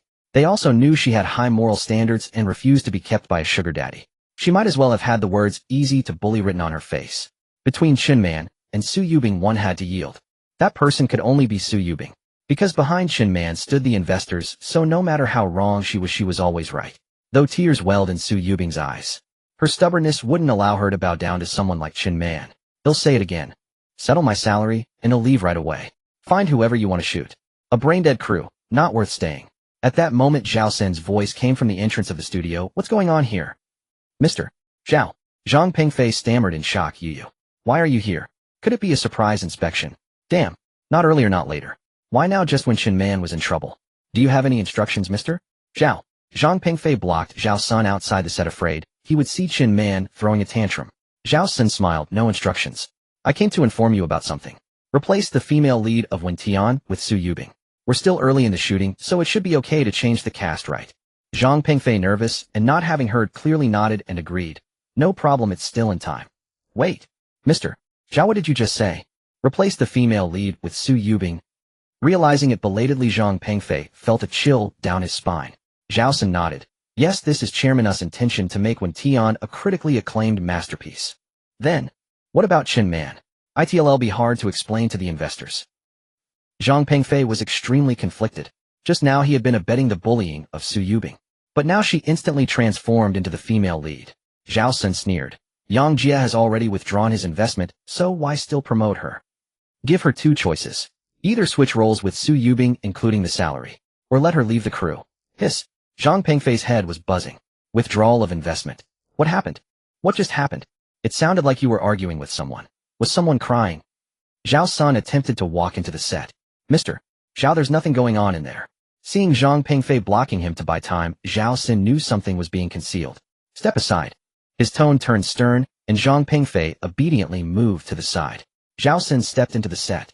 All he saw was everyone gathered around Chinman. He couldn't tell if she had lost an arm or a leg, or what. Yet the way she kept ranting and cursing was full of vigor. It didn't seem like she was injured at all. Instead, Su Yubing sat alone in a corner, quietly rubbing medicinal liniment on herself. Zhao Sun turned back and glared at Zhang Pengfei. Is this how you treat her on a regular basis? Zhang Pengfei lowered his head, guilt-stricken. How was I supposed to know you'd suddenly replace the cast? If I had known Su Yubing would be promoted, even with 10 times the guts, I wouldn't have dared to treat her like that. Zhao Sun strode briskly across the set. As he passed Chinman, she grabbed his leg. Mr. Zhao. Mr. Zhao. You must stand up for me. Su Yubing hit me. Zhao Sun pushed her away in disgust, walked straight up to Su Yubing, and called softly, Xiao Su. Su Yubing looked up at him. And you are? I'm Zhao Sun, CEO of Xingyi Media. Oh. Seeing her bruised and battered with no one caring about her, Zhao Sun couldn't help feeling a pang of pity. What a disgrace. She was clearly a potential actress with the makings of a queen, and she had been bullied like this. Xingyi Media deserved its current decline. It really did. Su Yubing gave a self-deprecating smile and said, Mr. Zhao, are you here to call me to account too? Zhao Sun was taken aback. Call you to account for what? Aren't you here to force me to apologize to Chinman? Su Yubing was utterly disillusioned with Xingyi Media. She felt all the higher-ups were the same. Zhao Sun turned and roared Zhang Pengfei. Zhang Pengfei came scurrying over. Mr. Zhao, I'm here. What exactly happened just now? Face to face with Su Yubing and Zhao Sun, Zhang Pengfei dared not fabricate the truth and recounted the facts exactly as they happened. The more Zhao Sun listened, the angrier and more indignant he grew. So the whole crew treats only Chunman as a human being. Are you all just dogs she keeps? You can't even tell right from wrong. You only know how to bite at her command. Zhang Pengfei, being scolded, kept his head low and dared not speak. But in his heart, he was full of resentment. Who do you think you are, Zhao Sun? You're the CEO, our direct superior. Of course you don't have to bear the pressure from all sides. What about me? I'm just a small-time director. Apart from managing this set, what real authority do I have? Anyone can make things difficult for me. What else can I do but go with the flow? Chunman also realized it now. Zhao Sun had come today specifically to back Su Yubing. She had heard some bad rumors in the past few days. Apparently Xingyi Media was in turmoil from internal upheaval and had splintered apart. But she hadn't expected it to directly affect her own career. Mr. Zhao, we've all signed contracts. How can you just change the leading actress on a whim? Chunman tried to fight for herself. Zhao Xin felt no sympathy whatsoever for this disreputable woman. He replied with extreme impatience, the precondition for a contract to be valid is that the funding is in place. Mr.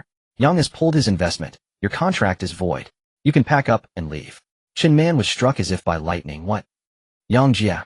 He promised to make me the leading actress. Mr. Xiao, wait. Let me make a phone call. Chen Man called her sugar daddy. After a long wait, someone finally answered. But the voice on the other end was a woman's. Mr. Yang is resting here with me. Say what you need to say and don't bother him if it's nothing. Zhou Jiajia. Chen Man was taken aback, then shouted, tell Yang Jia to get on the phone. Through the receiver came Yang Jia's voice. Jiajia, who is it? Mr. Yang, it's Sister Chen Man looking for you. Tell her to get lost. Chen Man hung up dejectedly. Yang Jia had a new lover. It was that young girl they had met at the hotel entrance that day. That Zhou Jiajia had not only conquered Yang Jia with her superior skills, but also snatched away all of Chen Man's resources. And Chen Man was nothing but a discarded toy that had been played with and thrown away. Mr. Zhao. Chen Man said in a daze, I beg you let me finish this drama please. Zhao Xin said coldly, you love acting don't you? Yes, it's the career I'm most passionate about. If she had no more roles to play in the future, how would Chen Man trick her fans into sending her all kinds of expensive gifts? Zhao Sun nodded, then you and Xiao Su can swap roles. Whatever treatment she had before, that's what you'll get from now on. He then looked at Su Yubing and said, Xiao Su, come back with me now to sign a new contract. I'll allocate Xingyi Media's best resources to you. Su Yubing shook her head. Mr. Xiao, I don't need that. She had already promised Xiaochong. When her contract expired, she would jump ship to Yuming. She didn't want to go through that again. Being coerced, blacklisted, forced to do things against her will. Xingyi Media was a bottomless pit of doom for her. Having finally managed to escape, how could she renew with Xingyi? No matter how sweet Zhao Sen's words were, all Su Yubing heard were empty promises. Big hollow promises. Today he could treat Chen Man like this, and someday he could do the same to her. Once an artist at Xingyi lost their value, they were worse than trash. But Su Yubing was truly misjudging Zhao Sun. To secure the remaining resources of Xingyi Media for her, Zhao Sun had spent considerable effort convincing Danyang. So he had to find out why Su Yubing was refusing. Why, oi? Zhao Sun didn't understand. You've been in the business for 3 years. You've finally made it through. So why refuse? Su Yubing didn't answer directly. Her gaze swept over everyone present. Her eyes made everyone lower their heads in shame. Zhang Pengfei in particular was terrified that this lady might get upset and have Zhao Sun fire him on the spot. Because I don't want to stay in a crew like this. It's rotten to the core. I just want to finish my work properly within the term of my contract. Zhao Sun keenly caught the key point. Your contract is about to expire. So what are your plans next? Su Yubing smiled. That's my personal business. I won't trouble you with it, Mr. Zhao. Right. Xiao Su, I came here with genuine sincerity. Zhao Sun glanced at his watch and said, it's late. How about we find a place to talk over a meal? No need. I have plans with a friend tonight. Su Yubing grabbed her backpack and smiled. Mr. Zhao, can I clock out now? My friend is waiting outside for me. Zhao Sun still wouldn't give up. Then invite your friend along. Xiao Su, at least hear me out. If after listening you still think it's unreasonable, you can always refuse then. Su Yubing hesitated for a moment and said, let me ask my friend first. She turned and walked out of the studio with Zhao Sun hot on her heels. As soon as she stepped outside, she saw a Weinert Ferrari SF90. Xiaochong leaned against the car door smiling. Senior, please get in. Zhao Sen's eyes widened. Miss Qingtian. The friend you mentioned is Miss Qingtian. Huh. Xiaochong was surprised. Mr. Zhao, what are you doing here? I came to discuss something with Xiao Su. And you? It's the weekend. I invited her to dinner. Zhao Sun shamelessly smiled. Do you mind if I join you for dinner? Afraid of being too rude, he added, you order, I'll pay. Xiaochong held no ill feelings toward Zhao Sun. Though they were competitors, Zhao Sun conducted himself with integrity. Especially after that livestream incident. Even before the Korean wave ban was officially enacted, Zhao Sun had already decisively blacklisted Korean artists within his company. It was obvious to any discerning observer that he wanted to promote domestic talent in the entertainment industry. But given his position, Zhao Sun couldn't make decisions that overstepped the higher authorities. The more oppressive the environment, the more admirable his actions became. An adversary could also be a friend. Moreover, it seemed Zhao Sun had something to say. This was precisely the opportunity Xiaochong wanted to see what Zhao Sun was plotting. Sure, but my car can't seat 3. Xia Yu's Ferrari was a 2-seater. He only brought an assistant when going out. Xiaochong was already considering buying his own car. He would frequently need to visit the Liuguang Orchestra's studio, the set of The Galloping Era, and the live broadcast of Huchuan Good Voice. He also had to return to school for classes. Not having his own car was indeed inconvenient. Zhao Sun smiled and said, no problem, I drove too. He'll follow you. Alright, let's go. As soon as Su Yubing got into the car, Xia Chong smelled a strong odor of medicinal liniment. Senior sister, are you injured? It's nothing, just a small problem. Su Yubing truly didn't think it was a big deal. As a qualified actress, and one specializing in action roles, minor bruises and scrapes were inevitable. Xia Chong grabbed her wrist, rolled up her sleeve, and saw the shocking patches of bruising. Such injuries couldn't possibly have been caused by normal filming. An uncontrollable fury surged into Xia Chong's mind. Senior sister, are they bullying you again? Su Yubing said, it's not really bullying. At Xingyi Media, this is the norm. In the acting profession, there are many subtle behaviors that skirt the edge of the law. For example, during fight scenes. Many big-budget productions insist on real bone-crunching hits for visual impact. But there are also unscrupulous performers who take advantage of filming to vent personal grudges. Just like Chin Man. Suppressing his inner rage, Xia Chong drove to the reserved restaurant. As soon as they entered the private room, he glared at Zhao Sun and snapped, where's the justice in this? Even if the scene requires real fighting, both parties must consent. If she didn't agree, and Chin Man still hit her, that's illegal. Zhao Sun was stunned by the outburst. Just as he was about to explain, Su Yubing tugged Xia Chong's arm. Wanzi, mister. Zhao isn't to blame today. He's already punished Chin Man. Howie. He kicked Chin Man off the crew. That's it. Xia Chong felt Chin Man shouldn't get off so easily. He also understood Su Yubing's worries. She was always afraid of attracting more trouble, adding to her already chaotic life, so she preferred to let things slide. But Xia Chong firmly disagreed. Senior sister, after dinner I'll go with you to get your injuries documented, and well, call the police. Zhao Sun raised his hand. I second that. Xia Chong stared at him with a strange look. What are you staring at me for? I am staunchly against such bullying. Zhao Sun wasn't joking. If not for pressure from investors earlier, he would have already cleaned up the toxic atmosphere on set. But that wasn't what Xia Chong was thinking about. Instead, he wondered how someone like Zhao Sun could tolerate working at Xingyi Media. Didn't he feel stifled? Or was Donyang paying him too much? Su Yubing still tried to decline. Maybe we should just let it go. It's over now. Let it go. Xia Chong realized his voice had risen, so he added gently, they don't care about you, but I do. Su Yubing felt a warmth surge in her heart. Could it be? Wanzi actually likes me. Was she really that way? Su Yubing's pretty face flushed crimson. Xia Chong explained awkwardly, you'll be part of Yuming Media soon. If you suffer in silence after being bullied, where will Yuming's reputation be? Zhao Sun was shocked. Xiao Su, you're planning to jump to Yuming? Su Yubing nodded. So, I don't intend to renew my contract with Xingyi. But Yuming's main business is music and your strength is acting. Wouldn't that be a waste of your talent? Trying to retain her, Zhao Sun accidentally said something that offended Xia Chong. Xia Chong shot back. Who says we can't do both music and film? My senior sister spent 3 years at Xingyi Media. What roles did she get? Maids, beggars, refugees, villainesses. Staying with you would be a sheer waste of her talent and youth. Zhao Sun took a contract from his bag. This is exactly why I came. Xiao Su, this is the new contract I prepared for you. The contract granted Su Yubing considerable privileges and preferential treatment. It was a 5-year deal with a signing bonus of 30 million yuan plus separate remuneration for acting. It also provided a top-tier team agent, stylist, work assistant, personal assistant. All unfair clauses were removed. She would only accept lead female roles, and a stunt double would handle dangerous scenes. The terms were extremely tempting, especially the 30 million signing bonus. If Su Yubing signed, she'd instantly become a multimillionaire. Xia Chong glanced at the contract and immediately saw through Zhao Sun's plan. Xingyi Media was at its last gasp. They intended to gamble their limited resources on Su Yubing. And indeed, Zhao Sun had good judgment. This time had truly bet on the right horse. Under the Korean wave ban, Xingyi Media was in a state of hidden mourning.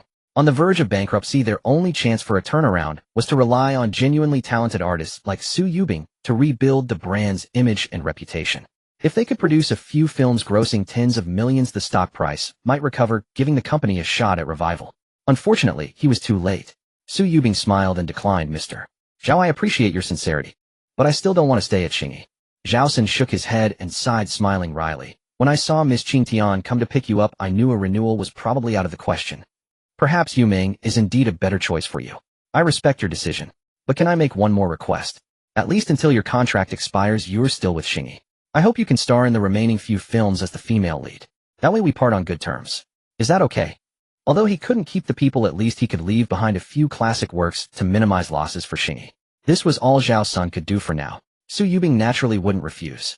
Playing the female lead with a higher salary would improve her own life. Moreover, from now on she wouldn't have to worry about anyone's displeasure on set. However, she made 2 demands. 1. No kissing scenes. 2. No bed scenes. She absolutely disliked that effeminate male lead. Her screen debut kiss absolutely could not be given to someone like that. Zhao Sun readily agreed. You can rest assured on this point.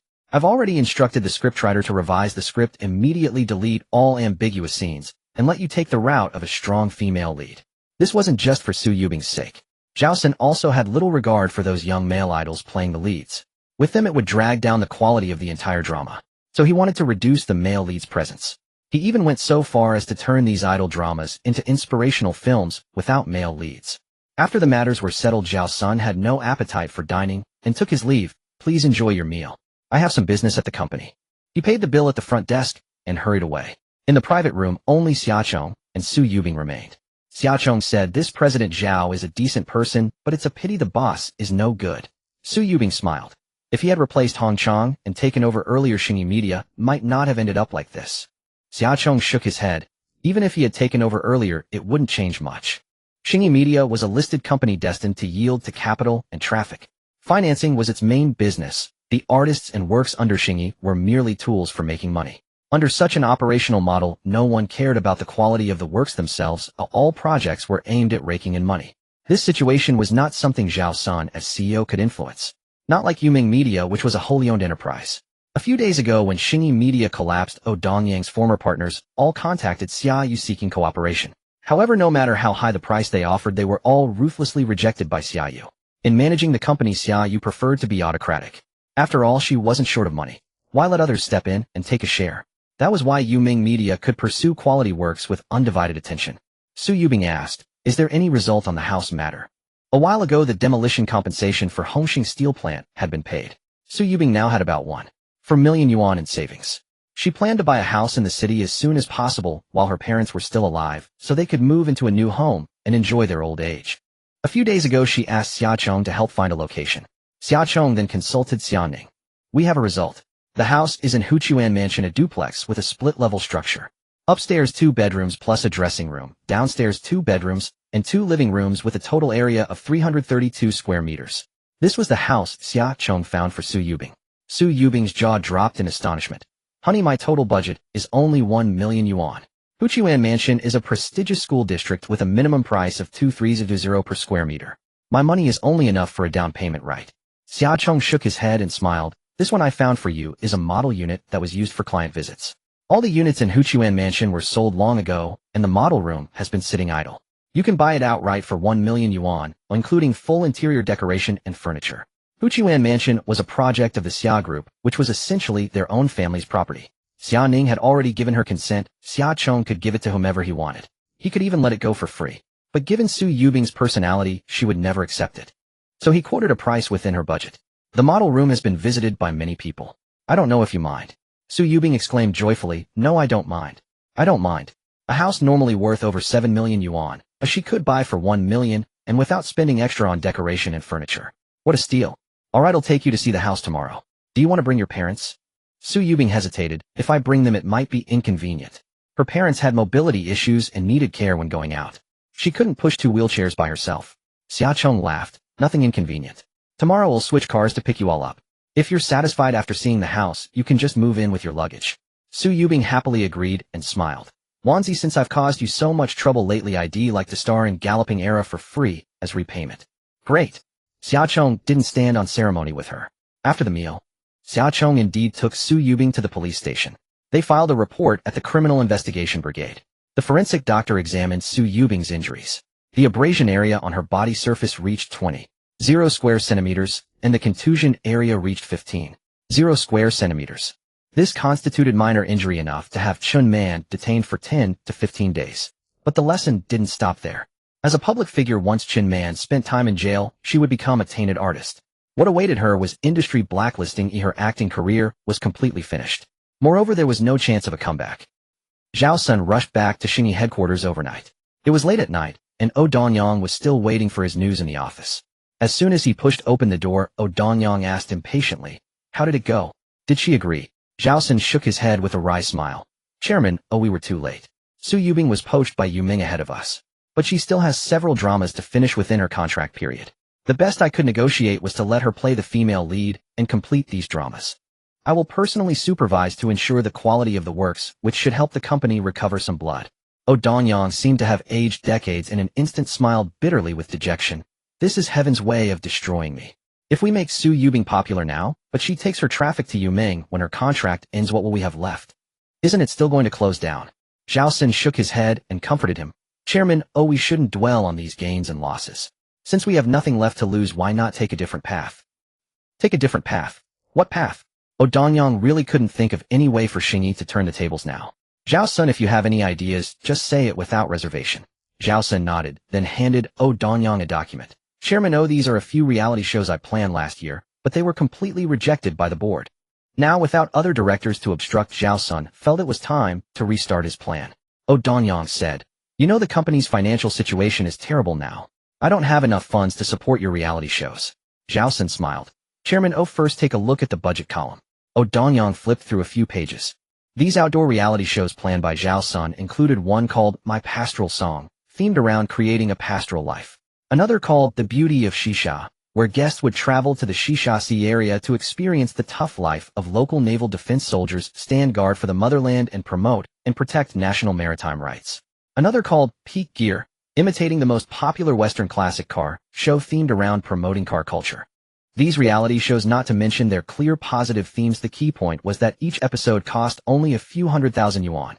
No wonder they were rejected by the board. Because everyone thought that such low-cost plans had little room for kickbacks. Note, it wasn't that there was no profit, but that there was no kickback. Profit went into the company's accounts, kickbacks went into personal pockets. Zhao Sun added, the dramas starring Su Yubing should temporarily solve the current financial crisis. As long as we get through this difficulty, I am confident we can turn things around with the reality shows. Nowadays, it is only a matter of time before Xia Chong dominates the Chinese music scene. Not only does he perform himself, but he also writes songs for others. There is a saying circulating online. Whoever is fortunate enough to receive a song written by Xia Chong is equivalent to securing a lifelong pension. It is said in jest, but it is the truth. It fully demonstrates that the quality of his songs has always been consistently high.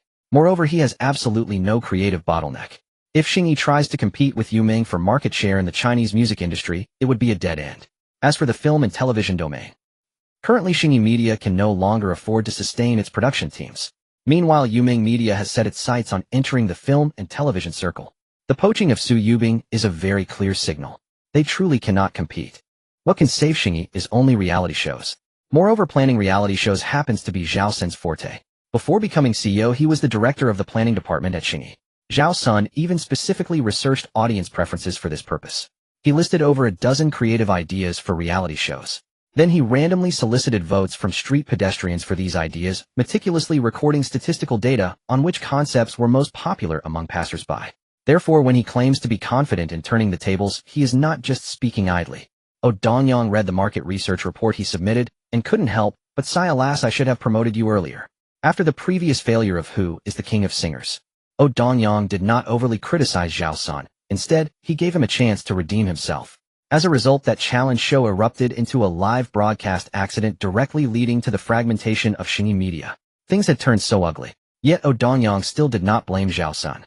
At the board meeting that day, everyone was criticizing Zhao Sun. Only Oh Donyang defended Zhao Sun, saying that the fault was not his, but rather the mistake of over-relying on Korean wave artists. By saying this, Oh Donyang was essentially slapping the faces of the other directors. Because introducing Korean wave artists was the development path they had insisted on. It was this meeting that ended in discord that drove over a dozen directors of Xingyi Media and Oh Donyang into open hostility. This bond of loyalty Zhao Sun has always cherished in his heart. Chairman, it's not like that. It is neither too late nor too early. Now is exactly the right time. Although Xingyi Media has declined, from now on the company will be under your sole command. Chairman, if you still trust me, please provide me with a platform to show my full potential. I will definitely achieve results that satisfy you. Oh Donyang nodded with satisfaction, stood up, and patted Zhao Sun on the shoulder. Go ahead. Go all out, and make a big move. Don't fear failure. At worst, we can start over from scratch.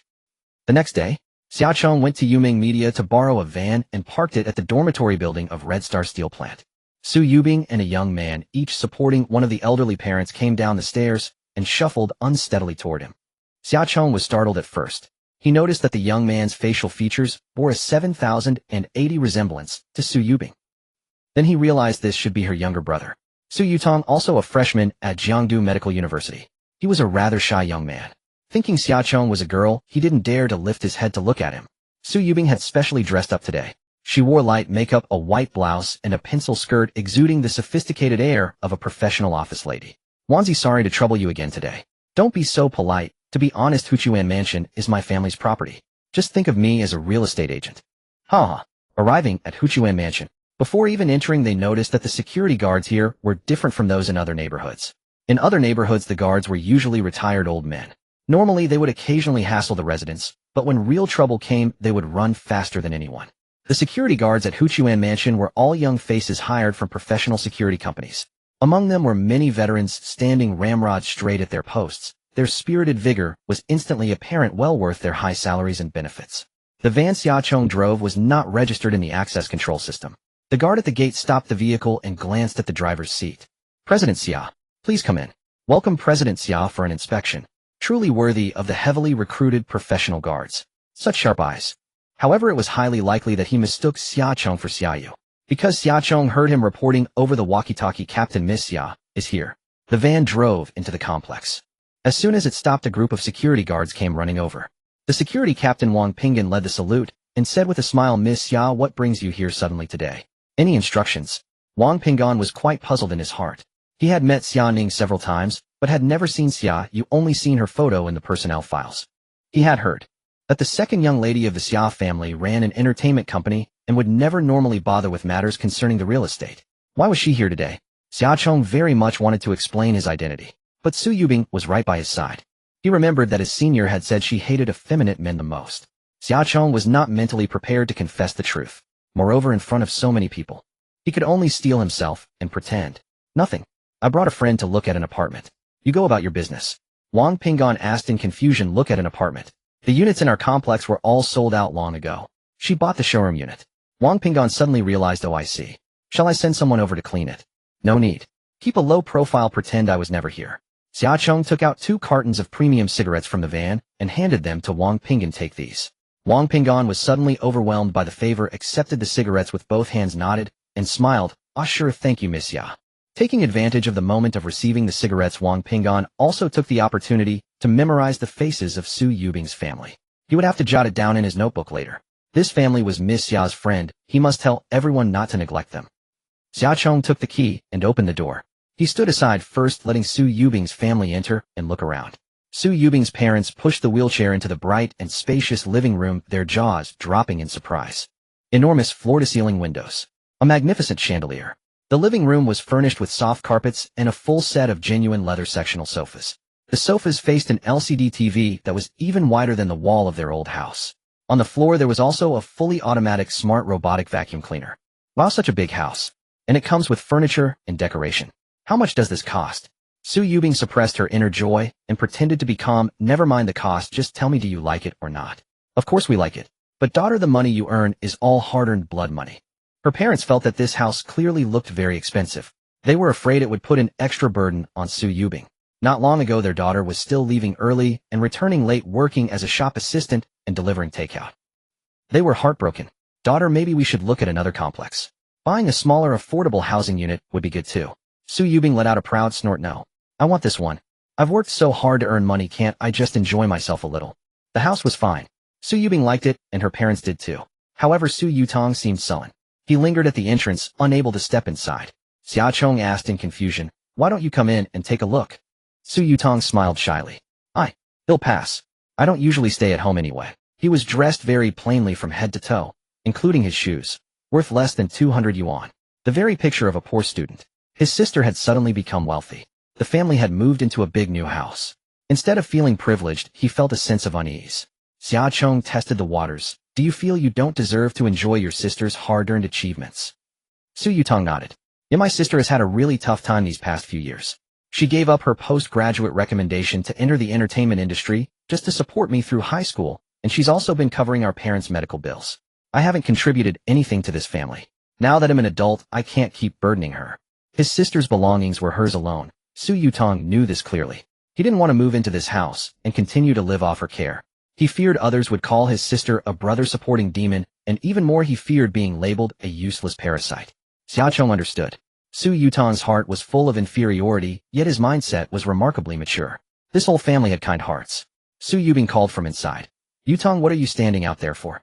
Come in and pick your room. Su Yutong replied quietly, sis, I usually stay at school and only come home a few times a year. Any room will do. Hearing his timid answer, Su Yubing seemed to guess what her brother was thinking. She stepped out of the door and smiled. What's wrong? Just because we moved to a new house you feel like a dependent? Hurts your pride? Su Yutong shook his head. No, not at all. Su Yubing said, don't forget you have a share in this house too. The compensation money from demolishing our old house wasn't mine alone. Your portion is included as well. Su Yutong laughed. Sis, I've been a nobody all these years. Living in this house makes me feel unsettled. Su Yubing gave him a light slap on the head. What nonsense are you talking? At each age you do what's appropriate for that age. I am your only sister. Since our parents have lost their ability to work, it's my duty to take care of you until you become an adult. Your being admitted to Jiangdu Medical University is the best repayment you could give me. Besides, you'll have to support our parents in their old age. You can't expect me to never marry and just stay with them forever, can you? When you finish your studies and graduate, it'll pass the baton of family responsibility to you. Su Yubing's parents looked around uneasily. Hearing their children discuss the future, their hearts were also filled with mixed emotions. Su Yutong's tense nerves eased slightly. People said an elder sister is like a mother. But in reality, how many sisters could truly fulfill that role? Su Yutong felt that having such a sister was the greatest fortune of his life. Dad, Mom. Sis, I want to support this family just like you do. Give me a little more time. Su Yubing's eyes glistened with tears as she laughed and punched him gently. You big fool.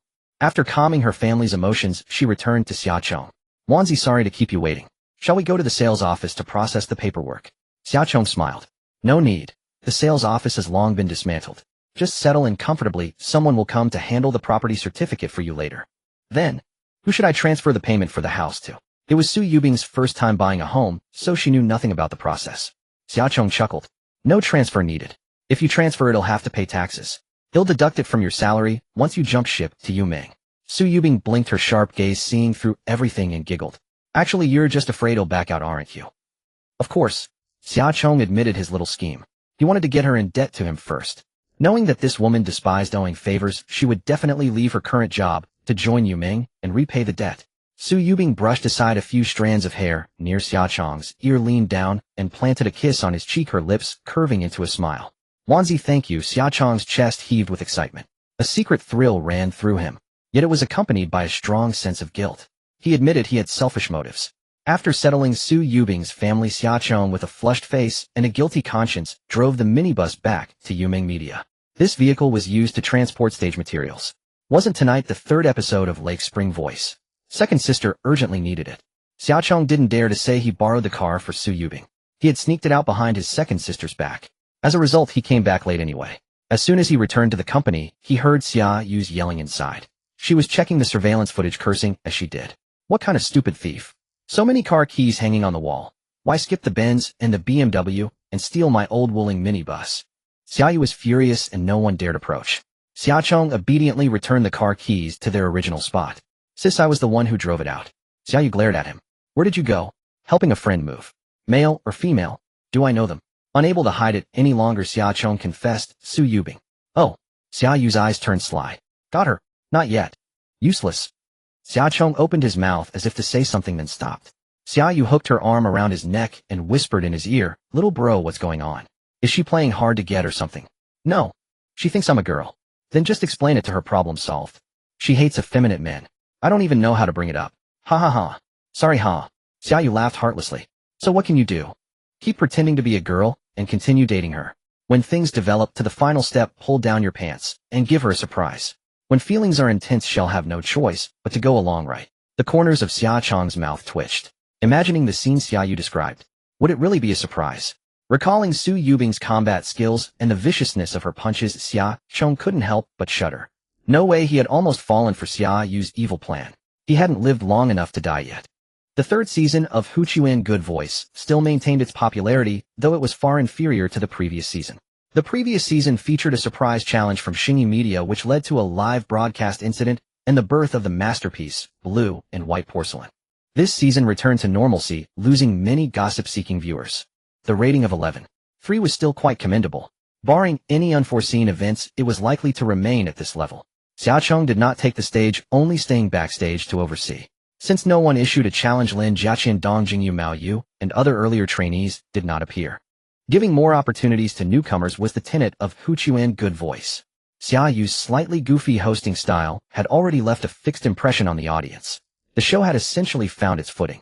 Xia Chong relished the ease. After all, he still had a fair amount of homework. That was the downside of studying liberal arts. One had to remember and memorize everything. He had dutifully played the role of a diligent student for over 2 months. Whenever he had free time, he would visit Mei Yuan for guidance on the script of Galloping Era. Mei Yuan also infused many ingenious ideas and concepts into the script. In return, Xia Chong added her name to the screenwriter credit. The script was completed. The renovation of Red Star Steel Factory was also finished. Su Yubing wrapped up several plays, and her contract with Xingyi Media expired. Xia Chong's winter vacation arrived. Xia Yu had already arranged everything. Now only the female lead was yet to be secured. Xia Ning needed a month-long leave, so she had to recall their father to oversee the group. Xia Qinshan and Ho Shualan were still traveling around the world and couldn't return immediately. They would need a few more days. Lately, Xia Chong had been losing hair. The long wig he had worn had loosened and fallen off. He simply reverted to his original appearance. Over the past few months, his own hair had grown considerably, covering his ears. But it was messy and greatly affected his image. He had a stylist from Yuming Media tidy it up. The stylist gave him a hairstyle reminiscent of female students from the Republic of China era. The look emphasized purity and sweetness. It wasn't that he hadn't considered cutting it short to a boyish style. However, Xia Chong found he could no longer accept a male hairstyle. There was no going back. Mainly this face paired with short hair looked oddly incongruous. It simply didn't look as comfortable and natural as a female hairstyle. Just as he finished having his hair done, he received a notice from Zilijan instructing him to immediately go to Jiangdu to film several New Year's commercial spots. Su Yubing was also accompanying him. Su Yubing was now incredibly popular. The two dramas, Ask the Heavens and Golden Jade Full House, with Su Yubing as the female lead and Zhao Sun as producer, had become critically acclaimed hits. Once aired, their popularity remained sky-high. The earlier film, Invisible Diva, had also invited her back to play the lead. Su Yubing also sang the film's theme song, You Are My Eyes. The film was scheduled for the Spring Festival release, but trailers had already been everywhere. Zhao Sun fully leveraged the popularity of the rising star, Su Yubing and Miss Qingtian. He first hyped You Are My Eyes to build pre-release momentum for the film. The film's pre-sale box office had already exceeded 60 million yuan, giving Xingyi Media a substantial boost. Seizing this opportunity, Zhao Sun quickly secured several rounds of investment to lay the financial foundation for future reality shows. Xingyi Media, which had been on the verge of closing its coffin, was pried open by Zhao Sun and miraculously revived. Even the usually arrogant Xia Yu was utterly convinced. She had approached Zhao Sun several times trying to poach him with a high salary. But Zhao Sun refused without hesitation, each time saying he couldn't betray Dongyang's trust and nurturing. After Su Yubing joined Yuming Media, Fong Min signed her as the brand ambassador for Zilijan. For this trip to Jiangdu to film the advertisement, she naturally teamed up with Xia Chong. Both kept a low profile without a large entourage of assistants. They also kept their itinerary confidential to avoid fan picket incidents at the airport. Arriving once again at Jiangdu Airport, Xia Chong recalled his previous experience. How glorious Chen Man had been back then. Now she was nowhere to be found. All news about her had been blocked online. But why were there still fan picket activities today? The terminal was packed with people. Many held placards reading, Jejia I love you, and chanted Zhou Jejia's name. Xia Chong looked at Su Yubing beside him. How did this Zhou Jejia become famous? Su Yubing replied with disdain. In that movie Invisible Diva, didn't I replace Chun Man as the female lead? Zhou Jejia played the female villain role I used to have. She's practically a replica of Chun Man, both launched by Yang Jia. But her portrayal of the female villain is passable. That fake, innocent vibe doesn't feel like acting, it's just her true nature. The name Yang Jia had appeared many times before. He seemed to be a well-known investor in Jiangdu, wielding considerable local influence. But that was irrelevant to Su Yubing. These wealthy businessmen were like insulators to her. Surprisingly, Zhou Jejia only brought one female assistant. As she walked through the skybridge into the terminal, she didn't act arrogantly toward the enthusiastic fans. Instead, she first apologized to the inconvenienced passengers. I'm sorry for the trouble. We'll take them away right away. As the saying goes, a smiling face never invites a punch. The passengers who had been annoyed softened upon seeing Zhou Jejia's sincere apology with folded hands. Naturally, they couldn't keep pressing the issue. Zhou Jejia clapped her hands to the fans and laughed. My dear people, let's be decent and not disrupt airport order. How about gathering in the square outside? Don't worry about autographs and photos. I'll arrange my entire day for you. The fans were overwhelmed with gratitude. Great. Perfect. Jejia really dotes on her fans. She's always so considerate. Had Xia Chong not spotted the same guy who exposed Chin Man last time, he might have almost believed it. It was the same people, the same fans, only the idol they pursued had changed. But he had to admit Zhou Zhejia's tactics were far more sophisticated than Chin Man's. Clearly a different league. This act of playing both the victim and the saint actually helped her craft a decent persona. After the crowd dispersed, Xia Chong and Su Yubing arrived at the terminal exit. Meeting Fong Min again, she still loved to tease Xia Chong. Chong, how about staying at Sister Min's tonight? My cat can do backflips. Wanna come see? Xia Chong replied expressionlessly, that cat is you, isn't it? Ha ha ha. Fong Min's bold and seductive laughter sounded like a wicked woman luring innocent youths. You wanna come check it out? No. Don't be so stiff. Sister Min, if you tease me again, I'll tell my second sister. Sister Min, just get to the point. Xia Chong had to change the subject since Su Yubing was listening nearby. He didn't want to get entangled with the flirtatious Fong Min. Fong Min curled her lips and smiled. Chong, I'll have to lock you in a small dark room. Write an advertising song for xyloging. If you don't finish it in one day, I won't let you out. Su Yubing couldn't help but laugh like a goose. Ha ha ha, goose. Fong Min glanced at the rearview mirror and laughed. Yubing, why are you laughing so happily? Do you want to be locked in with him too? Su Yubing nodded. That wouldn't be bad either. Xia Chong changed his hairstyle, and she seemed to like it more. The pure style bun was also cute. You're dreaming. If I put you two in the same room, would he still be able to focus on writing songs? Fong Min didn't know that Su Yubing didn't know Xia Chong was a boy. She just thought their close behavior along the way indicated a normal male-female relationship. But Xia Chong frowned. Write an advertising song for xyloging. He searched his mind, but couldn't find a suitable ready-made song. This request was a bit difficult. But only a little bit, he just needed to think a bit. During this period, Xia Chong had learned many composition techniques from the teachers of the Liuguang Orchestra. It wasn't that he couldn't write an original. If pressed for time, he could even write a pop song in 10 minutes. However, Xia Chong didn't want to ruin his reputation. Even an advertising song, he wanted to make it a masterpiece. He arrived at the hotel arranged by Fong Min and settled in. Fong Min said the shooting was scheduled for the next 2 days, so Xia Chong should find time to write the song first. Su Yubing expressed that she wanted to watch Xia Chong write the song live, so she lingered in his room and refused to leave. Xia Chong took out his laptop. He opened the simulator. First he used piano to replace vocals and wrote several ancient-style melodies. After setting the tempo and beat, the composition part was basically done. Then came the arrangement. When Xia Chong had done simulation exercises before, he had produced many ready-made arrangements. It was like writing an essay with many drafts prepared in advance. He just needed to pick one and make slight modifications. He simulated the guzheng for the harmony part, added eru to strengthen the rhythm, and used bamboo flute for the interlude and solo sections. Since these instruments were used, the style was naturally ancient. The initial arrangement was completed quickly. Xia Chong listened through it in his headphones. Feeling there were no problems, he readjusted the tuning and designed several transitions and key changes to inject more emotional variation into the piece. Finally, he added the intro and outro. The rest was writing the lyrics. For Xia Chong, who studied literature, this was not particularly difficult. He abandoned superficial advertising copy and planned to introduce the theme with a story. Xyloging's main product is laundry detergent. How to incorporate it into this ancient-style piece? Washing clothes. In Xia Chong's mind, the scene of an ancient woman washing clothes by the stream appeared. But washing clothes alone was a bit monotonous. Why not add a romantic plot? A woman washing clothes by the stream, waiting for her beloved to return. With inspiration, Xia Chong swiftly typed and wrote a story of ancient love after a long separation. Su Yubing watched quietly beside him. The bun is amazing. How did she come up with such creativity? The way she focuses on writing is so charming. Oh no, am I turning? Xia Chong didn't notice Su Yubing, whose eyes were full of him. He repeatedly deliberated over the words until he condensed the vernacular into ancient-style poetry. After a few hours, Su Yubing was drowsy from waiting and finally heard Xia Chong hit the space bar one last time. He smiled and stretched. Done. Su Yubing glanced at the time. Only 5 hours had passed since they checked into the hotel, and the sky outside had just darkened. She laughed. Much slower than when you wrote "You Are My Eyes" last time. Of course, last time was from memory. This time was truly original. Senior, would you like to listen first? Sure. Xia Chong unplugged the earphones, played the accompaniment through the computer speakers, and sang a demo. Laughing at the floating dust, walking and singing. Hustle and bustle, fleeting clothes worn and tattered. Youth unafraid of wasted time, shoulder to shoulder, through seasons. Through vast seas, witnessing all joys and sorrows. Face covered with dust, body stained with mud. After storms and loneliness, now return to the hometown of old dreams. In this prosperous age, whose kitchen smoke rises gently. On the stream stone, whose wife washes the dark clothes. Sunlight and starlight woven into clothes, morning and night, forever together. After listening, Su Yubing was stunned for a long time.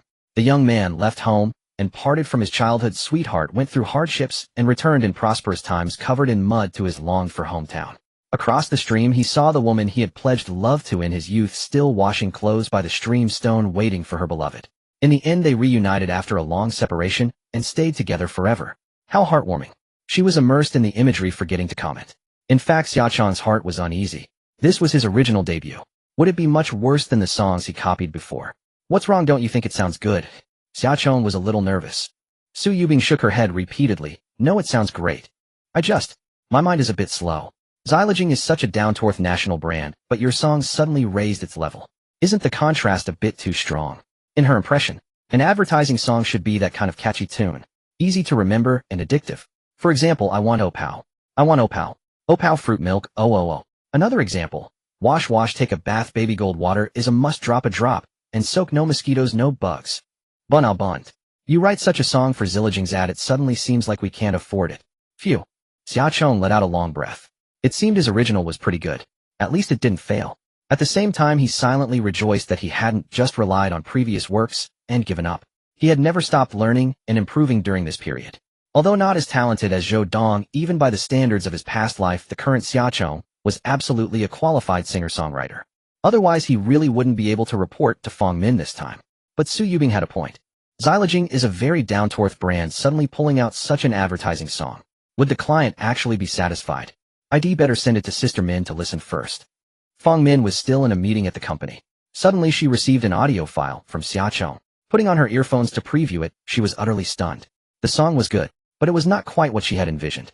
Fong Min had imagined the advertisement jingle to be something like wash wash wash. Wash wash wash.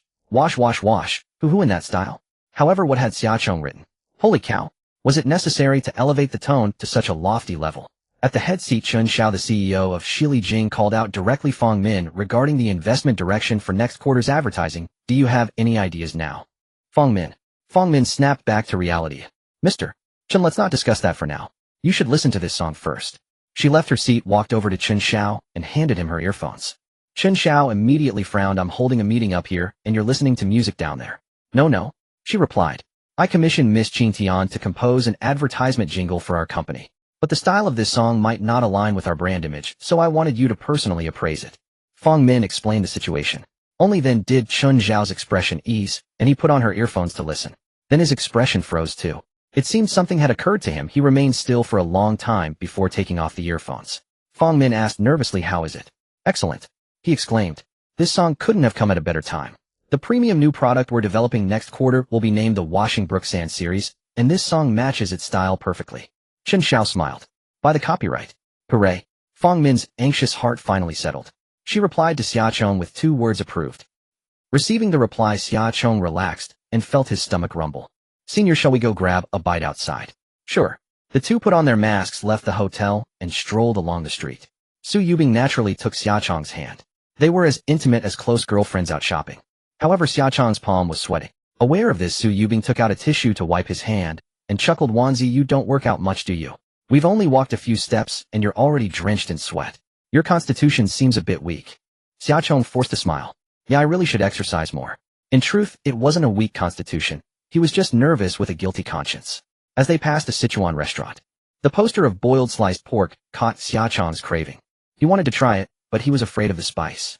While hesitating, Su Yubing beside him pointed at the dish's image on the poster. Let's have this. I haven't tasted hometown food in ages. Alright. Su Yubing's ancestral home was in the Bashu region, so they settled on that place. A small hot pot they started cooking. The soup was covered with a layer of chili oil, the rich, numbing aroma wafting into their noses. Staring at the mound of chili peppers piled in the pot. A lethal dose. Xiaochang couldn't help but twitch his lips. He dreaded imagining the painful ordeal he would face on the toilet next. Senior. Xiaochang gazed at Su Yubing's profile and grinned. I heard that girls from Sichuan and Chongqing are fierce and foul-mouthed. Don't listen to them. They're just teasing you, she replied. I swear to you I'm so gentle and never hit anyone. Where am I fierce? Su Yubing ladled food into Xiaochang's bowl while explaining in a soft, gentle voice. At that moment she was indeed quite tender. If he hadn't witnessed her formidable I'll count to 3 scene, Xiaochang might have almost believed her. If she knew I were a guy, would she rip my skull open to drink water? Gulping, he dared not think further. Trembling, Xiaochang took a bite of the boiled sliced pork. Surprisingly, it wasn't very spicy, but his mouth was intensely numb. Hiss! Hiss! He gasped desperately to cool his lips. Su Yubing laughed heartily. You chewed the Sichuan peppercorns whole. You're a daredevil. Xia Chong was drenched in sweat, his head buzzing. Su Yubing picked up a spoon, fished out a few slices of meat, carefully removed the clinging peppercorns, then lifted them with her chopsticks and fed them to Xia Chong's mouth. Try again. This. She was using the same chopsticks she had eaten with to feed him. A sweet feeling rose in Xia Chong's heart, and almost unconsciously, he opened his mouth and accepted her offering. His face flushed all the way to his neck. Luckily, the spicy meal hid his inner turmoil perfectly. Xia Chong suddenly felt he could no longer keep up the pretense. Su Yubing's attitude toward him had clearly surpassed ordinary friendship. Whatever the outcome, honesty was the least he owed her. Summoning his courage, he probed, Senior, if I were a boy, would you still treat me like this? Su Yubing took it as a joke. If you were a boy, I'd marry you, okay? Sure. Su Yubing chuckled. Forget it, that's a cock and bull story. Xia Chong. Senior, I actually do have them. Considering the filming tasks scheduled for the next 2 days, Xia Chong didn't want to disturb Su Yubing's focus now. He would wait until after the advertisement shoot, or during the return trip, to confess to her proactively. They finished the meal with uneasy minds. Seeing his distracted state, Su Yubing thought Xia Chong was simply exhausted from songwriting, so she didn't drag him out for more wandering. They went straight back to the hotel. Wanzi, good night, Senior. Their rooms were adjacent, separated by only a single wall. So close, yet feeling so far. Xia Chong tossed and turned in bed. Deep guilt gnawed at his heart, accompanied by helplessness. He lay buried under the covers for a long time, thinking deeply. Before he knew it, it was already 3 in the morning. Just then, footsteps echoed in the corridor. They grew nearer and stopped right outside Xia Chong's door. Bang, bang, bang. A frantic pounding on the door panel. Xia Chong shouted, "Who is it?"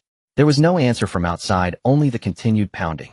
He went to the peephole and peeked, but saw no one. He ignored it. But no sooner had he returned to bed than the door rattled again, with bang, bang, bang, truly unsettling. Just as he was about to call the front desk, he heard Su Yubing's voice. Jia, what are you doing here? Xia Chong jumped off the bed, rushed to open the door, and was startled. Jia, heavily made up and reeking of alcohol, was leaning against his door. The moment he opened it, she tumbled inside. Xia Chong nimbly sidestepped. Slap. Jia flopped onto the floor, clutching Xia Chong's ankle and snoring away as dead drunk as a log. Disgusted, Xia Chong quickly pulled his foot free, stepped into the corridor, and exchanged bewildered looks with Su Yubing. Wanzi, why is she coming to your room? How should I know? Better call hotel staff to handle this. While Xia Chong was on the phone, Jia suddenly lifted her head and vomited all over the floor.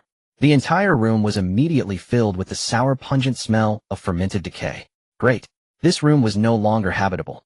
Hotel staff arrived at the scene. They picked up the room card Jia was holding.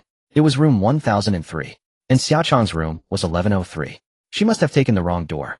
The hotel manager hastily apologized to Xia Chong, promising to arrange a room change immediately. But Su Yubing said, "It's so late, don't bother. Wanzi, just come and squeeze in with me."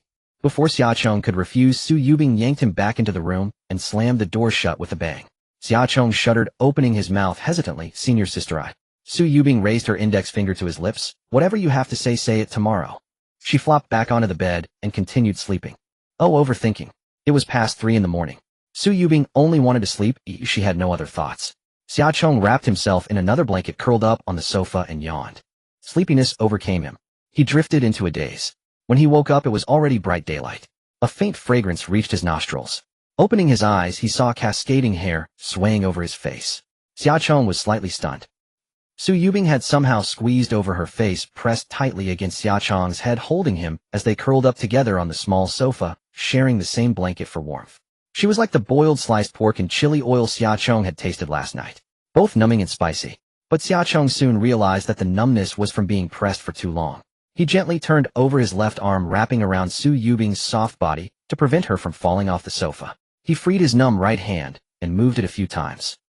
He picked up his phone from the coffee table and glanced at the time. 7 a.m. Fong Min still hadn't notified him to come over. Having only slept for 3 hours, Xia Chong was now wide awake. Males experience normal physiological reactions in the early morning. Xia Chong was no exception. It was beyond his control. Moreover, Su Yubing was still pressed against his chest. What a fatal situation. A tumult of emotions surged within him. She would definitely find out, and in the most awkward way possible. But for the moment, there was really nothing he could do. It felt like a countdown to death. Xia Chong had already recalled all the saddest things from his past life. It didn't work. In his youthful vigor, he simply couldn't suppress the surging vitality within. Instead, he conjured up all sorts of grotesquely ugly women in his mind. Too late. Su Yubing's eyelashes fluttered slightly. The next second she slowly stirred and raised her eyelids a fraction. Xiaochong immediately shut his eyes and pretended to sleep. Moi. Su Yubing unconsciously moved her leg and suddenly felt something poking her. Sensing the abnormality, she jolted awake. What? What is this? Not quite sure, she reached out and touched it. Her body stiffened. Xiaochong's heart also leaped into his throat. She must have discovered it. But strangely she didn't react at all. Nor did she fly into a rage and drag him up to interrogate him. Instead her expression became dazed, and after realizing it turned bashful and mortified. She stood still for a long time. Su Yubing left the sofa, put on her slippers, and went to the bathroom. When she came back her emotions had returned to normal. As if nothing had happened. Wanzi, time to get up. Su Yubing pinched Xiaochong's cheek to wake the pretender. She knew he was faking sleep. Xiaochong sat up, mustered his courage, and hugged Su Yubing tightly. Never mind. He wanted to confess, senior sister I am. Don't say anything. Su Yubing didn't push him away, instead she covered his mouth, gently holding his head, and saying, don't say anything. Let's keep things as they are. Xiaochong nodded obediently. Oh. She knew everything, but was unwilling to spell it out. Su Yubing couldn't accept this outcome for now.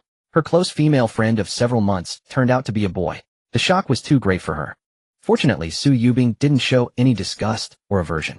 Looking at Xiaochong's face, she couldn't muster a trace of distaste.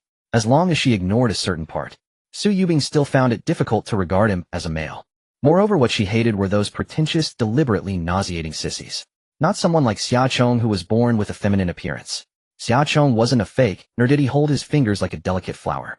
Whether male or female, regardless of which perspective one took, he gave a very natural feeling. It's just that. Su Yubing felt she needed time to adjust her mindset. Before sorting things out, she only wanted to keep the status quo and avoid further awkwardness. In fact, it wasn't just Su Yubing who wasn't mentally prepared. Xiaochong wasn't ready either. He had liked a girl in his past life, but he had never been in a relationship. So keeping things as they are now was fine. Su Yubing turned him around, making him sit on the sofa with his back to her. She picked up a comb and brushed Xiaochong's hair. While combing, she couldn't help but curl her lips into a smile. Wanzi, you give me a sense of guilt, you know. Why, oi? Xiaochong didn't understand it was he who had concealed the truth first. She hadn't done anything wrong. Su Yubing shook her head, not revealing the reason. She felt she might be suspected of robbing the cradle. She was already 25, while Xiaochong was only a freshman. An 8-year age gap. Moreover, Xiaochong's appearance looked even younger than his actual age. He looked like an underage girl and was half a head shorter than Su Yubing. The guilt came from her feeling like a bad older sister luring a little puppy. How could she say such things? After finishing the hair. Slap. She slapped Xiaochong's bottom. Go brush your teeth and wash your face, then come down for breakfast. Xiaochong leaped up, hunched over, and rushed into the bathroom. As for why he was hunched over, don't ask those who know. After washing up, opening the door unexpectedly, someone was standing outside. Xiaochong was slightly stunned. Zhou Jiejia. The woman before him was heavily made up. Last night her hair was messy, clothes disheveled, and she wore a pair of torn black stockings. Now she had tidied up. Zhou Jiejia was wearing a pristine white dress today, trying to dress herself up as a pure campus belle, but with that heavy makeup was she serious about playing innocent? She stared at Xiaochong with a complex expression and explained, I'm sorry for disturbing you last night. I've already paid for room 1103. Let me treat you to breakfast as an apology, okay? Of course she wasn't here just to apologize. Zhou Jiejia and Xiaochong had met before, at Shui Yang's class reunion. Back then she had been deeply impressed by Miss Sunshine. Later Zhou Jiejia and Su Yubing were in the same film crew. Xiaochong occasionally visited the set to guide Su Yubing in recording the movie theme song. After much inquiry, Zhou Jiejia learned that Miss Sunshine was actually the young master of the Xia Corporation, compared to Yang Jia, that old and lecherous middle-aged man. Zhou Jiejia naturally preferred Xiaochong's type. Young, wealthy, talented, and good-looking. He could be both a boyfriend and a sister friend. Zhou Jiejia had been waiting for an opportunity. She was already somewhat famous. She wanted to break free from Yang Jia, switch jobs to Yuming Media, and then slowly get close to Xiaochong. Su Yubing emerged behind Xiaochong, linking her arm through his, as she fixed Zhou Jiejia with a provocative stare. An apology is acceptable, but it'll pass on the breakfast invitation, she taunted. You too. Zhou Jiejia had long noticed Xiaochong's feelings for Su Yubing. Although his visits to the set were infrequent, Zhou Jiejia observed carefully every time. The way Xiaochong looked at Su Yubing, it was clearly affection. However, Su Yubing was incredibly oblivious. Zhou Jiejia had tested it, she never realized Xiaochong was a man. This made her feel she had an opportunity. Last night, after accompanying Yang Jia on a social engagement where she was plied with alcohol, she returned to the hotel, and mistakenly entered the wrong room, not deliberately barging into Xia Chong's. Early this morning. When she sobered up, she couldn't recall what had happened, so she went to the front desk to inquire. Only then did she discover that the room belonged to Xia Chong. Not only had he not taken advantage of her, but he had also given up his own room to her. Thus, Zhou Jiejia seized this hard-won opportunity decisively. She planned to invite Xia Chong to breakfast under the guise of apologizing to let him get to know her first. But why was Su Yubing also here? Zhou Jiejia suddenly thought of a possibility. Originally, they were staying separately, because she had barged into Xia Chong's room and vomited all over. So had he gone to spend the night in Su Yubing's room? Was she helping her rival in love? Zhou Jiejia's heart was a mix of emotions. Alright, last night was my fault. Xia Chong had nothing to do with it. Sister Bing, please don't be mad at him. I'm sorry for disturbing you too. They'll leave now. Zhou Jiejia turned and walked into the elevator. She was tactful and well-versed in social games. Continuing to pester would only make Xia Chong dislike her more. The instant the elevator doors closed, Su Yubing mimicked her expression and toned sarcastically, "Don't be mad at him, okay?" Xia Chong couldn't help but smile. No wonder she was a future best actress. Her imitation was remarkably vivid. Su Yubing's comment that Zhou Jiejia playing a green tea supporting role was typecasting wasn't unfair. Don't associate with that kind of woman. She'll corrupt you, Su Yubing said sternly. Xia Chong nodded with a faint smile. I know I'm not a child. Yes, you are. It was impossible not to feel a hint of crisis. Although everyone in the circle knew how Zhou Jiejia had risen, any normal man would find her seduction irresistible. To push Chen Man aside and monopolize Yang Jie's favor, in such a short time this woman's tactics were formidable, especially adept at grasping men's desires. Even knowing she was a green tea bitch, men wouldn't refuse her advances. Moreover, Zhou Jiejia was not unattractive and was still very young. Su Yubing had no idea that Xia Chong had lived two lives. Sluts like Zhou Jiejia were a dime a dozen in bars and nightclubs. If he wanted to play around, he could have had plenty of women in his past life. They arrived at the hotel's second floor where a free buffet breakfast was available. Strangely enough, even without living off his family, Xia Chong was already worth over 100 million. Su Yubing was also a little rich woman now. Yet they both maintained a low-key lifestyle, together they didn't own a single luxury item. What attracted Su Yubing to Xia Chong was never his wealth, nor his family background. She didn't even know what the Xia group behind him represented. She never paid attention to things unrelated to her own life. Her liking for Xia Chong began with the song, Walking in the Rain. That feeling started spreading in the most desolate rainy night inside the carriage where only the two of them were. After breakfast, Fong Min's car arrived at the hotel entrance. Picking them up, they headed straight to the headquarters of Xylaging. General Manager Chen Xiao personally led a group of employees to welcome them at the company entrance. The scene and scale were quite grand. Chen Xiao had heard that top-tier artists valued grand spectacles. As a giant in the domestic detergent industry, Xylaging naturally couldn't make the reception ceremony for these two popular stars too shabby. A long red carpet was laid out in the company with employees on both sides holding flowers and cheerboards. It was a major fan-meeting scene.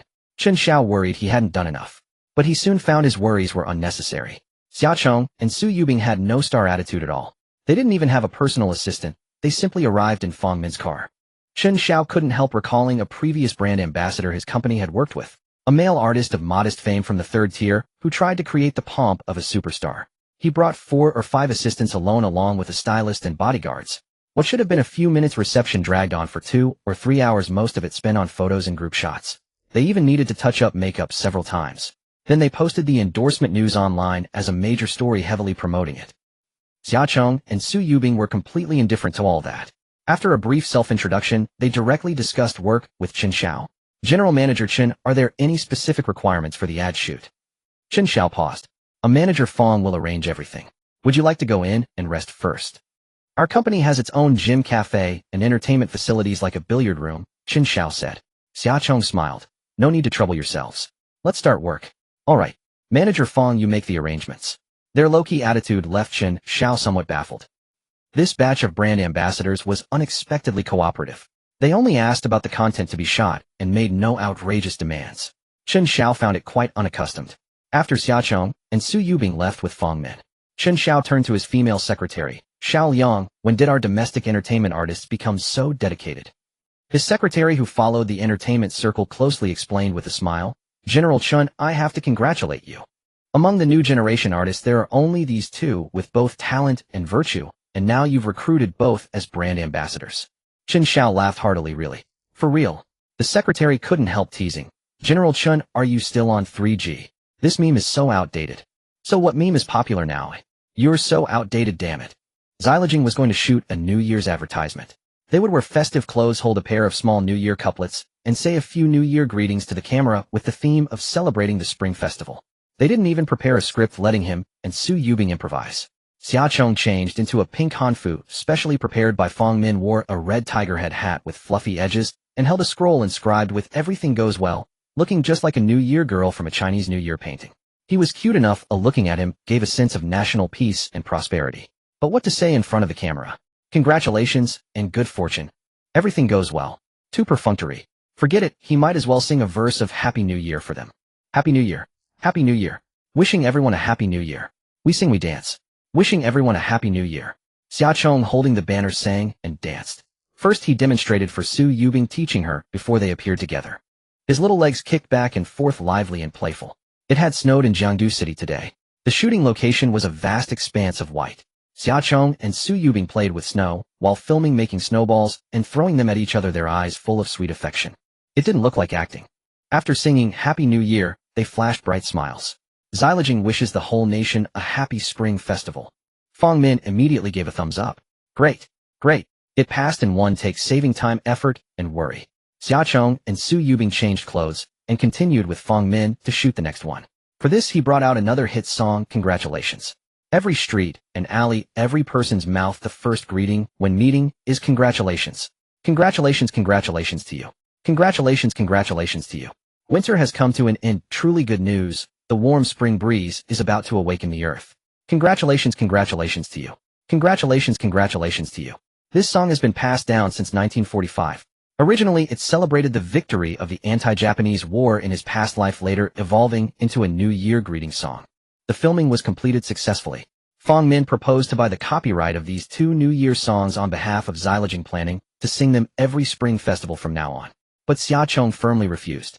Even when borrowing songs, one must have restraint. Not every tune should be monetized. Such New Year songs embody people's beautiful wishes for bidding farewell to the old and welcoming the new. They should be widely spread among the people, not monopolized by a single enterprise. Fong Min did not insist and smiled. Alright, anyway, you're Xyloging's brand ambassador. If we want to sing them, well, just invite you. Having said that, Fong Min hooked her arm around his neck and whispered, Chung Chung, next year's endorsement fee, can you not raise it too outrageously? Negotiating business. That's easy. Xia Chong chuckled. Sister Min, we're planning to shoot a TV series soon. Would you consider sponsoring it? Fong Min readily agreed. No problem. He'll send the script to you later and then forward it to our boss for review.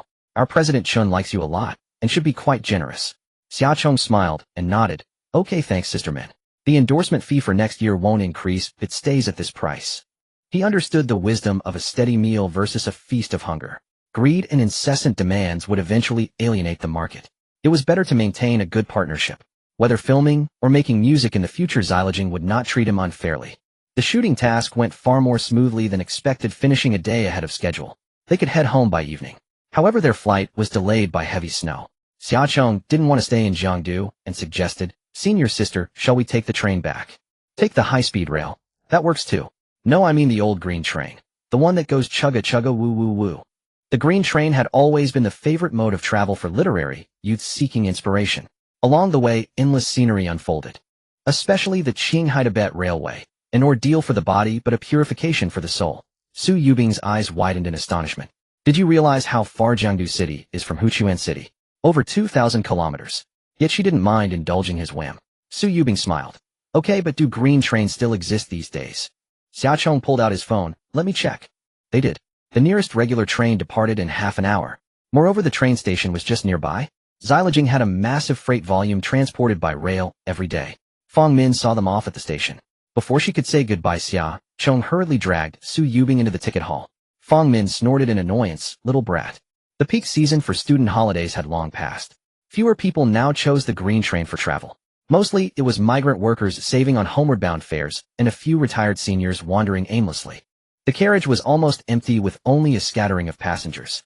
Xia Chong had bought the priciest soft sleeper tickets, and the soft sleeper compartment was nearly exclusively theirs. Once aboard, Xia Chong brought out his laptop again and continued editing his new song. Su Yubing was curious. What are you writing this time? A song for the two of us.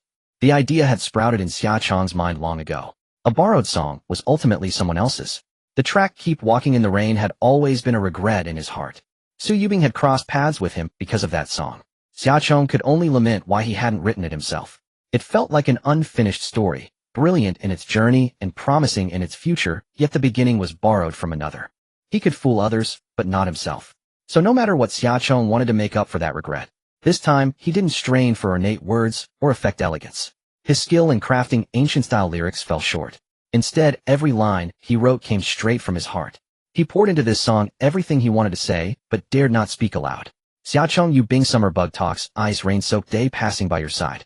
Heart-fluttering sensation, like trembling strings. Light illuminates your profile, a face stubbornly refusing to bow. The sun sinks below the horizon, and I sink into the autumn with you. That day in the carriage we brushed past each other, the calendar never turning another page. Yet fate still connects us, some bond remains, allowing my emotions to rest. Hidden in my heart the confession came a little late. Turning around, I realize you've always been by my side. You pretend not to see my childish side. The day I embraced you fulfilled my longing. Reliving past scenes, rewinding to the beginning of the story. Back to the day I met you, now finally, I have words to speak. This journey wasn't as boring as Su Yubing had imagined because Xiaochong had written the lyrics first before composing the melody. After reading the lyrics of Xiaochong Yubing, Su Yubing could hardly contain her emotion. This song was specially created for her by Wanzi. Moreover, Xiaochong wanted her to join in the creation. He picked up the guitar, strummed the strings, and sat beside her, humming softly together. Together they explored the main melody of the song. This track would become the title track of his eponymous album. The train was slow, a journey of 2 days and 1 night, but it was a trip Xiaochong had long fantasized about, but never realized.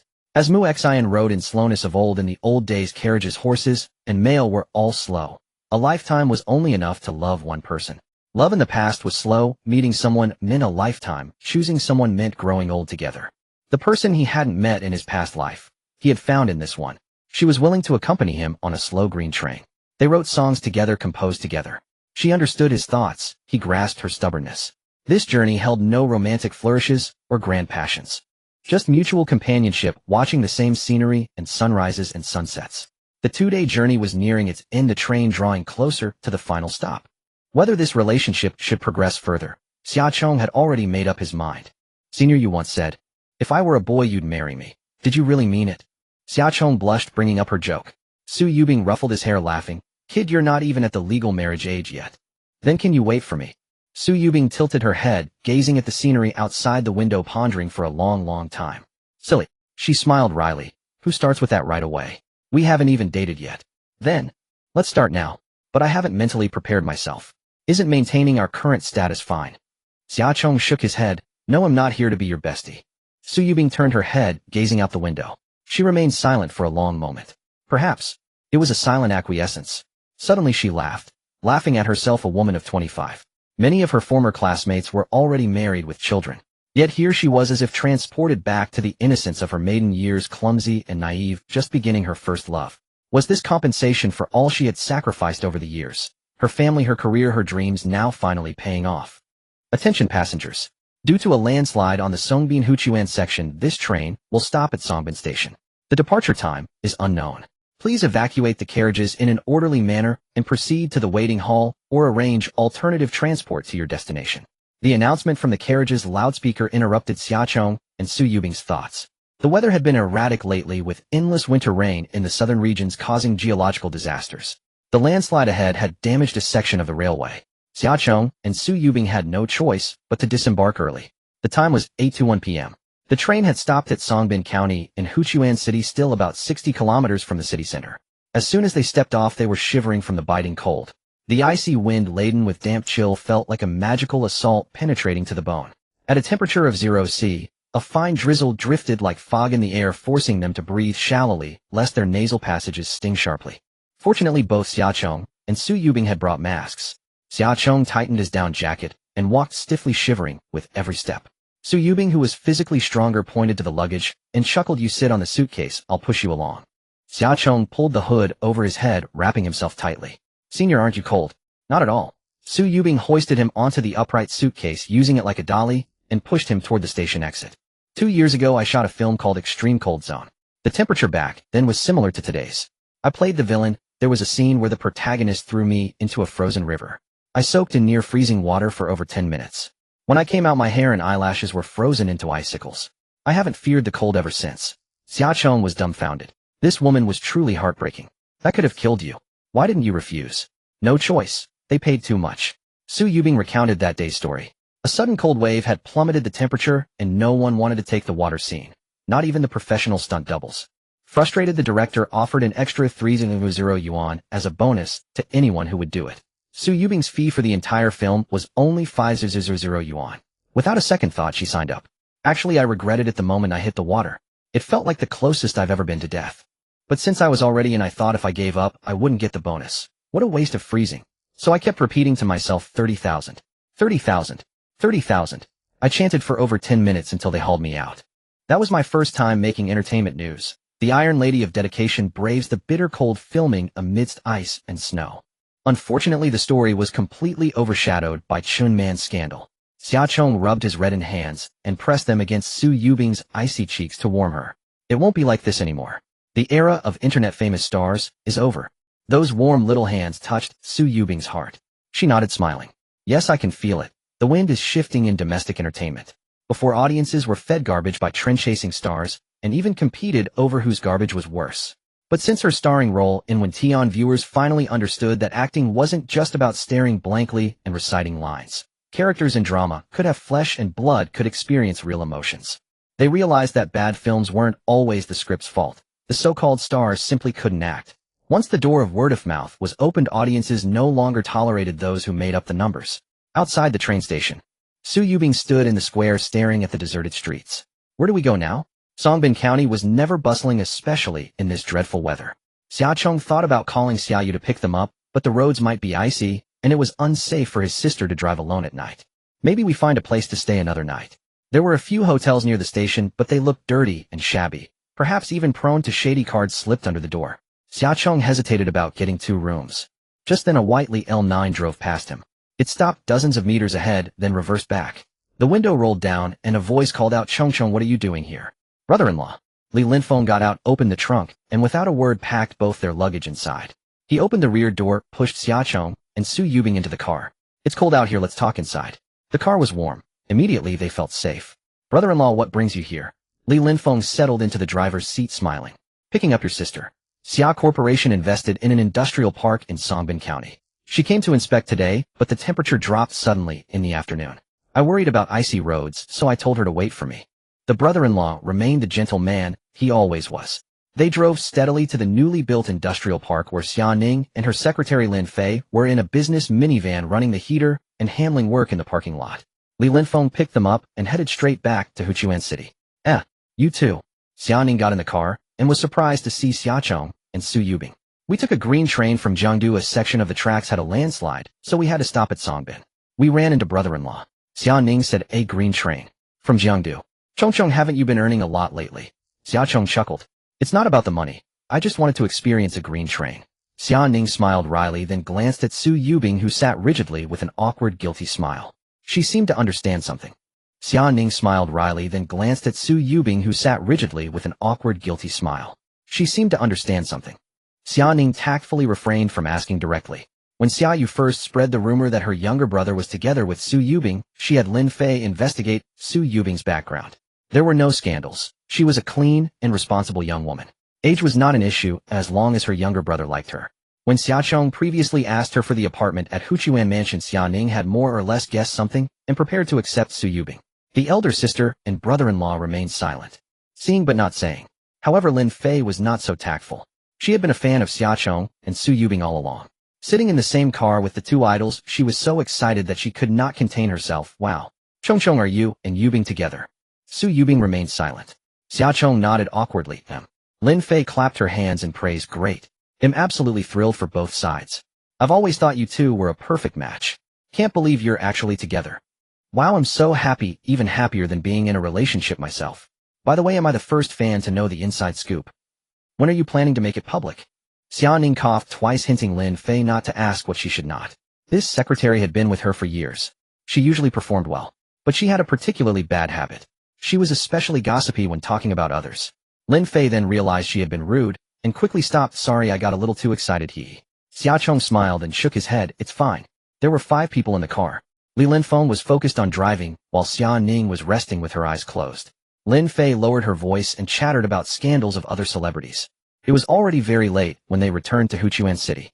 Li Linfeng first dropped off the noisy Lin Fei home, then took Su Yubing to the entrance of her building in Huchuan Mansion. Xiaocheng was not clingy. Su Yubing was not a love-struck fool either, as she just said goodnight normally. On the way home, Xiaoning finally opened her eyes and asked seriously, Cheng, do you truly love her, or are you just fooling around? Big sister, I'm serious about her. Xiaoning smiled. I thought so. My brother is definitely not a playboy. However, you need to be mentally prepared. Mom has always had some stubborn prejudices against female celebrities. She might oppose your relationship with Su Yubing. Hearing this, Xiaocheng's heart sank. In this life, his family was prominent. His parents thought highly of themselves and looked down upon female celebrities in the entertainment industry, which was normal. Everyone knew how dirty that circle was. Ordinary people might think stars are out of reach. But in the eyes of socialites like Ho Shualan, they truly despised those female celebrities who relied on selling their looks to climb the ladder. She did not even know Su Yubing. Just hearing the words, female celebrity, might give her some preconceived negative impressions. My suggestion is, keep a low profile for now, do not make a fuss. He'll find a chance to talk to Mom about it. Before that, do not bring up Su Yubing to her. Given Mom's temperament, no matter how much you defend Su Yubing, she'll think you've been deceived. Xiaoning's mind was very meticulous. This was reflected not only in work, but also in handling family relationships. Li Linfeng chimed in, Cheng, listen to your sister. She will not harm you. Xiaocheng nodded. She really is not what Mom thinks.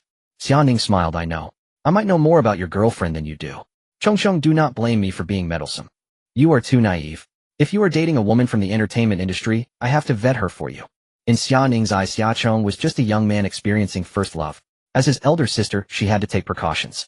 Of course, there was a hint of control mixed in. That kind of control, just at the right level, made Xiaocheng not resentful, but rather felt happy. Although his elder sister had a strong personality, her kindness toward him was almost flawless. Xiaocheng could only feel understanding and gratitude. Sis, thank you. Returning home, the living room was empty. Aunt Lin heard the sound and came out of her room to take a look. Cheng, you're back. Aunt Lin, where's my second sister? Xiaocheng looked around, but saw no sign of Xiaoyu, and the lights upstairs were off. Su Lin sighed and explained, Yu has been staying at the company these days. I've been delivering her 3 meals. Xiaocheng was stunned. So hardworking. Is she still my second sister who is both weak and loves to show off? Cheng, are you hungry? A little. He had not eaten anything since getting off the train. Xiaocheng's stomach was already empty. Su Lin smiled. Let me cook you some noodles to fill your stomach. What dish do you want? Shrimp. Alright, I'll make you a seafood noodle soup. Su Lin noticed Xiaocheng's coat was wet and urged, go take a hot shower quickly, do not catch a cold. They'll bring the noodles to your room later. Sorry for the trouble, Aunt Lin. Su Lin scolded with a smile. Do not say that. Do you think I am getting my 3000 monthly salary for nothing? Xiaocheng returned to his room. Just as he filled the bathtub with hot water, Su Lin delivered the cooked noodles to his room door. Xiaocheng placed a small table beside the bathtub. Outside, the freezing rain from the cold spell gradually turned into sleet. Soaking in the warm bathtub, eating the steaming hot seafood noodles. Bliss. After eating and drinking his fill, he finished bathing. He changed into a soft woolen pajama. Xiaocheng lay in bed tossing and turning, unable to sleep. Suddenly he thought. His second sister had not been home for 2 days. So he ran downstairs again, packed the leftover noodles from the pot into a thermal lunchbox. Su Lin, worried he might get hungry at night, had purposely cooked enough for 2 people. In the garage there was a BMW 760. That was Xia Qianshan's usual car. Xiaocheng picked up the lunchbox, took a thick coat and a heavy quilt. He drove his father's car and headed straight for Yuming Media. It was 2:30 in the morning. The lights at Yuming Media were still on. Xiaoyu was alone inside working overtime. Through the glass, Xiaocheng saw her shivering from the cold. The heater from the air conditioner was completely ineffective. She relied on cup after cup of hot coffee to warm her stomach. Xiaocheng, holding the clothes and quilt in his arms with the lunchbox bag in his mouth, kicked the door open and walked in. Xiaoyu was startled. Gosh, you scared me to death. Why are you here in the middle of the night instead of sleeping? Xiaocheng draped the coat over her shoulders and leaned over to look at the computer screen. What are you busy with? Aunt Lin said you have not been home for 2 days. Xiaoyu rubbed her sore temples and sighed. I'm writing contingency plans for various emergencies. After the live broadcast accident of the 2nd season of Huchuan Good Voice, Xiaoyu learned to prepare for rainy days. She had to plan for the worst in everything and be ready to handle any unexpected situations. In order to respond to potential troubles at the earliest moment, Xiaoyu had been racking her brains these days to formulate emergency plans. Xiaocheng pushed the wheels of her office chair, moved Xiaoyu to an empty table, put down the lunchbox, and said, He'll write it. You eat something first, then get some rest. Xiaocheng had separated the noodles from the broth. He reheated the soup with an induction cooker, then poured it into the bowl to soak the noodles. Though the texture was somewhat compromised, it was still enough to stave off hunger. When one's stomach is empty, even this tasted more fragrant than usual. Instantly, it aroused Xia Yu's craving. She cradled the steaming bowl in both hands, flashing a silly grin at Xia Chong. Since when did you become so considerate? Always been this way, Xia Chong replied casually, sitting down at the computer to review the emergency plan Xia Yu had drafted. Then, building on her ideas, he continued typing to supplement and refine it. No emergency plan could account for every unforeseen circumstance. It could only minimize impact and mitigate consequences, ensuring that when the unexpected strikes, one is not left at a loss. Xiaocheng worked until 4 in the morning, making the emergency plan more detailed and thorough. When he looked back, Xiaoyu was lying quietly on the sofa, curled up under the blanket with only half her head visible. He hadn't expected that. His carefree second sister, yet her sleeping face was so serene. Seeing her sound asleep, Xiaocheng didn't want to wake her. Stretching, he prepared to go home alone to catch up on sleep. Suddenly a message popped up on WeChat. Su Yubing, Wanzi, I can't sleep. Xiaocheng replied instantly, how did you know I was awake too? Su Yubing, huh? She didn't know. She had just been tossing and turning, unable to sleep. Bored, she picked up her phone and sent Xiaocheng a message. Su Yubing, what are you doing? Xiaocheng typed, thinking of you, in the input box. No, that's too cheesy. He quickly deleted it and sent her a photo. I'm working overtime at Yumeng Media. Su Yubing sent several voice messages in rapid succession. Wanzi, let me tell you something. In a few days, Galloping Era is about to start filming, right? Could you please not come to the set to visit? And don't pick me up or drop me off. The request from Su Yubing seemed a bit strange. Back when she was at Xingyi, she didn't mind Xiaocheng visiting the set. Now that she had moved to Yumeng Media, why had she become concerned? Xiaocheng, what embarrassed that ill embarrass you? Su Yubing, no, it's not that. Su Yubing, your second sister is the producer, your eldest sister and brother-in-law are the leads. The whole set is your Xia family. Su Yubing, if you're there, I'm afraid I won't perform well. As long as Xiaocheng wasn't on set, Su Yubing was a dedicated actress. She could focus entirely on acting with her elder sister without her mind wandering to other awkward scenarios. But if Xiaocheng were nearby, she would easily get distracted. Su Yubing had a relatively mature mindset. She was well aware of her background and position, perhaps not easily accepted by Xiaocheng's family. On the ride back, her eldest sister Xia Ning had remained silent throughout, giving her an overwhelming sense of pressure. So Su Yubing wanted to separate work from personal life. At work, she wanted to focus solely on work. Whether Xia Ning played the lead or Xia Yu was the boss. On set, they were just her colleagues. But if Xiaocheng were also there, the situation would change. It would become like a nervous daughter-in-law meeting the in-laws. Under such mental strain, Su Yubing feared she wouldn't be able to let out her emotions and concentrate on her role. Xiaocheng could understand her feelings. His eldest sister had already warned him in advance. As long as Su Yubing hadn't passed the test with his mother, the psychological pressure on her would be immense. Because of her humble origins, Su Yubing's heart was even more sensitive. In the short term, he couldn't think of a better solution. He wouldn't utter reckless words like, "I'll abandon my family to be with Su Yubing." Xiaocheng's mental age wasn't that of a child, nor was Su Yubing. If he really intended to do that, Su Yubing would choose to leave without hesitation. Xiaocheng replied, "Don't worry. I'm just a screenwriter. I don't get involved with the set. I won't go over to disturb the filming. Besides, I've been quite busy myself lately." That wasn't a lie. With Xia Yu's focus shifting to the filming of Galloping Era, someone had to keep an eye on Hu Chuan good voice. That someone could only be Xiaocheng. Yumeng Music Academy had already enrolled 9 cohorts of students. Xiaocheng still had to write songs for them and teach them more professional singing techniques. He truly didn't have time to go to the set for romance. Both he and Su Yubing would strive in their respective fields, becoming better versions of themselves. That was the way of being together they both wanted. Xiaocheng reminded her again, "Both my sisters are on our side. They won't make things difficult for you." Su Yubing, Su Yubing, sleepy, good night, Wanzi. Xiaocheng, good night, senior. He turned off the lights, locked the door. Xiaocheng drove his father's BMW home. It was already past 5 in the morning. Exhausted from days of travel and an all-nighter, he felt as if his soul had left his body. Drifting, he crawled into bed. He slept until after 2 in the afternoon, woken by a call from Lin Jiaqian. "Miss Qingtian, I've discussed with a few students. Since online teaching often makes it inconvenient to ask questions and get answers, I'm planning to set up a music classroom at my piano shop. Could you spare some time to come and teach a few lessons?" Xiaocheng's mind wasn't fully awake yet. It took him a long while to process. What music classroom? What lessons? He asked Lin Jiaqian to repeat herself before he could piece it together. "Oh sure." Xiaocheng agreed decisively. Because he owed Lin Jiaqian a favor. Xiaocheng didn't have his own Weibo account. He didn't like hyping himself or the fan culture. He only had a verified Douyin account. He used it just to release works and occasionally go live. Xiaocheng knew there was a Weibo super topic about him, but he didn't even understand what a super topic meant. All of that was managed by Lin Jiaqian. Lin Jiaqian wasn't only his #1 devoted fan, but also voluntarily managed and ran groups like fan clubs for him. So Xiaocheng was quite grateful to her. The shop owner had truly helped him selflessly many times. Lin Jiaqian had even suffered a lot of online bullying and unwarranted abuse. Many people online accused her of riding on Nis Qingshan's popularity, saying she had no boundaries in exploiting him to promote herself. But Lin Jiaqian never responded directly. She only handled comments that attacked Xiaocheng, ignoring entirely how others slandered and vilified her. Xiaocheng didn't yet fully understand what kind of person the shop owner was, but she certainly wasn't the type who would shamelessly leech off his fame to boost her own business. If Lin Jiaqian had really wanted that, she could have directly asked Xiaocheng to host a few live streams at her shop, or even just show his face during her broadcasts. She never did. Lin Jiaqian had never made such requests. And everything she silently did behind the scenes, Xiaoyu had discovered it while browsing Weibo and told Xiaocheng.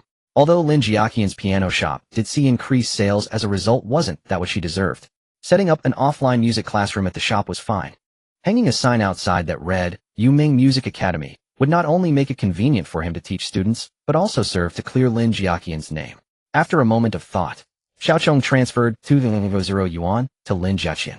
Boss lady, consider this music classroom as a venue rented by Yuming Media.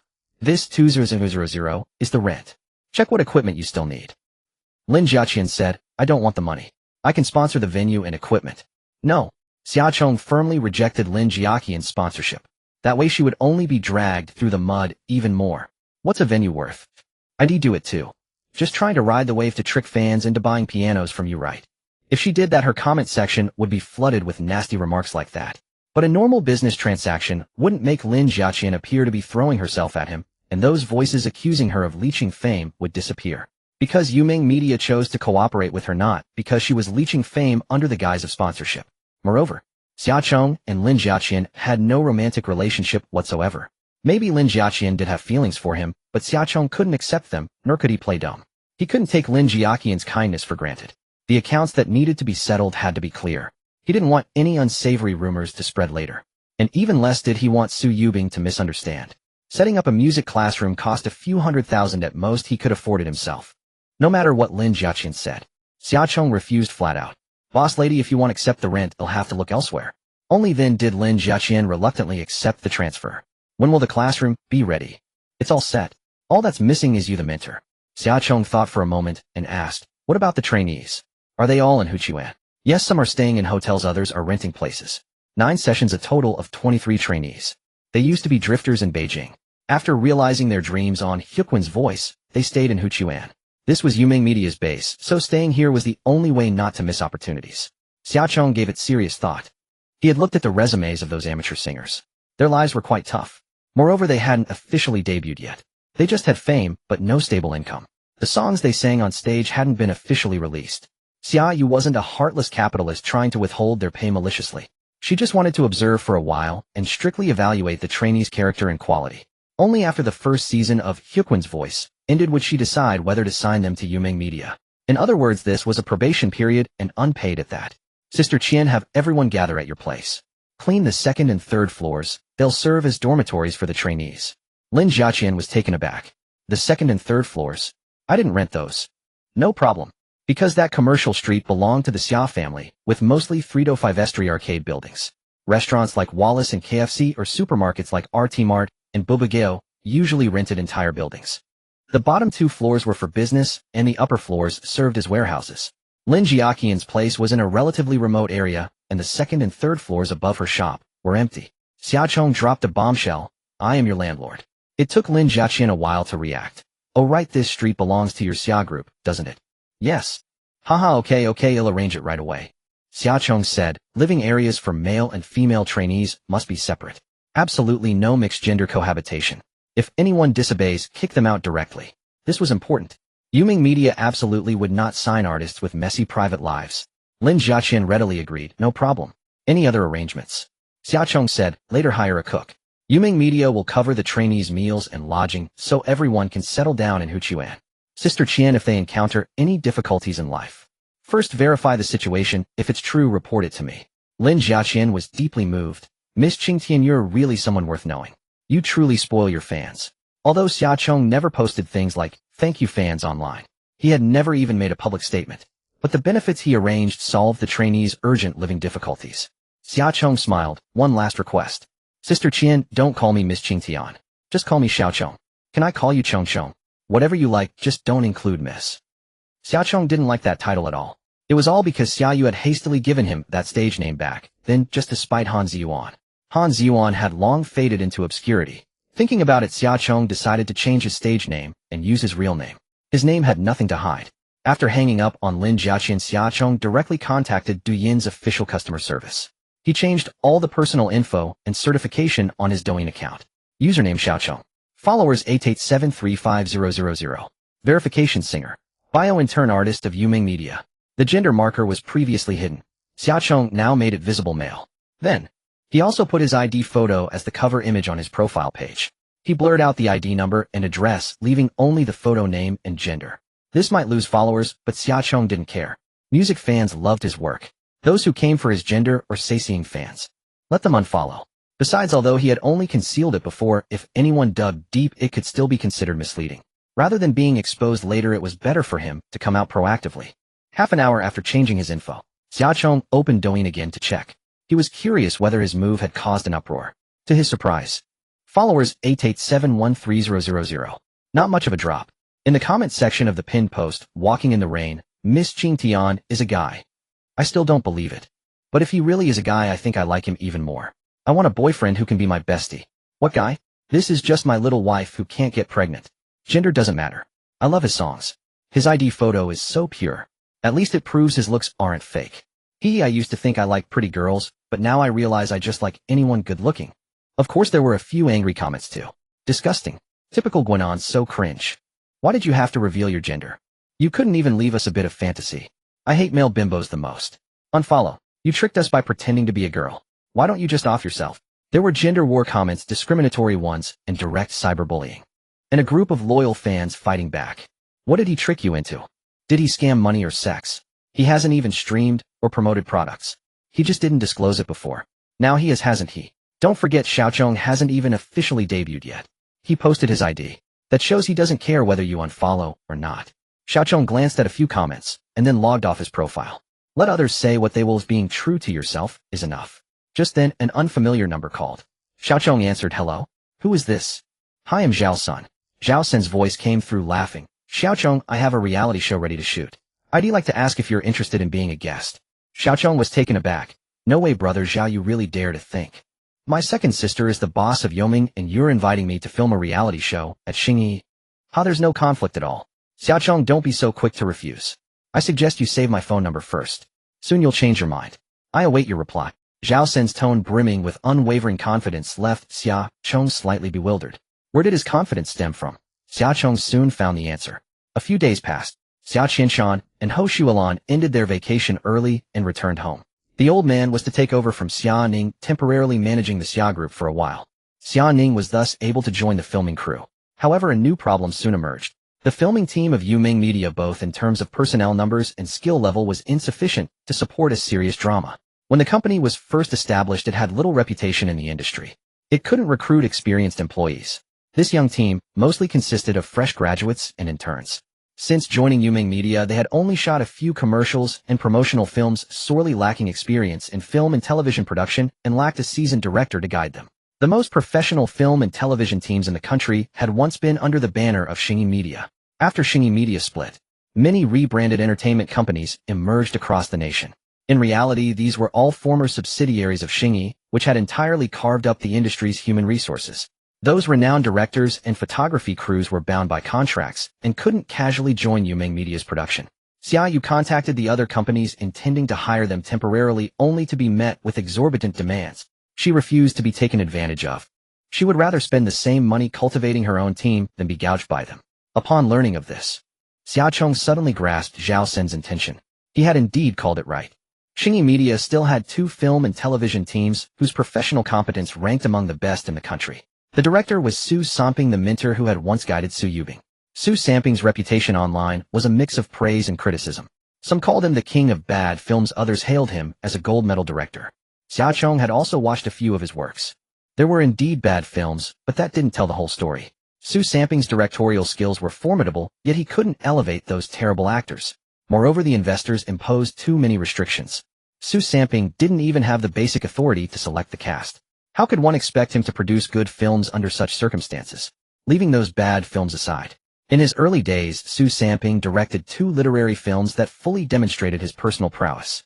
Those 2 films, untouched by capital interference, received nominations for the Palme d'Or at Cannes. Shingi Media's final few works in the film and television circle achieved considerable box office success or viewership ratings. This proved that the root of bad films did not lie with the production team. Now Shingi Media had temporarily withdrawn from the film and television sector, turning instead to the field of reality shows. However, the contracts for these 2 teams had not yet expired. Even without subsequent filming plans, Shingi Media chose not to terminate the contracts early. Zhao Sun would rather continue paying their salaries than let go of these 2 film and television teams. After understanding the situation, Xiaochong proactively contacted Zhao Sun. Zhao Sun immediately booked the earliest flight and rushed from Xingyia's headquarters in Jiangdu to meet him. Xiaochong drove his second sister's Ferrari to the airport. As he parked, a plane happened to land. More than 10 minutes later, Zhao Sun emerged from the terminal carrying a briefcase. He had not even brought an assistant. It wasn't because he was especially low-key, but rather to cut costs to the utmost. Shingi Media was truly strapped for cash. Increasing revenue and reducing expenditure was the management strategy Zhao Sun had proposed. Before his reality shows went online, he had to minimize Shingi Media's operating costs as much as possible. Thus, large-scale layoffs were unavoidable, along with the elimination of some non-essential positions. Consequently, many tasks had to be handled personally. Xiaochong teased, "Brother Zhao, you've come alone to this meeting. Aren't you afraid I've set a trap?" Zhao Sun laughed heartily. Where there's no conflict of interest, how could there be a trap? Indeed, Shingi Media had already embarked on a different track, temporarily free of direct competition with Yuming Media. Xiaochong drove him to Yuming Media. They discussed the matter on the way. "Mr. Zhao, you know what we need." Zhao Sun nodded. "Exactly, that's why I'm here. Xiaochong, I need your traffic to boost my reality show. In exchange, I can provide you with a professional film and television production team." Zhao Sun patted his briefcase. "I've brought the contract." Xiaochong tested the waters. "How do you plan to arrange it? Have your team transfer to Yuming Media?" "No. Only temporary employment is acceptable." Zhao Sun smiled. "I have no intention of letting those 2 teams go. Why would I rather fire my own assistants and secretaries than keep these cash-burning film and television teams? Because they are the backbone for Shingi Media's resurgence. The reality show venture was only temporary. Zhao Sun had no intention of completely abandoning the film and television industry. But before that, he could lease them temporarily to Yuming Media, maximizing their value.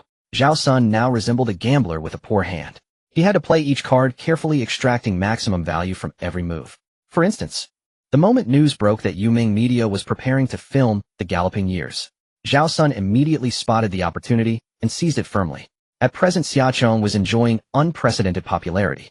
If he could be recruited as a guest for the reality show, traffic and attention would naturally flow to Shingi Media. And Zhao Sun precisely held the resources that Yuming Media most urgently needed. He was certain Xiaochong would not refuse. Xiaochong, on the other hand, contemplated poaching the other's film and television teams. "Mr. Zhao, is there really no room for negotiation? We could acquire those 2 teams at a high price." Zhao Sun wasn't foolish, shaking his head with a smile. "Your participation would merely add a touch of icing on the cake. Even without you, my show's rise is only a matter of time. The hype might come a little later, and the profit wouldn't be maximized. My reality show can survive without Xiaochong, but can The Galloping Years do without a production team?" The bargaining positions of Zhao Sun's proposed exchange were inherently unequal. One side offered an extra touch of brilliance, the other provided vital aid in a crisis. The leverage lay with Zhao Sun. Xiaochong had no choice but to concede, for he truly could find no reason to refuse. Zhao Sun had indeed guessed correctly. Helping him shoot 1 season of a reality show would resolve the urgent needs of The Galloping Years production team. That was far better than letting his second sister be ruthlessly overcharged or wasting vast amounts of time and energy groping in the dark. Back at Yuming Media, the detailed negotiations were left to Xiaoyu. Li Linfeng carefully studied the contract Zhao Sun had brought, confirming there were no hidden pitfalls. He then nodded to Xiaoyu. "Second sister, the contract is fine. It can be signed." Xiaoyu did not rush to sign, instead smilingly looking at Zhao Sun. "Mr. Zhao, there's something I truly don't understand. You are an ambitious man. Why do you choose to stay with Shingi Media?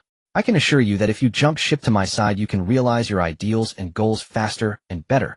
Zhao Sun smiled and shook his head. "President Xia, my ideal has a prelude. It is to achieve results that satisfy Chairman O and to live up to his appreciation and nurturing. If I leave Xingyi Media, my ideal would no longer be the same. Xia Yu's eye sharpened. He'll offer 100 million.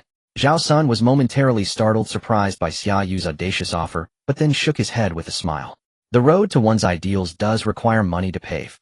But if that road runs counter to my ideals, perhaps no amount of money spent later can buy back my original aspiration.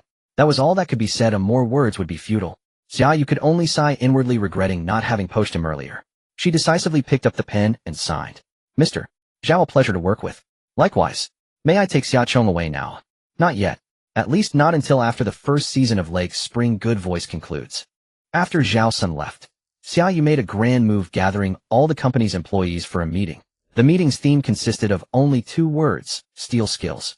2 days later, Xingyi Media's film production team arrived at the set. Xia Yu placed her own employees into every position on the crew. Euphemistically, she said, the seniors from Xingyi have worked hard, let me assign 2 assistants to each of you. In reality, it was simply to have them learn by stealth. The people sent by Xingyi felt respected and were naturally delighted. Xia Yu had long planned for the young talents of Yumeng Media to seize this opportunity, learning as much as they could. Additionally, with the new year just a month away, Xia Yu also distributed extra bonuses and New Year benefits to the Xingyi team members. I heard Xingyi can't afford to give you year-end bonuses this year. No matter. Although this is only a temporary employment arrangement, since you're working for Yumeng Media, now Xia Yu will issue this year-end bonus to you. Those with keen eyes knew Xia Yu was buying loyalty. Yet she was winning over her own people without imposing any additional conditions. Who wouldn't be willing to accept? In the future, as their contracts with Xingyi expired one by one, Yumeng Media would undoubtedly be an excellent choice. Even if they didn't switch jobs. Having received so many favors from Xia Yu, shouldn't they at least teach some genuine skills in return? In the entertainment circle, there were only a few bosses and limited options for where to go. Wherever one went, they had to navigate human relationships and social nuances. With Xia Yu being so generous, they wouldn't be stingy either. Thus, the galloping era began, filming in a relaxed and pleasant atmosphere. Progress was very smooth. No one deliberately dawdled, and no one maliciously made things difficult for the newcomers from Yumeng Media. Everyone knew the so-called assistants were there to learn by stealth, yet no one deliberately hid their skills. Instead, they guided these newcomers like masters teaching apprentices. Because Xia Yu was paying them far too generously, far exceeding their normal compensation, Xia Yu deemed it worthwhile.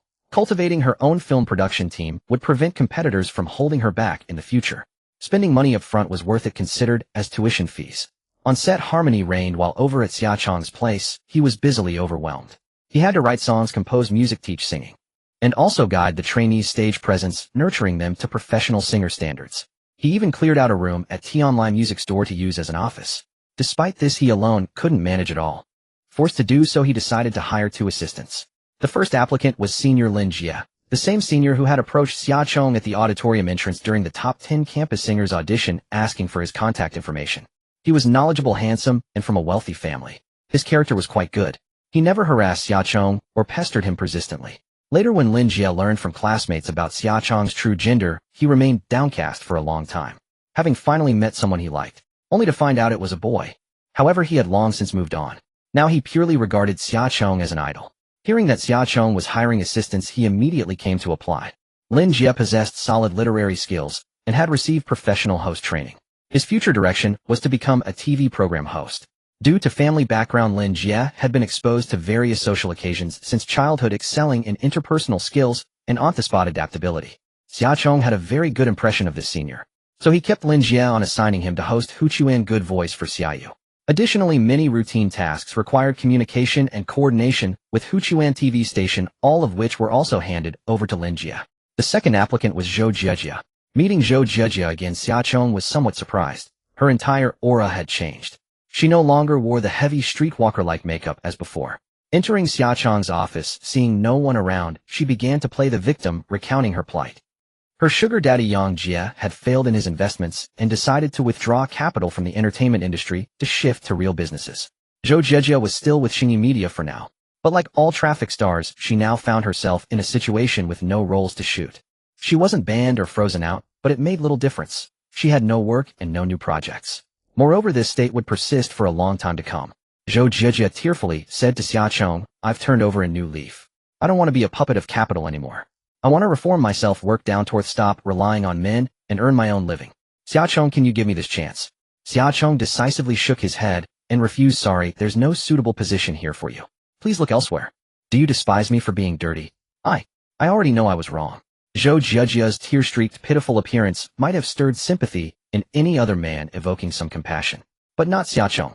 Not to mention that he was surrounded by beauties his own looks were unmatched by anyone. Trying to seduce him through mere allure was truly laughable. I have no interest in your personal privacy or lifestyle. My refusal is solely because your resume doesn't qualify you for this job. Xiaocheng's cold reply carried no trace of emotion. Zhou Zhejia pleaded, I may not know now, but I can learn. Give me a chance, please. Xiaocheng shook his head. I don't have time to wait for you to learn slowly. We're both college students. How long can you work for me? Winter break is just over a month, subtract the 7-day New Year holiday, and after the New Year it's back to school. Please find another opportunity. Zhou Zhejia was deeply resentful. Just now, when Lin Jie left the office, she had asked him. Lin Jie is also a student. Why does he get to stay? Wasn't this double standards? Xiaocheng said his situation is different from yours. He's here to work for me, not to create extra burdens. The rational reply ultimately persuaded Zhou Zhejia to leave. Lin Jiaqian was watching the store at the music shop counter. She witnessed Zhou Zhejia crying as she came downstairs and fled out the door. Now you keep an eye on the shop for a bit. Hey, sure. Lin Jiaqian went upstairs. Xiaocheng's office door was open. She walked in and said with a smile, Cheng, did you bully her? No, I didn't.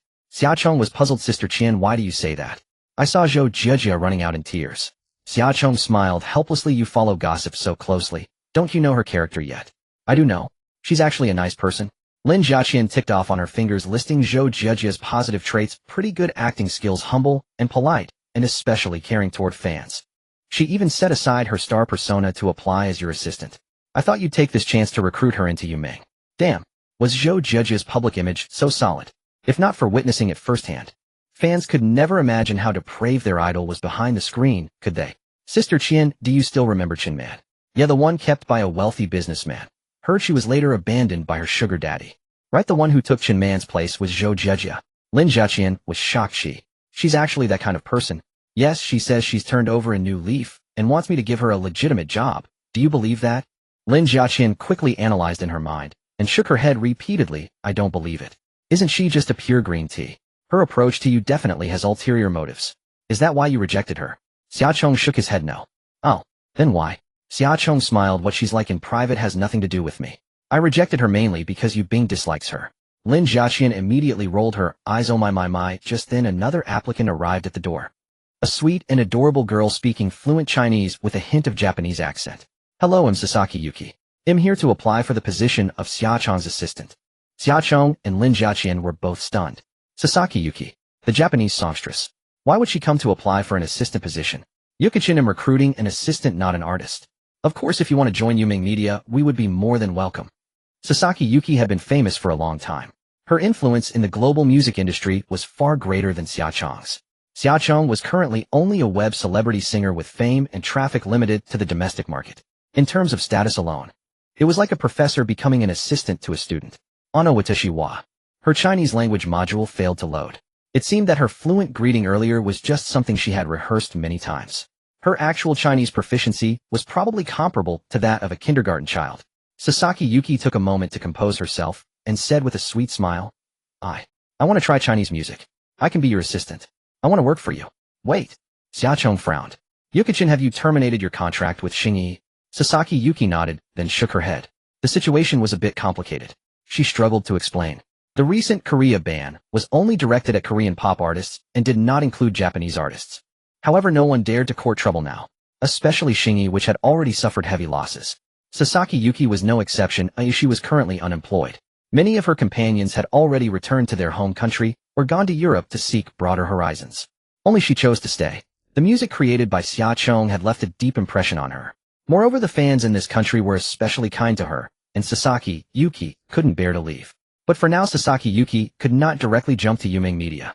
Xingyi explicitly stated that they would not renew her contract, but they also did not assign any new work to her. Sasaki Yuki's contract still had 6 months left. This half-year period was called garden leave. To prevent an employee from immediately joining a competing company after leaving according to the time limit stipulated in the contract, the employee can only stay home, tending the garden, until the specified period expires before joining a competitor.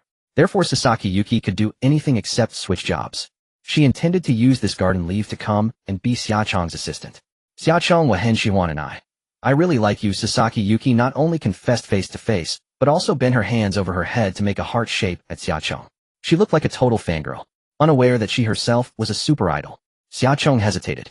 Sasaki Yuki's professional ability was certainly beyond question, and he indeed needed a vocal assistant. But, she confessed to me. Xia Chong looked at Lin Jiaqian. Sister Qian, what do you think? Lin Jiaqian giggled. I think you should sign her. You won't lose anyway. Alright, considering her actual situation. During the garden leave she cannot accept a new contract. So for now only a verbal agreement could be made. Yukichin, when your leave ends, come to Yu Ming. A signing fee of 30 million for 1 year. Is this price acceptable?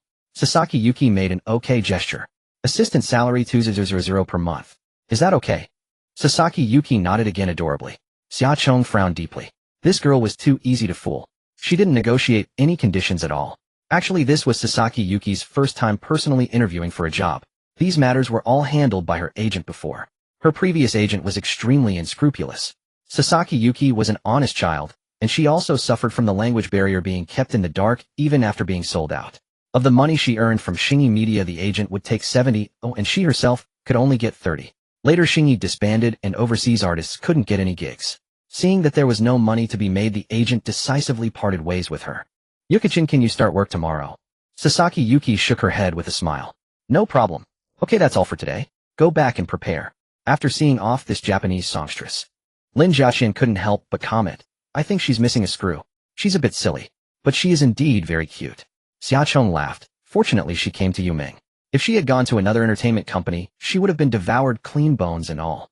You'd better worry about yourself instead. Have you figured out how to explain to Yu Ming? Lin Jiaqian was more like a friend to Xia Chong. They usually talked about everything, and Xia Chong didn't shy away from personal emotional topics. Just tell the truth. What's there to explain? Lin Jiaqian was a bit envious. She really trusts you. Because I'm not a flirtatious person. That's true. Xia Chong raised his wrist, staring at the second hand, counting down 5, 4, 3, 2, 1. I'm off work, Xia Laoban. Xia Chong leaped from his seat and ran out of the office without looking back. Lin Jiaqian waved with a smile. Take it easy. Xia Chong jogged to the intersection of the pedestrian street and the main road. The traffic light just changed color. A Porsche 718 came and happened to stop beside him. Taking advantage of the red light, Xia Chong opened the car door and sat in the passenger seat. Senior, impunctual, right? Don't talk. Su Yubing gripped the steering wheel, staring at the traffic light with a look of facing a formidable enemy. As it turned green, she gently pressed the accelerator and moved forward slowly with the traffic. She had only recently gotten her driver's license, and the car was just picked up a couple of days ago. Finding a parking spot in the downtown area was more difficult than climbing to the sky. Moreover, Su Yubing's parallel parking skills were, to put it mildly, indescribable. Yet she insisted on picking up Xia Chong from work. Xia Chong could time it so precisely thanks to the location sharing feature on WeChat. I hired 2 assistants today. One is a male, a sophomore from our school, Senior Lin Jia. After leaving the city, traffic decreased significantly. Su Yubing finally breathed a little easier and asked softly, and the other? Sasaki Yuki. She also confessed to me. Oh. Xia Chong was taken aback. Aren't you surprised at all? Not at all. Su Yubing said rationally. You are a singer, and she is a singer. Isn't it normal for you to become colleagues? That's not the point. She said she likes me. Xia Chong really wanted to see a jealous expression on Su Yubing's face. But she just smiled faintly. That's not surprising either. There are so many people who like you. It just shows she has good taste. Senior, are you worried about something? Xia Chong keenly sensed something was off. Although this was Su Yubing's usual way of thinking, her tone seemed off today. Su Yubing shook her head. It's not that I have something on my mind, but Aunt Ho came to the set today. She's going to play the role of the Women's Federation director. My mom. Yes, Sister Xiaoning personally brought her. The elder sister didn't expose Xia Chong and Su Yubing's little secret. She just used the excuse of saving the show to persuade their mother to join the crew, making a cameo as the Women's Federation director in the play. Su Yubing simply couldn't understand Xiaoning's intention.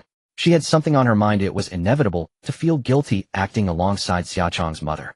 However, Xia Chong had a vague idea. The elder sister had said she would help persuade their mother. At first he thought it was just persuasion. Unexpectedly, the elder sister used such a clever method. Ho Shuolan wasn't really the domineering type. Similar to Xia Yu, she was of an honest and straightforward personality. However, she was proud and conceited. After all, in her youth, she accompanied Xia Qianshan to build this business empire together. Ho Shuolan had high standards and vision and would not easily change her beliefs. Once she was set on a principle, no persuasion would work. So the elder sister dragged their mother into the situation to let her personally experience the set environment. First, let her work with the crew, bridge the distance, increase understanding, thereby eliminating some inherent prejudices. Then let mother see Su Yubing with her own eyes. Before she learned the truth, let her observe whether this girl met the requirements for a daughter-in-law. If Ho Shualan was satisfied with Su Yubing, then all would be happy and no persuasion would be needed. At the critical moment, the elder sister was reliable. Xia Chong silently gave Xia Ning a mental 666. Ha ha ha. You make me want to go to the set and take a look. He wanted to see what it was like for that Sundara elderly young lady to become a rookie actor on set. Go to hell. You're still making fun of me. I'm about to die of frustration.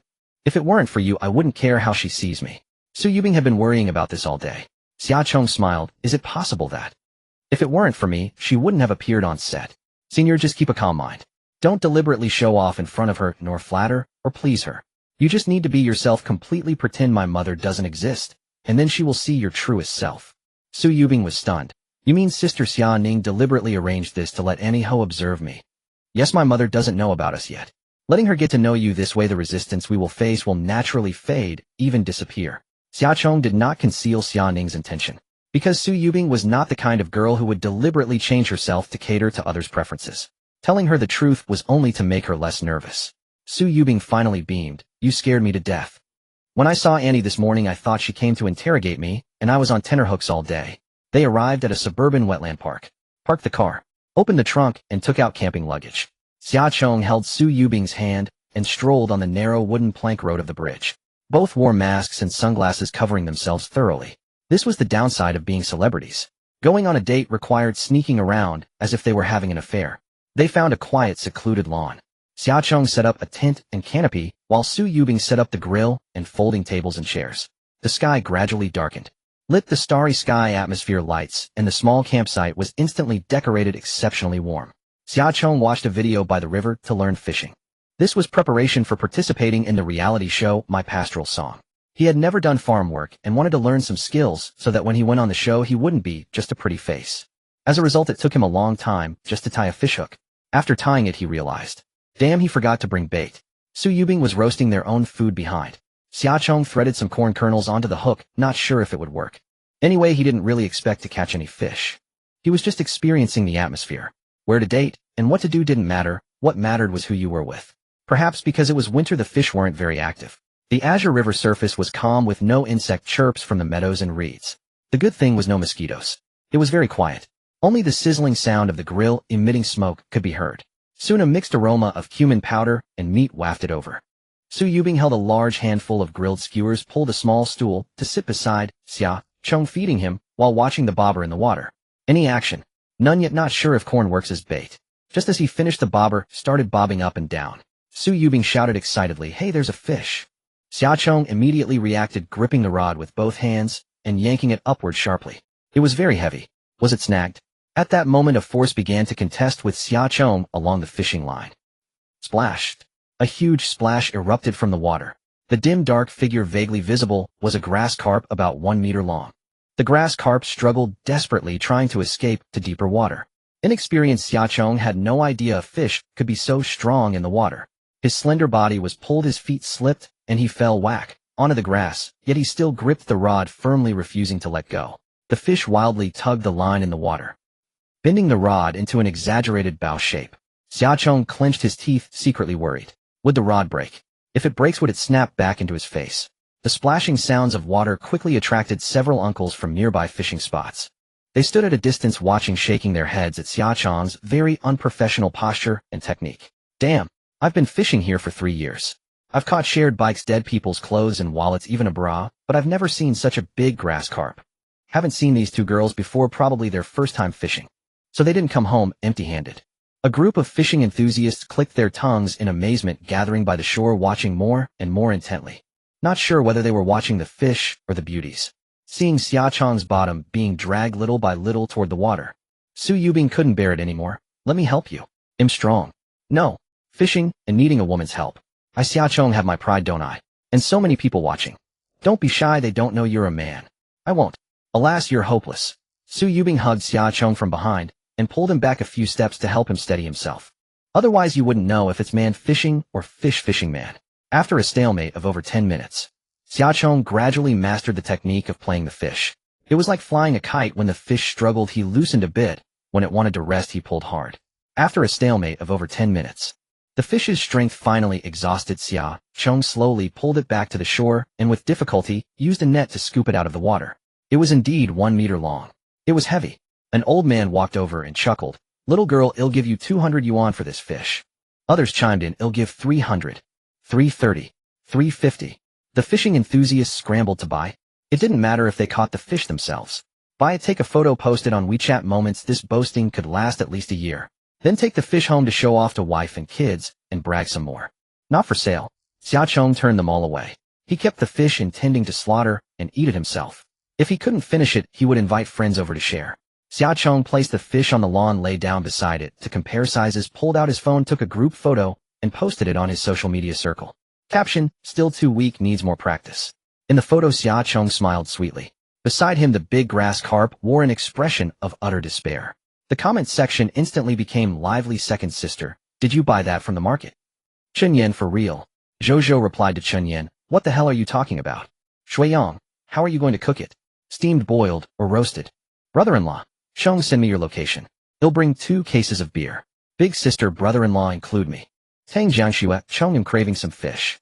Lin Jiaqian, alright, so that's why you left work in such a hurry today. You went fishing, huh? Zhao Sun, haha, already preparing for a pastoral life. Su Yubing began teaching Xia Chong how to make boiled fish. Cleaning the fish, gutting, scaling, removing gills. All the ingredients were prepared in advance. Xia Chong had planned to have boiled fish tonight anyway, thinking he would buy one if he couldn't catch it. He never expected that beginner's luck was real. Just as he finished preparing the ingredients, relatives and friends began to arrive. Xia Yu drove the company's Wuling Hongguang, which was used to transport materials, and packed up his 3 roommates who were working as extras in the film crew. Li Linfeng and Xia Ning also came. True to his word, the brother-in-law brought 2 cases of beer, and the big sister carried 2 large bottles of juice and soda, along with some light snacks to cleanse the palate. Lin Jiaqian drove over with a few students to join the fun, and Tang Jiangxue was among them.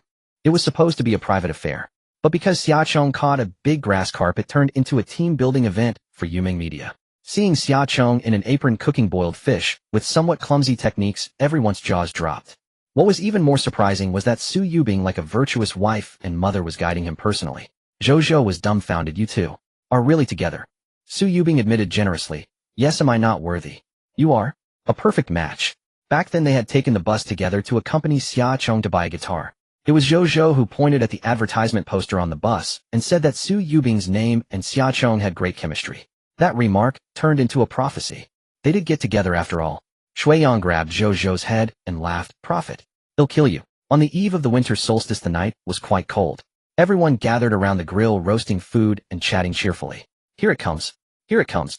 Xia Chong wrapped a wet towel around the hot pot handles and brought the boiled fish he had personally cooked to the table. The small folding table was instantly surrounded by heads. Looks pretty good. Sichuan spicy flavor. Will it be very hot? Xia Yu picked up disposable bowls and chopsticks, picked up a piece of fatty fish belly, and brought it to his lips. If you're afraid of spice, don't eat. Let me taste it first. Xia Yu, who had tasted it first, gave a thumbs up. Delicious. Super delicious. In Huchuan City, people rarely eat spicy food. Their usual diet prefers plain boiled dishes with dipping sauce. To accommodate everyone's taste, Xia Chong deliberately omitted Sichuan pepper, so the flavor was more like pickled cabbage fish. Ever since Xia Ning was taken by her younger brother and sister to eat street food, she could no longer resist heavy-flavored cuisine. Without any regard for decorum or dining etiquette, she picked up her bowl and chopsticks and joined the scramble for food. Li Linfeng filled his glass and said with a smile, this toast is to our dear Chong. I've watched you grow up, watched you fall into the abyss and then rise from the ashes with a smile. Your transformation these days has deeply moved me. Xia Chong raised his glass and clinked it gently with his smiling.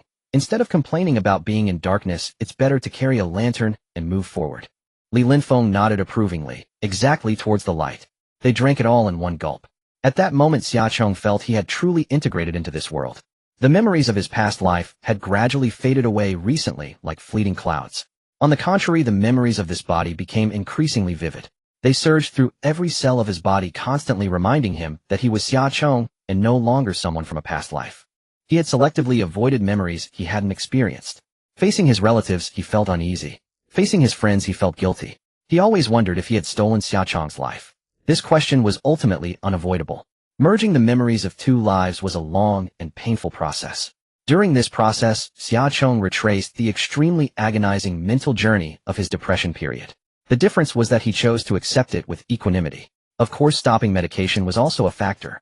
The physiological cause of Xia Chong's depression was largely due to the side effects of medication. That would never happen again. Tonight's gathering was filled with laughter and joy. When the party ended, everyone still felt unsatisfied. However, Xia Chong was already drunk and unconscious. He had forgotten again that he didn't inherit his past life's tolerance for alcohol. Li Linfeng was in a similar state. He had crawled under the table, insisting on burrowing into Xia Ning's skirt. To avoid public embarrassment, Xia Ning had to leave early, dragging Li Linfeng home by his arm. Xiao Yu had to take Chen Yin and the others back. Lin Jiaqian also had to take care of Tang Jiangshu's group. Xiao Yu gave Su Yubing an ambiguous smile. Bing Bing Chong is in your hands, okay? Okay. Su Yubing nodded with a red face. Everyone had gone. Here only she and Xia Chong remained. What to do? She didn't dare drive at night. And if she took Xia Chong home in the middle of the night, how would she explain to his family? Su Yubing glanced at the tent pitched nearby. I guess this is the only way. She laid a thick blanket on the ground mat, then carried Xia Chong inside, and covered him with a quilt. Su Yubing then crawled into her sleeping bag, planning to make do for the night. Xia Chong closed his eyes, and called out drowsily, "Senior sister." "What? I'm so cold, could you hold me?" He sounded pitiful. Su Yubing felt a bit reluctant to refuse. It was indeed quite cold. Moreover, camping by the river made the air very damp. She hesitated for a few seconds, unzipped her sleeping bag, and pulled Xia Chong into her arms, holding him tight. "You're not allowed to move." Xia Chong's head nuzzled against her neck as he nodded. Good night, senior sister." "Good night." At dawn, the sky was just beginning to lighten, awakening slowly in Su Yubing's embrace. Her arm was draped across Xia Chong's chest, while her other arm wrapped around his slender waist, pressing tightly against his back within the cramped sleeping bag. No wonder the sleep had been so warm. If only time could stand still at this moment. But alas, they were both far too busy. Waking Su Yubing, they packed up and hurried back to the car. Su Yubing dropped Xia Chong off at Tianlai Music Store before rushing to the film set to continue working.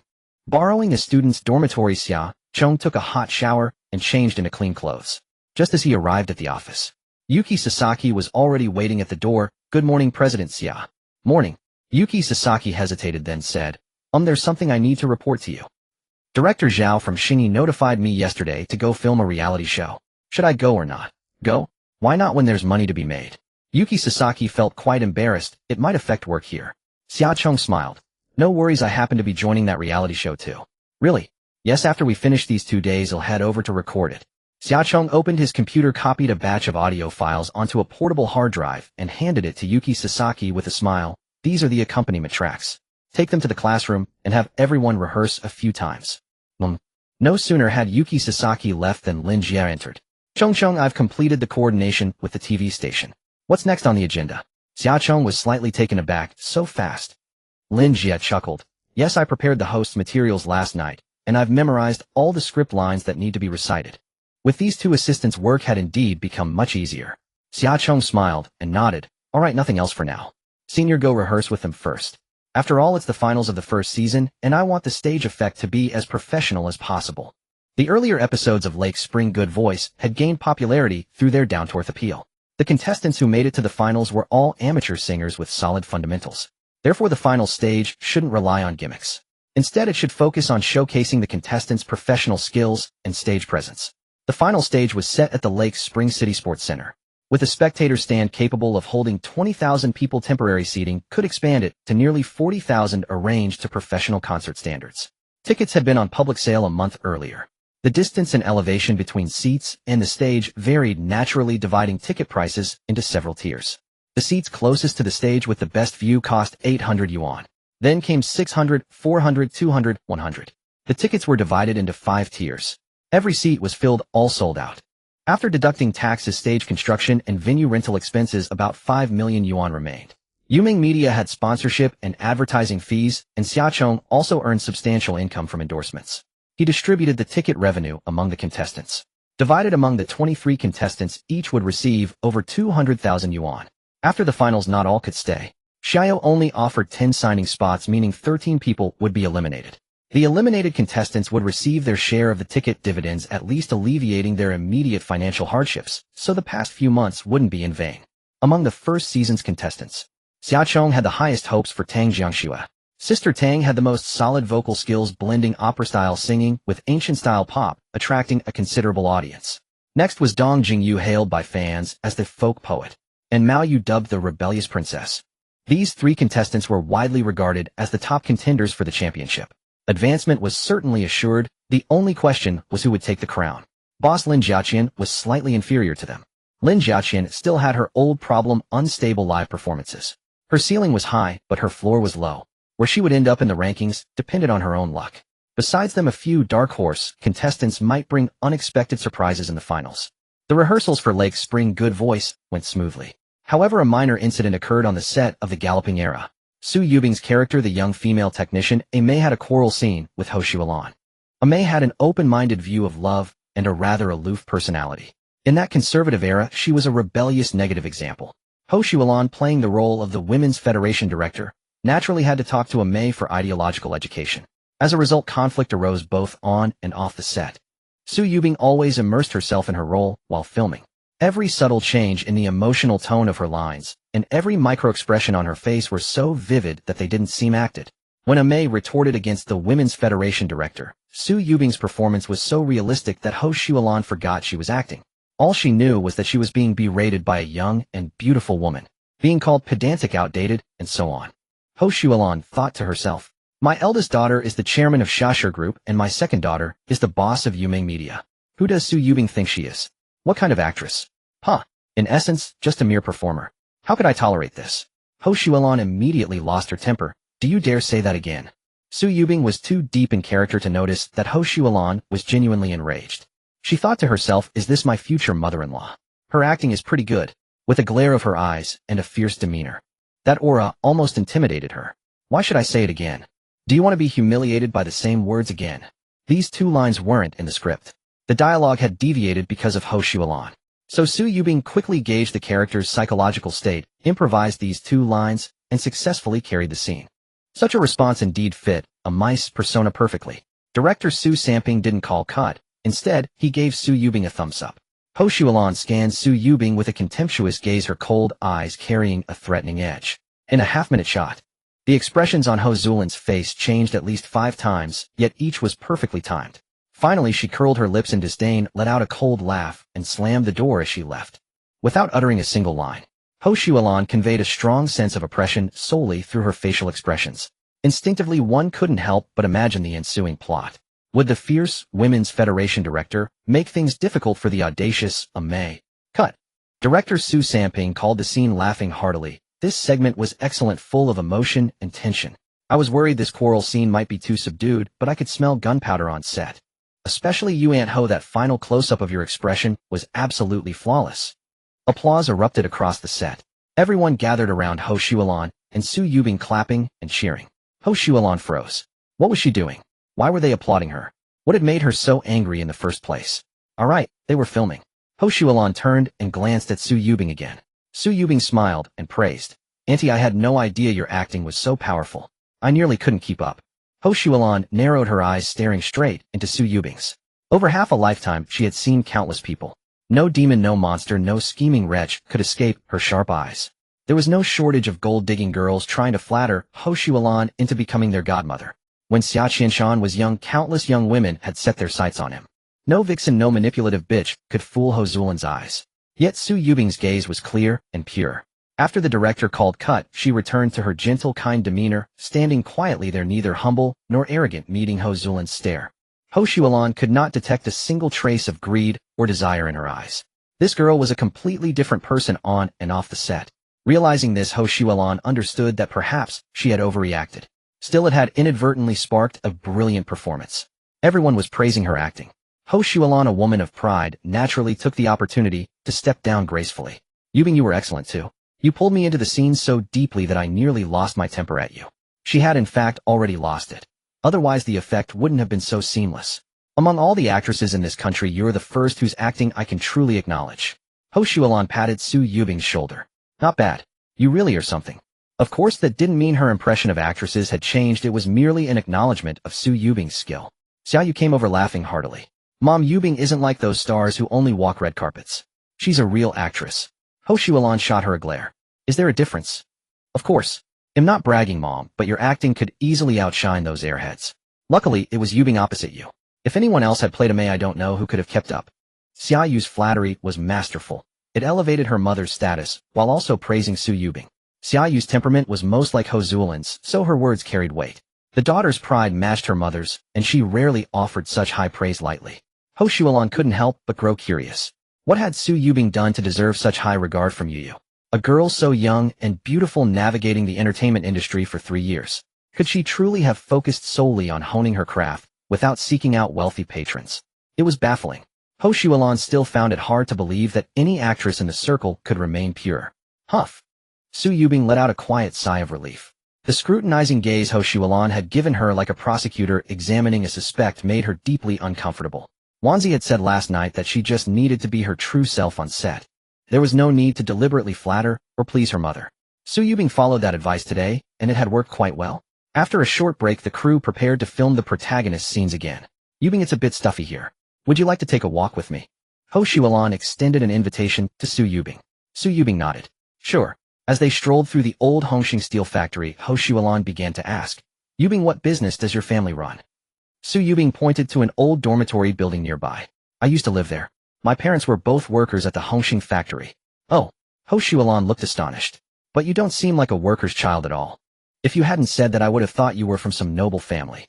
She was sincere. Ho Shuolan disliked empty pleasantries. The main thing was that Su Yubing, when facing a woman of status like her, showed not a trace of inferiority.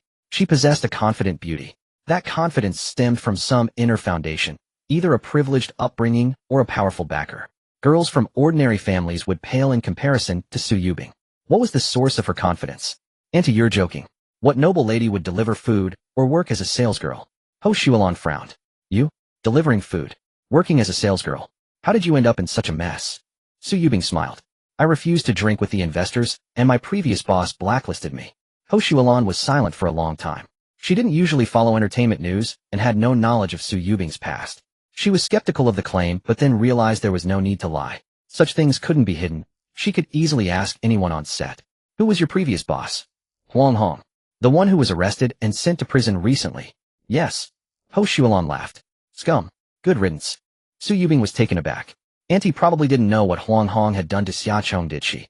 If she knew Xia Chong had nearly died at his hands, she wouldn't be laughing now. Unconsciously, they had walked a full circle around the Hongxing factory. They had talked about many things. Su Yubing was mature in spirit, yet sincere and straightforward, never flattering or echoing others. Ho Shuolan greatly admired this independent girl, feeling a deep connection, almost like a friendship across generations. She truly liked her. It would be wonderful to keep this girl by her side. Adopt her as a goddaughter. No, that would be taking advantage. And Yubing didn't seem like the type to casually accept a godmother for money. Besides, the Xia family already had 2.5 daughters. After much deliberation, Ho Shuolan made a major decision. Yubing, how old are you? I'm 25. Su Yubing's heart fluttered with unease. Why is Annie asking my age? Is she planning to introduce her son to me? Could it really be this smooth? Ho Shuolan pinched Su Yubing's cheek and said with affectionate amusement, Don't call me Annie anymore. From now on, call me Lanjia. With me, Ho Shuolan, watching over you who dares to try and exploit you. Su Yubing was stunned. Wait, your son wants to marry me as his wife, but you're asking me to call you his... I wouldn't dare call Sister Lan. Yu is my boss, and mixing up ranks would be chaotic. I'd better call you Annie. Su Yubing's mind raced, finding a perfect excuse to dodge the situation. Ho Shuolan didn't press further. Instead, she found the girl truly remarkable. How many women outside yearned to enter Ho Zuolin's circle of elite ladies. Yet Su Yubing alone had declined her invitation. This girl indeed sought neither fame nor fortune. Of course. Ho Shuolan had no idea that what the girl sought was her son. Walking back to the set, Su Yubing's phone rang. She glanced at the screen. It read Meatball. Ho Shuolan inadvertently caught a glimpse and discreetly averted her gaze. Su Yubing answered nervously, Hello. Senior, are you free this Sunday? Xia Chong's pause was rather clever. Su Yubing's face flushed instantly. Meatball, speak properly. It's the finals of the Lake Spring Good Voice, and I want to bring you to watch. I'm free on Sunday, but I'm busy now. Let's talk later. She hung up hastily. Su Yubing's expression was even more tense than before. Ho Shuolan asked with a grin, Boyfriend? Su Yubing nodded. Yeah, that's right. Why is your boyfriend called Meatball? Sounds a bit effeminate. Yubing, with your qualities, don't settle for a puppy-type guy. They're not worthy of you. Ho Shuolan, with the air of a seasoned woman, kept advising Su Yubing not to lower her standards in choosing a partner, nor to fall into romantic foolishness during the prime of her career, and so forth. Su Yubing was mortified. She dared not retort, nodding repeatedly, yes, yes. Meanwhile, she thought, if Auntie knew that Meatball was Xia Chong, would she still be so easygoing? On the other end, just as Xia Chong hung up, Lin Jiaqian entered his office. Her expression was grim as she said, Chong, bad news is spreading in the fan groups. Most of our finals tickets were snapped up by scalpers, and they're now selling them at exorbitant prices. The main stands originally priced at 800 yuan are now being scalped for 3,500 each. Xia Chong's heart jolted. His focus wasn't on ticket scalping itself. Rather, and people are still buying at 3,500. Lin Jiaqian nodded, yes, quite a few. Xia Chong slapped his forehead in frustration.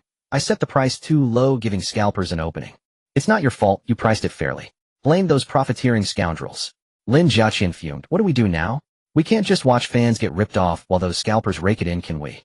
Of course we won't let them off easy. Fortunately, ticket sales went through their own channel, not a third-party site. Xia Chong logged into Yuming Media's official website. With his admin account, he could directly check sales data. After some screening, he found anomalies in ticket sales during 2 time periods. Within just a few seconds, thousands of tickets were snapped up, all from the same IP addresses. Clearly, scalpers used multiple accounts with scripts to grab tickets. The number of tickets that fell into scalpers' hands was about 11500. Even at the lowest tier of 100 yuan per ticket, their value exceeded 1.15 million. Reselling them at several times the price would earn millions. The high-priced tickets for the main and central stands were marked up even more outrageously, sometimes exceeding what the organizer earned. Such exorbitant profits. No wonder so many scalpers risked their necks. Xia Chong opened the back-end statistics page. He filtered out all scalper tickets and generated a new set with the same seat numbers. It might not be exact, but close enough. He planned to sell these tickets again. Sister Qian, didn't you set up that super topic for me? Lin Jiaqian nodded and helped me post an announcement. We're adding 1,000 more seats with no change in ticket prices. Lin Jiaqian was stunned. What if scalpers grab them again? Xia Chong chuckled. That's exactly what I want them to do. I've already restricted login IPs in the backend.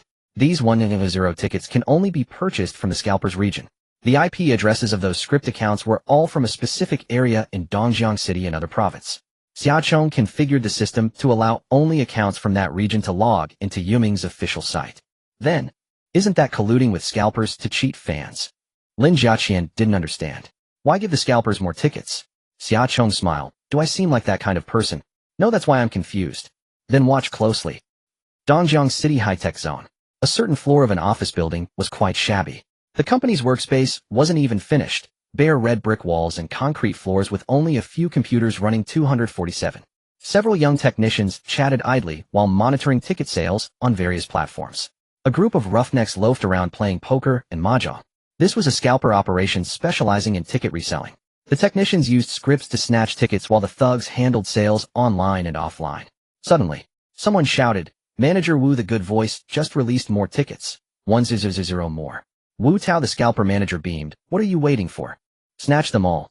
Lately, they had made a fortune reselling Lake Spring good voice tickets. Hearing that another 1,000 were available, they grabbed them all without a second thought. But, as soon as they grabbed those 1,000, a technician stammered, Manager Wu, something's off. Right after we took these, Yuming released another 1,000. Wu Tao was taken aback. What did you say? He rushed to the computer and saw a third batch of tickets. Another 1,000. And the seat numbers were identical to the previous batch. Wu Tao clicked to grab one. But got account anomaly, please log in again. He quickly re-entered his credentials, only to be told server busy, please try again later. Damn, they've locked my IP. Wu Tao's heart sank as realization dawned. His IP was exposed. If the other side called the police, they'd trace it here soon. We can't stay here. Smash the computers, pull the hard drives, evacuate. Chong, amazing.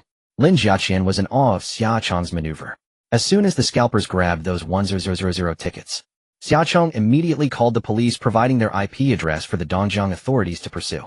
Simultaneously, he released a third batch of tickets. The seat numbers were still identical to the previous batch. However, this time, he lifted the IP restriction for regions outside Dongjiang. As long as no new scalpers emerged, these tickets would sell normally to fans. Lin Jiaqian posted the sales link in major fan groups, forums, and public accounts. The 1,000 tickets Wu Tao had just snatched were destined to become dead stock. With the need to evade police, no matter whether they were eventually caught, they couldn't blatantly sell tickets anymore. Lin Jiaqian posted in various fan groups roughly counting the number of scalper ticket buyers. The tickets Wu Tao's group had grabbed earlier weren't widely circulated yet. Of the 11500, only about 3500 had been sold. That meant over 300 scalper tickets would have duplicate seat numbers with official ones. No big deal. There were still over 700 tickets stuck with the scalpers right. So there would be over 7,000 empty seats at the venue. Of course this data wasn't precise. Fans who bought scalper tickets might not all admit it in the groups. But that didn't matter. Official ticket purchases had payment records as proof. Anyway, there would be more empty seats than duplicates. Enough? Xiaochong had Lin Jiaqian issue another statement. Technically scalper tickets should be void. But given the large number, it was hard to verify them all at once. So Yuming Media, to appease fans, would verbally acknowledge all tickets as valid. However, if seat numbers conflicted, the seat would go to the holder of the official ticket. Those with scalper tickets would be assigned to empty seats of the same tier. Buyers of scalper tickets had to accept the consequences. As for the losses incurred by those fans, Yuming Media bore no responsibility. After all, the official site had clearly stated, it is strictly forbidden to purchase tickets through third-party channels, and tickets obtained from such channels are invalid. Li Linfeng, Yuming Media's legal advisor, had already foreseen such scenarios. Scalpers reselling tickets at inflated prices knowing they were invalid aimed to unlawfully take others' property. Given the large amounts involved, it constituted fraud. Ticket scalping is illegal, and the transactions themselves are unlawful. The resulting sales contracts are void. Fans who bought scalper tickets and sought refunds could request mediation from consumer protection associations or file complaints with the market regulation authorities for refunds. Of course, all this had nothing to do with Yuming Media. Afterwards, Xiaochong also inquired with his brother-in-law. He asked whether repeatedly selling 100 tickets to scalpers constituted fraud. Li Linfeng's reply was thought-provoking. Who said you sold the tickets to scalpers? Did you know in advance that scalpers would come to grab tickets? Xiaochong immediately caught on. No, I didn't know. Then why ask? You have no subjective criminal intent or motive, so what fraud are we talking about? Got it, thanks brother-in-law. Xiaochong sold the tickets through the official channels of Yuming Media. If any issues arose with these tickets, Yuming Media, as the responsible entity, could bear all consequences. This was entirely different from scalping. The question was, would the scalpers dare to sue Yuming Media? On what grounds? So the money from these 1,000 tickets, a total of 2 million yuan, was almost like finding free money. The benefits arranged for the trainees could be upgraded another level. Xiaochong felt that his personality was really not suited for being a boss. He was too conscientious. Anyone else, someone like Hong Chong or Huang Hong, would have squeezed every bit of commercial value from these trainees and considered it a mercy. Xiaochong always believed that treating others with empathy would be rewarded. This wasn't about being sanctimonious. Sanctimoniousness meant boundless, baseless charity. These trainees had already created value and fame for Yuming Media. Xiaochong believed this money was their rightful compensation, not just a token reward to pacify them. The scalper storm lingered on. Wu Tao and his gang were clearly experienced. As soon as their IP addresses were exposed, they vanished without a trace. All that was left for the police were several shattered computers. The hard drives inside had been removed, leaving no valuable clues. Fans who bought scalp tickets knowing they were in the wrong felt too embarrassed to trouble Yuming Media. Even if they did, it was useless. Buying scalp tickets was inherently wrong with no valid argument to stand on. Amid the aftermath of this incident, the highly anticipated finals night arrived. The venue at Huchuan Sports Center had been transformed into a grand concert. Top-tier sound systems and lighting engineers accompanied by the finest accompaniment and stage design teams elevated the program's prestige to new heights. Audiences accustomed to down-to-earth street performances were now greeted with such a magnificent final stage, offering a refreshing experience. Xiaochong sat in the front row of the main stands beside Su Yubing, intending to enjoy this musical feast from the audience's perspective. For a moment, he felt a strange illusion, as if he had returned to a top-tier concert in his past life. The Chinese music scene in this world was finally rising. Host Lin Jie delivered a remarkably steady performance.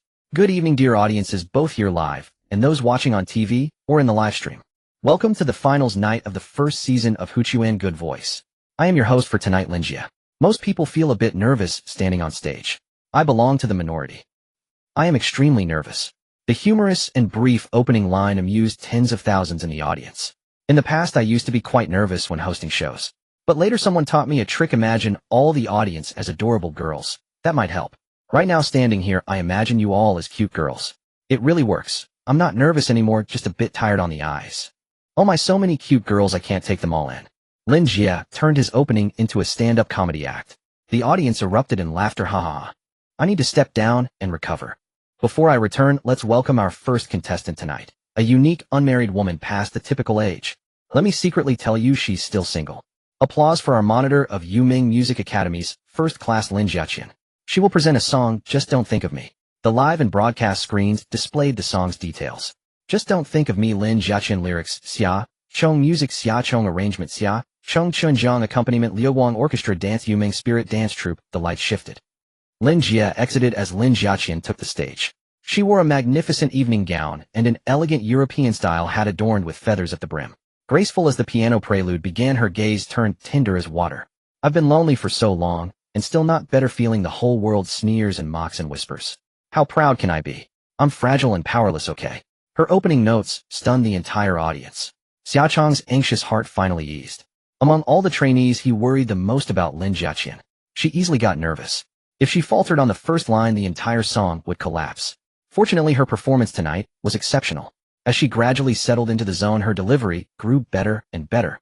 Her mind conjured visions of her unattainable ex-boyfriend. Reaching the chorus, her voice fully opened. Clearly you love me too, no reason not to reach the result. As long as you dare not be cowardly, why should we miss each other? Long nights, many dreams. Just don't think of me, then you'll know how much it hurts. The full-live microphone and sound pressure were unmatched by the half-live with backing track. The raw, heartfelt emotions felt like recounting a tearful love story. Long nights, many dreams, just don't think of me, then it's best not to come and apologize. Just don't go crazy thinking of me. The sustained high notes amplified by the live atmosphere were even more breathtaking. The audience members, one and all, furrowed their brows and slightly parted their lips. As if the person on stage wasn't a singer, but a woman forced by reality into a painful breakup, hysterically shouting at her ex-boyfriend. And the final line, "I wait for the night to hear you say you love me more," signified that this story ultimately ended in separation. 2 streams of tears slid from Lin Jiaqian's eyes, proving she had fully immersed her emotions into the song. The opening was a bombshell. Lin Jiaqian's performance exceeded all audience expectations. Her singing skills and techniques had improved tremendously compared to the first 2 episodes. She had completed a gorgeous transformation from a common amateur to a professional singer. Offstage, Su Yubing's focus, however, was not on Lin Jiaqian, but on the lyrics of Just Don't Think of Me. She stared at Xiaochong suspiciously. "Wanzi, am I really your first love?" Xiaochong nodded blankly. "Yes." "I'm a bit skeptical," Su Yubing said sourly. "How could you write such sorrowful lyrics without having gone through 10 or 8 breakups?" "Shuiyong. I have a roommate named Shuiyong, remember? He was there the night we ate fish. Do you know who his ex-girlfriend is? His ex-girlfriend is Zhou Jiejia. He's the one who got dumped. This song is based on Shuiyong."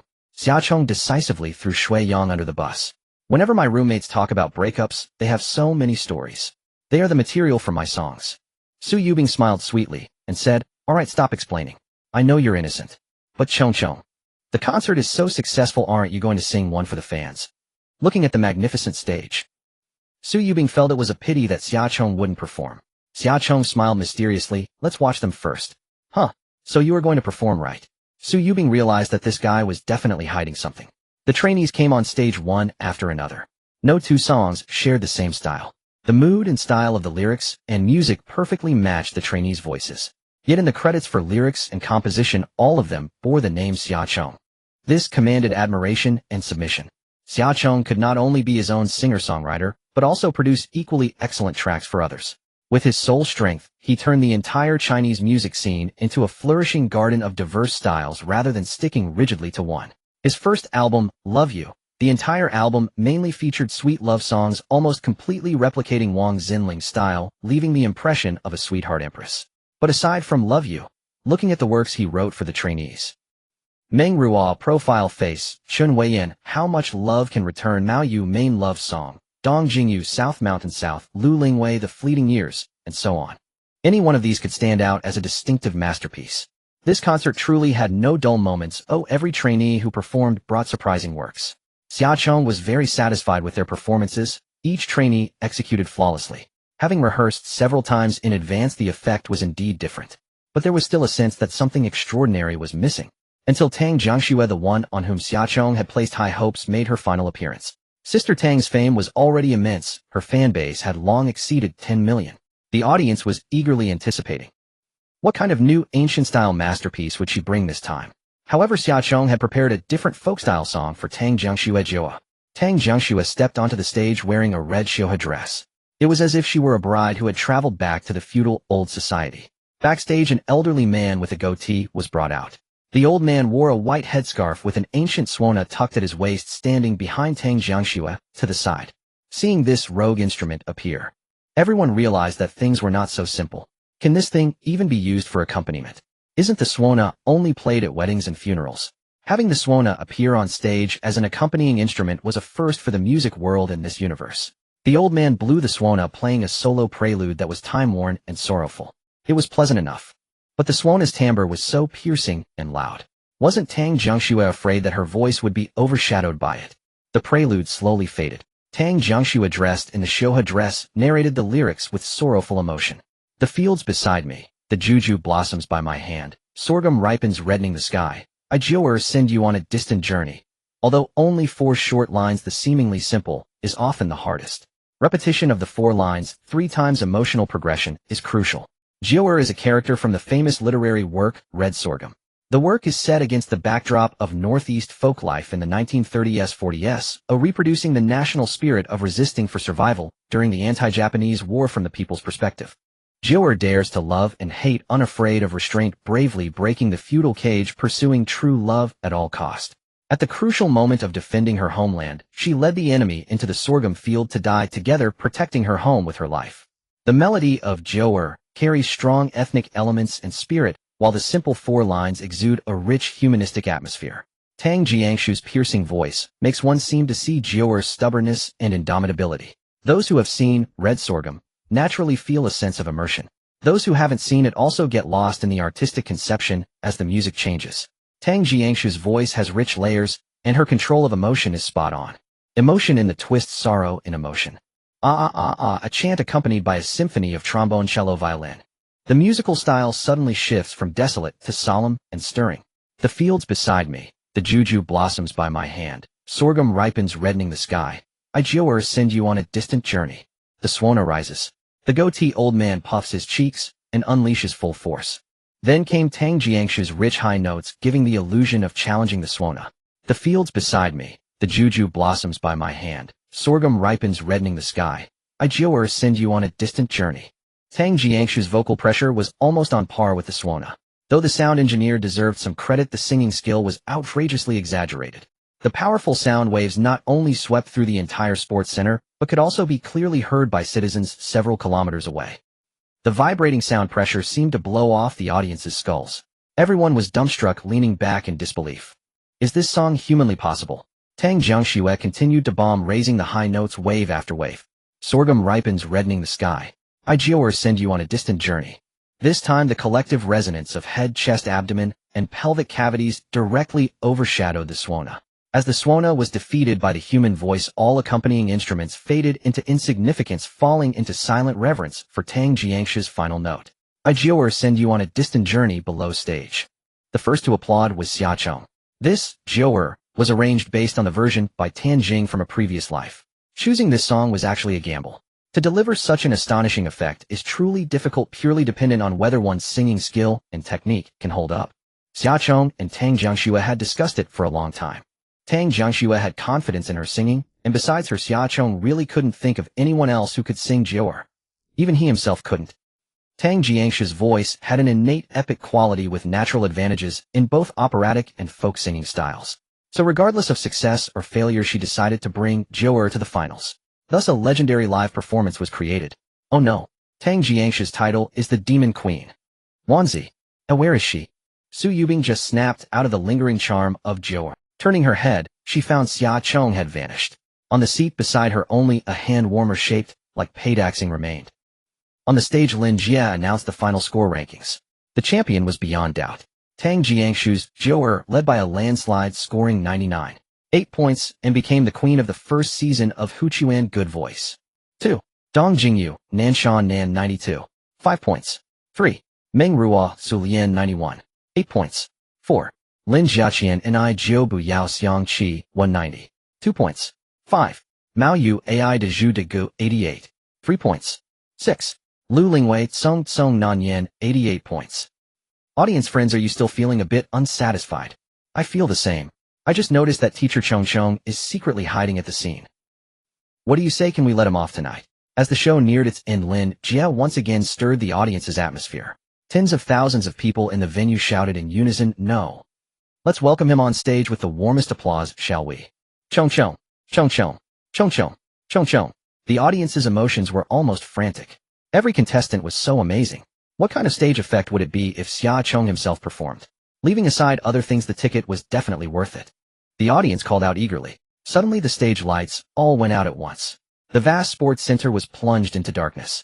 The darkness lasted for a long time, like the Chinese music scene, before Xia Chong burst onto the scene. There was only darkness with no glimmer of hope in sight. People wondered if the power had gone out.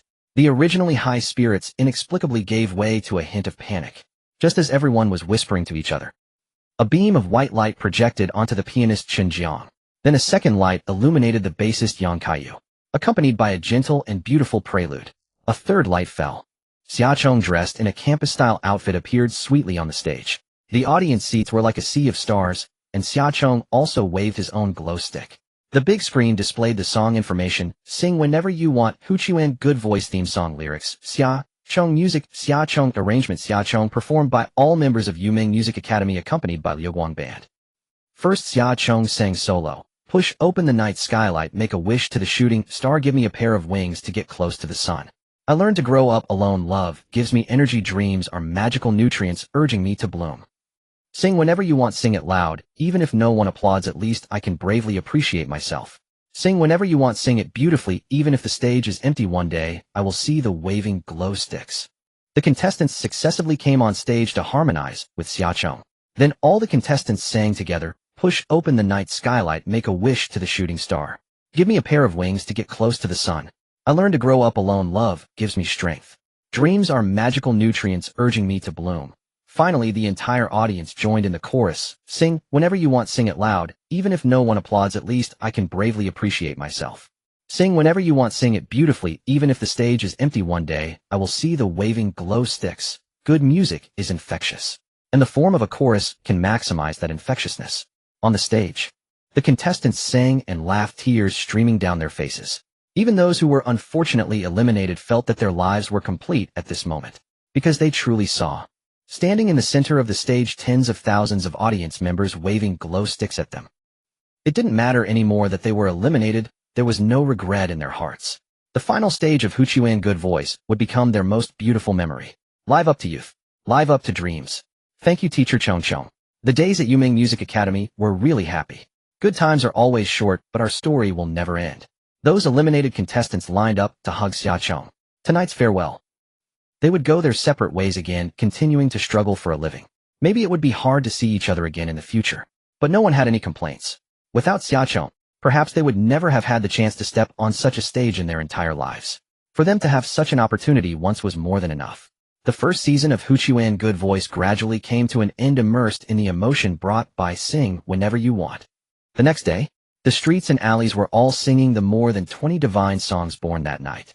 Major shopping mall stores, buses, subways, train station broadcasts. All places with audio systems were playing Chinese music on loop. That night the Chinese music scene truly rose. Of course, this was only the beginning. Xia Chong immediately threw himself into new work. Su Yubing drove him to the airport. Xia Chong was going to Dongjiang City, over 1,000 kilometers away, to participate in the recording of the first episode of My Pastoral Song.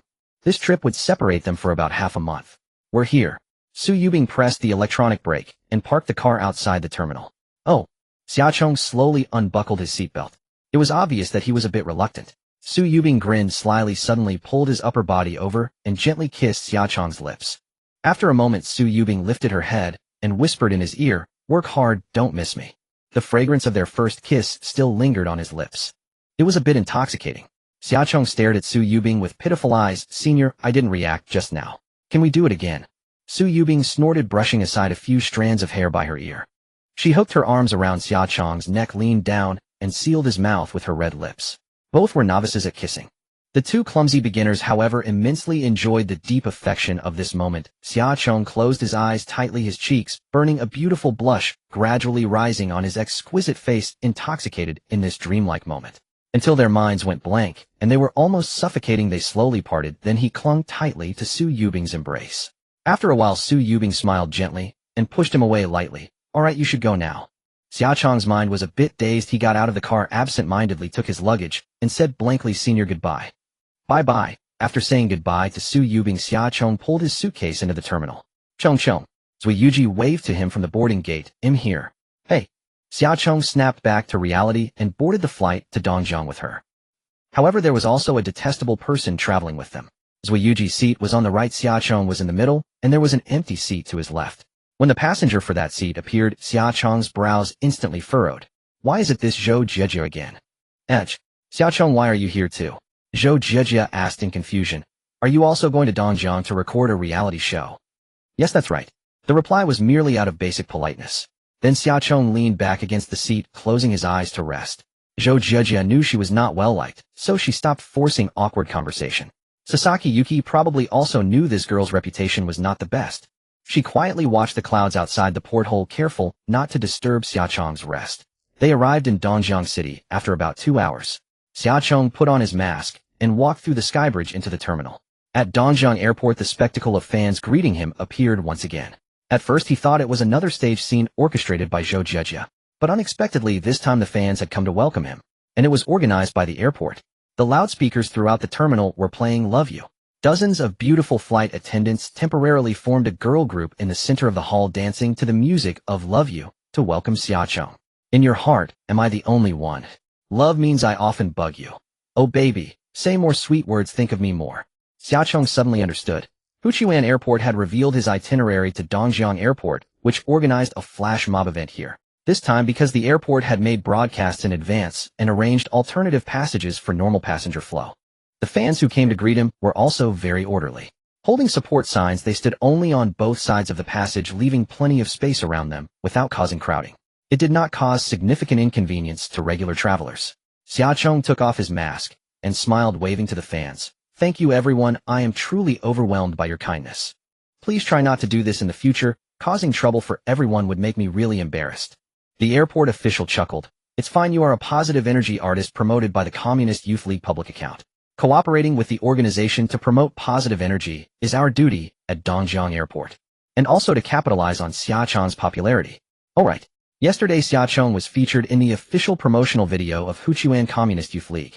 They called him a representative positive energy quality artist of the new generation and urged all young artists to follow Xiaochong's example. Previously, some voices in public opinion questioned whether Xiaochong was engaging in effeminate behavior that misleads values.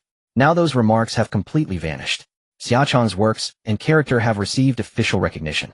The Huqiuan Daily public account even posted a featured article to support him. What is effeminacy? What is sissy? The answer can be found in Xiaochong. In short, Xiaochong has now become the darling of major state media, and every article and video about him has unlocked the flow traffic code. But he himself seemed not particularly impressed.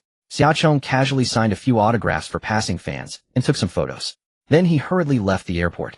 An Alfred minivan was waiting by the roadside. 2 young men in suits stood beside the car, smiling politely at Xiaochong. Hello boss, Zhao sent us to pick you up. Without much thought, Xiaochong and Sasaki Yuki boarded the vehicle. As soon as he sat inside, Xiaochong sensed something was wrong. The windows of this car had bidirectional privacy film. Not only could outsiders not see inside, but those inside could not see outside either. Xiaochong immediately pulled Sasaki Yuki to get out. However, the electric doors had already locked. The driver stepped on the accelerator and drove away from the airport. There was a partition between the front and back rows, and Xiaochong had no idea which direction they were heading. He took out his phone and glanced at it. The signal was jammed. The 2 men who came to pick him up were both sitting in the front row. They refused to communicate throughout the journey. Xiaochong didn't even know what their purpose was. Just as they left, Zhao Sun arrived at the airport in an identical Alfred. He had just been about to leave when he found his tire had been punctured by a screwdriver. So he was a few minutes later than scheduled. Zhao Sun didn't meet Xiaochong, but happened to run into Zhou Jieji, who had come out of the terminal slightly after Xiaochong. Jieji, why are you here too? Were you on the same flight as Xiaochong? Zhou Jieji nodded in confusion. Yes. Where is he? Didn't your people pick him up? Zhao Sun froze. My people picked him up. Yes, 2 men in suits took Xiaochong and Sasaki Yuki away, driving a car, just like yours, in that direction. Zhou Jieji pointed toward the exit of the airport expressway. Damn it. Zhao Sun slapped his thigh. His car being punctured was no simple prank. The other party had planned it deliberately, aiming to pick up Xiaochong before he could. Zhao Sun rushed straight to the airport police station to report the incident. Xiaochong and Sasaki Yuki were taken to a rural area. The car stopped in a remote mountain ravine. The 2 suit-clad men opened the doors and let Xiaochong and Sasaki Yuki out. They weren't worried about their clients escaping, not to mention whether they could outrun them, but this place was extremely isolated, dozens of kilometers from the city. On the way, Xiaochong and Sasaki Yuki couldn't even see the road outside. Where could they run? One of the suit-wearing men chewed gum and said calmly, Mr. Xia, Miss Yuki, follow us. It's easy to get lost here. I suggest you don't wander off. Xia Chong nodded, staying vigilant, but not putting up futile resistance. First, see what the other party's goal was. Sasaki Yuki was a bit panicked. Xia Chong gently patted her shoulder, signaling her not to be nervous. Clearly they were after him, and Sasaki Yuki was merely an innocent caught in the crossfire. After crossing a narrow dirt road impassable by vehicle, the two suit men led them to a countryside vacation villa. They opened the door and entered the villa's hall. More than a dozen people sat on the sofa, all glaring at Xia Chong with hostile eyes. At the head was Wu Tao, whom the police had been investigating recently, the boss of the Dongjiang scalper gang. Mr. Xia, quite a skill. Wu Tao sneered. Your move cost us tens of millions. Xia Chong immediately understood the reason. They were the scalpers who used scripts to snatch tickets for resale. So it's you. Bringing me here must be for money, right? To be honest, Xia Chong wasn't very afraid of them. They hadn't used direct violence or kidnapping. They just exploited an information gap to lure him onto this unlicensed ride. These days surveillance cameras are everywhere. They knew that using force would have dire consequences, especially now that Xia Chong was in the spotlight. If anything happened to him, it would surely stir up a huge uproar nationwide. Then none of them would get away. So their purpose was likely negotiation for compensation. Wu Tao patted the seat beside him. Mr. Xia, don't be nervous. Have a seat, and let's talk. Xia Chong smiled and sat beside Wu Tao. Wu Tao picked up a small clamp, took a cup that had been boiled at high temperature, and poured tea for Xia Chong. We just want money. We don't want to make a big deal, which would be bad for both of us. Mr. Xia, we are not robbers.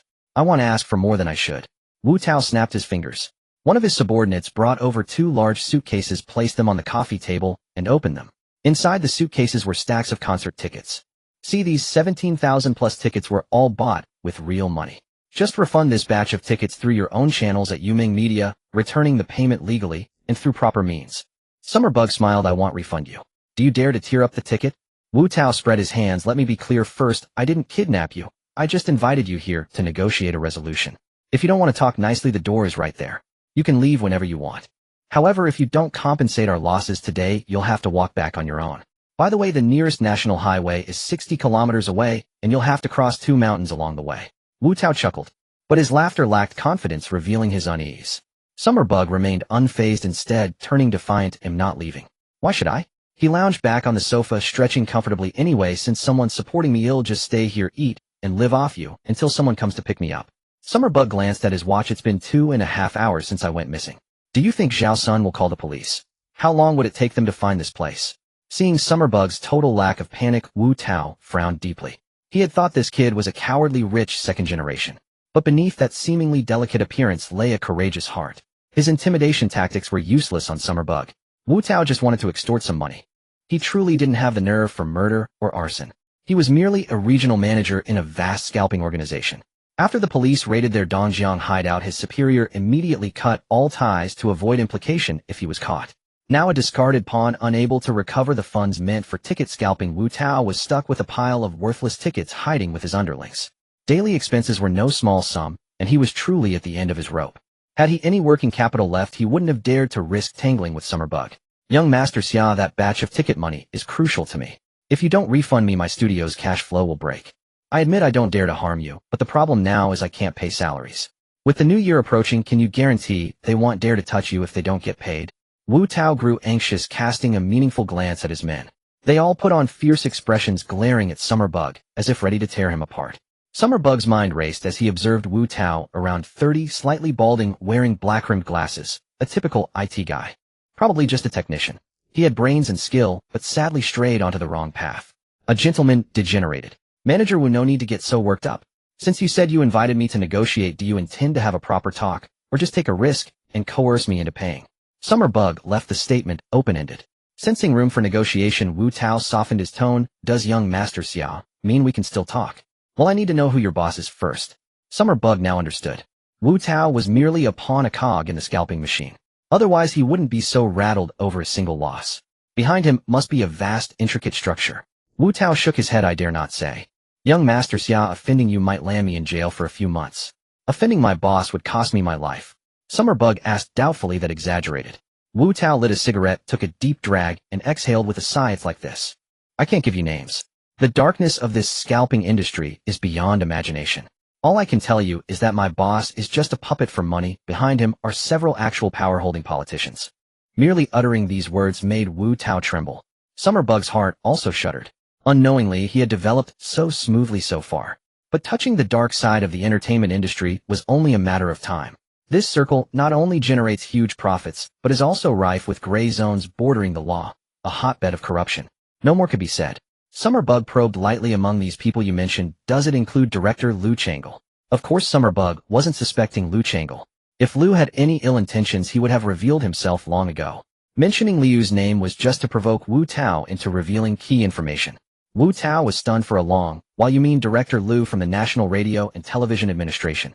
Summer Bug nodded yes. Wu Tao immediately denied impossible. My boss can't reach someone of Director Liu's level. Summer Bug felt relieved. It seemed the scalping syndicate was only run by local flies. Director Liu could handle them. Summer Bug's smooth development owed much to Liu Changl's backing. Without Liu keeping those ill-intentioned people at bay, Yuming Media would face endless troubles. Manager Wu, did you know that Huchuan Good Voice is a program specially approved by Director Liu? Wu Tao was taken aback. I really didn't know that. Think again. Why did my show run smoothly for an entire season without anyone daring to cause trouble? Summer Bug's hint was clear. Wu Tao caught on. Is Director Liu backing you? Summer Bug shot him a glare. Backing. That's not the right word. Director Liu simply upheld justice for me. I understand. Wu Tao nodded, his panic growing. Before this, he had no idea Summer Bug had such a background. Being protected by Director Liu meant Summer Bug was under the Central Media's wing. How to salvage this? Young Master Xia, I'm really desperate. I just wanted to get some money and extricate myself from this mess. I don't want to get involved in the storms among big shots like you. Wu Tao threw away his half-smoked cigarette, crushed it, and clutched his head in agony. Show me a way out. Summer Bug frowned. Are you still in touch with your superior? No. I've been abandoned since you called the police. Even after this storm passes, Wu Tao's boss would never use him again, because the police might deliberately leave Wu Tao as bait to catch the bigger fish. Summer Bug carefully analyzed the credibility of each of Wu Tao's statements. Then he said, I want refund the ticket money. It's a matter of principle. However, you've reminded me today. It's true that a person is afraid of fame just as a pig fears growing fat. I'm in need of a security team now. If you want to earn money, you can come work for me. Steady work, clean money to take home for the new year. Isn't that better than hiding out? Of course Summer Bug wasn't naive. These people with criminal records were untrustworthy. He had no intention of trusting or promoting them, but they were key witnesses. Yuming Media would continue to grow, inevitably clashing with scalpers and stepping on someone's interests. Winning Wu Tao over gave him an extra card against them. Besides, Wu Tao's crew only wanted money. Offering them security jobs was feasible. As for their past misdeeds, the severity of matters dictated the order. Settling scores later was fine. Wu Tao neither agreed nor refused. He thought hard. Summer Bug laid out facts. Manager Wu, whether you talk or not, you know too much. You're a smart man. I'm sure you realize your situation is far more dangerous than mine. Summer Bug wasn't being alarmist. Wu Tao knew well he faced the risk of being silenced. What do you mean, young Master Xia? Summer Bug said, haven't you understood yet? The only one who can protect you now is me. On the condition that you cooperate with me unconditionally from now on. Remember, it's not you helping me. I'm helping you. If we don't topple the entire scalping system behind you, your life is at risk at any moment. After deep deliberation, Wu Tao nodded. All right. What? Turn off that damn signal jammer and let me make a phone call. Summer Bug had endured it long enough. Such a trivial matter. For some money, they turned it into a spy thriller. They even set up a signal jammer. Wu Tao quickly ordered his men to handle it. Once the cell signal returned, Summer Bug immediately called Liu Changle. Hello, Grandpa Liu, he said affectionately. Recently, Liu Changle had visited Huchuan City TV station 3 times, each time requesting to see Summer Bug and discuss the future of the domestic entertainment industry. He held great expectations for this young lad. The address Grandpa Liu was something Liu himself had asked Summer Bug to use. Hearing Summer Bug's voice, Liu Changle was delighted. Ah, Chong, what's up? Something major has happened. Summer Bug reported everything truthfully. A loud bang came from the other end. Liu Changle slammed the table in rage. These parasites, not content with their extortion and corruption, now even mess with concert tickets. Chong, how many leads do you have? Summer Bug answered honestly, not many leads, but I've turned their manager Wu Tao. He should know quite a bit. Liu Changle was silent for a moment, then replied, Chong, strengthen your protection these days, and try to keep Wu Tao with you as much as possible. After reporting the situation, Xia Chong then contacted Xia Yu. Sis, can you find me a bodyguard? The crew led by Wu Tao were only good for making a show of force. They were utterly useless in a real crisis. Xia Chong knew he needed someone he could truly trust. What happened to you? Xia Yu's voice was somber. Zhao Sun said you were taken away by a group of unknown individuals. Nothing serious this time. But if you don't arrange a bodyguard for me soon, I might not be so lucky next time. Xia Chong tried to sound nonchalant, but in truth he was still shaken. He had always kept a low profile, disliking any ostentation when going out. Yet as his fame grew, such arrangements became unavoidable. No matter how vigilant he was, there would always be moments of lapsed caution. Take today for instance. How could he have imagined that someone would slash Zhao Sen's tires and impersonate him to pick up Xia Chong at the airport? Xia Yu replied over the phone, "I've just arrived at Huchuan Airport. They'll catch the next flight to you and handle the bodyguard arrangements." "Great, thanks for the trouble, sis." Then he contacted Zhao Sun. Zhao Sen's voice trembled with panic as he answered, "Hello. Who is this?" How could he not be terrified? Xia Chong had gone missing as soon as he arrived in Dongjiang. How was Zhao Sun supposed to explain that to Xia Yu? "Brother Zhao, where did you learn that vibrato? That's impressive. Why don't you sign up for the second season of The Voice?" Hearing Xia Chong's joke, Zhao Sun breathed a huge sigh of relief. "I thought it was the kidnappers calling to demand a ransom. Ha ha ha. What era is this? How many kidnappers do you think there are? I sent you a location. Hurry up and find a car to pick me up."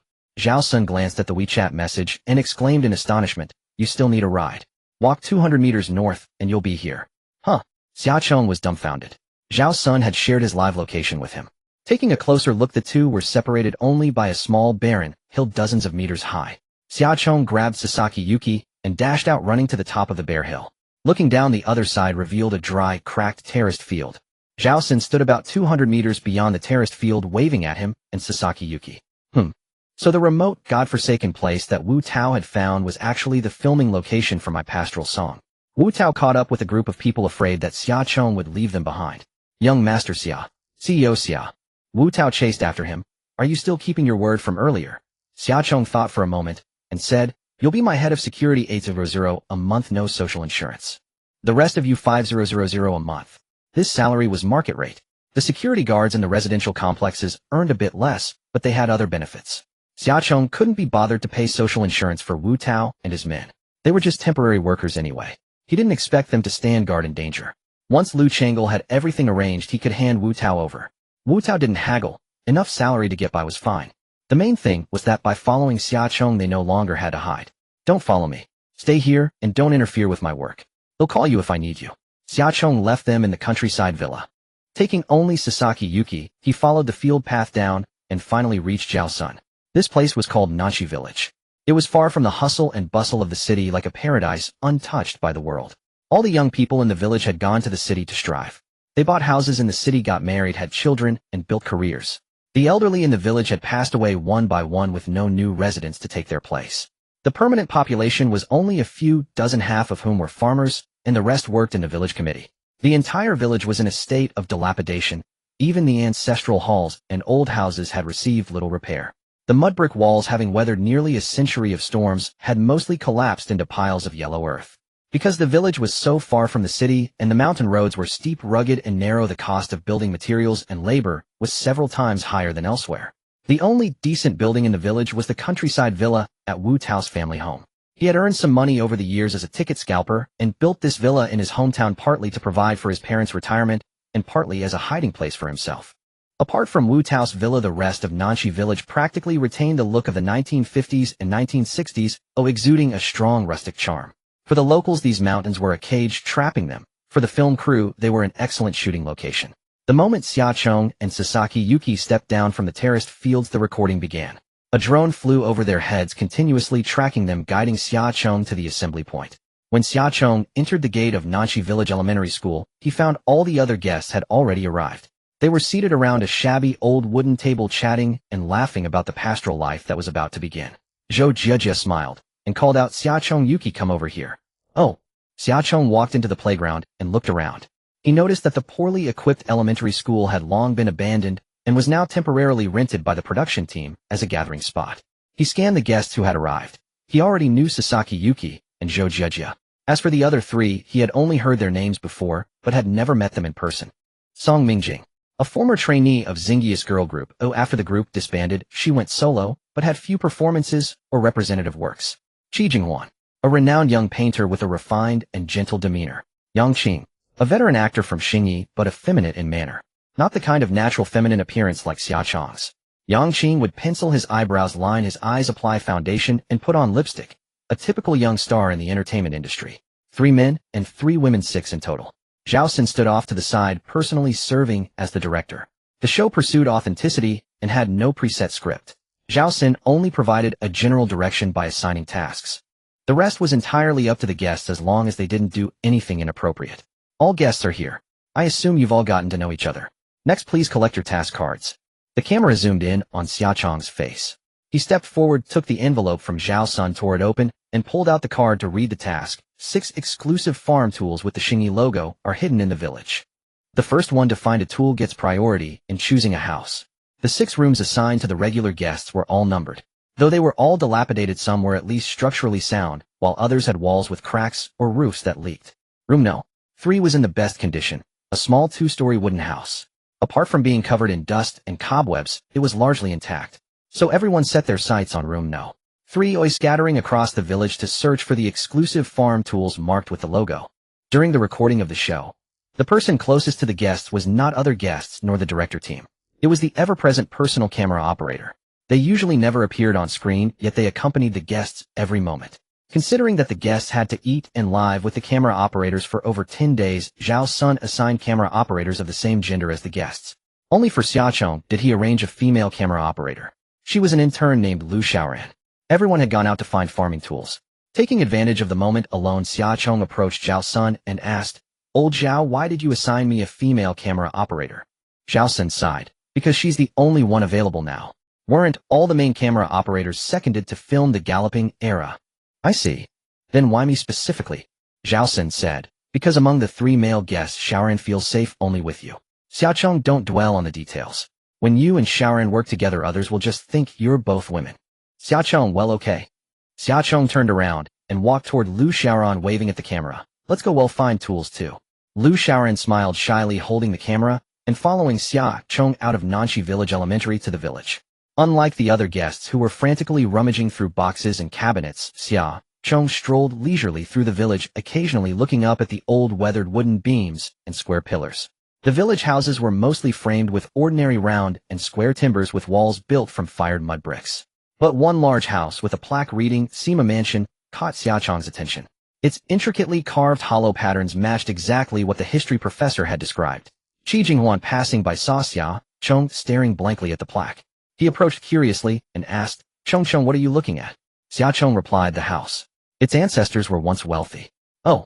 Qi Jinghuan, a painter with a keen interest in art topics, continued the conversation. "How can you tell?" Xiaochong explained, "D refers to the grand mansion of feudal bureaucratic nobles. Sima D means the family's ancestors once held the official position of Sima." Qi Jinghuan was puzzled. Was Sima a high-ranking official? "Sorry, I mean no offense. I just don't know much about ancient official positions, but I'm very interested." The young painter was humble and polite. Xiaochong was happy to talk with him, smiling as he explained, "It depends on the period. There were both high-ranking and low-ranking roles. The position of Sima could be a central official, a local official, or a military officer. As a central official, it originated in the Western Zhou dynasty, ranking alongside the 3 dukes and the 6 ministers, together with C2, C-Kong, C-Shur, and C-Ko, known as the 5 offices in charge of military affairs and military taxes. This continued through the spring and autumn and warring states periods. During the Han dynasty, there was also the Grand Sima, used as an additional title for the Grand General or the Cavalry General. In the Sui and Tang dynasties, the Minister of War also had the alternative name Sima. As a military officer, it began with Emperor Wu of Han, where Sima held a military position subordinate to the general. The army under the general's command was divided into 5 divisions, each led by a Sima. After the Tang dynasty, there was also the local official role of Zhou Sima, who served as an assistant to the local governor. These Simas usually had no real power and were mostly assigned to exiled or demoted officials. This family's ancestor was a Sima who was demoted after the Tang dynasty. However, I'm curious why this Sima mansion hasn't been restored by the Cultural Heritage Protection Unit. Doesn't it have historical value?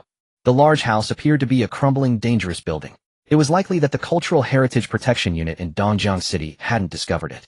And the villagers of Nanxi Village didn't take it seriously either, failing to report and apply for its protection. Qi Jinghuan was astonished. "You know history so well." "Chong, to be honest, I used to suspect that the songs you wrote were ghostwritten. Now I realize I was being narrow-minded." Xiaochong smiled, but said nothing. "Brother, your suspicion was actually correct. Fortunately, I'm not one of those ignorant good-for-nothings. Otherwise, I would have been exposed by an artist with genuine talent." The entire conversation was recorded verbatim by the camera operators. Xiaochong inadvertently established a persona as a history prodigy. He shook his head and smiled. "I majored in history in college. It's just the right field for me." Just then Qi Jinghuan noticed that the wooden door of the Sima mansion was carved with numerous hollow bat-shaped patterns. Chong aren't bats considered ominous beasts. Why are they carved here as a totem? Xiaocheng laughed. Teacher Qi, you studied Western culture, right? Qi Jinghuan nodded. Yes, I studied oil painting in England years ago. Xiaocheng explained, in Western culture bats are indeed ominous, but in our culture, they symbolize fortune. The bat patterns on doors and windows are also called fortune and longevity patterns. The Chinese character for bat fu is a homophone for fortune fu, and bats have wings which carry the connotation of protection. Dragon and phoenix patterns have been exclusively used by the imperial family since ancient times. Officials like Sima could only use bats as their totem. Qi Jinghuan suddenly understood. I see. It's the same logic as the homophone between fish and abundance. Exactly. Zhao's son in the temporary studio at the village elementary school kept a close eye on the real-time dynamics of the 6 guests. This exchange between Xiaocheng and Qi Jinghuan made him, as an observer, clap in delight. Bringing Xiaocheng here was absolutely the right move. His explanation highlighted the humanistic history of Nanqi village, elevating the show's sophistication to a whole new level. Zhao's son had originally only wanted to use Xiaocheng's fame to attract viewers. Unexpectedly, this kid truly had substance. Xiaocheng gently pushed open the door of the Sima mansion. The door was not locked. Accompanied by a creaking groan, it swung open to both sides. Inside was a layout known as 4 waters returning to the hall.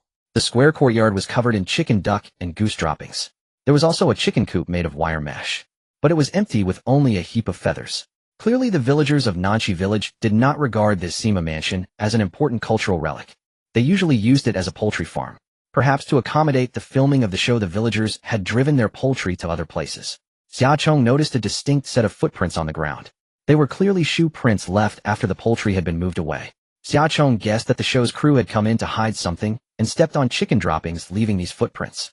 The tracks extended from the courtyard to the left side room of the main house. He quickened his pace and ran inside. Sure enough, in a cluttered corner of the side room, Xiaocheng found a rake with the Xingyi Media logo. He turned around to look at Qi Jinghuan. Qi Jinghuan instantly understood and laughed. Why are you looking at me? You found it first, so it's yours. Haha, you're a true gentleman. Xiaocheng began to clear the clutter beside the door to make a path to retrieve the rake. Qi Jinghuan also lent a hand. Xiaocheng chuckled. I can handle this myself, Teacher Qi. You should go find yours. It's fine. They're just decrepit houses anyway. Any room will do. Qi Jinghuan was rather carefree, exuding the open-mindedness of a gifted young man.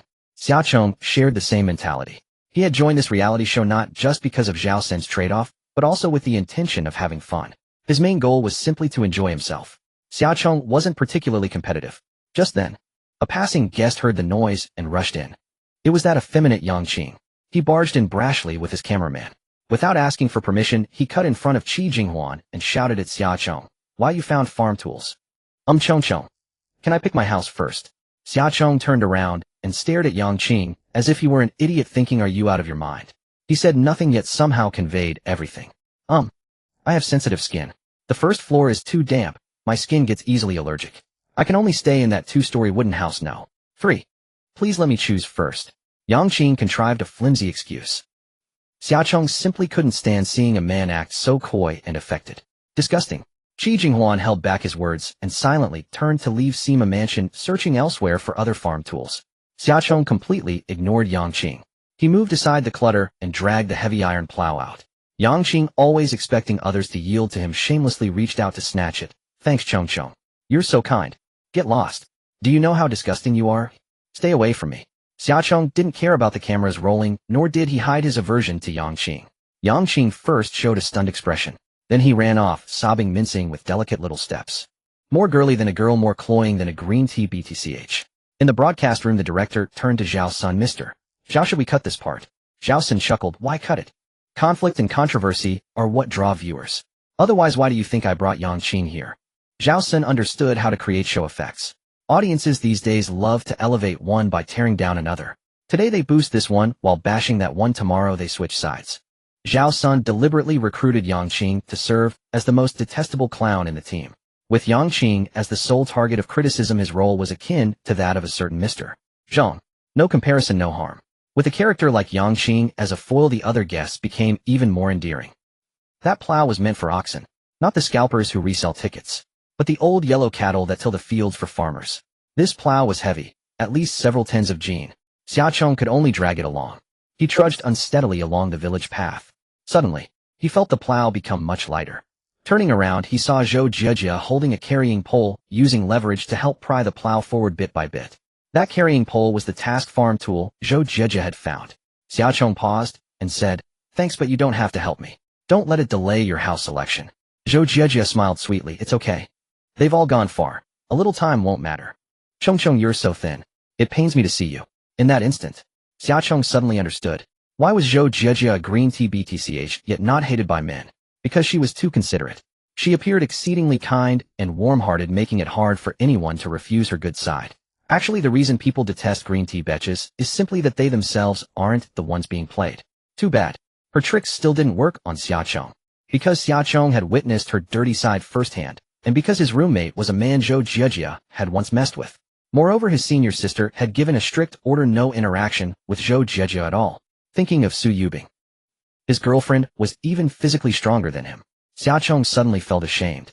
Thus a surge of strength welled up in his limbs. He quickened his pace, hauling the heavy plow with clenched teeth, dragging it through the gate of the village elementary school. He collapsed on the ground, panting heavily. The muscles in his arms and calves throbbed with soreness. Zhou Jijia followed closely behind. Zhao Sun walked out of the broadcast room bewildered. "Which one of you is first?" "It's Xiaochong." "Zhou Jijia." Zhou Jijia pointed at Xiaochong, and Xiaochong pointed at Zhou Jijia. Zhao Sun was dumbfounded. "Are you two playing the let others have first pick game?" Xiaochong panted and explained, "She helped me halfway and took some time. I don't mind. Let her choose first." Zhou Jijia's eyes darted and she smiled. "Director Zhao can guest share a room." Zhao Sun said, "If both parties are willing to share, teaming up is allowed."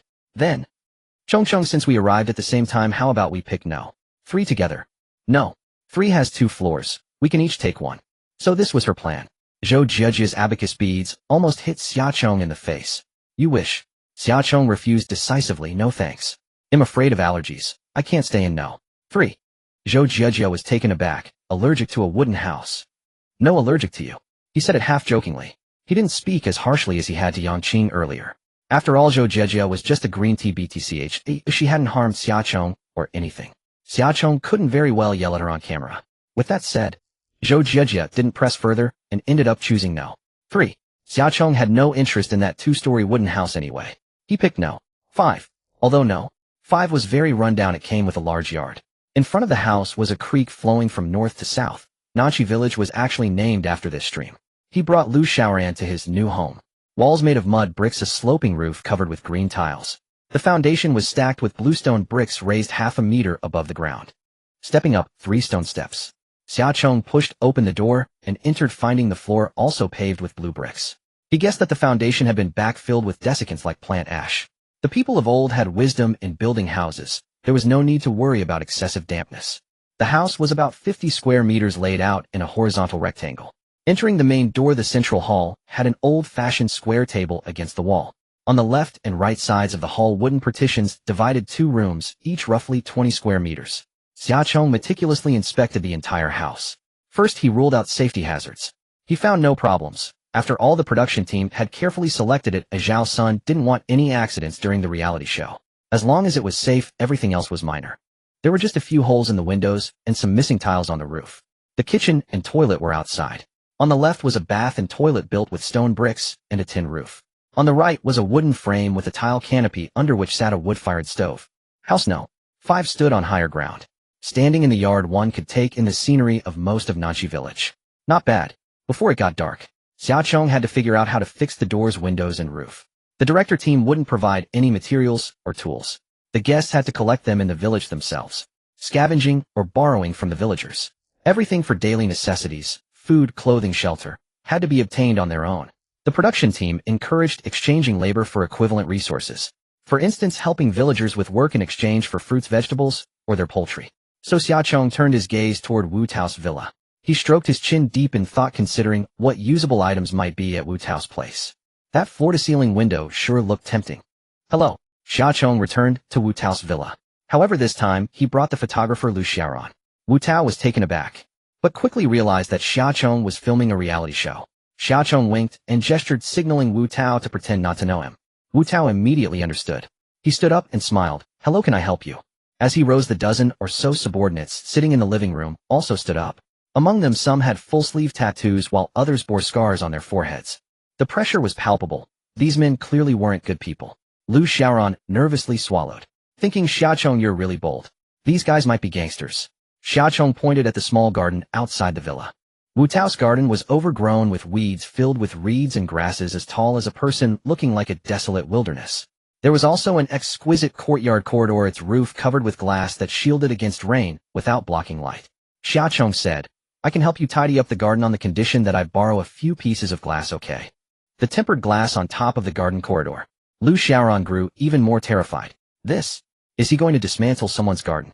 Isn't that too offensive? Would he agree? Unexpectedly, Wu Tao nodded without hesitation and smiled. Sure, but those aren't tempered glass. They're acrylic sheets. Acrylic sheets. Even better. Tempered glass is too heavy.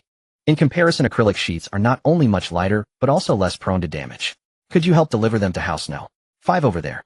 Xiaochong, emboldened, pointed toward his own house. All right. Without a second word, Wu Tao immediately sent his men to handle it. Those subordinates picked up tools and carried ladders to the garden. They unscrewed each tight screw and removed the transparent acrylic sheets. 2 men carried each sheet, delivering all the acrylic boards to Xiaochong's house no. 5 and placing them where he indicated. To keep up the act, Xiaochong sincerely said, thank you. They all faced the camera and awkwardly waved, you're welcome. You're welcome. Xiaochong was their new boss. When the boss assigns work, how could they refuse? After they left, Xiaochong walked over to the stove, thrust his hand into the ashes, and rummaged around.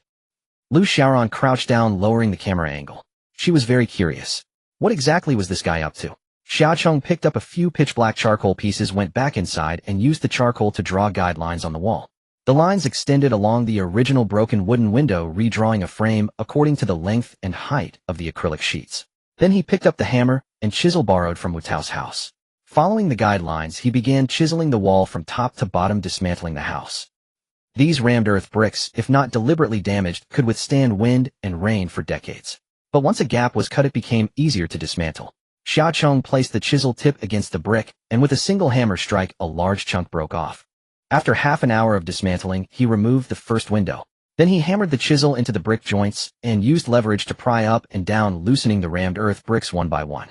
He moved the intact bricks to the corners, stacking them for later use. Eventually, he created an opening 2.5 high and 1.5 wide in the wall. The show rules allowed guests to renovate and modify houses on their own as long as they didn't damage the load-bearing structure. Although, wait, aren't you going a bit too far? Zhao Xin in the studio watched in stunned disbelief. Xiaochong, what exactly are you trying to do? Lu Xiaoran couldn't hold it in any longer. If he kept dismantling like this, where would she sleep tonight? Xiaochong laughed. I want to turn this wall into a floor-to-ceiling window. Each acrylic sheet weighed about 30 kilograms. He could carry one by himself, but it was too large to handle easily. Xiaoran, if you don't want to sleep in a drafty room tonight, come give me a hand. Lu Xiaoran smiled and nodded, okay. If she weren't the camera woman, she would have joined long ago. Manually renovating a countryside home was so much fun. Besides, Xiaochong was very creative. She had picked the right partner. Lu Xiaoran mounted the camera on a tripod, rolled up her sleeves, walked over, and together with Xiaochong, lifted an acrylic sheet into place. These acrylic sheets were originally fixed with screws with pre-drilled holes for installation. But how to fix the screws into the wall? Xiaochong's gaze fell on the old wooden window he had removed. He used the hammer to dismantle the window, then carved the wood into wooden wedges. He climbed a ladder, hammered the wooden wedges into the wall, then screwed the acrylic fixing screws into the wedges. The wedges, split by the screws, would expand outward, functioning like expansion bolts, firmly gripping the wall without loosening. This type of wooden wedge was called an immovable nail in ancient times. Essentially, it was a dead tenon in mortise and joints, which once driven in could not be removed unless violently broken. Xiaochong combined ancient and modern techniques, using the dead tenon as a fixed base and then installing with more convenient screws. After tightening the screws, the floor-to-ceiling window was finished. The craftsmanship was admittedly rough, with the edges and corners not looking delicate. But that was fine, the details could be gradually refined. After several hours of hard work, the palms of Xiaochong's once tender hands were blistered and painful to the touch. Lu Xiaoran focused the camera on his hands for a close-up. But Xiaochong didn't care at all, his face beamed with a bright smile. Meanwhile, Yang Qing, who had been assigned to House No. 6, was whimpering to the photographer because he had gotten a hangnail on his finger. Zhao Sun, who was monitoring several screens, naturally saw this highly contrasting scene and said, "Director, remember to cut these 2 segments in post-production and make a comparison." The director shook his head and sighed, giving a wry smile. "Boss Zhao, you've really mastered the art of playing one against the other. Zhao explained, among these guests besides Xia Chong Yangqing has the highest appearance fee. Do you think his money is easy to earn? That was true. Yangqing himself knew his role was that of an annoying clown. But as long as he was paid enough, he didn't mind the malicious editing later. It was essentially trading his already tarnished reputation for money. Xia Chong rested for a while, and the sky gradually darkened. He was pondering how to solve the dinner problem. At that moment, the village broadcast sounded with Zhao Sen's voice. Dear guests, please gather at the village school. The production team has prepared dinner for you. Considering it was the first day, everyone had a heavy workload and hadn't yet adapted to rural life, nor had time to prepare food and drinks. Therefore, the production team arranged a group dinner, but it was only this once. Starting tomorrow, they would have to fend for themselves. Xia Chong washed his face, walked through the fields back to the village. As he reached the entrance of the village school, he saw Xiaoyu followed by a cool-looking girl who had been waiting there for him for some time. Xiaoran, cut this part, and don't film it. Go inside first. Xia Chong motioned for Lu Xiaoran to leave. Lu Xiaoran nodded, turned off the camera, and walked into the village school. Chong, let me introduce you. This is Kai Yingxiu, a mixed martial arts athlete who used to fight in the UFC. Xiaoyu smiled, and said, she's more than enough to be your bodyguard, right? Xia Chong looked her up and down. Kai Yingxiu was not a traditional beauty. Her features were regular, and she wore no makeup. She wasn't pretty, but she was cool, and exuded a strong aura. Besides, this was a bodyguard, not a mistress. What was the need for beauty? Her wheat-colored skin was slightly rough, her body was packed with muscular strength, and the joints of her fingers were covered with thick calluses. Just so-so. If Xia Chong ever made her throw a punch, she would be crying and begging him not to die. In short, she exuded a great sense of security. Sister Chiu, please take good care of this kid from now on. Xiaoyu was very polite to Kai Yingxiu. This inevitably made Xia Chong feel a bit worried. This cool sister, would she be difficult to get along with? Kai Yingxiu chewed gum and smiled slightly. President Xia, you're too kind. Don't worry. I've taken a lot of your money, so we'll certainly keep him safe. Xiaoyu nodded, turned to take Xia Chong's hand, and observed the blisters on his palm. Of course she felt sorry for him. But she didn't oppose Xia Chong training himself. Xiaoyu ruffled Xia Chong's hair and smiled. Take good care of yourself. They'll head back now. Xia Chong was stunned. Sis, why not eat a meal before you go? No. I'm annoyed just seeing Zhao Sen's face. Xiaoyu waved her hand, walked out of the village, freely got into the car, and left directly. Xia Chong turned to look at Kai Yingxiu. Sister Chiu, have you eaten? Not yet. Then come in and eat with us. Kai Yingxiu took out a piece of dry ration from her bag and smiled. You don't need to worry about me. I have strict requirements for my daily calorie intake. I usually only eat this to replenish carbs and protein. Xia Chong hesitated for a moment, then said softly, Sister Chiu, I actually have a question. Kai Yingxiu glanced at him. You're the employer. If you have something to ask, just ask. Don't hold back. She was a straightforward person. Sis said you used to fight in the UFC. How did you end up being a bodyguard? UFC stands for Ultimate Fighting Championship, the world's most premier and largest professional mixed martial arts event. The competition ring is the iconic octagon. Logically, fighters who reach this level usually have a high value. Kai Yingxiu smiled disdainfully and said, positive drug test, lifetime ban. You took drugs, eh? No, I was set up by my coach. Sounds like there's a story, but she obviously couldn't say more here. Xia Chong nodded. Sister Chiu, I'll go eat first. You do what you need to do. I won't interfere with your work and life. Kai Yingxiu sat on the steps of the village school gate, chewing the special dry ration in her hand with plain cold water. Her lonely figure exuded a hint of aloofness. Was this the legendary hardcore and quiet? Xia Chong inexplicably felt a sense of reassurance. Walking into the village school, a few square tables were pushed together laden with abundant food. Zhao Sen stood by the side holding a small megaphone and laughing. Everyone cherished this dinner. After tonight, you might not eat such lavish food for the next half-month. Even this will be the last full meal you can eat during the filming of the show. The guests all looked dusty and disheveled. The refined Qi Jinghuan, whose white clothes were covered in coal dust and fair face marked with black streaks, was recounting his afternoon experience. He had helped the villagers move 2 cartloads of coal and exchanged them for a quilt and a pillow.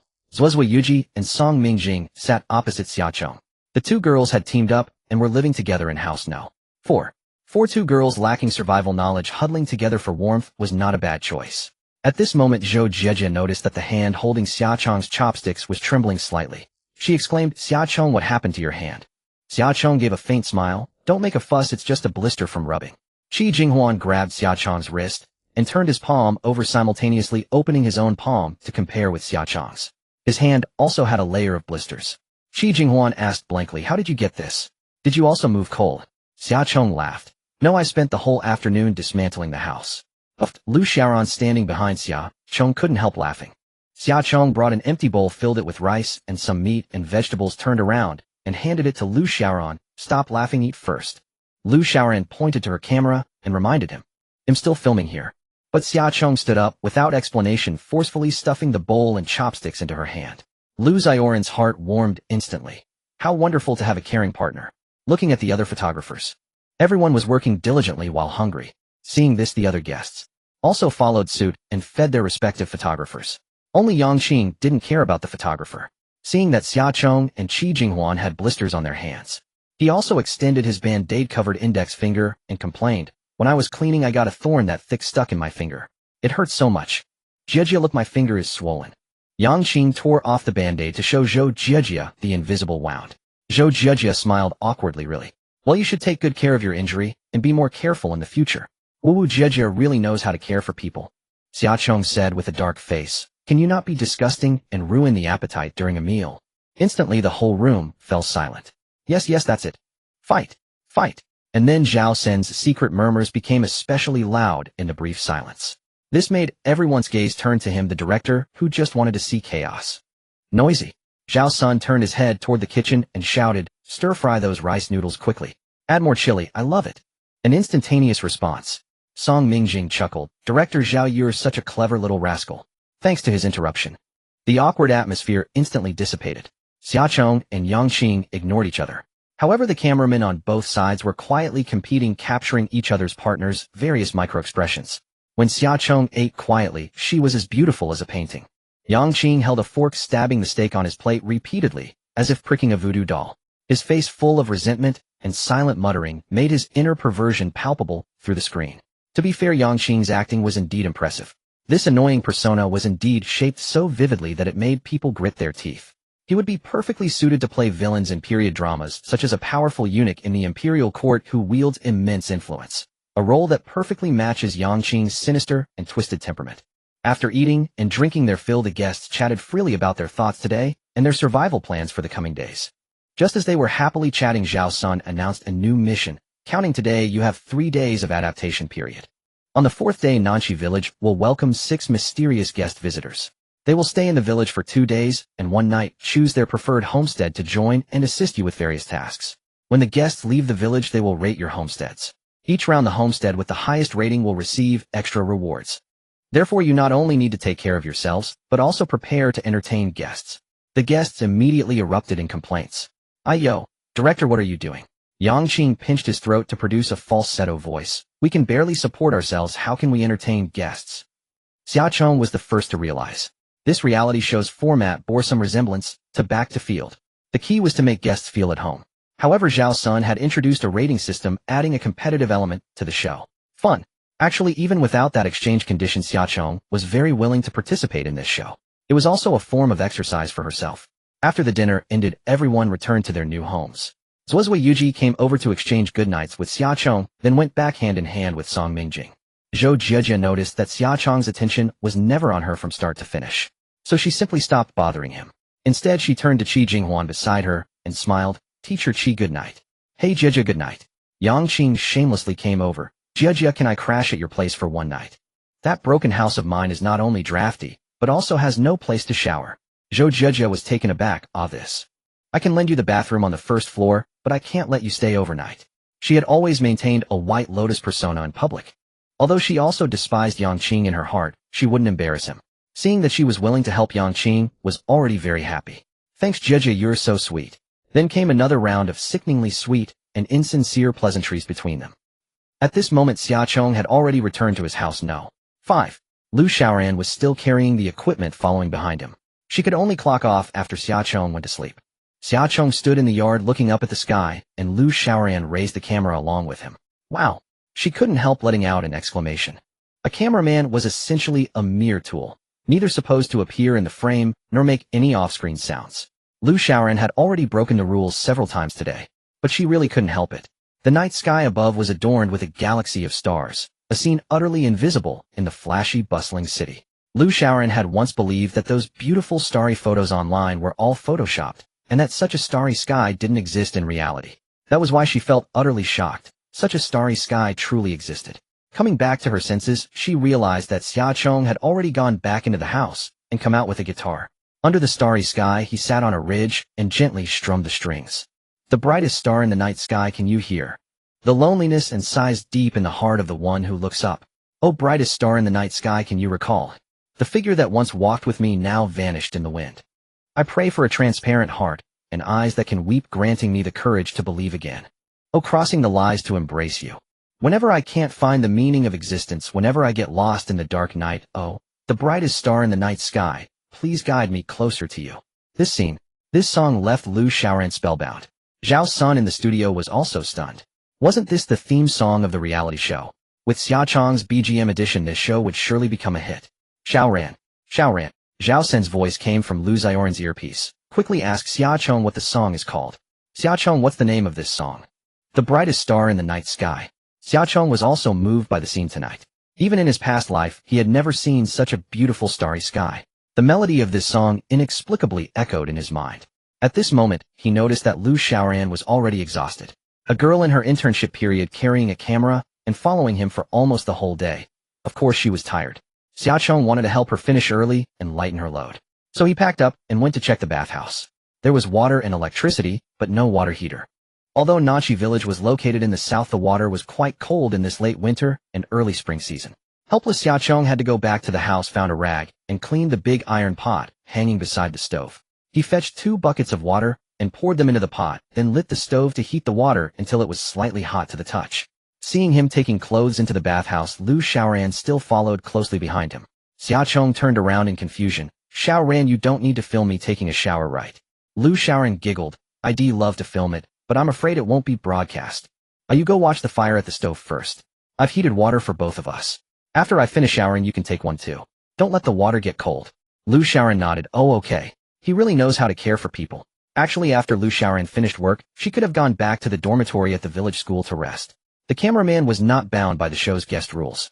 There was hot water, various snacks and drinks, and clean rooms with soft beds. But now she didn't want to leave, because she felt good working with Xia Chong. Although she was just a behind-the-scenes cameraman, following Xia Chong allowed her to experience the joy of the show. After Xia Chong came out of the shower, Liu Xiaoran then gathered her clothes and went into the bathhouse. After handling personal hygiene, she returned to the room. The dim incandescent light cast a yellowish gloom throughout. Xia Chong had already cleaned his room. There was an old wooden bed of great age in the room. On it was a thick mattress and a fluffy new quilt. Xia Chong lay in the quilt hugging a pillow with eyes tightly shut, seemingly asleep. Liu Xiaoran finally finished her day's shooting work. Just as she turned off the camera, Xia Chong opened his eyes and sat up smiling. Finished work. Liu Xiaoran was stunned. You weren't asleep. It's still early. It's just past 8. How could I fall asleep? Liu Xiaoran pointed at the new bedding set on his bed. Where did these come from? While you were showering, I went to borrow them from the villagers. Ahem. Does Wu Tao count as a villager? What? Why didn't you call me when you want to borrow things? This is really important material. Liu Xiaoran was instantly filled with regret. Xia Chong, however, thought to himself, if you came along, how could I still borrow anything? It's better to avoid Wu Tao's place as much as possible. Otherwise it'll be easy to blow my cover. Xia Chong casually replied. I only remembered later myself. Alright, next time you go out, remember to call me. Fine, go back to rest now. Good night. Xia Chong burrowed back under the covers, pulling the blanket over his head. Seeing this, Liu Xiaoran decided not to bother him further and turned to walk back to the adjacent room. She had just lain down and was about to play on her phone for a bit to relax. But then she heard strange footsteps coming from the roof. At first she thought she had misheard, but the sound became increasingly clear. It moved from above Xia Chong's room all the way to above her own, and it was clearly not a cat or a mouse or any small animal. The tiles creaked loudly under the weight. Liu Xiaoran's heart seemed to stop from the fright of those footsteps. How could there be footsteps on the roof? She had heard that this house had been vacant for over a decade. Could there be a ghost? Liu Xiaoran instinctively pulled her legs up under the blanket. Then she drew the blanket up over the bridge of her nose, leaving only a pair of uneasy eyes staring anxiously at the restless ceiling. It was then that she noticed 2 holes in the ceiling of her room where tiles were missing. One of the holes was directly above her headboard. Suddenly the footsteps stopped right above her. The next second, a human face appeared at the hole. That face, illuminated by the dim yellow light in the room, looked especially eerie. Xia Chong, help! Help! There's a ghost! Liu Xiaoran could no longer hold it together. Her scream echoed through half of Nachi village. Xia Chong rushed over barefoot. What's wrong? Liu Xiaoran, wrapped in her blanket, curled up on the bed, trembling, and pointed to the ceiling in panic. There's a ghost. Xiaochong looked up and grinned. Sorry, Sister Chiu, I forgot to warn her. Kai Yingxiu shook her head helplessly with a smile, then sealed 2 tiles to cover the 2 holes in the roof. Lu Xiaoran was so frightened, she nearly lost her soul. It took her a long time to come back to her senses. Sorry, I forgot to tell you, Sister Chiu is my bodyguard as she helped fix the roof.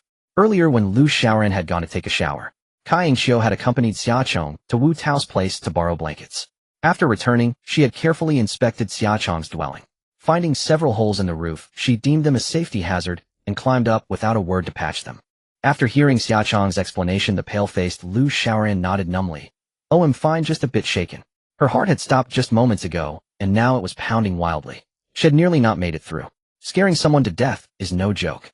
That saying is no exaggeration. Slap. Kai Yingxiu finished repairing the roof and landed steadily back on the ground. She went to the bathroom to take a cold shower. Then she set up a tent in the yard true to her word. She did not disturb Xiaochong's work or life in the slightest. On the contrary, Xiaochong felt a bit reluctant. Even though it was just an employer-employee relationship, he wasn't that heartless. Xiaochong went outside her tent and said softly, Sister Chiu, the yard is damp. Why don't you sleep inside? It's fine, I have a moisture-proof mat. Kai Yingqi's attitude was very aloof. Though she replied with a smile, there was a clear distance in her demeanor. By nightfall, the humidity in the mountain air was high. Her tent was already coated with crystal dewdrops on the outside. What good could that thin mat do? Xiaochong's tone grew firmer. Am I still your boss or not? Kai Yingxiu paused for a moment, then nodded yes. Xiaochong said, move your tent inside. Remember to close the door after you've moved your things. Wasn't there still a living room inside? Letting Kai Yingxiu set up a bedroll in the hall was far better than having her exposed to the wind, frost, and dew outdoors. All right. Kai Yingxiu couldn't argue with Xiaochong, so she moved her tent indoors. Just then Lu Xiaoran, wrapped in her blanket, came out of her room and extended an invitation to Kai Yingxiu. Sister, if you don't mind, you could share my bed tonight. Thank you, but I don't need it. Toward anyone other than her employer, Kai Yingxiu became even more cold and distant. Lu Xiaoran simply couldn't understand. Why did this sister always refuse others' kindness? Xiaochong patted her shoulder. Xiaoran, go back to rest. She doesn't need our concern. Oh. Combining the fragments that Kai Yingxiu had previously revealed, Xiaochong had actually already guessed the general reason. She had once been an outstanding mixed martial arts athlete, but just as she was charging toward the highest honor in the fighting world, she was betrayed by the coach she trusted most. The so-called positive drug test and lifetime ban were nothing more than a trap set by her competitors. The rivals bribed Kai Yingqi's coach, who slipped her a spiked drink before the match. Incidents like this had been all too common in the world of sports in his previous life. The darkness of the sports world rivals that of the entertainment industry. That's why professional athletes never drink water or beverages handed to them by others. But what if that person was a coach they trained with day in and day out? It's truly impossible to guard against. When it happens, you can only grit your teeth and swallow the bitterness. Because the arbitration only looks at the result, not the process or motive. The positive drug test was an established fact. No matter how unfairly accused Kai Yingqiu was, she had no way to prove her innocence. After that, she stopped trusting anyone, maintaining a high level of vigilance and alertness, which ironically made her a quite competent bodyguard. Though he had never experienced anything similar, Xiaochong could completely understand her feelings. After all, he had emerged from depression himself. He understood that what Kai Yingqiu needed was not sympathy or pity. To her, that would be an insult. Recognizing her ability was the best form of respect. By the time Kai Yingqiu had finished setting up her little nest, Xiaochong crouched outside the tent door and joked, Sister Chiu, were you never spanked by your mom when you were a kid? Kai Yingqiu was slightly taken aback and asked seriously, what makes you say that? As the saying goes, spare the rod, spoil the roof. You seemed pretty nimble climbing up there to fix the tiles. Kai Yingqiu was stunned for a long time. Xiaochong's joke seemed to stir up many fond memories for her. Finally, Kai Yingqiu broke into a smile. Ha, you're not wrong. I was indeed quite naughty as a kid, and my mom never did hit me. Xiaochong nodded and smiled. Good night. Get some rest. Good night, boss. Xiaochong returned to the room. The phone screen was still glowing. On the other end of the unended video call, Su Yubing's phone was placed on the nightstand. She reclined half-leaning against the headboard, reading a fashion magazine while wearing a sheet mask. Senior, I'm back. Hearing Xiaochong's voice, Su Yubing closed the magazine and sat up cross-legged, facing the phone with a smile. Just now I thought I heard a girl calling you, and even shouting for help. Yeah, that's my photographer named Lu Xiaoran. Second sister found a bodyguard for me today, named Kai Yingqiu. Sister Chiu scared her just now while repairing the roof leak. Xiaochong shared the day's experiences with her. Su Yubing just listened with a smile, not worried at all about him fooling around outside. She knew Xiaochong was not that kind of scumbag without principles. Her position in Xiaochong's heart could not be replaced by just any woman. This was not only trust in Xiaochong, but also Su Yubing's genuine confidence. Moreover, if she were easily jealous given Xiaochong's innate ability to charm both men and women, in the future there might be endless jealousy. Xiaochong spread his palm toward the camera, showing Su Yubing the blisters that had burst. Senior C, I really haven't been slacking off on my palms or worn raw. I need to train hard during this time. Once the skin on my palms thickens, I won't get hurt so easily. People who frequently do heavy labor will wear out the skin on their palms. To adapt to the high-intensity work, cells accelerate growth and form a thick layer of calluses to protect the hands. This is what is called getting calluses, a self-protection mechanism of the body.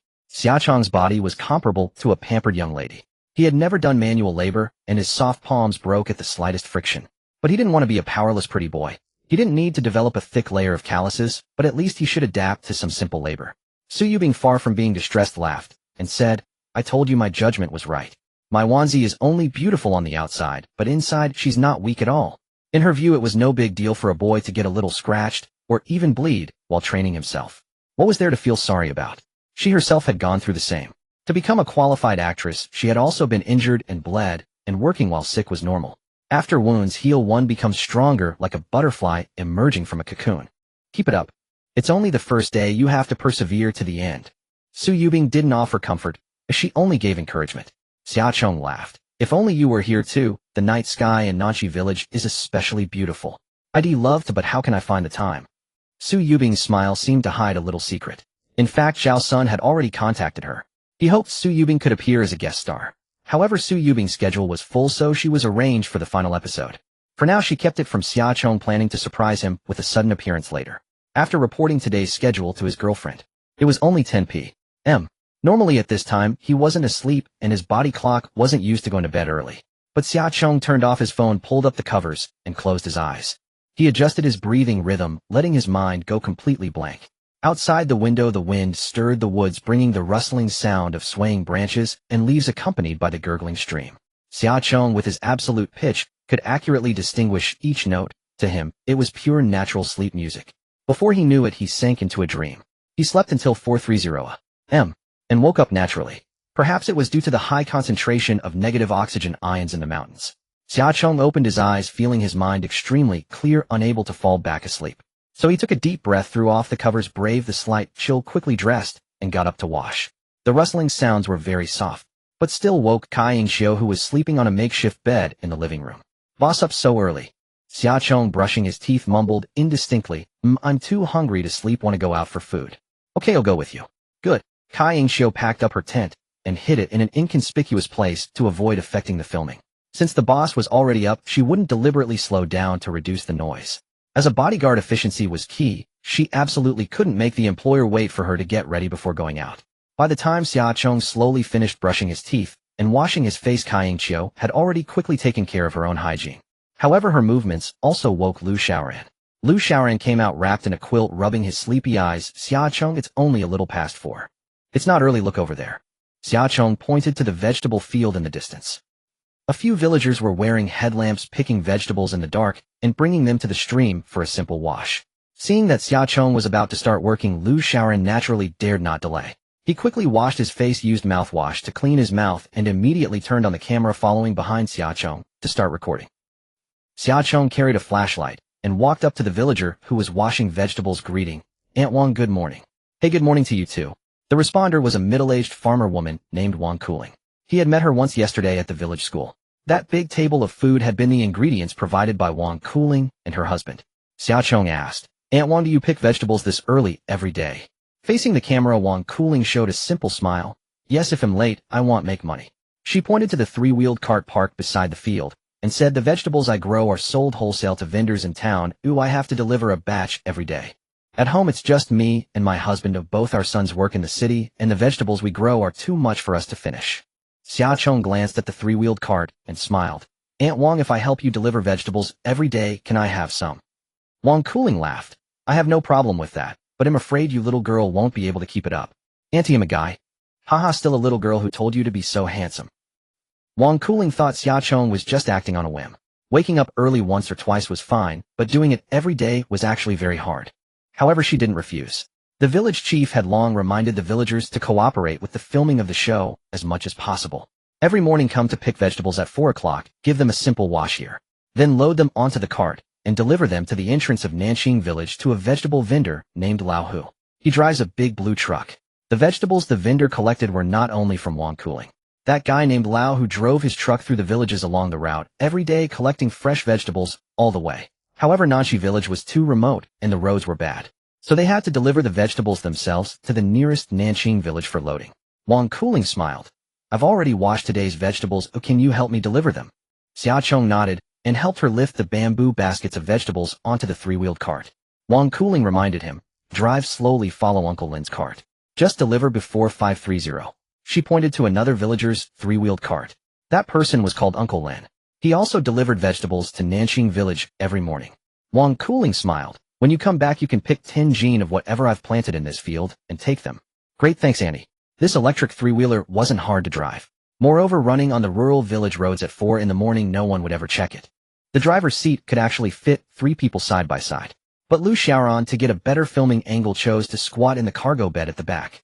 Kai Yingxiu, to avoid interfering with the filming, slipped 20 yuan to Uncle Lin next to him and asked to ride with him.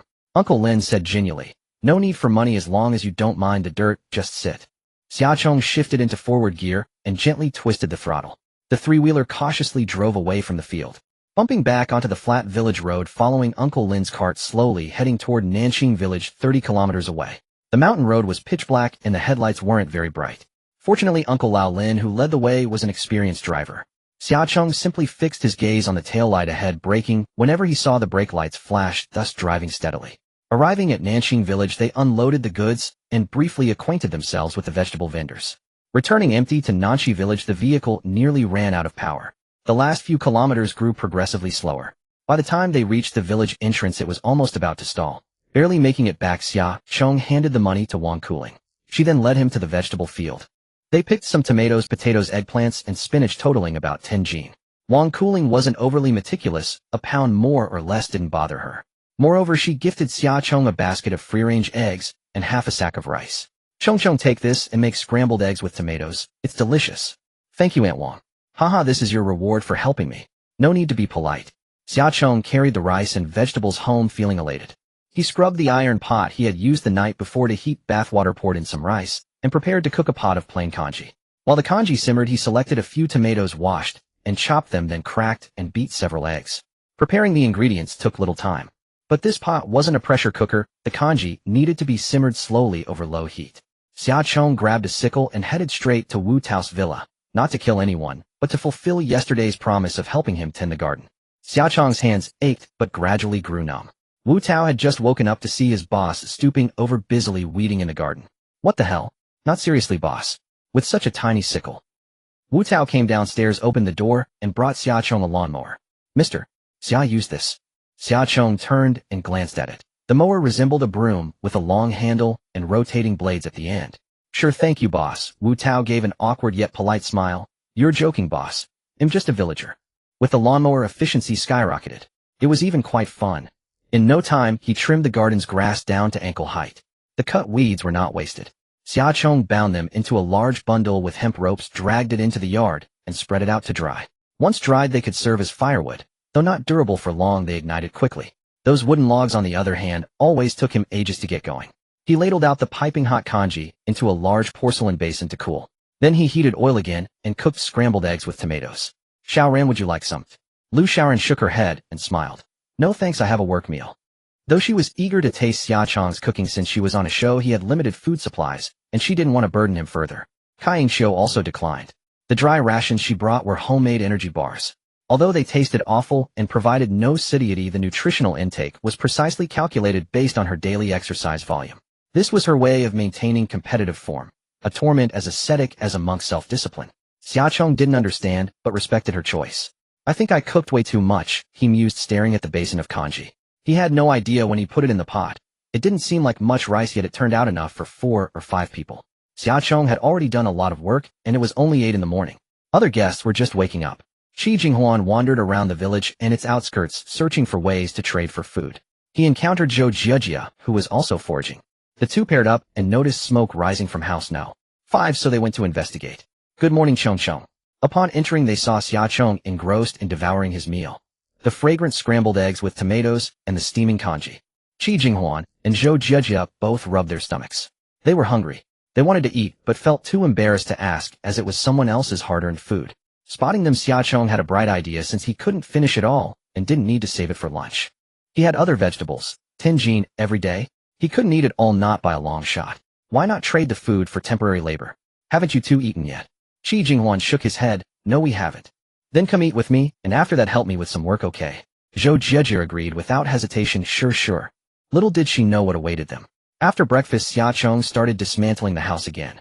Just like yesterday, he drew guidelines with charcoal, then acted like a foreman directing Qi Jinghuan and Zhou Jiejia to tear down walls and remove bricks, and install acrylic panels one by one until the entire front wall was transformed into a floor-to-ceiling window structure. Truly, many hands make light work. In just one morning, the house renovation was completed. At noon, Xiaocheng cooked braised potatoes, steamed eggplants, cold tomato salad, and egg fried rice to reward the two temporary workers. Given the current conditions, this meal was a lavish feast. Qi Jinghuan, who regularly exercised, was still in decent shape. Zhou Jiejia, however, was so exhausted she couldn't speak. Her hands were covered in blisters, and her eyes reddened with grievance on the verge of tears. She had never done such rough work before. In the past, whenever she needed or wanted something, all she had to do was coax a man. But Xiaocheng was truly stone-hearted, showing her no mercy. After finishing the house, Xiaocheng suddenly found himself at leisure. While other guests were still scrambling to fill their stomachs, Xiaocheng took a solid afternoon nap, as if he had already adapted to the slow pace of rural life. Waking up, he found the sunlight a bit glaring, so he strung together the reeds he had collected that morning to make simple curtains for the house. They looked quite aesthetic, an eco-friendly decoration style. With the curtains done, he had nothing else to do, so he wandered around the village, hands clasped behind his back like an idler. He stood at the village entrance watching two elderly men play chess. Just then Zhuozhui Yuji passed by carrying a dirty wooden bucket. Yujikin, where are you going?